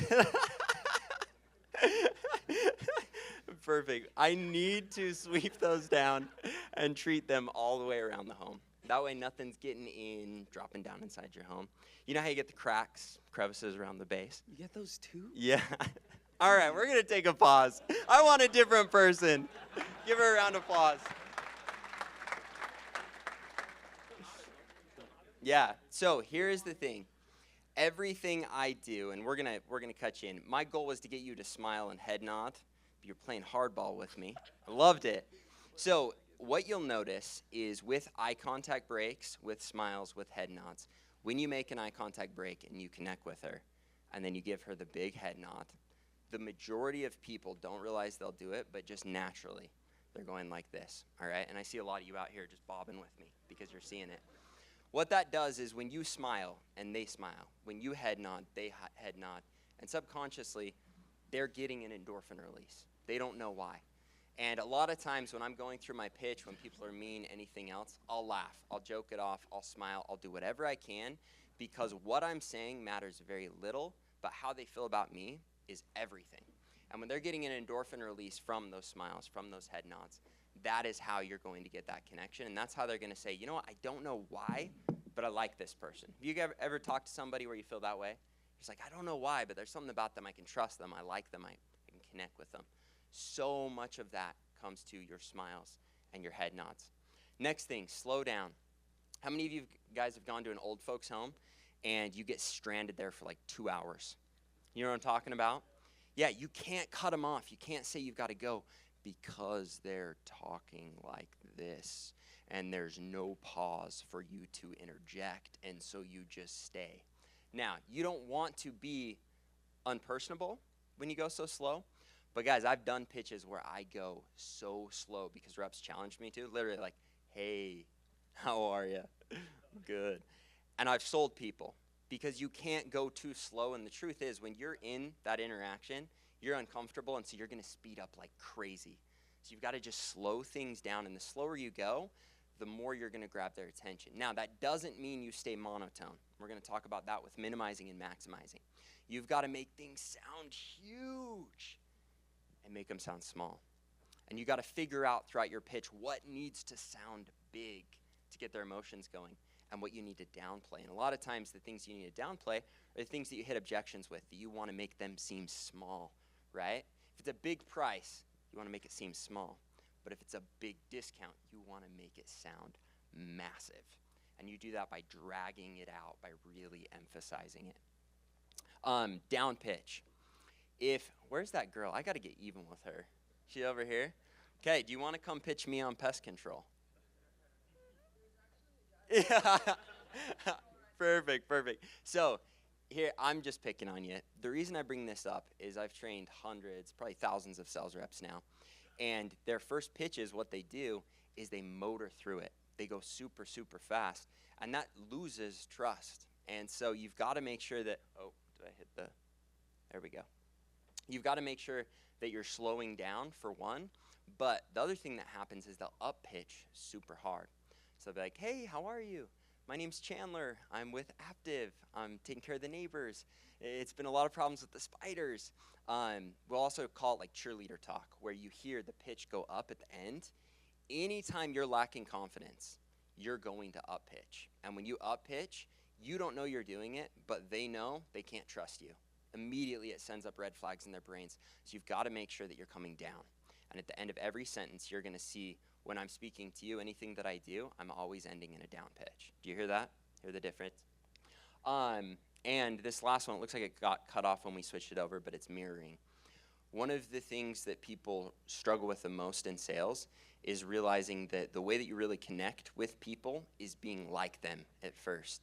The way you're going to pitch an old lady is so much different than the way that you're going to pitch someone younger, because they're in different age groups. You're using different words. You want to mirror their speed. You want to mirror their inflections. You want to mirror the kind of words that they use to connect with them. And as the pitch goes on, once you've made that connection, you want to get them to mirror you by slowing down. When someone's really fast and speedy and stressing out because they've got to go, they've got to get somewhere, they're trying to get you out of their office or get you off their door, that's when you really want to get them to mirror you by trying to get them to slow down. And you'll notice when I post up and I lock my hip and I slow down, they're going to slow down as well. And so you can get them to mirror you. All right. I have so many people that say I'm a natural salesman. How many natural salesmen do we have in here? Okay, cool. Couple. Here's the biggest problem with a natural salesman or thinking that you're natural at it is we don't do a pitch. Anytime you're pitching something, you should have an organized pitch, and here's why. When you go through, if you don't know what you're saying, if it's not perfect, you're focusing on the wrong things. Your brain is focusing on what you're going to say next. And a lot of times that's when we speed up, but we'll add filler words, we'll add buzzwords. If you don't know what a buzzword is, it's something that anytime you use it, it sends up a red flag in people's brain, right? When I'm selling pest control, big buzzword, poison. People are like, oh, I don't want poison, right? And so that's a word you want to stay away from. And there are lots of other buzzwords that aren't quite as bad, but you need to figure out what your buzzwords are and make sure you eliminate them from your pitch. The other thing is nonverbals and paraverbals, and then making the connection. And I'm going to talk about, well, we kind of already talked about nonverbals and paraverbals a little bit, but that's everything outside of the words you're actually saying. And that makes up the majority of the connection that you make. And so in order for you to control those things, you need to have the words perfect, because then your focus and attention is on them. And I tell my sales reps there's a different level of sales rep. The first level of sales rep, they're just concentrating on what they're saying, right? How do I say this, and what am I saying, and how do I do that right? The next level of sales rep is the level of sales rep that has their pitch dialed in. Now they're focusing on their nonverbals and paraverbals. Am I staying still? Am I smiling? Am I head nodding? Am I doing all of the things that make me likable, make them connect with me? The third level of sales rep, and this is the best sales reps, they don't have to think about either of those two things because they've practiced their pitch so many times that it is flawless. And then all that they're paying attention to is the customer, how they're responding to what they're saying. So then they can see if there are any hot buttons that they can hit. They can see if there's any good or bad things that have made the customer like turned off or leaning in, and then they can hit on those or avoid those as the pitch goes on. And so if you want to be the third level of sales rep, you've got to have a pitch. And if you have sales reps, if you're trying to scale like Ryan has with where he's got a sales force, you've got to make sure that they understand that. All right, the perfect pitch. Now, this is my perfect pitch, all right? Yours might be different depending on how you want to structure things, and so you don't have to follow this perfectly, but this will give you a good model and so that you can use it yourself or use it with your people. I like an intro, a preface, a feature, a benefit, and a close. Now, in my intro, I want to hook them. So a lot of times I'll do the intro with price. I also see people that they do an intro where they don't want the price involved at all. Maybe it's a high price point and they want to stay away from that, but there's got to be something that hooks them.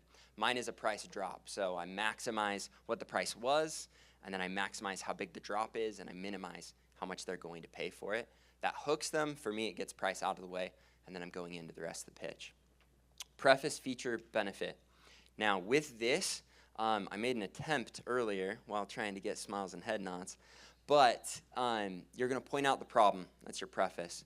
So you saw earlier, you know how you get the spider webs, wasp nests up underneath the eaves. You're waiting, you're getting the smile, you're getting the head nod. The feature is what you're going to do about it. Need to sweep those down, treat them all the way around. And then the benefit is, that way nothing's getting inside, dropping inside the home. What's nice about this is if you've got a preface, feature, benefit for everything, then you can structure your pitch in a way where you're getting all of the nonverbals and paraverbals. You're getting them to smile, you're getting them to head nod, you're getting that endorphin release. And then the close. Now the close is everything. A lot of times my sales reps, they'll focus on the intro, they'll focus on over talking. Pretty soon they're 5 minutes into a pitch, they've lost the attention. I tell my sales reps, if you forget everything else, all you need to know is close. And the reason is if you went up to someone's door, you went into their office and you closed them, that's all you did. You just said, hey, sign here. Immediately their objections then come out. And then you just fall into this model, because the way that it works is anytime they bring up an objection after you've gone through your pitch, even if you just start with a close, you're going to resolve whatever their concern is. You're going to throw in an ace. You're going to close again. you're gonna resolve your ace, close, and you just continue that process until you're able to get them closed. And with this, the one other thing I wanna hit on, you're going to get objections. The problem with closing right away is when you close right away, you don't know whether you're dealing with an objection or a smoke screen. Anything that hits in the first 30 seconds is a smoke screen. Does anybody know what a smoke screen is? Anybody? I'm not interested. Yeah. I'm not in the market for it. Yeah. I would say 99.999% of smoke screens, they're just lies, right? Right out of the gates, that's what people are going to do is they're going to lie. They're going to come up with some BS excuse why they don't want to do it, why they're not interested, whatever. You've got to realize that is a smoke screen and blow through it. Because if you give a smoke screen attention, they will lean into that smoke screen as an objection to try and get you out. But if you blow it off, they say, look, I'm not interested, I'm going to say, sure, and I'm going to go right back into my pitch. Great, perfect, awesome. One word, pick up where I left off, right? I'm just giving the smiling head nod. They're not going to know what happened, and they're going to be like, oh, okay, cool. Well, I guess we'll hear you out, right? So blow through it on smoke screens. Once you find out it's an objection, that's where you need to go through the process of a resolve, ace, close. Now, when you resolve, you're going to use those same words because you want to make sure they feel heard with their objections. But then you don't want to repeat their objection because, again, this solidifies it. You don't want to give it too much weight. You want to immediately go into, and these words right here, that's the best part, the biggest reason I'm here, what you love about it. The reason I like that is I want to never be caught off guard by any objection someone gives.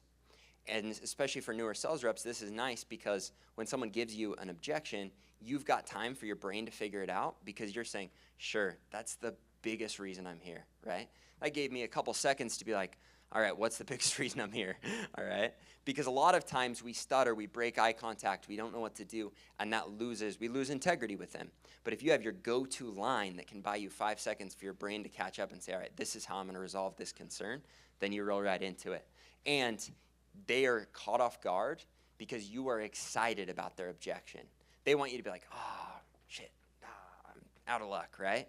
But if you're like, oh, I'm pumped, and you jump into it, you're stepping in, you're hyped, that they're going to be surprised, and they're going to be like, huh, I just gave him an objection, and he was excited about it. With any resolve, you want to turn a negative into a positive. And so you want to figure out how can I take their concern and turn it into a massive positive, because again, that's going to help you resolve it. And redirect when necessary. A lot of times, once you've resolved ace close, have you ever been with a seller in any transaction where you're uncomfortable because you can tell they're like hit a wall? You've lost traction, they're not really buying in. You need to get their brain out of that space. So a lot of times that's when I'll be like, oh, look, you've got, and I'm gonna just take their mind somewhere else. I'm gonna pull out something random. I'm gonna bring up something on their house so that it's a step back and they think they've lost. A lot of times I'll even be like, hey, thanks so much. You know, it was a pleasure meeting you. I'll get out of your hair.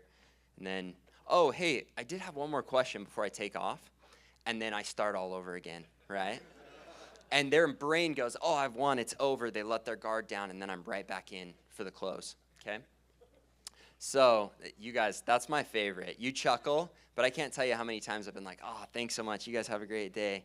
And then, oh, one more question, and then I close them. With my reps, I'll let them do the whole pitch. I'm lazy, right? They do the whole pitch. I've taught them how to do all, and they suck, right? They bomb. They don't get the customer. And they turn around, they're like, thanks, have a good day. They're giving me a look like, dude, you didn't help me at all. We'll walk 5 steps, and I'll say, hey, one question for you.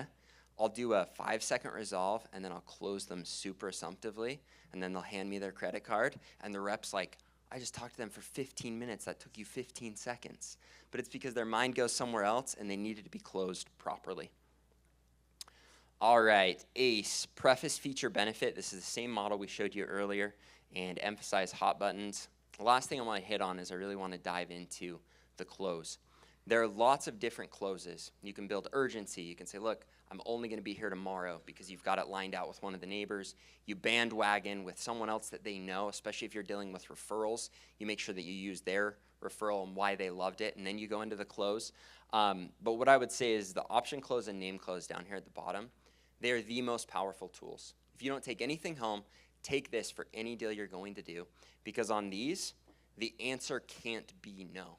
And that's what's so incredible about closing properly is when you get to the end, right, and you're going for your close and you say, perfect, I've got spots this afternoon or tomorrow morning, what works better for you? They only have two options and they're both yes, right? I can get it done in an hour or I can send my guy back in 3. What works best for you? Right? That's their only option. And once you've done multiple option closes, and make them all different, don't keep going to the same option close, 2 or 4, 2 or 4, 2 or 4. Doesn't work, right? Because you've already asked them, does the 2 o'clock or 4 o'clock work over and over and over again? So make sure your option closes are different, but then if you go directly into a name close, you say, perfect, what's your name? They give you the name and you start filling out the contract and they're like, guess we're doing this, all right. And then if they redirect and say, whoa, whoa, whoa, whoa, I'm not sure I want to do this, you're going to say, perfect. You're going to resolve, you're going to ace, and then you're going to say, no. What was your address? You're going to start writing down their address, right? You just assume it. Now, I've always said with people, assume means what? Makes an ass out of you and me. Not true in sales. Assuming is the way to do it. You assume they want it 100%, and they're going to want it. End of story. And if you're assumptive with it, you will close a ton. If you're not, you won't, and that was the one thing I needed.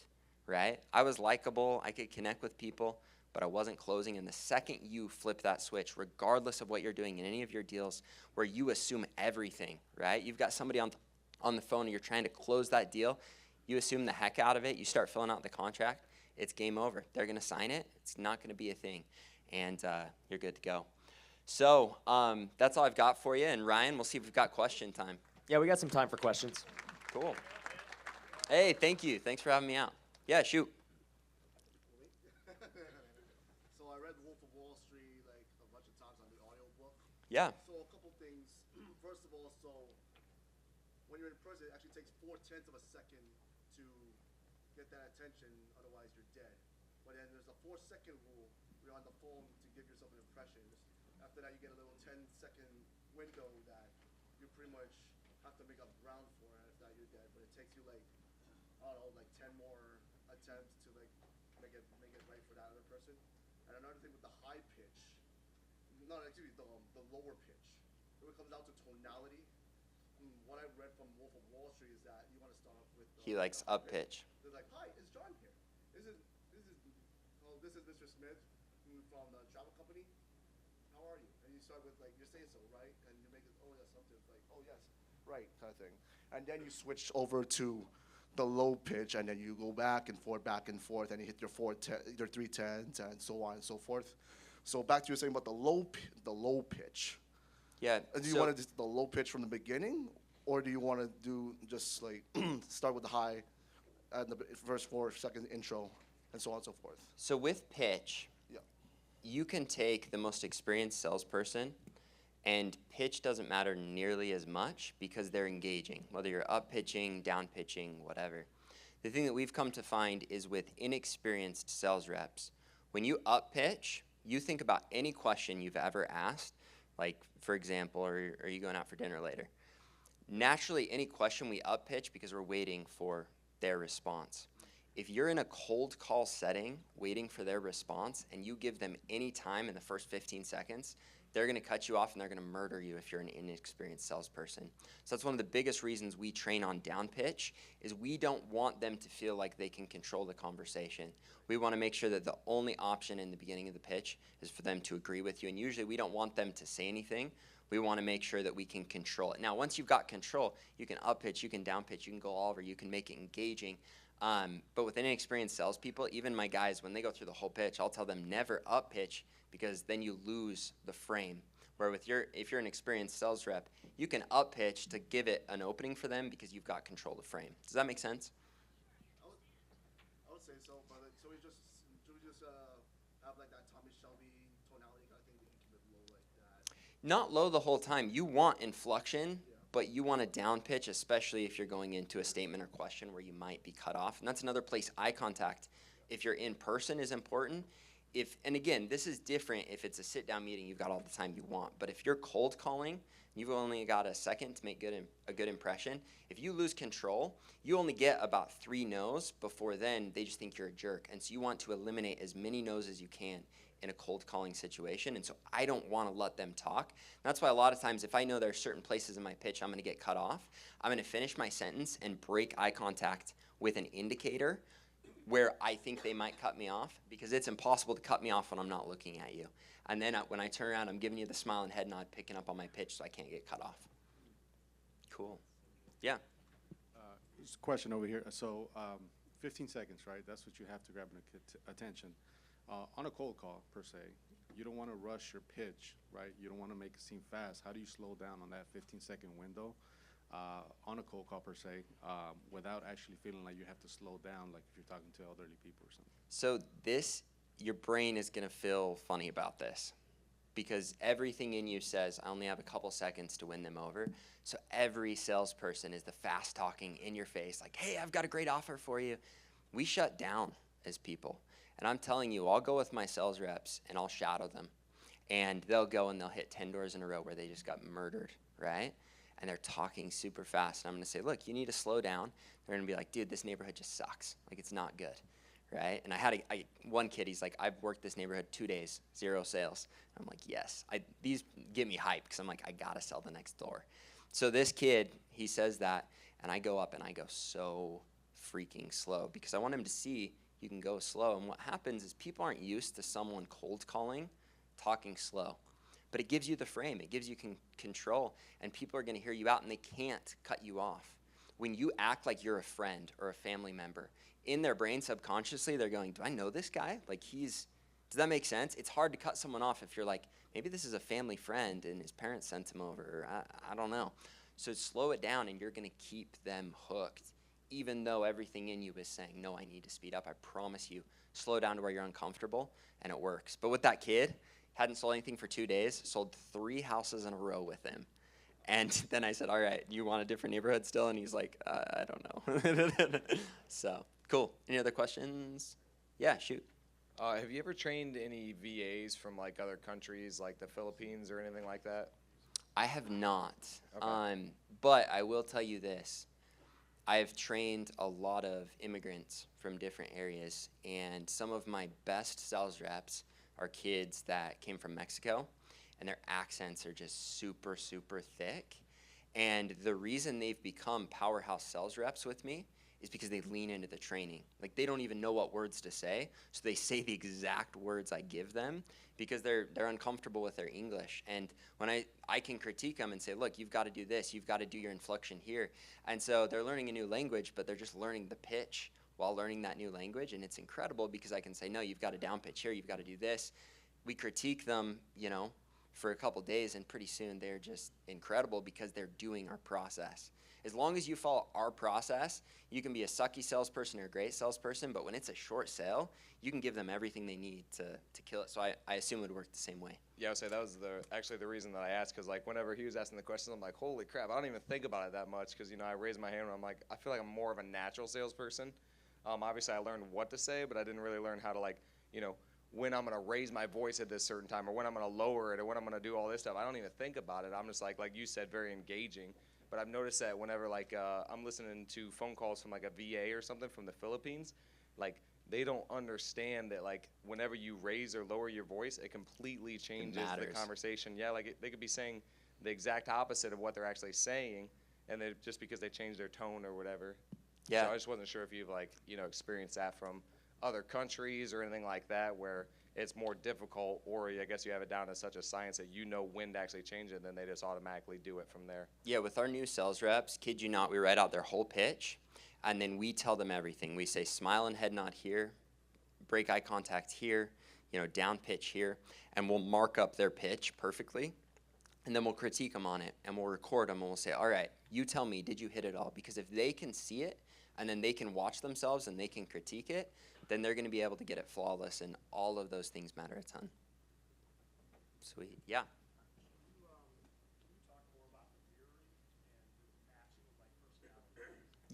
Yeah. So I love mirroring, and I think it can kind of be viewed as a negative thing because people say oh, you're a total chameleon.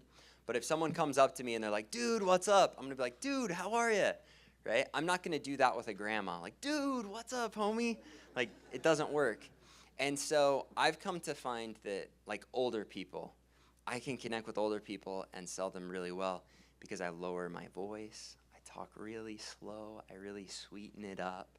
I'm connecting. I use just very professional words. This is my grandma voice when I'm pitching people. You see that? And then when I'm connecting with someone else, like a big guy, anytime a big yacked guy comes to the door, this is my voice. I'm like, hey, how are you? Good. My name's Chandler. I'm with Aptive Pest Control. Coming around, I'm like Mr. Confident, like very stern. Stay-at-home moms, they're my jam too. It's like, hey, how are you? Good. Right? So you have to figure out where you really connect with them. And a lot of that's the one thing, as hard as I try, for me, I can get a kid to come out and make 50 grand in a summer regardless of his skill set. Getting a guy to make 100, 200 grand in a summer, that is the key that it's really hard to get people to connect on, because mirroring's hard. You've got to be able to get to the point where you're so confident in your pitch that you can just focus on them. And for a lot of those reps, they work really hard, but they're so nervous, they're shaky, they're just thinking about what they're going to say, they're fumbling on their words, and they've been working for me for 2 months, and they just need to put in more time, so that's perfect, so they can get it, because people sense it. Like, even you were talking about how you know your pitch and you're a natural salesman. If you're nervous, if you're uncomfortable, I promise you in your nonverbals and paraverbals, you don't know it, but they're picking up on it subconsciously a lot of times. And so you've got to make sure that you're watching your pitch in the mirror, you're getting your people to watch in the mirror, you're recording them, you're getting to watch them, and you're just breaking it down saying, hey, they're catching on to this, that's not feeling right. Does that make sense?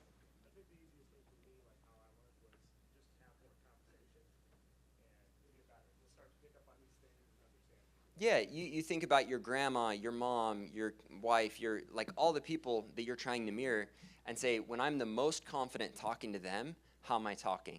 And a lot of times that helps people figure out their pitch better than telling them where to down pitch or how to do it. Because when you're comfortable, you're confident, that's the person you want to be, and they feel that. Instantly they feel like you're a friend or family or someone they can connect with. Yeah. So I have a question on this same mirroring, not just like posture but tone. I feel like I can match that pretty well, because I think of it just, there's a way that people want to be communicated to, and that's, they like to receive communication the way that they give it. But I have a hard time helping my sales reps make that connection between, how to deliver those kind of things, especially newer people, because they feel like they have to change themselves to be able to do that. And for me, I know that there's like a lot of different facets to my own personality that I can still truly be myself while communicating a little bit differently. How do you help your sales reps, especially the new ones, make that connection between that it's a communication style and they don't have to change who they are? They're not being fake, but they are trying to help someone understand. Like, it's hard for me to get that in their heads. How do you teach those sales reps? I love this question, because anyone that's dealt with sales reps has dealt with this as a concern. It's like, I feel dishonest, I feel like I'm not being me, I feel like yada, yada, yada. And it's like, yeah, like that is sales, and here's why it's good. You can be a person where you just connect with people like you, right? And awesome, good for you. If you can only connect with people like you, how successful are you going to be? How likely are people that have different skill sets than you going to want to work with you? You're missing out on a world of people that think differently, that act differently, and that have value to bring to you on stuff that you suck at. And so you can choose to be someone that only connects with what you believe you are, or you can say, you know what, I want to be someone where I can walk into any room and I can connect with them. I can have a good relationship. I can be confident. I'm one of those people, and I don't know if you guys follow Yes Theory on YouTube. I love Yes Theory because their whole thing is seek discomfort. For me, anytime I see a group of people out on the street, I'm knocking with a sales rep, I see weird situations, like a guy out talking to his wife, stuff that's so uncomfortable.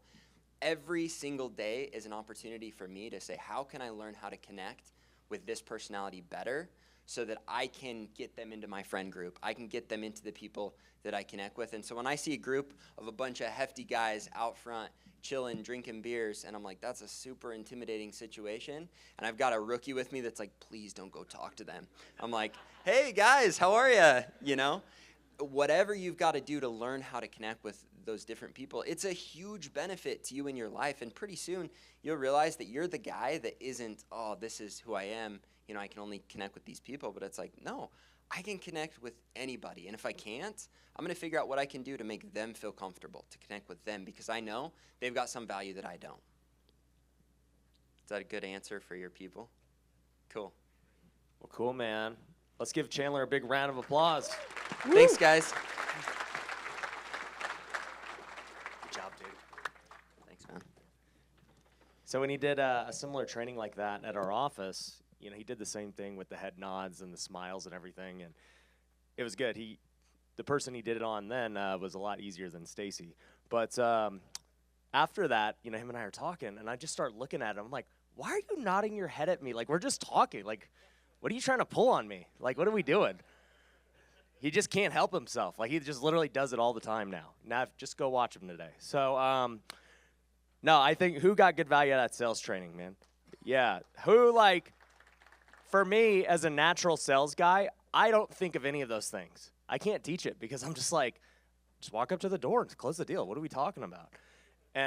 But there is a process to it, just like anything else. And I've seen it with our own salespeople just following different things that he talked about that really work. So definitely, like I said, after this event, we're going to send you guys the slides. I definitely would review those slides and really kind of watch it. We're also going to give you guys the footage of this event. So you guys are going to get all of that.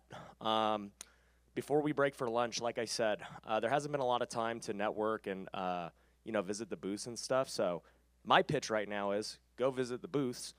See, my pitch sucks. I'm just like, go visit the booths and go buy something, you know?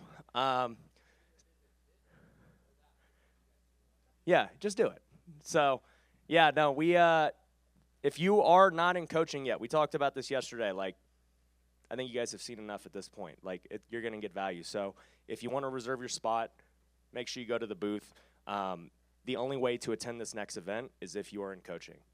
This is a one-time thing to try it out and see what's up, and it's worth it. And then everything else, they've got their own specials for the event as well. So make sure you check out those booths, and let's go to lunch. We're going to return here at 2 o'clock for the Mastermind.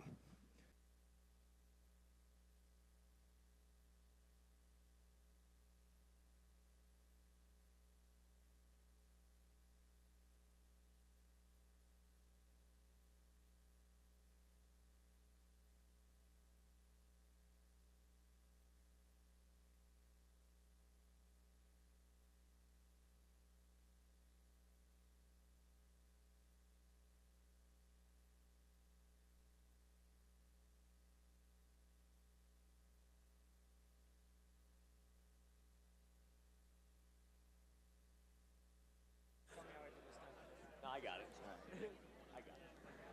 All right, let's return to your seats. Let's hit the last section of this.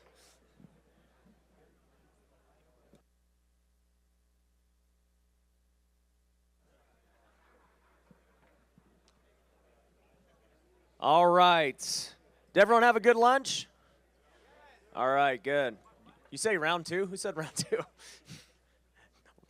You guys like pasta if you want round two. It's a lot of food. Okay, so we're going to do my favorite part of the event, which is kind of the actual mastermind portion of this, where you're going to break off into small groups and help each other out. So here's how this is going to work. We've got 3 sections. The first section is in the back where the All-Stars were for the Q&A with Gary and Matt yesterday, okay?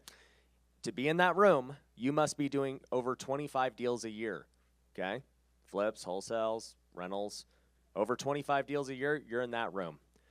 If you are doing 5 to 25 deals, you're in this middle room where lunch was, okay? We've already got all the chairs set up, all right? And for anyone who's new, you've done 0 to 4 deals a year, you're going to be right here, all right? And what's going to happen is we have about an hour and a half. You're going to be in groups of 6 in those back 2 rooms, and each person is going to get about 15 minutes to talk about their business and their struggles. Be vulnerable, because you can't fix a problem if you don't say it, all right? You got to be willing to take feedback. The last event I talked about great characteristics of great leaders, and one of them was they're willing to take feedback and accept criticism, okay? If you're not willing to do that, you ain't going to get better.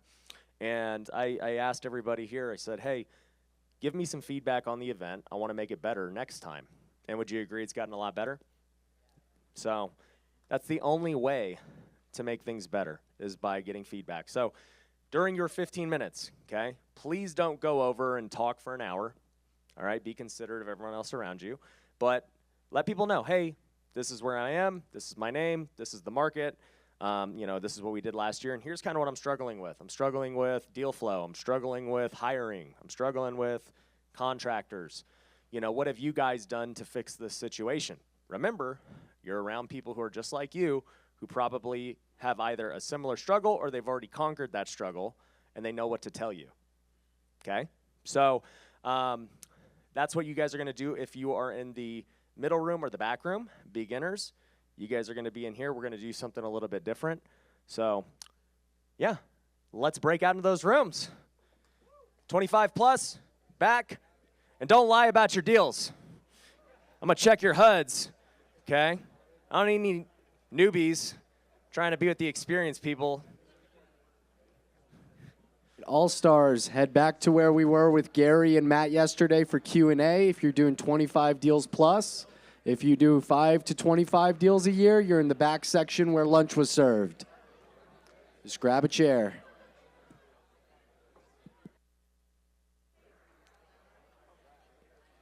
Also, if you're an all-star but you're brand new, you haven't done deals, you're in this room. You're not in the back room. You're going by deals, whether you're an all-star or not.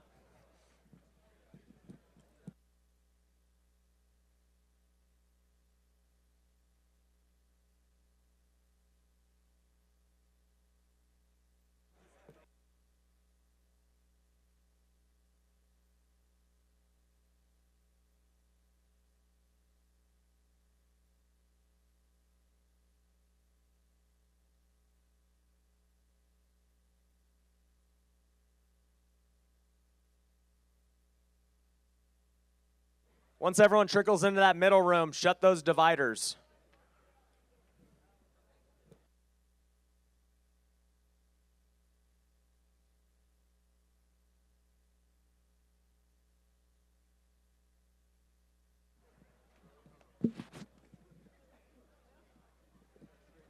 We'll wait for them to get everything set up. You guys had it easy. Let's get to just chill here.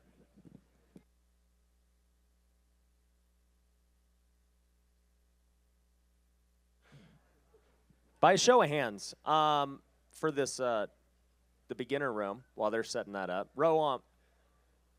hey, what's up, Amr? You're a beginner? I know.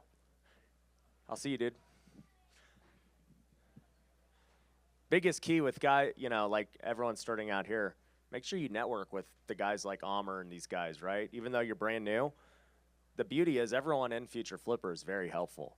I don't think you guys have met anybody during the networking that's like, dude, don't talk to me. Who are you? Like everyone's super helpful. All right. So as they finish that up,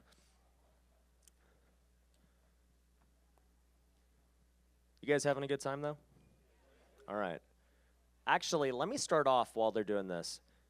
I want to hear the biggest takeaways. Let me hear a couple of people. What are the biggest takeaways you've had from the event thus far? As from the newer audience, what do you got? Just start. Just do it.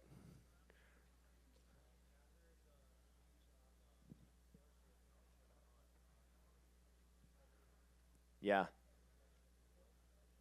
He said Chandler's thoughts on sales training, right? How many of you have ever heard like a real sales training before like that? Like you don't get it often. Most people, they're just like, be good at sales, close them. So, who else? Yeah. Never be afraid to use you as the reason to do a deal. Reference you. Yeah. Can you guys close the remainder, or will it not close all the way? It's stuck. Or are you guys weak? Which one is it? It's my workout partner. I've seen him. Freaking curl it together. Oh, now it closes. Okay, weird. Who would have thought? Word of advice for your guys' employees. They tell you they can't do something, ask again. Perfect example. Okay? I learned that you could borrow money twice. Like, you get the hard money loan, and then you could get private money to do the down payment and the repairs. That kind of blew my mind, to be honest. Yeah, I still do that. Why do I need to use my own money when other people will give it to me?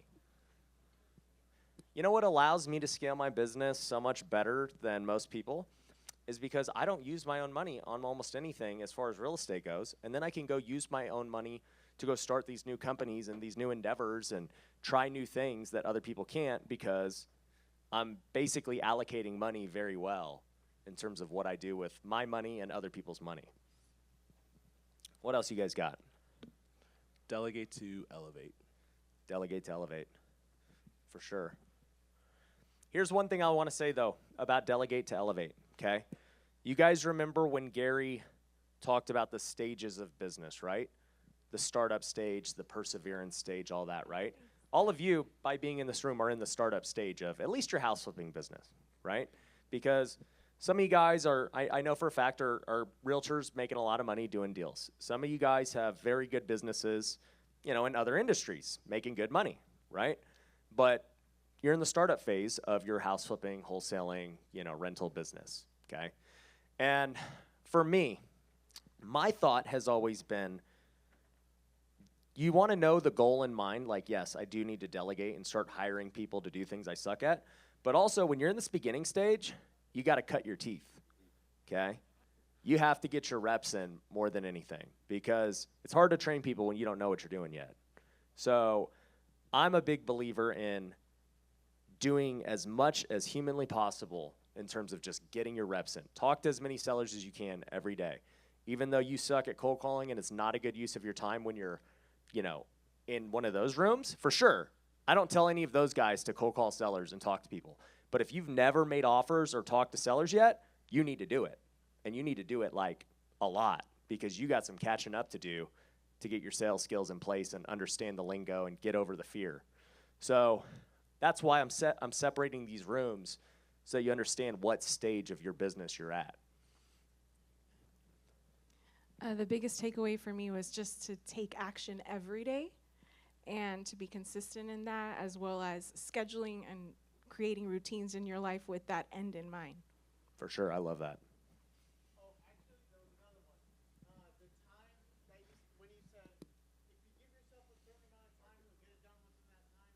Set yourself 10 hours to do it, it'll take 10 hours. So the fact that you said you only work 4 days a week just like blew my mind completely. Yeah, way to use the mic too. So I was like, I'm gonna add that to the wealthy way. If somebody gives you a mic, you don't need it. So no, I love it though. You're right. Parkinson's law, all right? You can condense your time. Just, you don't need, if you think you need 10 hours to do a job, you don't. You could do it far quicker if you just really give yourself that limit. Anyone else? Yeah. Yeah, I just appreciate how this entire event has simplified the blueprint of what's possible in this industry as somebody that had no idea how to even begin. So I appreciate that. Love it. Anyone else? All right, cool. So your room's a little different. We're not going to do mastermind style because obviously you guys don't have much to talk about yet. You're getting started. So what we're going to do is this feedback we just did, but I think at this point, in the last 2 days, who's feeling a little overwhelmed from all the information? It's a lot of information. I mean, I heard Gary's, and I was like, I was getting flashbacks to when I hired him. I was like, holy crap, I did all that, like, but it took years to like do that. And he told me all of that in a 3-day training, and he condensed it into 1 hour. And I had to cut him off because I'm like, Gary, dude, these people aren't going to do it. Like, if we just make this too complicated. And so that's my goal with beginners, especially simplifying things, because any business is really confusing if you actually think about it, right? And most beginners struggle with paralysis by analysis. Who here has had that problem? Yeah, okay. So I don't want to give you guys any more information. You have enough information from this point on. What I want to do is have some of our students who, not too recently were in your shoes, or I mean pretty recently were in your same shoes, and kind of give their story of what they did and how they got over the same fears that you currently have today. The same things that you're currently going through, it's pretty recent for them. For me, when I was just getting started 8 years ago, I kind of remember what I was going through, but I'm like, man, at this point, you kind of just get over it. But to see other people who do it, who are recently, in your shoes, in your market, in your, like there's no excuses. Like these guys can do it and you can too. So I want to have my buddy Hector come up real quick. So Hector, I'm going to have him tell his story for a little bit, and then he's going to lead it with the rest of them. But, man, Hector I met, how long has it been, about a year? Yeah. About a year ago. He's out in Atlanta, Georgia, and this has only been his second year, or last year was your second full year flipping houses, right? Had a job. I don't want to give away his story, but let me tell you, I mean, in just 2 years of doing this, how much did you guys do last year? About $1 million. $1 million in year 2. And what I've seen from this man as far as leadership, as far as, what he's been able to accomplish and all the people he helps, he's a guy like, how I said, when I look for people that I want to have become a part of my company in some way, somehow, he's one of those guys. I'm like, hey, dude, I want to make you a bigger part of Future Flipper. I want to have you lead people because, man, your story's great, and I think you're going to be able to impact a lot of people. So I want to have him share his story, and then we're going to have some other people share their stories and kind of give you guys some inspiration for what's possible, because I can tell you, for me, any new business I've ever done, it was because somebody else inspired me to do it. I saw that they did it, and I said, if they can do it, for sure I can do it. When I started to get into YouTube, I remember watching my now friend Graham Steffen's video, and he was talking about how much YouTube paid him and how, all these things, and I go, dang, and not in like a bad way. I was like, but if that guy can do it, I can do it, And I said the same thing in all these businesses I've ever started. I'm like, well, if he can do it, I've seen it firsthand with my eyes that they do this. I can do it. Fun fact, I was in Puerto Rico about a year ago. There we go. I was in Puerto Rico a year ago, back in February. And at the time, Future Flipper was not this, and my businesses didn't do what they had done last year yet, right? I just had some ideas what I wanted to do, but on that trip, I met a guy who had just sold his business for $300 million. I met a guy who was making over $1 million a month just sending emails. Like literally, he's an email marketer. He sends emails and makes $1 million a month. Met a guy who was making over $1 million a month in his coaching program. I was like, I gotta level up. Like, these guys are killing it. And by being in proximity to them, I was able to ask them, yo, how'd you do it? Because you're further along than me. What did you do when I was where you were at, right? Like, how'd you get past it? And that's what I want you guys to do, right? When you hear these stories, I want you to ask them, what they did and, how they got through that. So all that being said, man, leave it to you, man. Give my buddy Hector a round of applause. Thank you. Appreciate it. Hey, first I just want to take a moment and honor Ryan, for his leadership and his ability to believe in people. I believe in just honoring people that paved the way for others to come and do the same. So, Ryan, I honor you, brother. Appreciate you every time. So let's give him a round of applause. So, I don't have anything prepared. I'm just going to give you the raw story and just the uncut version of everything that's my journey in real estate. So really, my story kind of goes back a couple years. Was sitting in an office at a Wells Fargo bank. I was a banker and kind of worked my way to being an investment banker. If anybody is in that industry, I got my Series 6 license, my Series 65. You know, and I hated every day, going to work, sitting in traffic, you know, the usual grind 9 to 5. And it was a drag, you know what I mean? I would wake up in the morning not wanting to go to work. Anybody been there before? And, you know, it sucked. You know, sit in traffic. I live in Atlanta, so it's 45 minutes to work, 45 minutes back. Had to work Fridays, then sometimes Saturdays. It was really something that I could have made, you know, 6 figures for sure into the career and then becoming a financial advisor. You know, first of all, I never thought that was possible. I have, you know, a crazy background. I was born in Mexico, came here illegally as an immigrant. And, you know, my mom cleaned houses, my dad painted houses. We lived the broke life. Like, I remember days not knowing, you know, when the next meal was going to come from. When I was 15, my father died from cancer. Yeah, kind of messed things up for me a little bit when I was in high school. So just even having a job, you know, with a suit and tie was like a big deal for me. But I knew that that wasn't the ultimate purpose, the ultimate goal for my life. Got married, had our first son, 2016. His name is Judah. And that really set a fire. You know, it's like, what's my purpose? It's like, what's this thing really going to turn out to be of my life? And so went on a journey, you know, trying just to discover myself, who I wanted to be. If there's something you take away from this event, it's like, know who you are, develop those core values, and find out your purpose. You know, I think that's super important for anybody that wants to make it in this field. Like, you got to know who you are and what kind of drive and grit you have, what kind of hunger. And I believe that it's the people that have the hunger that really make it in this game.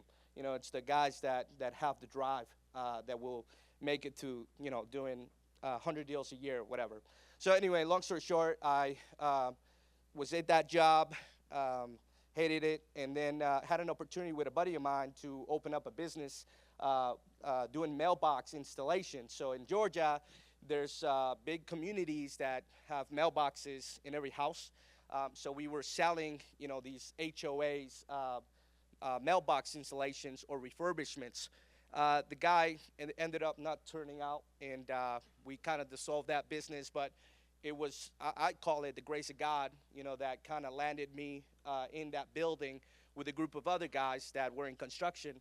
And they were doing drywall and paint for multifamily. So they were doing 300, 400 units, doing the drywall and the paint. And, you know, I was just, you know, in the same building, the same vicinity. They got to know them really, really well. They ended up, you know, just having favor over me for whatever reason.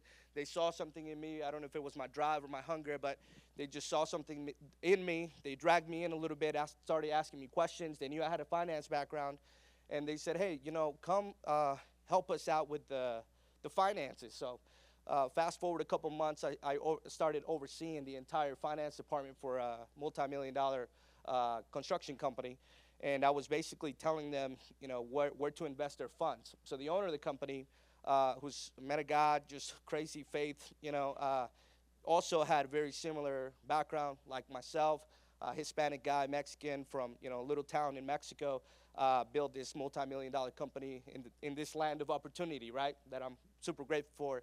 And, you know, he took me in, and he was just like, you know, you can do this too. And I just started noticing, you know, that he had a bunch of rentals. He was flipping houses with no, like, real estate community around him. It was just like, was what he kind of was doing.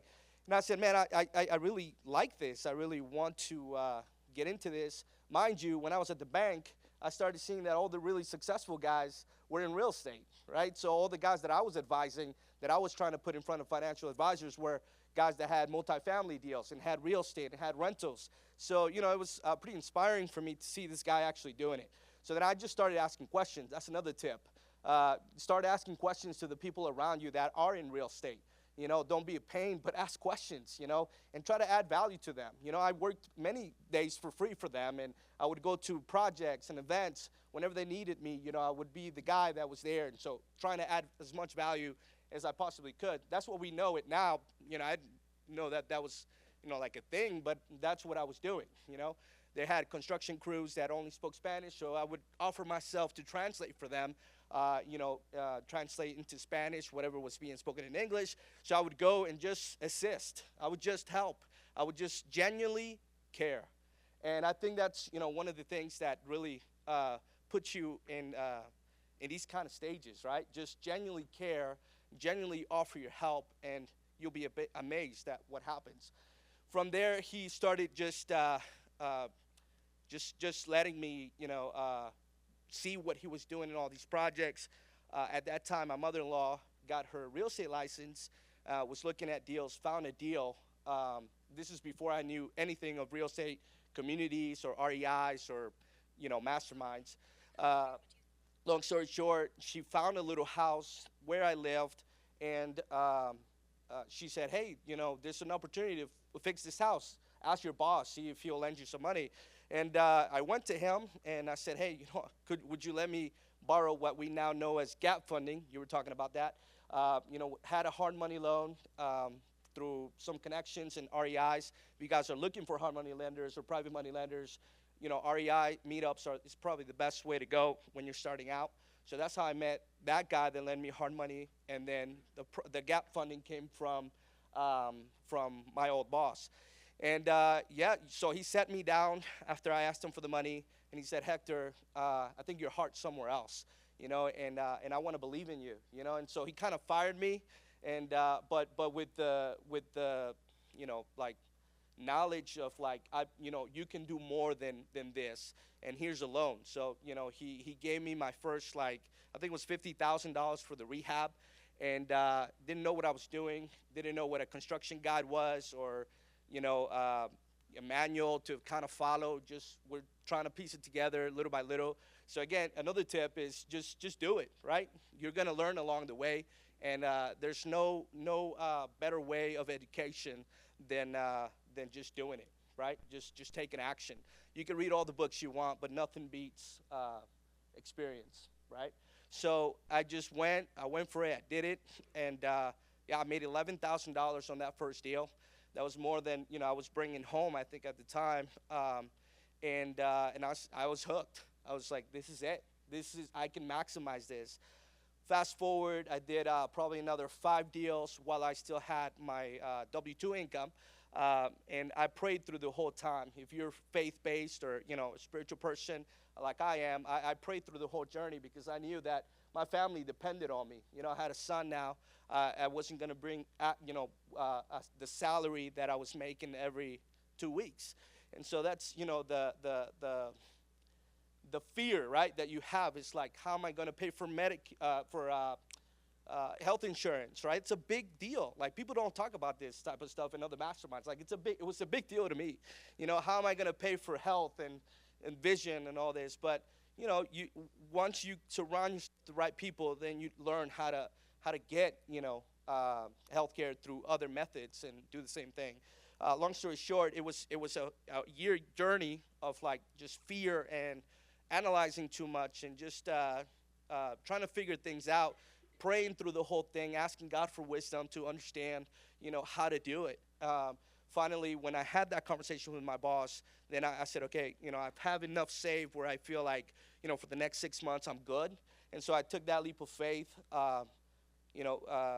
methodically, if you will, and then I went all in. So I started by myself in a little office, and the first person that I hired, and I'm about to wrap up, the first person that I hired was my admin. And, I started realizing that if I was going to do volume, I couldn't keep up with, the calling the lights and the gas and the water and the HOAs. And so I hired my first admin, and she was based out of Canada at the time. She's still in Canada. And so she was technically like a VA for me, but she was amazing. So, did that. And so I did about 10 in my first year. Again, borrowing from just my connections, people that I knew, people that had successful businesses, people that I had been genuine with and that, knew my story, knew that, I do what I say, and I was always trying to add value, and people would just trust me, A lot of them would just give me the money without a promissory note, but I think it's because of the way I live my life. And I think if you live your life in a way where it's like through the eyes of integrity and the eyes of character and the eyes of, you do what you say, you don't flake, you're not double-minded, like there's going to be a reward that comes along with that. So a lot of people just were attracted to my story. Then I started posting on social media a lot about what I was doing. This is before the Mastermind, and then or before meeting Ryan. And then at my church, there was a guy named Vince who's over there in the All-Star group right now. He was sitting over here. But Vince was wholesaling, so he started wholesaling some properties. And then we sat down, and I said, I found my integrator. You know, I didn't know that at the time, but this guy was highly analytical, highly data-driven, came from a corporate background, same journey, just had a kid, wanted to get out of the rat race, and we just kind of linked up. When you're partnering with somebody, it's another tip, you know, you might want to offer a little bit of equity, you know, so that they feel like they're part of what you're doing. And it's you have to have long-term vision. You can't be short-sighted. You can't be greedy right from the start. You got to think about this long-term. So offered him, you know, something. He agreed to it. And our first year, we did about 50 deals. And, you know, it was just a combination of him having the wholesaling side already locked in, or for the most part, and then me having the flip side and my connections locked in as well. So we did about 50 deals. And then it was just like, you know, kind of like a roller coaster after that. We met Ryan, you know, when he was growing his social media. And, you know, the first investment we made for education was the Future Flipper, you know, Mastermind. We attended that event, and it was the best investment that I could have made because right from the beginning, I ended up linking with a guy named Clint, who I'm sure you guys have seen on his social media or his podcast. And Clint sold us a deal in Kennesaw, Georgia, and we made $90,000. So right there, the whole event, the whole mastermind, the whole education piece of my investment was paid back, you know, 3 times. So it's, you know, what I say, it's like, it's not so much that you're paying for the spreadsheets and the calculators and everything else. You're paying for the network. You know, you're paying for the guys that you connect with and that you guys you can do deals with. So that's my story. You know, last year we did over 70 deals. Again, we hit 7 figures, $1 million. Right now we have 4 VAs, 4 out of the country that text, cold call. Then we have 2 follow-up specialists, so the guys that handle the calls after the VA filters them out. And then the follow-up specialists, their job is to basically filter them out more. And then after the follow-up specialist is done with it, they'll pass it along to a salesperson. I have 2 of them. So total in the office is about 8 of us. And yeah, so PI assessment is, you know, you should do it hands down. To know what your strengths are. Everything that Gary was talking about is crucial to know where your strengths are at and where your weaknesses are at so that you can hire the right person to do the things that you're not good at. So yeah, now we're here. Our goal this year, this is the last thing I'll say, and then I'll bring on one of my colleagues here. But our goals this year is to do 1.5 million, and then we're going to hopefully do 100 deals this year. We want to get into new construction, so our goal is to do at least 1 new construction in Georgia. And our goal last year was also to do luxury flips, so we did 2 of those.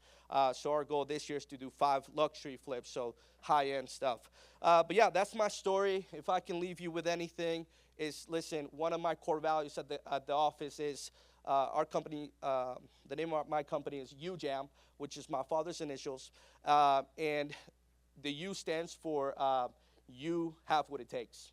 So that's what I leave you with. You are the secret sauce. You have it in you. I believe in you. We believe in you. Now you got to believe in yourself. All right? Let's bring on Sasha. Let's give her a hand. Come on, Sasha.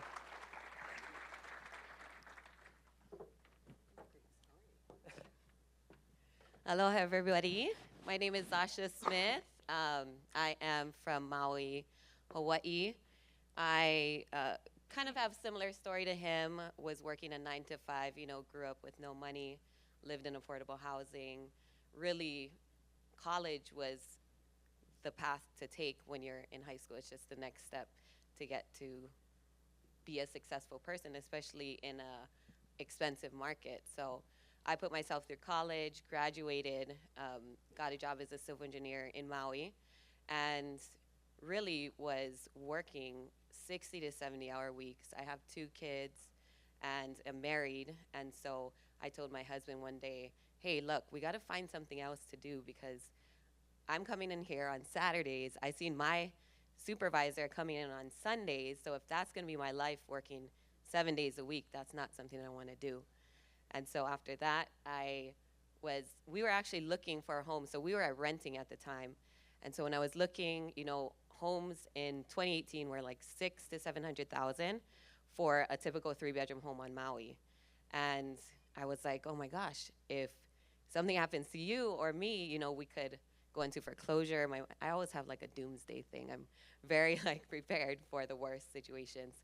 But I got him on board to buy a foreclosure. We're looking at all these nice houses. We pull up to one. The grass is overgrown. It's just super distressed. And he was like, really? I'm like, yep, we're going to do it. And so he's a plumbing contractor. I knew he had contacts. So he doesn't do a lot of my renovations himself. We hire out. But from there on, when we found out, we bought the house for $413. We put 80 grand into it. And one day I went to the bank and I was like, wow. I was talking to the teller and I was like, I just spent all our savings fixing up this house. I don't know what to do. And she was like, why don't you take out a HELOC or refinance, do a cash out refi to get your money back? And I was like, what is that? So it was I asked the right questions from the start, just thinking logically. And so after that, we fixed it up, pulled all our money back out, got 110,000 HELOC on it as well. And I said, look, I think I'm onto something here with this real estate thing. I want to do what they do on the shows, right? I want to buy a flip and make all this money. Bought a condo to start. I wanted to get another house, but my husband said, no, because if you fuck up, we got to make sure we'll be able to stand back up. But anyway, so bought it. And for me, I had lived in condos before, so I know there's other value add things about living in a condo. There was 2 stalls for the 2-bedroom, and normally there's only 1. So I said, okay, that's a value add right there. And then I walked around. It was the same distressed foreclosure. And sorry, that just threw me off. It was a distressed. And so I walked around the complex and I seen that the backyard, once you would take everything down, it looked out to like a banana patch. And I was like, whoa, this is another value add here, because I've lived in condos. When you go out to the backyard or you look out the window, the bedroom window, there's another condo right there. And so I seen things that other people didn't see, and I feel like that is the underlying, takeaway from that, especially living in an expensive market, is there's a lot of creative ways that you can get deals, or you see things or add value to properties that might not make sense if you were just, typically flipping it. Anyway, made $100,000 on my first deal. And then bought a rental with that and wanted to see if I wanted to be a landlord. And so did the BRRRR strategy, started doing that. Fast forward to today, made $1 million this year, or became a millionaire this year through my rental properties, all on Maui. I own 10, bought my first Airbnb, and really was trying it on my own, and then joined Future Flipper. That helped give me more systems and procedures to doing things, because when I started, I was burning myself out. I was I was still working my W-2, renting to Lowe's, taking materials to the contractors so they could still keep the project moving. So there's definitely ways you can do it on your own. However, if you really want to cut your learning curve, this program will really help you with that. Yeah.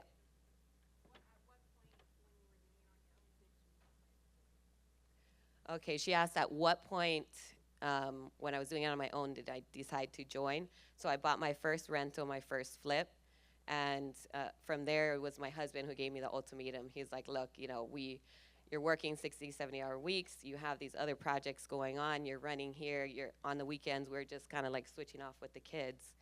So he said, you're doing this to buy your time back, but that's not what you're doing. So that is the turning point when I found out about Ryan and his coaches. So that was in 2019, the end of there where I joined. But I wish I knew about mentorships earlier on. I just am always, I always like to figure things out myself. If I see something that I want to do, I just do it. There's no other thoughts in my mind. I'm quick to take action. So definitely would have joined earlier if I knew about it earlier, but it's helped me grow my wealth. And this upcoming year, I'm going to focus more on passive income, so rentals and accumulating that. If you guys have any questions for Sasha and the rest of the guys, we're going to be having a Q&A right after everybody's story. So let's put our hands together for Sasha. And thank you. And come up to me anytime if you have any questions. Also, follow me, Invest with Sasha. That's right. Hey, so one of the things that I love about Sasha, aside from her TikTok videos and Instagram videos, is that she's in the Hawaii market, right? And it really opened up my eyes to realize, like, you can do this in any market, right? What's your average price point in Hawaii? So the median home price is $1 million. So that's the average, $1 million houses. And so you got to understand that you got to raise private money and hard money in a different scale, but they're out there, right? So whatever market you're in, you can do it. The right people exist. You just got to go and find it. So, all right, let's bring out our next person, Jeremy. Let's put our hands together for him.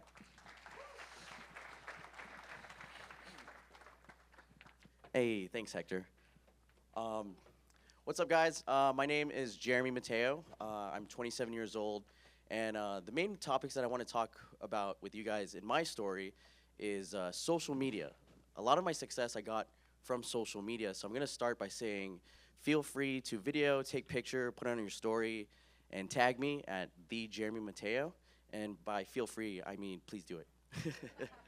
But anyway, yeah, so I started real estate as a real estate agent in 2014. And from 2014 to probably 2020, I was just focused on being an agent. My mom was a real estate agent, and I thought, okay, I'm just gonna do this, be an agent, get my broker's license, and just follow that route. Then, 2020 happened, the pandemic happened, and I bought my first condo, and my mortgage at the time, plus maintenance fee, was $3,800. Hawaii's expensive. It's a one-bedroom condo. But that happened the next day, or the next weekend after I closed on my condo.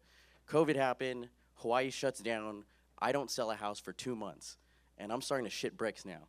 And at that point, I started to think, okay, how can I get in front of people's faces? How can I get more clients? How can I do more marketing? And that's when I thought, okay, I gotta make a YouTube channel. Up until that point, I was just using Instagram. I was using Instagram to market myself, to find new clients, to get people to find me, and it was working, but I was like, okay, I need to step it up. And when I started doing YouTube, that's when I found people like Graham Stephan, when I started watching Ryan's videos, and while I'm making videos, I'm also going down the rabbit hole and observing other people's YouTube videos. And that's when I started to get the bug about, oh, what is this flipping thing, I was just a real estate agent, but now there's people buying these houses and then making a lot of profit.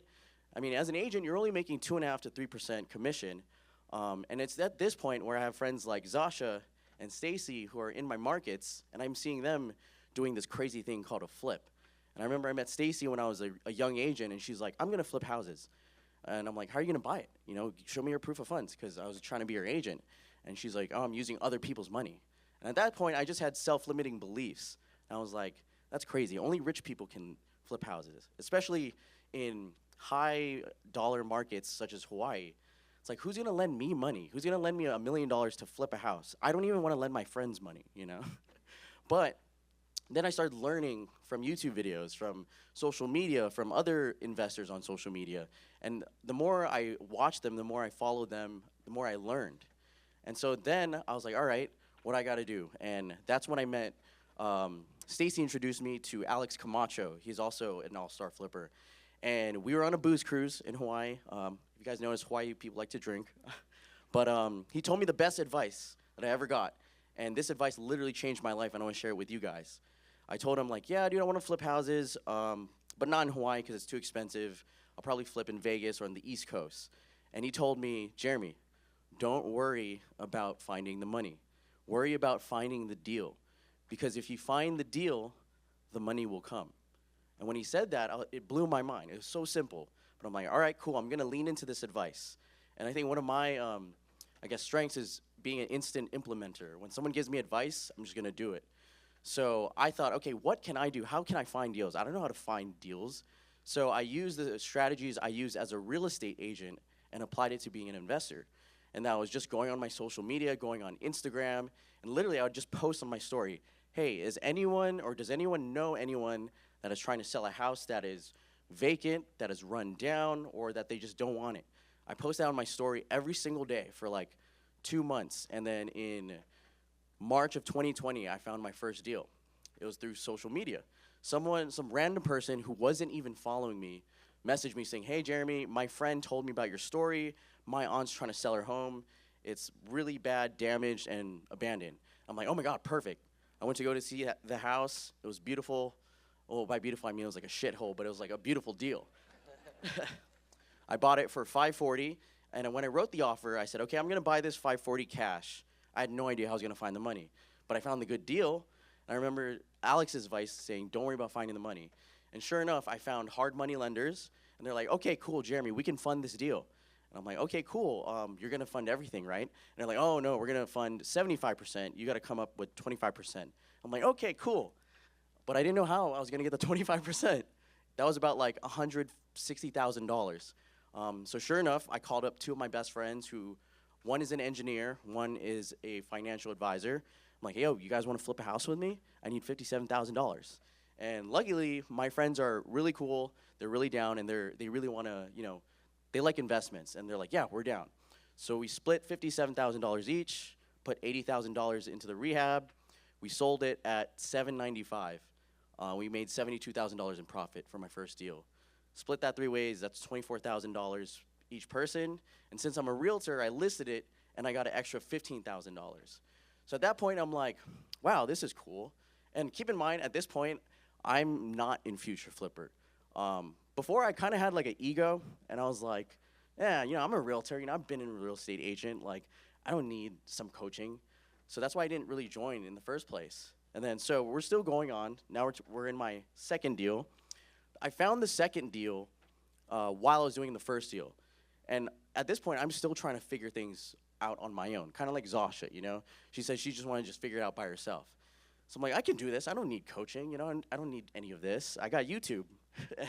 And then all my money is tied up into my first deal. And this second deal comes in, again, through social media. I saw someone on Facebook post about this deal. Hey, we're selling this. It's from a wholesaler. For $810, it has like minimal rehab, and you could sell it for like $940. I'm like, okay, I check it out. It's an awesome deal. But the thing is, they want $5,000 as your EMD. My bank account was literally like $5,800. But I knew it was such a good deal that I didn't want to pass it up. So me being a risk taker, I wrote a $5,000 check for the EMD, and that was my last $5,000. But I knew it was such a good deal that it was going to be worth it. So I had to like sell stocks to pay for my mortgage. It was really crazy. I couldn't sleep much. Fast forward to when I actually bought it, I put $6,000 into the rehab. I sold it. My profit plus commission was $120,000, all from that $5,000 deposit. So yes, it was a good deal. But if we backtrack, did I use my friends again? No, I learned about this thing called private money, which is the gap funding.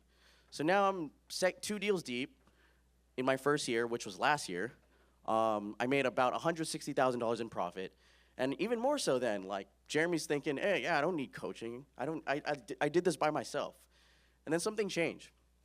I went to the Mastermind in October, and I just made so many connections. Everyone in this room, I met so many people from different markets with different strategies. I learned so much, and it just instantly clicked in my mind, like, holy crap, I definitely want to join. So the way I thought about it was, okay, this is what I accomplished without coaching in my first year. Let's see what I can accomplish with coaching. So now, fast forward to now, I'm in All-Star, and I have my third deal. My third deal, again, I found it from Instagram. Someone just messaged me saying, hey, I heard you're flipping homes. I think I have a really good deal for you. Backtrack to the first Mastermind in October that I went to. Me and Stacy are on a plane, and someone sends it to me, and I'm checking it out in our layover. We're in San Francisco or something. And I'm going over this deal. I'm like, there's no way. Like, this deal is super good. I show it to Stacy. She's like, yeah, this is super good. And I tell everyone I meet in this mastermind about this deal. I'm like, should I do it? Should I do it? And they're like, yes, you should definitely take that deal. Fast forward to now, I took the deal. I bought it for $1.3 million. I am going to rehab it for $300,000 in budget, and I'm going to sell it for $2.2 million with $500,000 in profit. And here's the best part. My EMD was $2,000. And since I'm a realtor, I got a commission for $30,000. So I made money buying this deal, and I wouldn't have done it, I wouldn't have taken this deal if I wasn't surrounded by people in this mastermind encouraging me like, hey, this is a good deal. And it's all, just wrapping everything up is just, you have to be able to put yourselves in rooms where you're the smallest fish, where you're the dumbest person there, because you have so much room to grow, and there's just so much people to learn from. And that's why, mainly the reason why I joined, because I thought I knew everything, but really I didn't know anything. And on top of that, again, with social media, you tie that into networking, you can meet so many people around the world, and you can learn from them all through social media. And why I love these masterminds is like, I'm meeting people in person for the first time. But it's like, I feel like I've known you because I follow you on Instagram, on Facebook, and everything. So again, just to wrap everything up, if you guys are new, or maybe you're a realtor and you think you know everything, but really you don't, I want you guys to remember, like, hey, you just have to do it. And, don't worry about finding the money. Just worry about finding the deal. Thank you, guys. Come on. Awesome. All right, so we're going to bring Justin up here in just a second, but just want to highlight 3 crucial things that Jeremy shared, and that's that number one, social media works. Like we get a ton of deals from social media. Actually had a rookie student from Utah send me a deal in Georgia where we paid her a fee for wholesaling it to us, and we bought it. So there's so many stories like that. If you're not posting right now, like we really encourage you guys to do that, because it works, period. I won't go any further. The other thing I wanted to mention is, like, we're not trying to pitch the All-Star program to you at all, but these are people that are literally just gotten so much value from it that we need to share the value that we have. So I was against it. I was like, I don't need this. Exactly. I came, I was like, wow, I need this. Right. Another thing that Jeremy said that caught my attention is limiting beliefs. He used that word a lot. And the thing is, you have to remember what the law of attraction is, right? Whatever you set your mind to is probably what the outcome will be. So that was a great point that Jeremy made. Whatever you set your mind to, that's the outcome that you're going to generate. If it's limiting belief, you're going to get limited results. The last thing that I want to highlight is, if the numbers work, submit the offer. That statement that Ryan actually said that in a couple masterminds ago, maybe it was a call, I don't know when he said it, but if you analyze any deal, make sure you submit the offer. You already spent time doing the analysis. Just submit the offer, even if it's low. Just submit the offer. That's the greatest advice that Ryan could have ever given me, because I would spend hours analyzing deals, never submitted the offer. Just submit it. You never know what's going to happen. All right? So awesome job, Jeremy. Let's bring Justin up. Let's give him a hand. All right, how we all doing? Awesome. Well, for those of you who don't know me, which I think a lot of you do just based on how many people came up to me and saying they watched my videos, and also a lot of people came up to me and said they watched my videos, and I was like, you don't comment. So anyways, my name's Justin You're I live in Las Vegas, and I've been in the Future Flipper program for about 9 months now. And gosh, all I want to tell you about this presentation, I want to tell you, one, my story, how I got started, and I want to show you how extremely ordinary it is, but because it's so ordinary, it honestly is extraordinary. So I want to tell you that, and I also wanted to tell you how powerful a coach or a mentor can be. Not just this, but anyone. So how I got started, it was, gosh, I want to say 2019. I was a senior in college. I went to school for business finance, and during that time, I came across a podcast called Bigger Pockets. I'm sure you've heard of it. On this podcast, I listened to that thing every day, like literally every day, every waking hour, even during class, during work, like during everything. And so for me, I didn't really have people growing up that I could come to that were real estate investors. And so I had to kind of craft my own community of investors to feel that it was normal. Because for me, if I came to my friends, my family, I was like, hey, like, I think I want to buy a house. And all of them, you know, because they loved me so much, they were super conservative, and they all told me, you know, it's pretty risky, you should probably avoid it.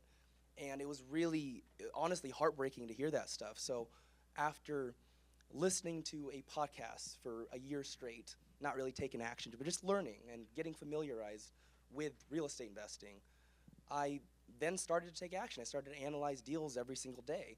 I reached out to an agent and I started making offers on these homes. And during that time, I learned so much, because as I was making these offers, like, most of them weren't accepted, right? But one finally was. And what I want to tell you from there is, like, I learned for a year straight, no money, no deals, no nothing. And then I made offers for maybe 6 months straight, no deals, no money, no nothing. And then I got my first deal. It was a rental property I purchased. And because I was in college, I was a full-time student, also working 2 basically minimum wage jobs, personal training on the side. So my schedule was packed. And I didn't even qualify for the loan myself. I actually had to go to my sister and said, hey, do you want to co-sign for me? And I was like, hey, you don't need any money, I just need your name. And she's like, yeah, sure, no problem. I was like, oh, perfect. And so I bought that first deal. I put 15% down on a home in Fresno, California. As you know, I live here, but I buy in Fresno. And put 15% down, she co-signed. That was the only way I got on the loan as a rental, and that was my start.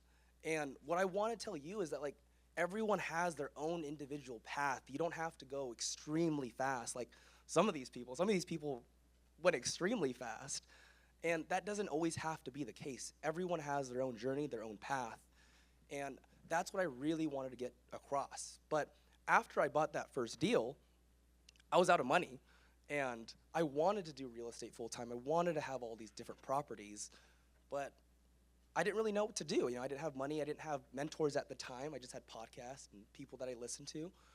And from there, that's when I ran into my first mentor. And this guy's name was Terrence, awesome guy in Fresno. Ran into him. I said, hey, I wanted to learn the investing. And I reached out to pretty much all my friends' dads and moms who were in real estate.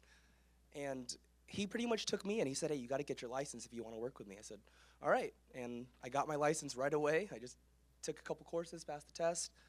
And once I started working for him, I did five flips with him. And from there, I was like, wow, I learned the proof of concept that you could do real estate investing full time. It didn't have to be 1 rental property a year, 2 rental properties a year. That was my plan initially when I started. I just wanted to get 1 deal a year, until I ran into him and I thought, wow, like, I could buy homes for a living. And from there, after 6 months with him and learning from him, I went off on my own and I did my own thing. And it was a lot harder than I thought. Like, I didn't do as well as I thought I would do for the first year alone, no coaching, no one. But after a little while, I started to focus on the things that actually generated money, you know, making the offers, analyzing the deals, contacting agents, networking, doing all these different things. And after that mentor, that's when I actually finally came to Ryan. I found out about Ryan when I moved to Las Vegas recently. I think I've done, before coming to Ryan, I had done like 6 deals at the time. And what made me come to him, honestly, I lost out on a deal. And so I lost out on it because of poor sales training, in my opinion. And that one hurts. Like, maybe if whoever's in here, if you haven't started searching for deals or started making offers, you don't win every single one. And so there was this one deal I lost out on, and then I ran into 2 other members in the coaching program. I ran into the guy named Vlad, ran into a guy named Michael Sue, and I talked to them, and these guys were crushing it. And one was even younger than me, and I was like, hey, how are you doing it? Like, how's this possible? How are you making this money? And they said they were in a coaching program, and they had a good shoulder on their heads, and honestly, they were the ones who kind of convinced me. And ever since I joined, oh my, it's been so much easier. Like, And I wanted to tell this story because I probably am not that far ahead of any of you, like at all. Right, last year I did 5 deals, and this year I have 3 in contract right now, in escrow to buy.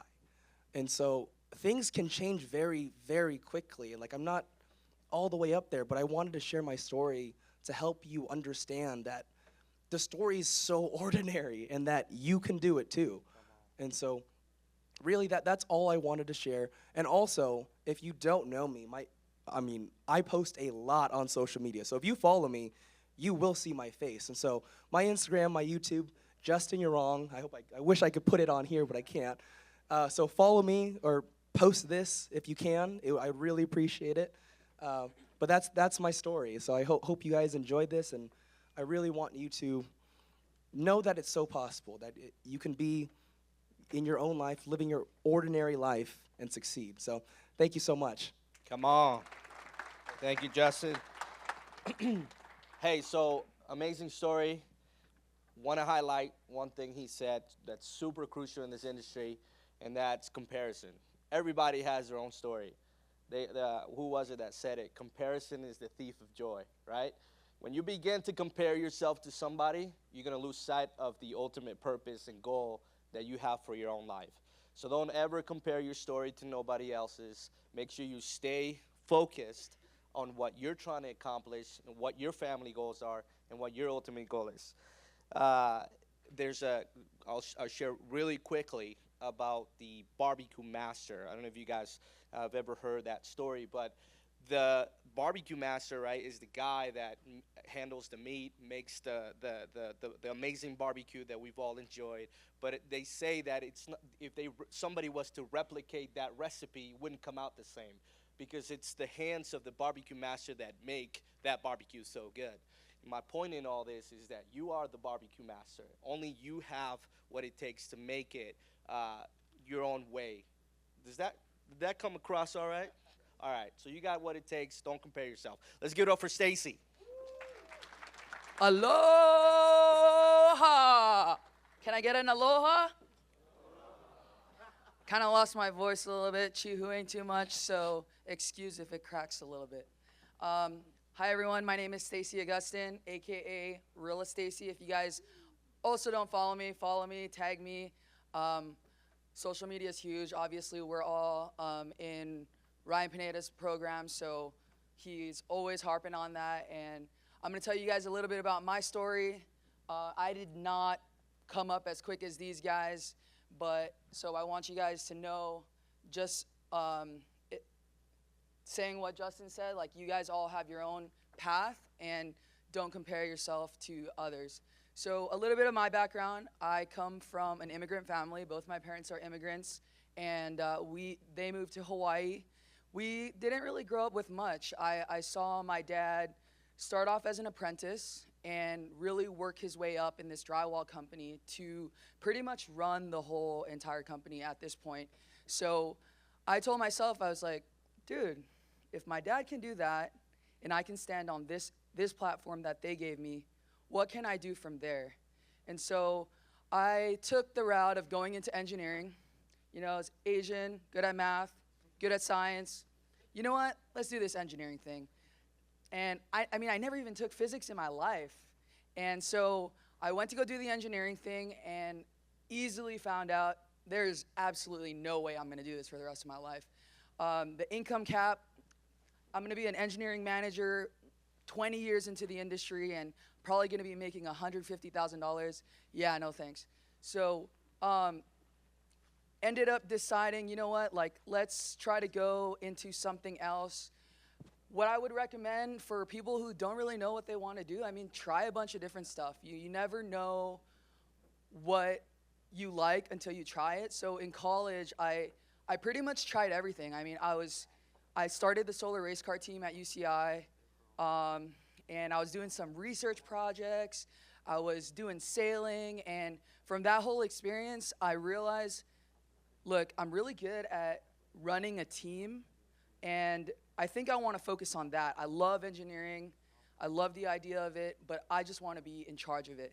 So I skipped the engineering thing. I went straight into working for a general contractor after college. And we were managing some pretty big projects. The first one was 130 million dorm tower. The second one was $1.2 billion Delta terminals at LAX. And so, you know, that whole experience, I was working about 80 hours a week. And man, Monday through Saturday, and these guys are calling us on Sunday, and I was just like, there is absolutely no way I can do this for a long time. I want to have a family one day. And so I thought to myself, I'm like, okay, how am I going to figure this out? And just like a lot of you guys probably picked up the little book, purple book, Rich Dad Poor Dad. Read that one and was just like, wow, okay. This guy's in Hawaii, Robert Kiyosaki. And in order for me to be in that top 1%, I need to do real estate.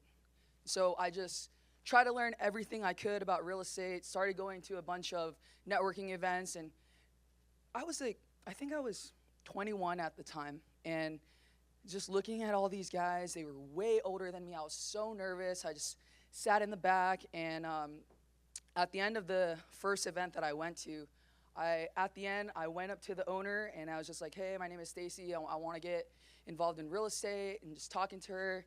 And she was telling me, she's like, you know, I'm going to move this weekend, and I got to go get a truck. And I was like, I have a truck. Let me hang out with you for the day. I'll help you move all your stuff.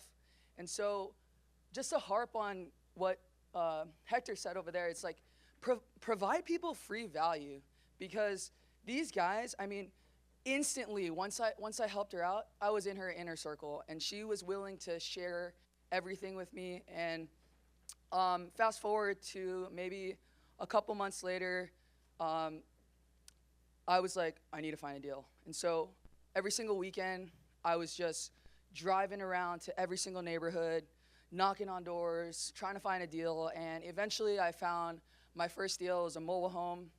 And honestly, I had such a big ego. I was like, dude, I manage $1.2 billion projects. Like, I could do this. And lost all my money. Literally, I opened a savings account in third grade, saved all my birthday money, and told myself, right before this, I asked myself, like, why do I want to do this? You guys got to figure out your why. Because when things like that happen, it allows you to keep going, right? So before I started, I said, okay, my parents put up all this money for my college education, and I was able to get this good engineering job. And so if I lose all my money in this first flip, I think that's enough education that I'd be okay with that. And unfortunately, I ended up losing it. But I took a step back, and after that whole experience, and I asked myself, I said, what is the one thing that I did wrong here? And I realized I didn't have a mentor. And so at the time, like I said, it was mobile homes. So I looked online. I'm Googling, who's the best mobile home guy in the game? And that was how I found my first mentor. And we flipped a second mobile home together, split profits. And from there, it was a proven concept, right? At the time, I was still working for this general contractor. And so it's not like I could do a lot of deals a year. So 2019, I bought one house. 2020, I bought one house.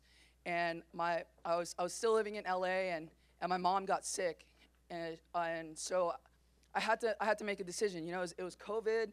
There was no way I was going to be able to drive back and forth. She was going to go through chemo, and so I was like, I got to move home. I moved home. Luckily, same company transferred me there, and 1 month in, I'm still working 80 hours a week, and I'm just, dude, I moved back home to be with my parents. Why am I not able to do this? Why am I still working this job? I'm not even doing what I came home to do. And so I had to make a decision.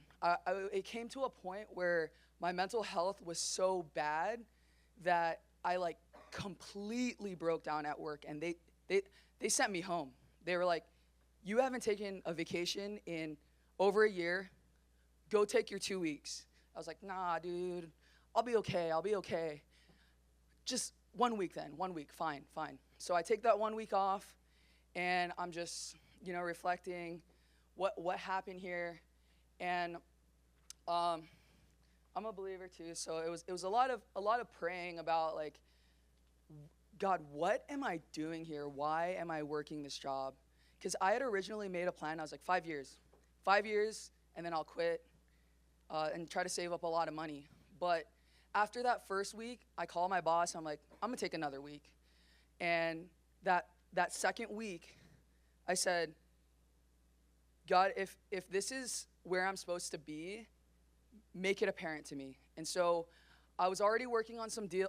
This was me in Hawaii working on deals in California, calling sellers, and I did a wholesale deal. I mean, it was only $1,500, but in that first week of me just putting my head down, I made some money, and I was like, okay, no brainer. Next Monday, I quit my job. I'm like, I can't do this. I'm sorry, and man. Before I did that, though, I played sports all my life. So I was like, there's no way I can do this without a coach. Again, I lost money on my first deal. I knew I wasn't doing mobile homes anymore. I'm in Hawaii, $1 million average house. And so I had to figure out, again, who's the best in the game? Who's the best in the game in this house flipping thing? And I found Ryan on social media. And, one thing I love about Ryan is that he's not just about business. I mean, he kills it in the game in business, but he's about work-life balance, spending time with your family, and all that stuff. And that's what I was trying to find, right? Like, I needed to make sure that I was going to follow a mentor that had the same values. And so I signed up for the All-Star, and man, the people you meet in here is insane. Like, so when I first dived straight into just trying to find deals in Hawaii, I mean, first things first, he literally gives you the blueprint. He shows you how to set up the systems and all this stuff. So, I mean, we're cold calling for 6 months. I finally get 2 months in, I get my first property under contract. And dude, I can't even remember. I think I locked it up for 300, and it needed maybe like 150, and ARV was like 750. I was like, holy shoot, this is like a slam dunk of a deal. And ended up falling out of escrow, and ended up locking up 2 more deals. All of them fell out of escrow. And I have to give it to Zasha, honestly. Like, I called her about a lot of these deals, and just having that network of people that you can ask questions to, that is so valuable. And yeah, those other ones I locked up, honestly, probably locked up too high, so I had to back out and all this stuff. But I share this with you because, the first one you lock up, it might not even go through. I mean, finding the deal is one part, and then there's getting it to a close, right? But eventually, just putting my head down, keep on cold calling, I find a condo, and I bought it for $179. It needed $15,000 worth of work, and I mean, I bought it for $179, and it appraised for $243 as is. So right now, that one's on the market, and then, I mean, fast forward, I now have one kind of a redevelopment project where I'm adding 800 square feet on that one, and then I got 2 more in escrow to buy. And one of those deals I found from social media. I mean, this guy hit me up, and he's like, look, I got this hot lead. I don't know what to do with it. And instantly, I hop on a Zoom. I'm like, get on a Zoom. Let me show you how to run the comps. And this is how you're gonna make this offer and get it signed contract. Man, 2 hours later, this guy had the signed contract. I was like, dude, this is awesome. And so it goes to show, like, reach out to people. If you don't know what you're doing, like, don't be afraid to ask questions. And so we're gonna partner on that flip together. And yeah, that's pretty much my story. I literally could not do this without the community of investors here. It's a game changer. And so if you guys have any questions, I'm approachable as well. And again, follow me on Instagram. Real Stacy. Awesome. All right, one of the things I love about Stacy's story is the fact of not giving up, right? There's going to be setbacks. There's going to be times where things don't work out. There's going to be issues. There's going to be calls you get that you don't want to get. But if you remind yourself of why you got into this, you'll keep going. So just believe in it and be all in, you know. We talk a lot about being all in, having that all in culture. Be the kind of guy, the kind of girl that goes all in, you know. And whatever happens, happens. Gary said it yesterday. If I fail, I fail. I'll just start again. Because at the end of the day, he believes in himself, right? He believes he's got what it takes. So awesome job, everybody. So we're going to transition a little bit to a Q&A. Ryan's about to come back. But before we do that, a lot of the knowledge that we've attained, not only has it come from the masterminds and networks, it's come from books. So I want to really quickly ask these guys, what are your, like, what's the top book? Let's just do one book that has changed or has paved the way, reformatted your thinking, or has aided in your real estate journey. We'll start with Stacy and then just kind of pass the mic. So what's one book? So this isn't even a real estate book. It's called Atomic Habits. You have to remember, like, yeah, you have a goal, but you become that goal by your habits that you do daily. So take daily consistent action. I highly recommend Atomic Habits. Boom. Next. I would highly suggest Miracle Morning. That really helped me set the tone because when you have a lot going on, just waking up a little bit earlier to start your day, like how Ryan was talking about, with purpose and intention versus waking up and rushing out the door, you make a lot of room for more success. Hey, if you haven't seen Sasha's podcast with Ryan, make sure you check it out. She talks about how busy she is. She's a mother. She runs other businesses. Like, she's got a busy life. Miracle Morning, she just recommended that to me. That's the tone. That's what sets the rest of the day. So love that. Jeremy. I would say my top book would be Millionaire Fastlane by MJ DeMarco.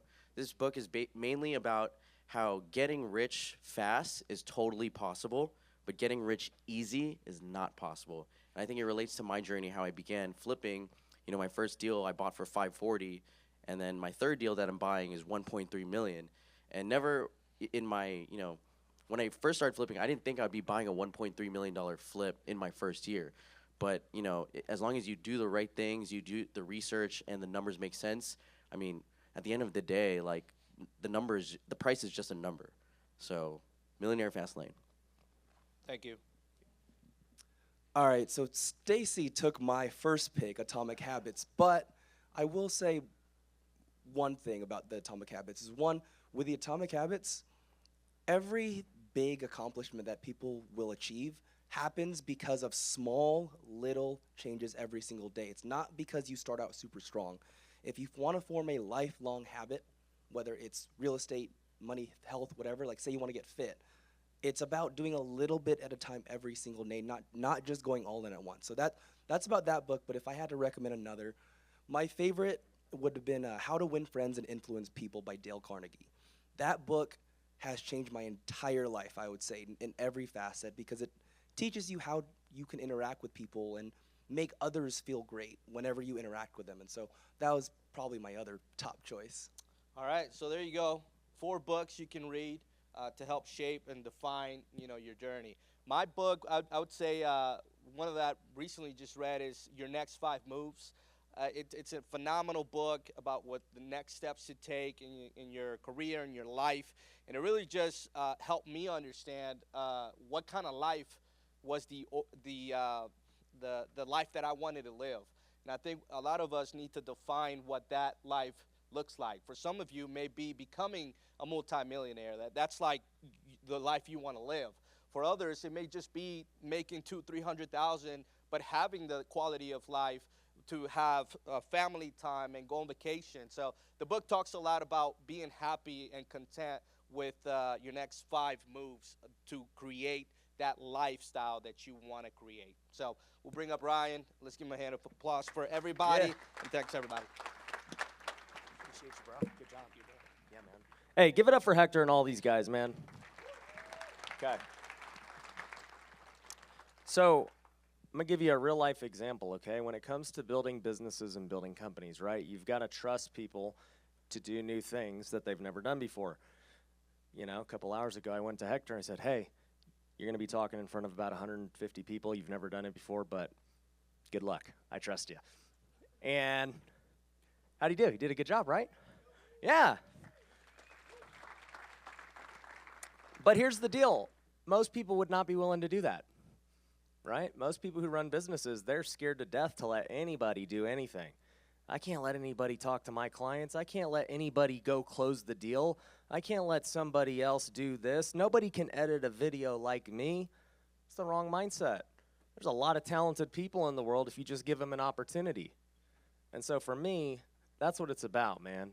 Just trusting people to just use their natural ability. And, when you've got good people, are they going to mess up? Absolutely. People are not going to be perfect. And you have to be okay with that. That's part of what comes with trust.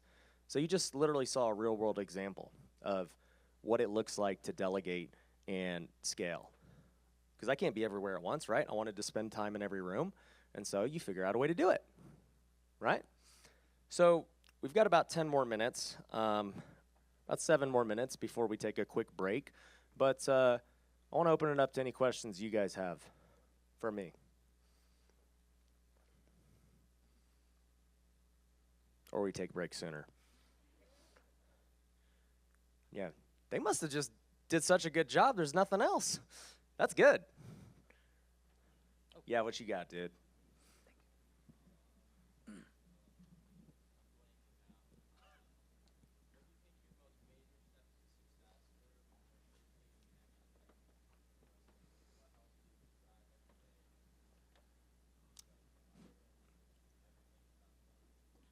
Yeah, he asked, what were the major steps early on in my career that led to success?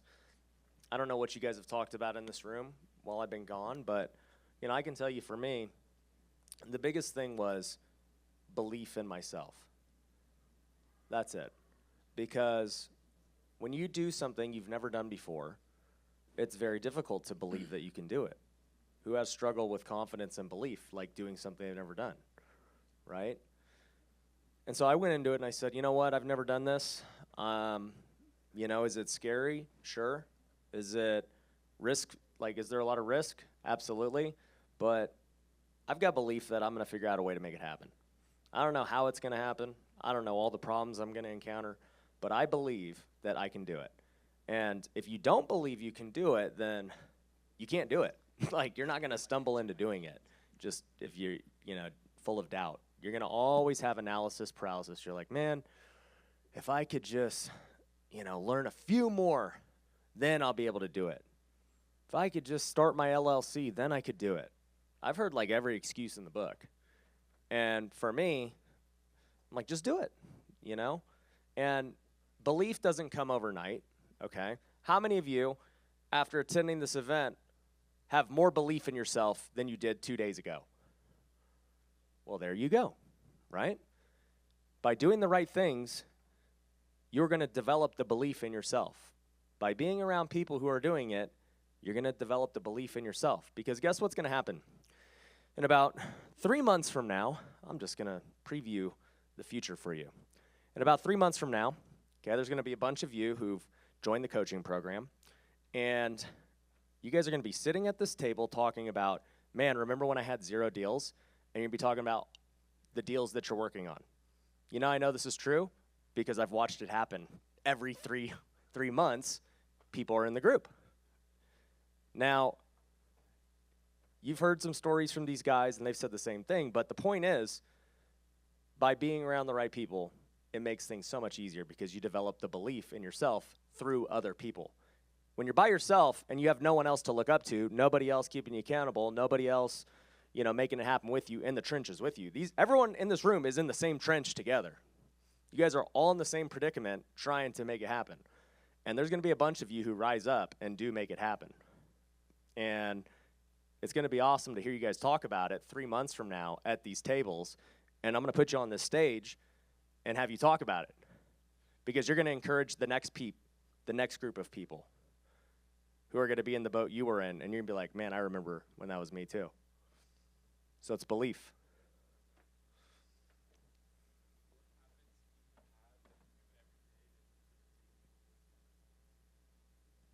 What habits do I do every day that makes me the most successful? I mean, I talk about it in the whole Wealthy Way course and just all the different habits that I do and things you can do to keep scaling up.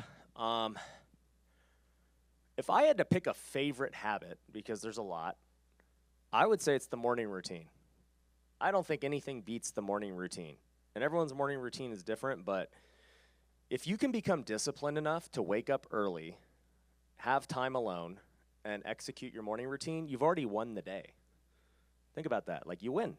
And you are going to go out into your day already prepared, and you're going to make things happen. Versus if you don't do a morning routine, you wake up, you're reactive to the rest of the world, and you're probably going to get beat down because that's just kind of how it goes. And, you know, I'm not saying any of this is easy, but what we're trying to do is equip ourselves to go out into battle every single day. You know, every day is a battle, man. It ain't like I walk out of bed and I'm like, dude, freaking life is easy. Like, nah, dude, it's always a battle.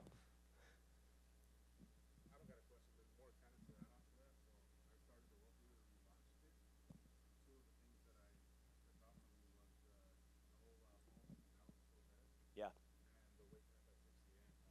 One of the things that I started doing was wake up at 6 a.m. and I started drinking tea. I hate tea, okay, but I adapted it just to kind of try to start something new. But I guess over the course of like 6-7 days, now I'm starting to look at different kind of teas. Like, oh, this one's all right. You know, this is not bad. So, yeah, it's kind of just opens up your mind to start doing new things in the morning. So, kind of like to what the other speaker said, just you start getting after it early. So, it's good. I love it, dude. You know what's going to make your morning routine better? When you start drinking coffee. Coffee's way better. I drink at least 5 shots of espresso a day, and I'm not kidding you. Dude, speaking on stage all week is hard, man. You got to drink some coffee. All right, last question.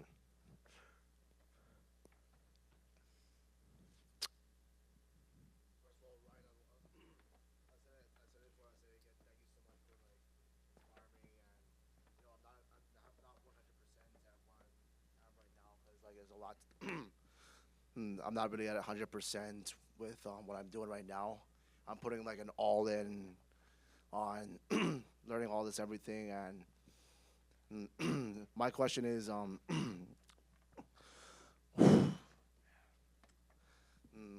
what's the biggest challenge that you've faced throughout the whole time you've been investing? And you know, I'm starting from absolutely zero, and right now I'm just like, you know, I don't know what else to say. I'm just trying to figure everything out as I go. Yeah. You know what's great, man, is that, you know, when you tell me that I'm inspiring you, the first thing that comes into my head is like, imagine when you guys all do your first deal, your first couple of deals, all the people you're going to inspire. That's what gets me chills, because I'm like, okay, if I inspire, you know, 150 people, however many people are here, to go do their first deals and change their lives, and then they go inspire however many people they inspire, it's freaking crazy. It's the ultimate Ponzi scheme, by the way. But nonetheless, I would say for me, like my biggest struggles early on, I just had false belief, man. I just had false belief that I needed a bunch of money to do this game, which you don't. We all understand that now after these 2 days. You don't need your own money. You know, I had the false belief of that. That prevented me from starting for 5 years.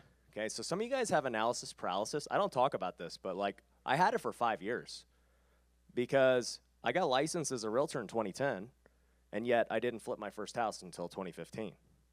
I knew what flipping was, and guess what? I just was like, well, yeah, I mean, one day I'll save up a bunch of money and I'll flip. It's the definition of analysis paralysis and false beliefs. So my point is, I went through the same crap you guys did. I was just also, I also had the issue that you guys don't. I was unwilling to get mentors and pay for any kind of education.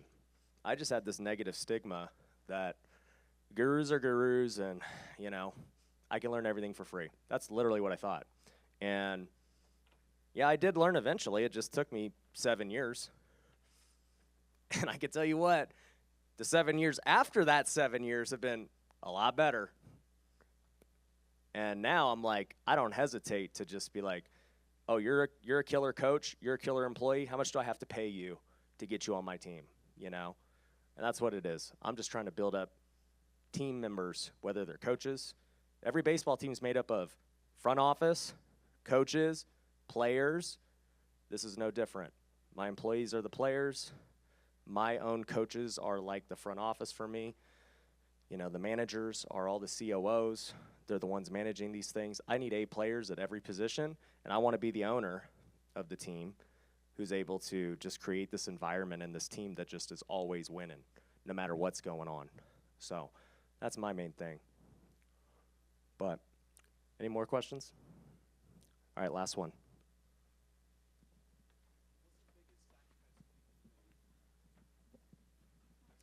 The biggest sacrifice I've made.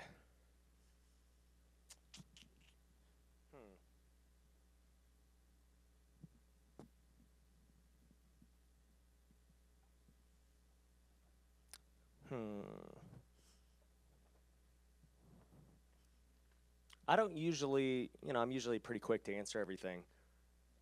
But when I think about sacrifices, kind of my whole deal with the wealthy way and everything else is like, you don't have to sacrifice like to get the things you want to do, right? You can have all these things as long as you do it the right way.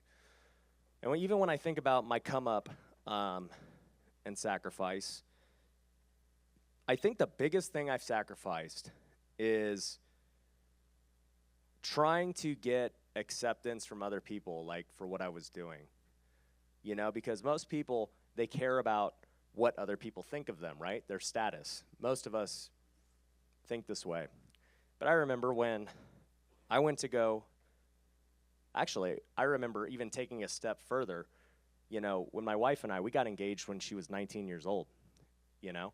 And I remember both of our parents were like, what are these guys doing? Like, she's in college, just starting out. I'm a minor league baseball player, not making any money, right? And probably, I mean, our parents support us now, but back then it was like, whoa, are these two kids, like, what are they doing, right? And then, you know, we get married, and I got to go make money. And so I just come up with this couch flipping scheme. It wasn't very, like, socially acceptable. I'm like, yeah, I'm gonna flip couches and support our family. It's like, what is this guy doing? And then when it came to flipping houses, I said, I'm going to go max out credit cards and, you know, buy this first flip in the ghetto. Everyone's just like, what is it? So, like, the whole step of the way, I've sacrificed just people's perception of me. I haven't cared. I'm just like, this is what I believe I'm going to do, and who cares? And it's continued that way as my business and everything has grown.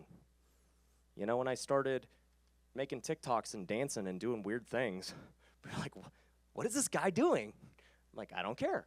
I really don't care what other people think. I'm just going to do what I think is the best thing to do, right? Now, at this point, I have a bit of a track record, so if I do something out of the box, people now may not have that reaction, but even still, I'm going to be doing things that people aren't used to, that are different. And that's when I know I'm on the right track. Because if no one else is doing it, there's a big ocean for me to go play in that everyone else can go play in the other little ponds. And so that's how I look at it, is don't worry about what other people think of you. Don't worry about your parents. Don't worry about your friends. Don't worry about your brother, your sister, your family. They don't matter. Like, they do matter, but their opinion of you does not matter. That's the point. Do what you know is best in your own life and for your own family. Don't let your parents or any of these people impact you, okay? Because you're going to have friends just like you are the average of the 5 people you hang around with, right? So if you're growing, you're going to have friends who are going to try and like, why are you doing that, man? You know, you went to that event in Las Vegas? Like, what are you doing? You know? And you got to be okay just moving on without them. You can still love them. They can still be your friend, but, you know, you're going to keep moving on and progressing and finding new people that have similar, you know, goals and values that you have. And that's what it's all about for growth. So, cool. We're going to take a quick break for about 10 minutes, and then we're going to be doing our awards and all-star highlights. So thank you.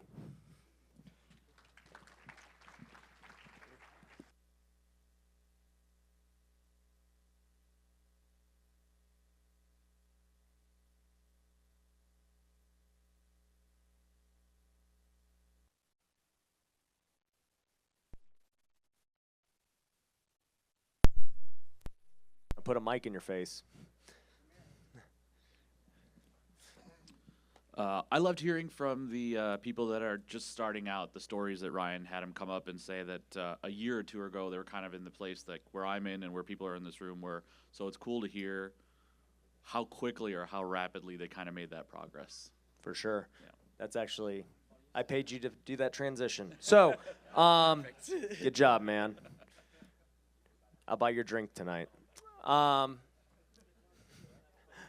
Okay, so what we're going to do is I'm going to have 4 people come up right here that I think are doing really good. You guys can come on up. I've got 4 guys that I believe have had such an amazing year, made such crazy progress that I kind of wanted to have them answer a couple of questions about what their year was like before and how much they've progressed, and kind of give you guys what you just said, some of that inspiration of everything else. So we'll just start with you, Greg. Introduce yourself just briefly and tell everyone a little bit about where you were at in 2020, what 2021 was like for you, and kind of how you got there. Cool. Yeah, so Greg Peralt from North Carolina, and 2020 was really my first real full year in business. So I joined Ryan's Mastermind really in the beginning, and that was in late 2019. So I was still working full-time in 2020 and 2021 in corporate sales. So in 2020, we did 6 deals. 2021, we bought 17, 10 of which we bought and sold, and had some carryover to this year, as well as doing some new construction with Eric and, partner with other guys in this room on deals. So it's been a huge blessing to, do that. Now we're out of corporate America. So I left corporate America in November, 2 months ago. Quit his job, baby. Johnny. Hola, I'm Johnny Phillips from San Diego. 2020, I left my job at a national wholesaling company. Lasted longer than 6 days than Christian Bergman, so made it a whole 2 years. And I did not know what the heck I was doing on my own. Kind of fumbled my way through doing some agent transactions in 2020, and then by the end of the year, my lovely wife called me out and said I was living scared, and then I was like, all right, I'm just gonna buy some houses. So I bought some houses at the end of 2020, and those were my first personal flips. And then, man, I don't know if any of you have been in that position where you're like, whoa, I bought this now and I'm so overwhelmed. And that was me beginning of 2021. And but I love working. I love real estate. It's very addicting. I love the close. I love getting the deal. And then I had a crazy dream. My wife was marrying another guy, and I was like, hold up, what? I should call it a nightmare, really. And then this dude was asking me questions on how to raise my daughter, and that's when it really hit deep. So this took a turn, man. Okay. Well, so when people are Tell asking me about the deals. Well, hey, bro, hey, chill. People are asking me why did you, is All-Star worth it? I was like, bro, I had different compelling reasons. You could learn flipping from a ton of different people, watch YouTube videos or whatever, but I really wanted to line myself up with a leader like Ryan and people in the room who cared about having a quality life. And I kind of, I was like, I want to stay married. I want to be a great father, but I want to have a thriving business too. So anyway, fast forward to 2021. I bought 10 houses in 2021. I loaded up in 3 weeks. I bought 5 at the end of the year. And I'm super stressed about that. But I have my Q2 profit lined up for that is almost $500,000 just in Q2. So I'm stoked about that. grown a lot. Yeah, give him a round of applause. And so 2021 was your first year, like on your own? It's where I sold my first flips. I bought Yeah. my first flips in 2020, personal flips, and then yeah. So to go from how much did you make in 2021, like net, and then bringing all those over? Yeah, so the aggregate of 2021 was like 200. I had a loser in there, lost 30K on one flip, and I refinanced one, so I didn't realize a profit on one, but I made it at 200. So 200, and then you're gonna make $500,000 in the first quarter, moving up pretty quick. Yeah. There we go, baby. Give him a round of applause. Actually, hand it back to Greg. Greg, you didn't talk about numbers, dude. So Greg, 2020 was your first year. Actually, and let me say this. I forgot to say this about Greg. When I started the coaching program 2 years ago, I didn't like have YouTube or anything else. I'm like, I'm gonna do this program, and whoever shows up, shows up. And I call them like the core 8. Greg was one of them. Zasha was one of them. Brian Davila was one of them. Shane Sigsby, and a couple other people. And the very first version of this was in my living room with all those guys. And it was pretty amazing to just, talk to them and see them. And I just remember meeting Greg, and really good, humble guy, working corporate America. And the conversation we had was, he was like, I want to start flipping. I want to get out of corporate America. That's my dream. And I remember throughout 2020, he just started flipping. And how many flips did you do? 6 in 2020. And how much did you make from the 6? A little over 100. He made over 100K, so it was pretty close to, matching what he was doing in corporate America. And I said, dude, are you ready to quit yet? Like, what are you doing? Yep. And then he's like, nah, I can't do it yet.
Funny story on that. And I always was looking for someone who could, who's a Christian, a businessman. I don't care about the flashy cars. I don't care about anything like that. I just want, to impact other people's lives. So now I'm trying to buy a bunch of units in 2022. But numbers for 2021, I made a little bit over 300,000.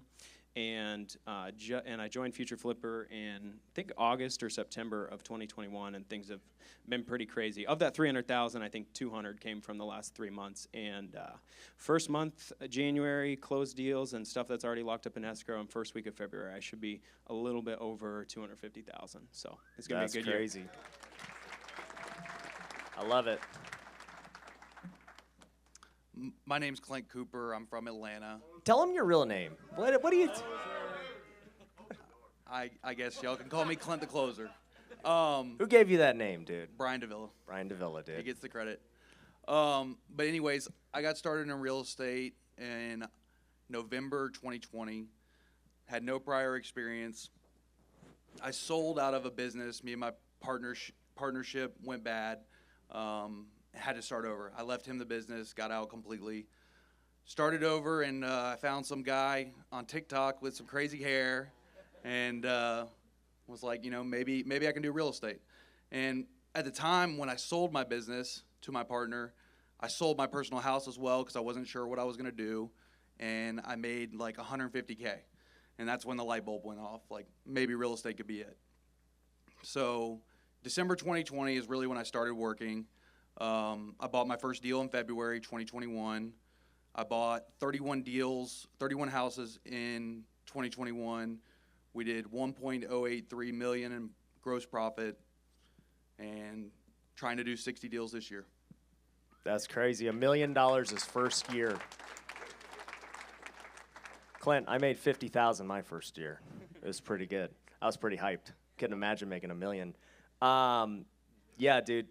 The reason I wanted to bring all 4 of these men up is just because they all have such inspiring stories. And for one, they're all great people.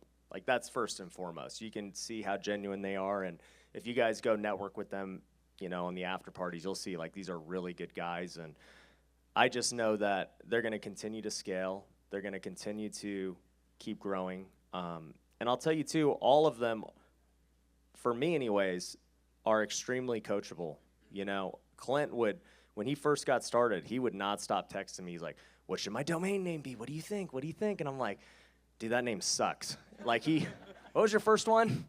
I don't remember. We had like 5 or 6 that you were like, these suck. These are trash. And I was like, you need to rechange your Instagram. You're Clint the Closer, dude. Everyone's going to know you as that. And, to see you grow from a year ago as a guy who never did a deal to that today and hiring, and to see all you guys do the same. Greg, to see you quit your job. Jonah quit your job. And Jonah, I didn't know you cut your finger off, but, to see you healthy now is great. And, every mastermind we have awards here at Feature Flipper. And so we've got 2 sets of awards for this time, since it's technically from the year, the end of the year. So these 4 we're honoring with our Q4 quarter awards. So give a round of applause for these guys.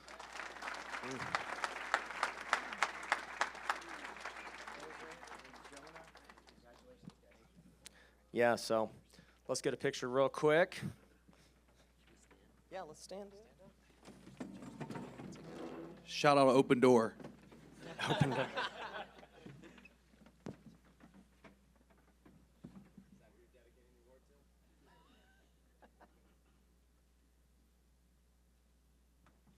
All right, cool. Appreciate you guys. Give these guys another round of applause. Yeah. Grab these chairs. Roll on. Grab these chairs when you come on. All right, so now we have another set of awards that are a new thing that we are doing for the year end. I said one day we were on the Zoom call together, and I was like, everyone kept telling me about these monster deals and things they were doing. I was like, how many of you guys are going to make over $1 million this year? Like, this is nuts. And all of a sudden, I was like, I'm going to make an award. And we came up with the 7-figure award. And so I said, all right, if you in 2021 have done over $1 million in profit from either flip or wholesale, or you've increased your net worth by $1 million from buying rental properties or multifamily, then I want to honor you and have you get a 7-figure award. So that's exactly what we're going to do. And there's a lot of them. So I'm not going to tell everyone's story. Just know these guys are all killing it, obviously. And I'm going to call them up individually. If somebody wants to turn some music on with it to give it some theatrics, I don't know what you guys got planned. But, yeah, what we're going to do for all the winners is I'm going to call you up individually. We'll get a picture right here. And then come off to the side of the stage, and then we'll all take a group picture when we're done. So let's just do this. You guys know, you submitted your stuff, 7-figure award winner, so if you want to start lining up on the sides, that'd be great. Make this quicker. All right, first guy. You guys met him as in the introductions. During the mastermind just now, he was leading the beginners. We've got none other than Hector Martinez and Vince Finn. What's up, boys?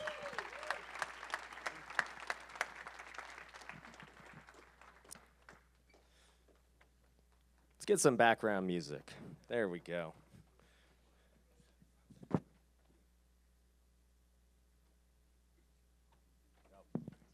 Appreciate you guys. Give them another round of applause. Okay, next one. These guys are in Las Vegas, absolutely killing it. They gave a great presentation yesterday, or last Mastermind, about MLS acquisitions. We've got none other than Landon and Jesse Boakley, known as the Boakley brothers.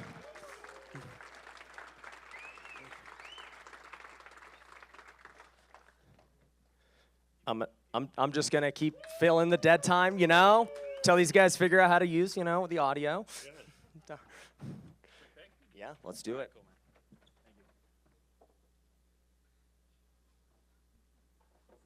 Cool. Appreciate you guys. Give them another round of applause. Get the music. All right. These guys are out of Indiana, and, man, they've been in the program for a little over a year, and I had to tell them, Greg Peralt, like, man, when are you guys going to quit your job? You know, you guys are millionaires. Why are you still for this guy? He was working as a car salesman. I was like, what are you doing? Like, let's go full-time at real estate. And he finally quit his job and recently became a millionaire, and they had a 7-figure award this year, none other than Dakota Bailey and Tony Moore.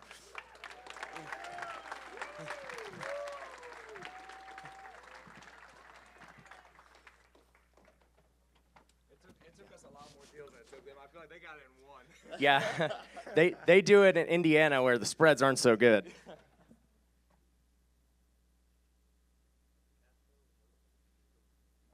Cool, man. Yeah. Give him another round of applause. All right. This next guy was one of the OGs I was talking about that showed up in my, living room, 8 of us talking about real estate. Local guy here in Vegas. I said, what do you do for a living? He's like, I gamble. I was like, huh. I don't know if you're going to be in the program very long. He said, no, I don't gamble that way. He's just, nonetheless, okay, he's a real estate investor now, and he still gambles, and he kills it. We've got none other than Shane Sigsby.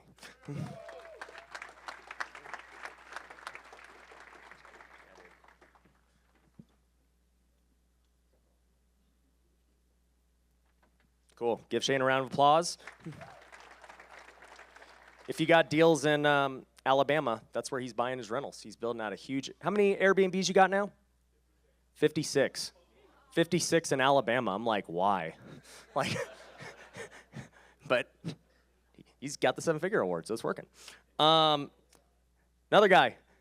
Been talking to this guy for a long time, and he's now doing some really big things in North Carolina with his wholesaling business. He's making, big moves, and man, he's just a really good person overall. We got to hang out in Cancun at a different event. We've got Michael Fitzgerald.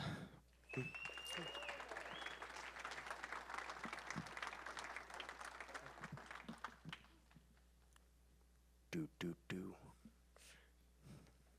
Yeah, man. Yeah.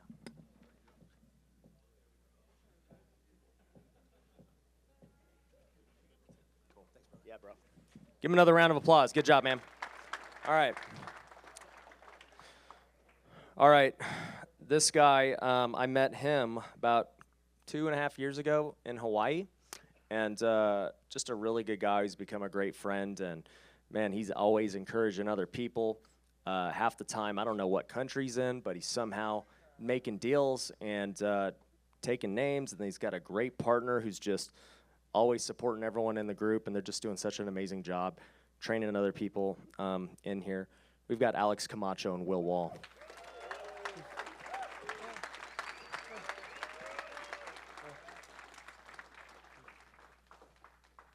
Proud of you boys. Yeah, bro. Yeah.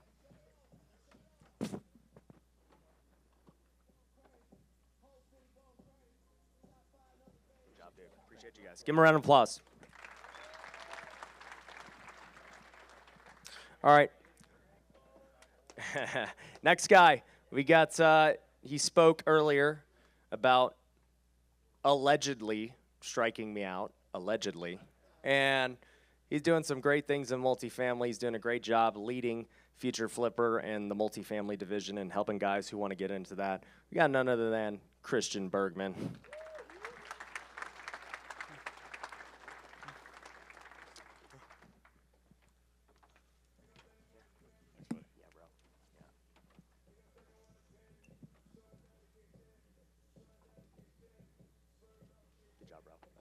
Give him a round of applause.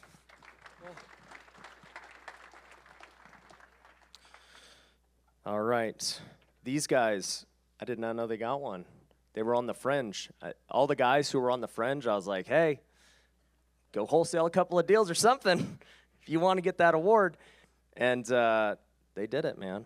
These guys are really good dudes out of the Phoenix market, taking everything to heart. They're doing mobile homes. They're doing everything. They're flipping. They're wholesaling. And, man, they're just a great brother duo. We've got Rick and Chris Vasquez.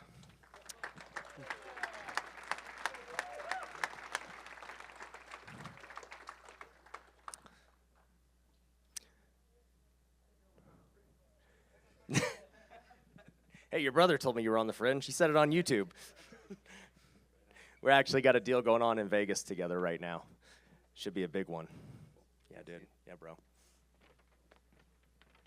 Yeah, dude.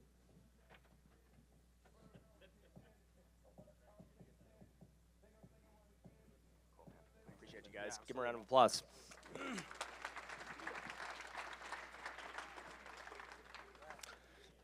All right. These two guys, I always make fun of them, man. I call these two the biggest knuckleheads in Future Flipper. If you want trouble, just find the Tony's there too. But these two, they're out of Tucson, Arizona, man, and half the time I don't know what they're doing. And actually, one of them wanted to tell a little story he told me. I don't know if he still does, but I'm gonna put him on the spot. But yeah, these guys are killing it, flipping, wholesaling, doing some developments. We got T-Post and Victor.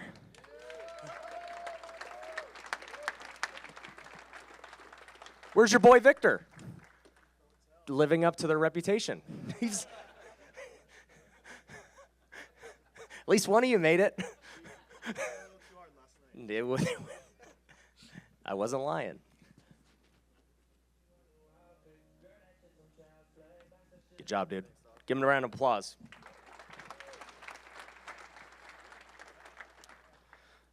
All right, these two gave an amazing presentation today on how you guys can utilize these follow-ups much better. They are absolutely killing it in Florida with their real estate brokerage, with their VA company, with their Airbnbs in Tennessee.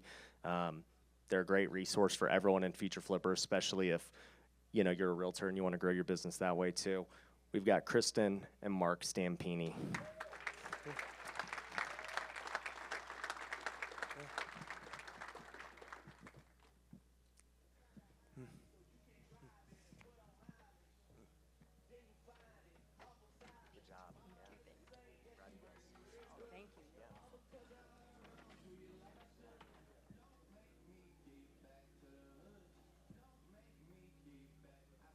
All right. Give him a round of applause. 3 more? 4? All right. Got 3 more. All right. These guys are absolutely killing it in SoCal. I've had some good talks with them just about life and delegating, and they're doing a lot of great things, and they've got some decisions to make that are going to really elevate their business in 2022. And I'm excited to watch it happen. We've got Adrian Hernandez and Nick Ramirez.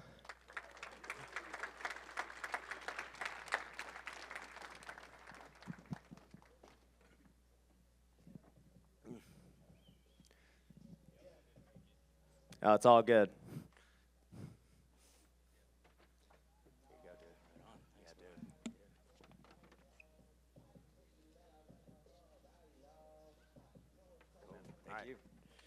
All right, give him a round of applause. All right. Here's another guy out of SoCal doing big things. He's been in the game for 20 years. He was actually on my podcast yesterday, or 2 days ago, talking about how he was buying these deals back in 2010 when nobody else would. He was the REO agent on them, and he was buying houses in SoCal for $40,000.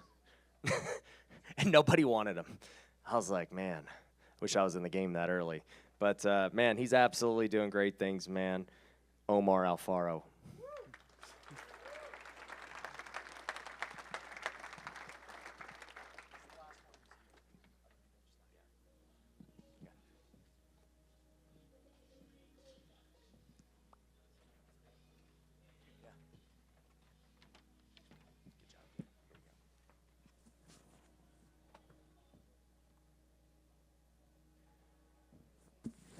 Give him a round of applause.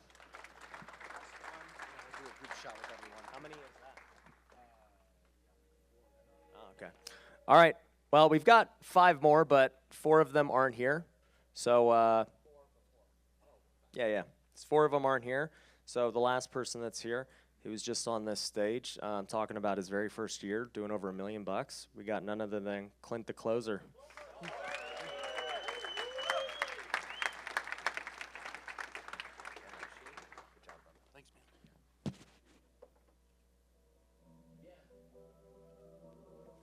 Give him a round of applause. Let's have you guys all come up. Let's give them all just a big round of applause. Look how many people doing over 7 figures, and a bunch of them ain't even here. It's crazy, man. So let's scoot them all down. All the way down. We're going to probably need 2 rows. Tall guys in the back. Hector, come on now. Camacho, you know where you belong. All right. Rick, yep. There we go. Come on, scoot in. We're going to need a bigger stage next Mastermind, guys.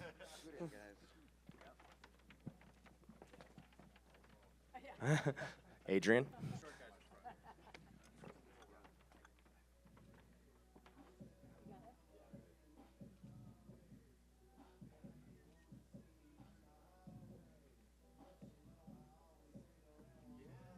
All right, show them some love.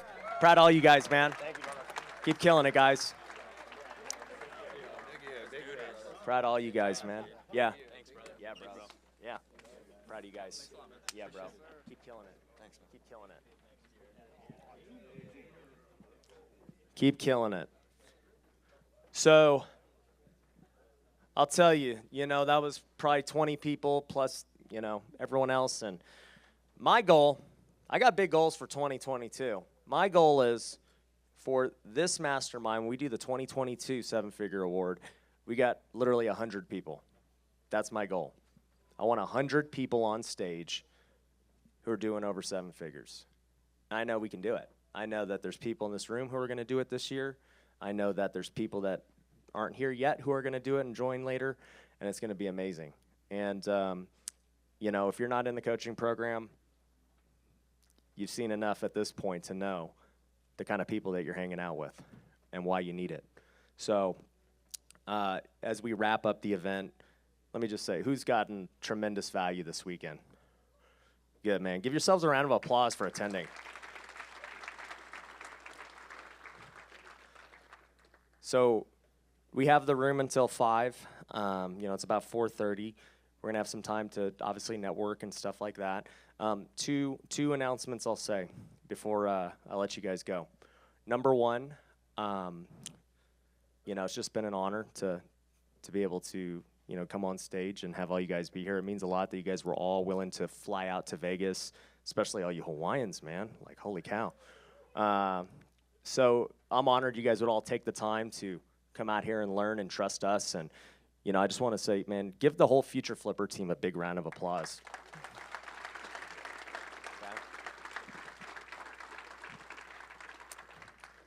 Second thing is, as far as what's the rest of the event look like, we have our all-star dinner at 6 o'clock. It's at Peyote. Yep, it's at Peyote. So if you're in the all-star coaching program, you're invited to that dinner. And if you're trying to sign up for the all-star program, you can go to that dinner. Just go talk to them after this and just put a deposit. And then after Peyote, we've got the unofficial networking party. I'm not going to say what the place is called, but it's the black building across Commonwealth. I'll call it Disco Kitty. And I don't know who booked it. I'm like, okay. This, sometimes with delegating, things happen. Like, okay. So it's not always perfect. But from what I hear, it's pretty cool. So we'll be there tonight at, what time? 8? That starts at 8 o'clock, so all-stars, dinner's on me. Then we got the networking party at 8.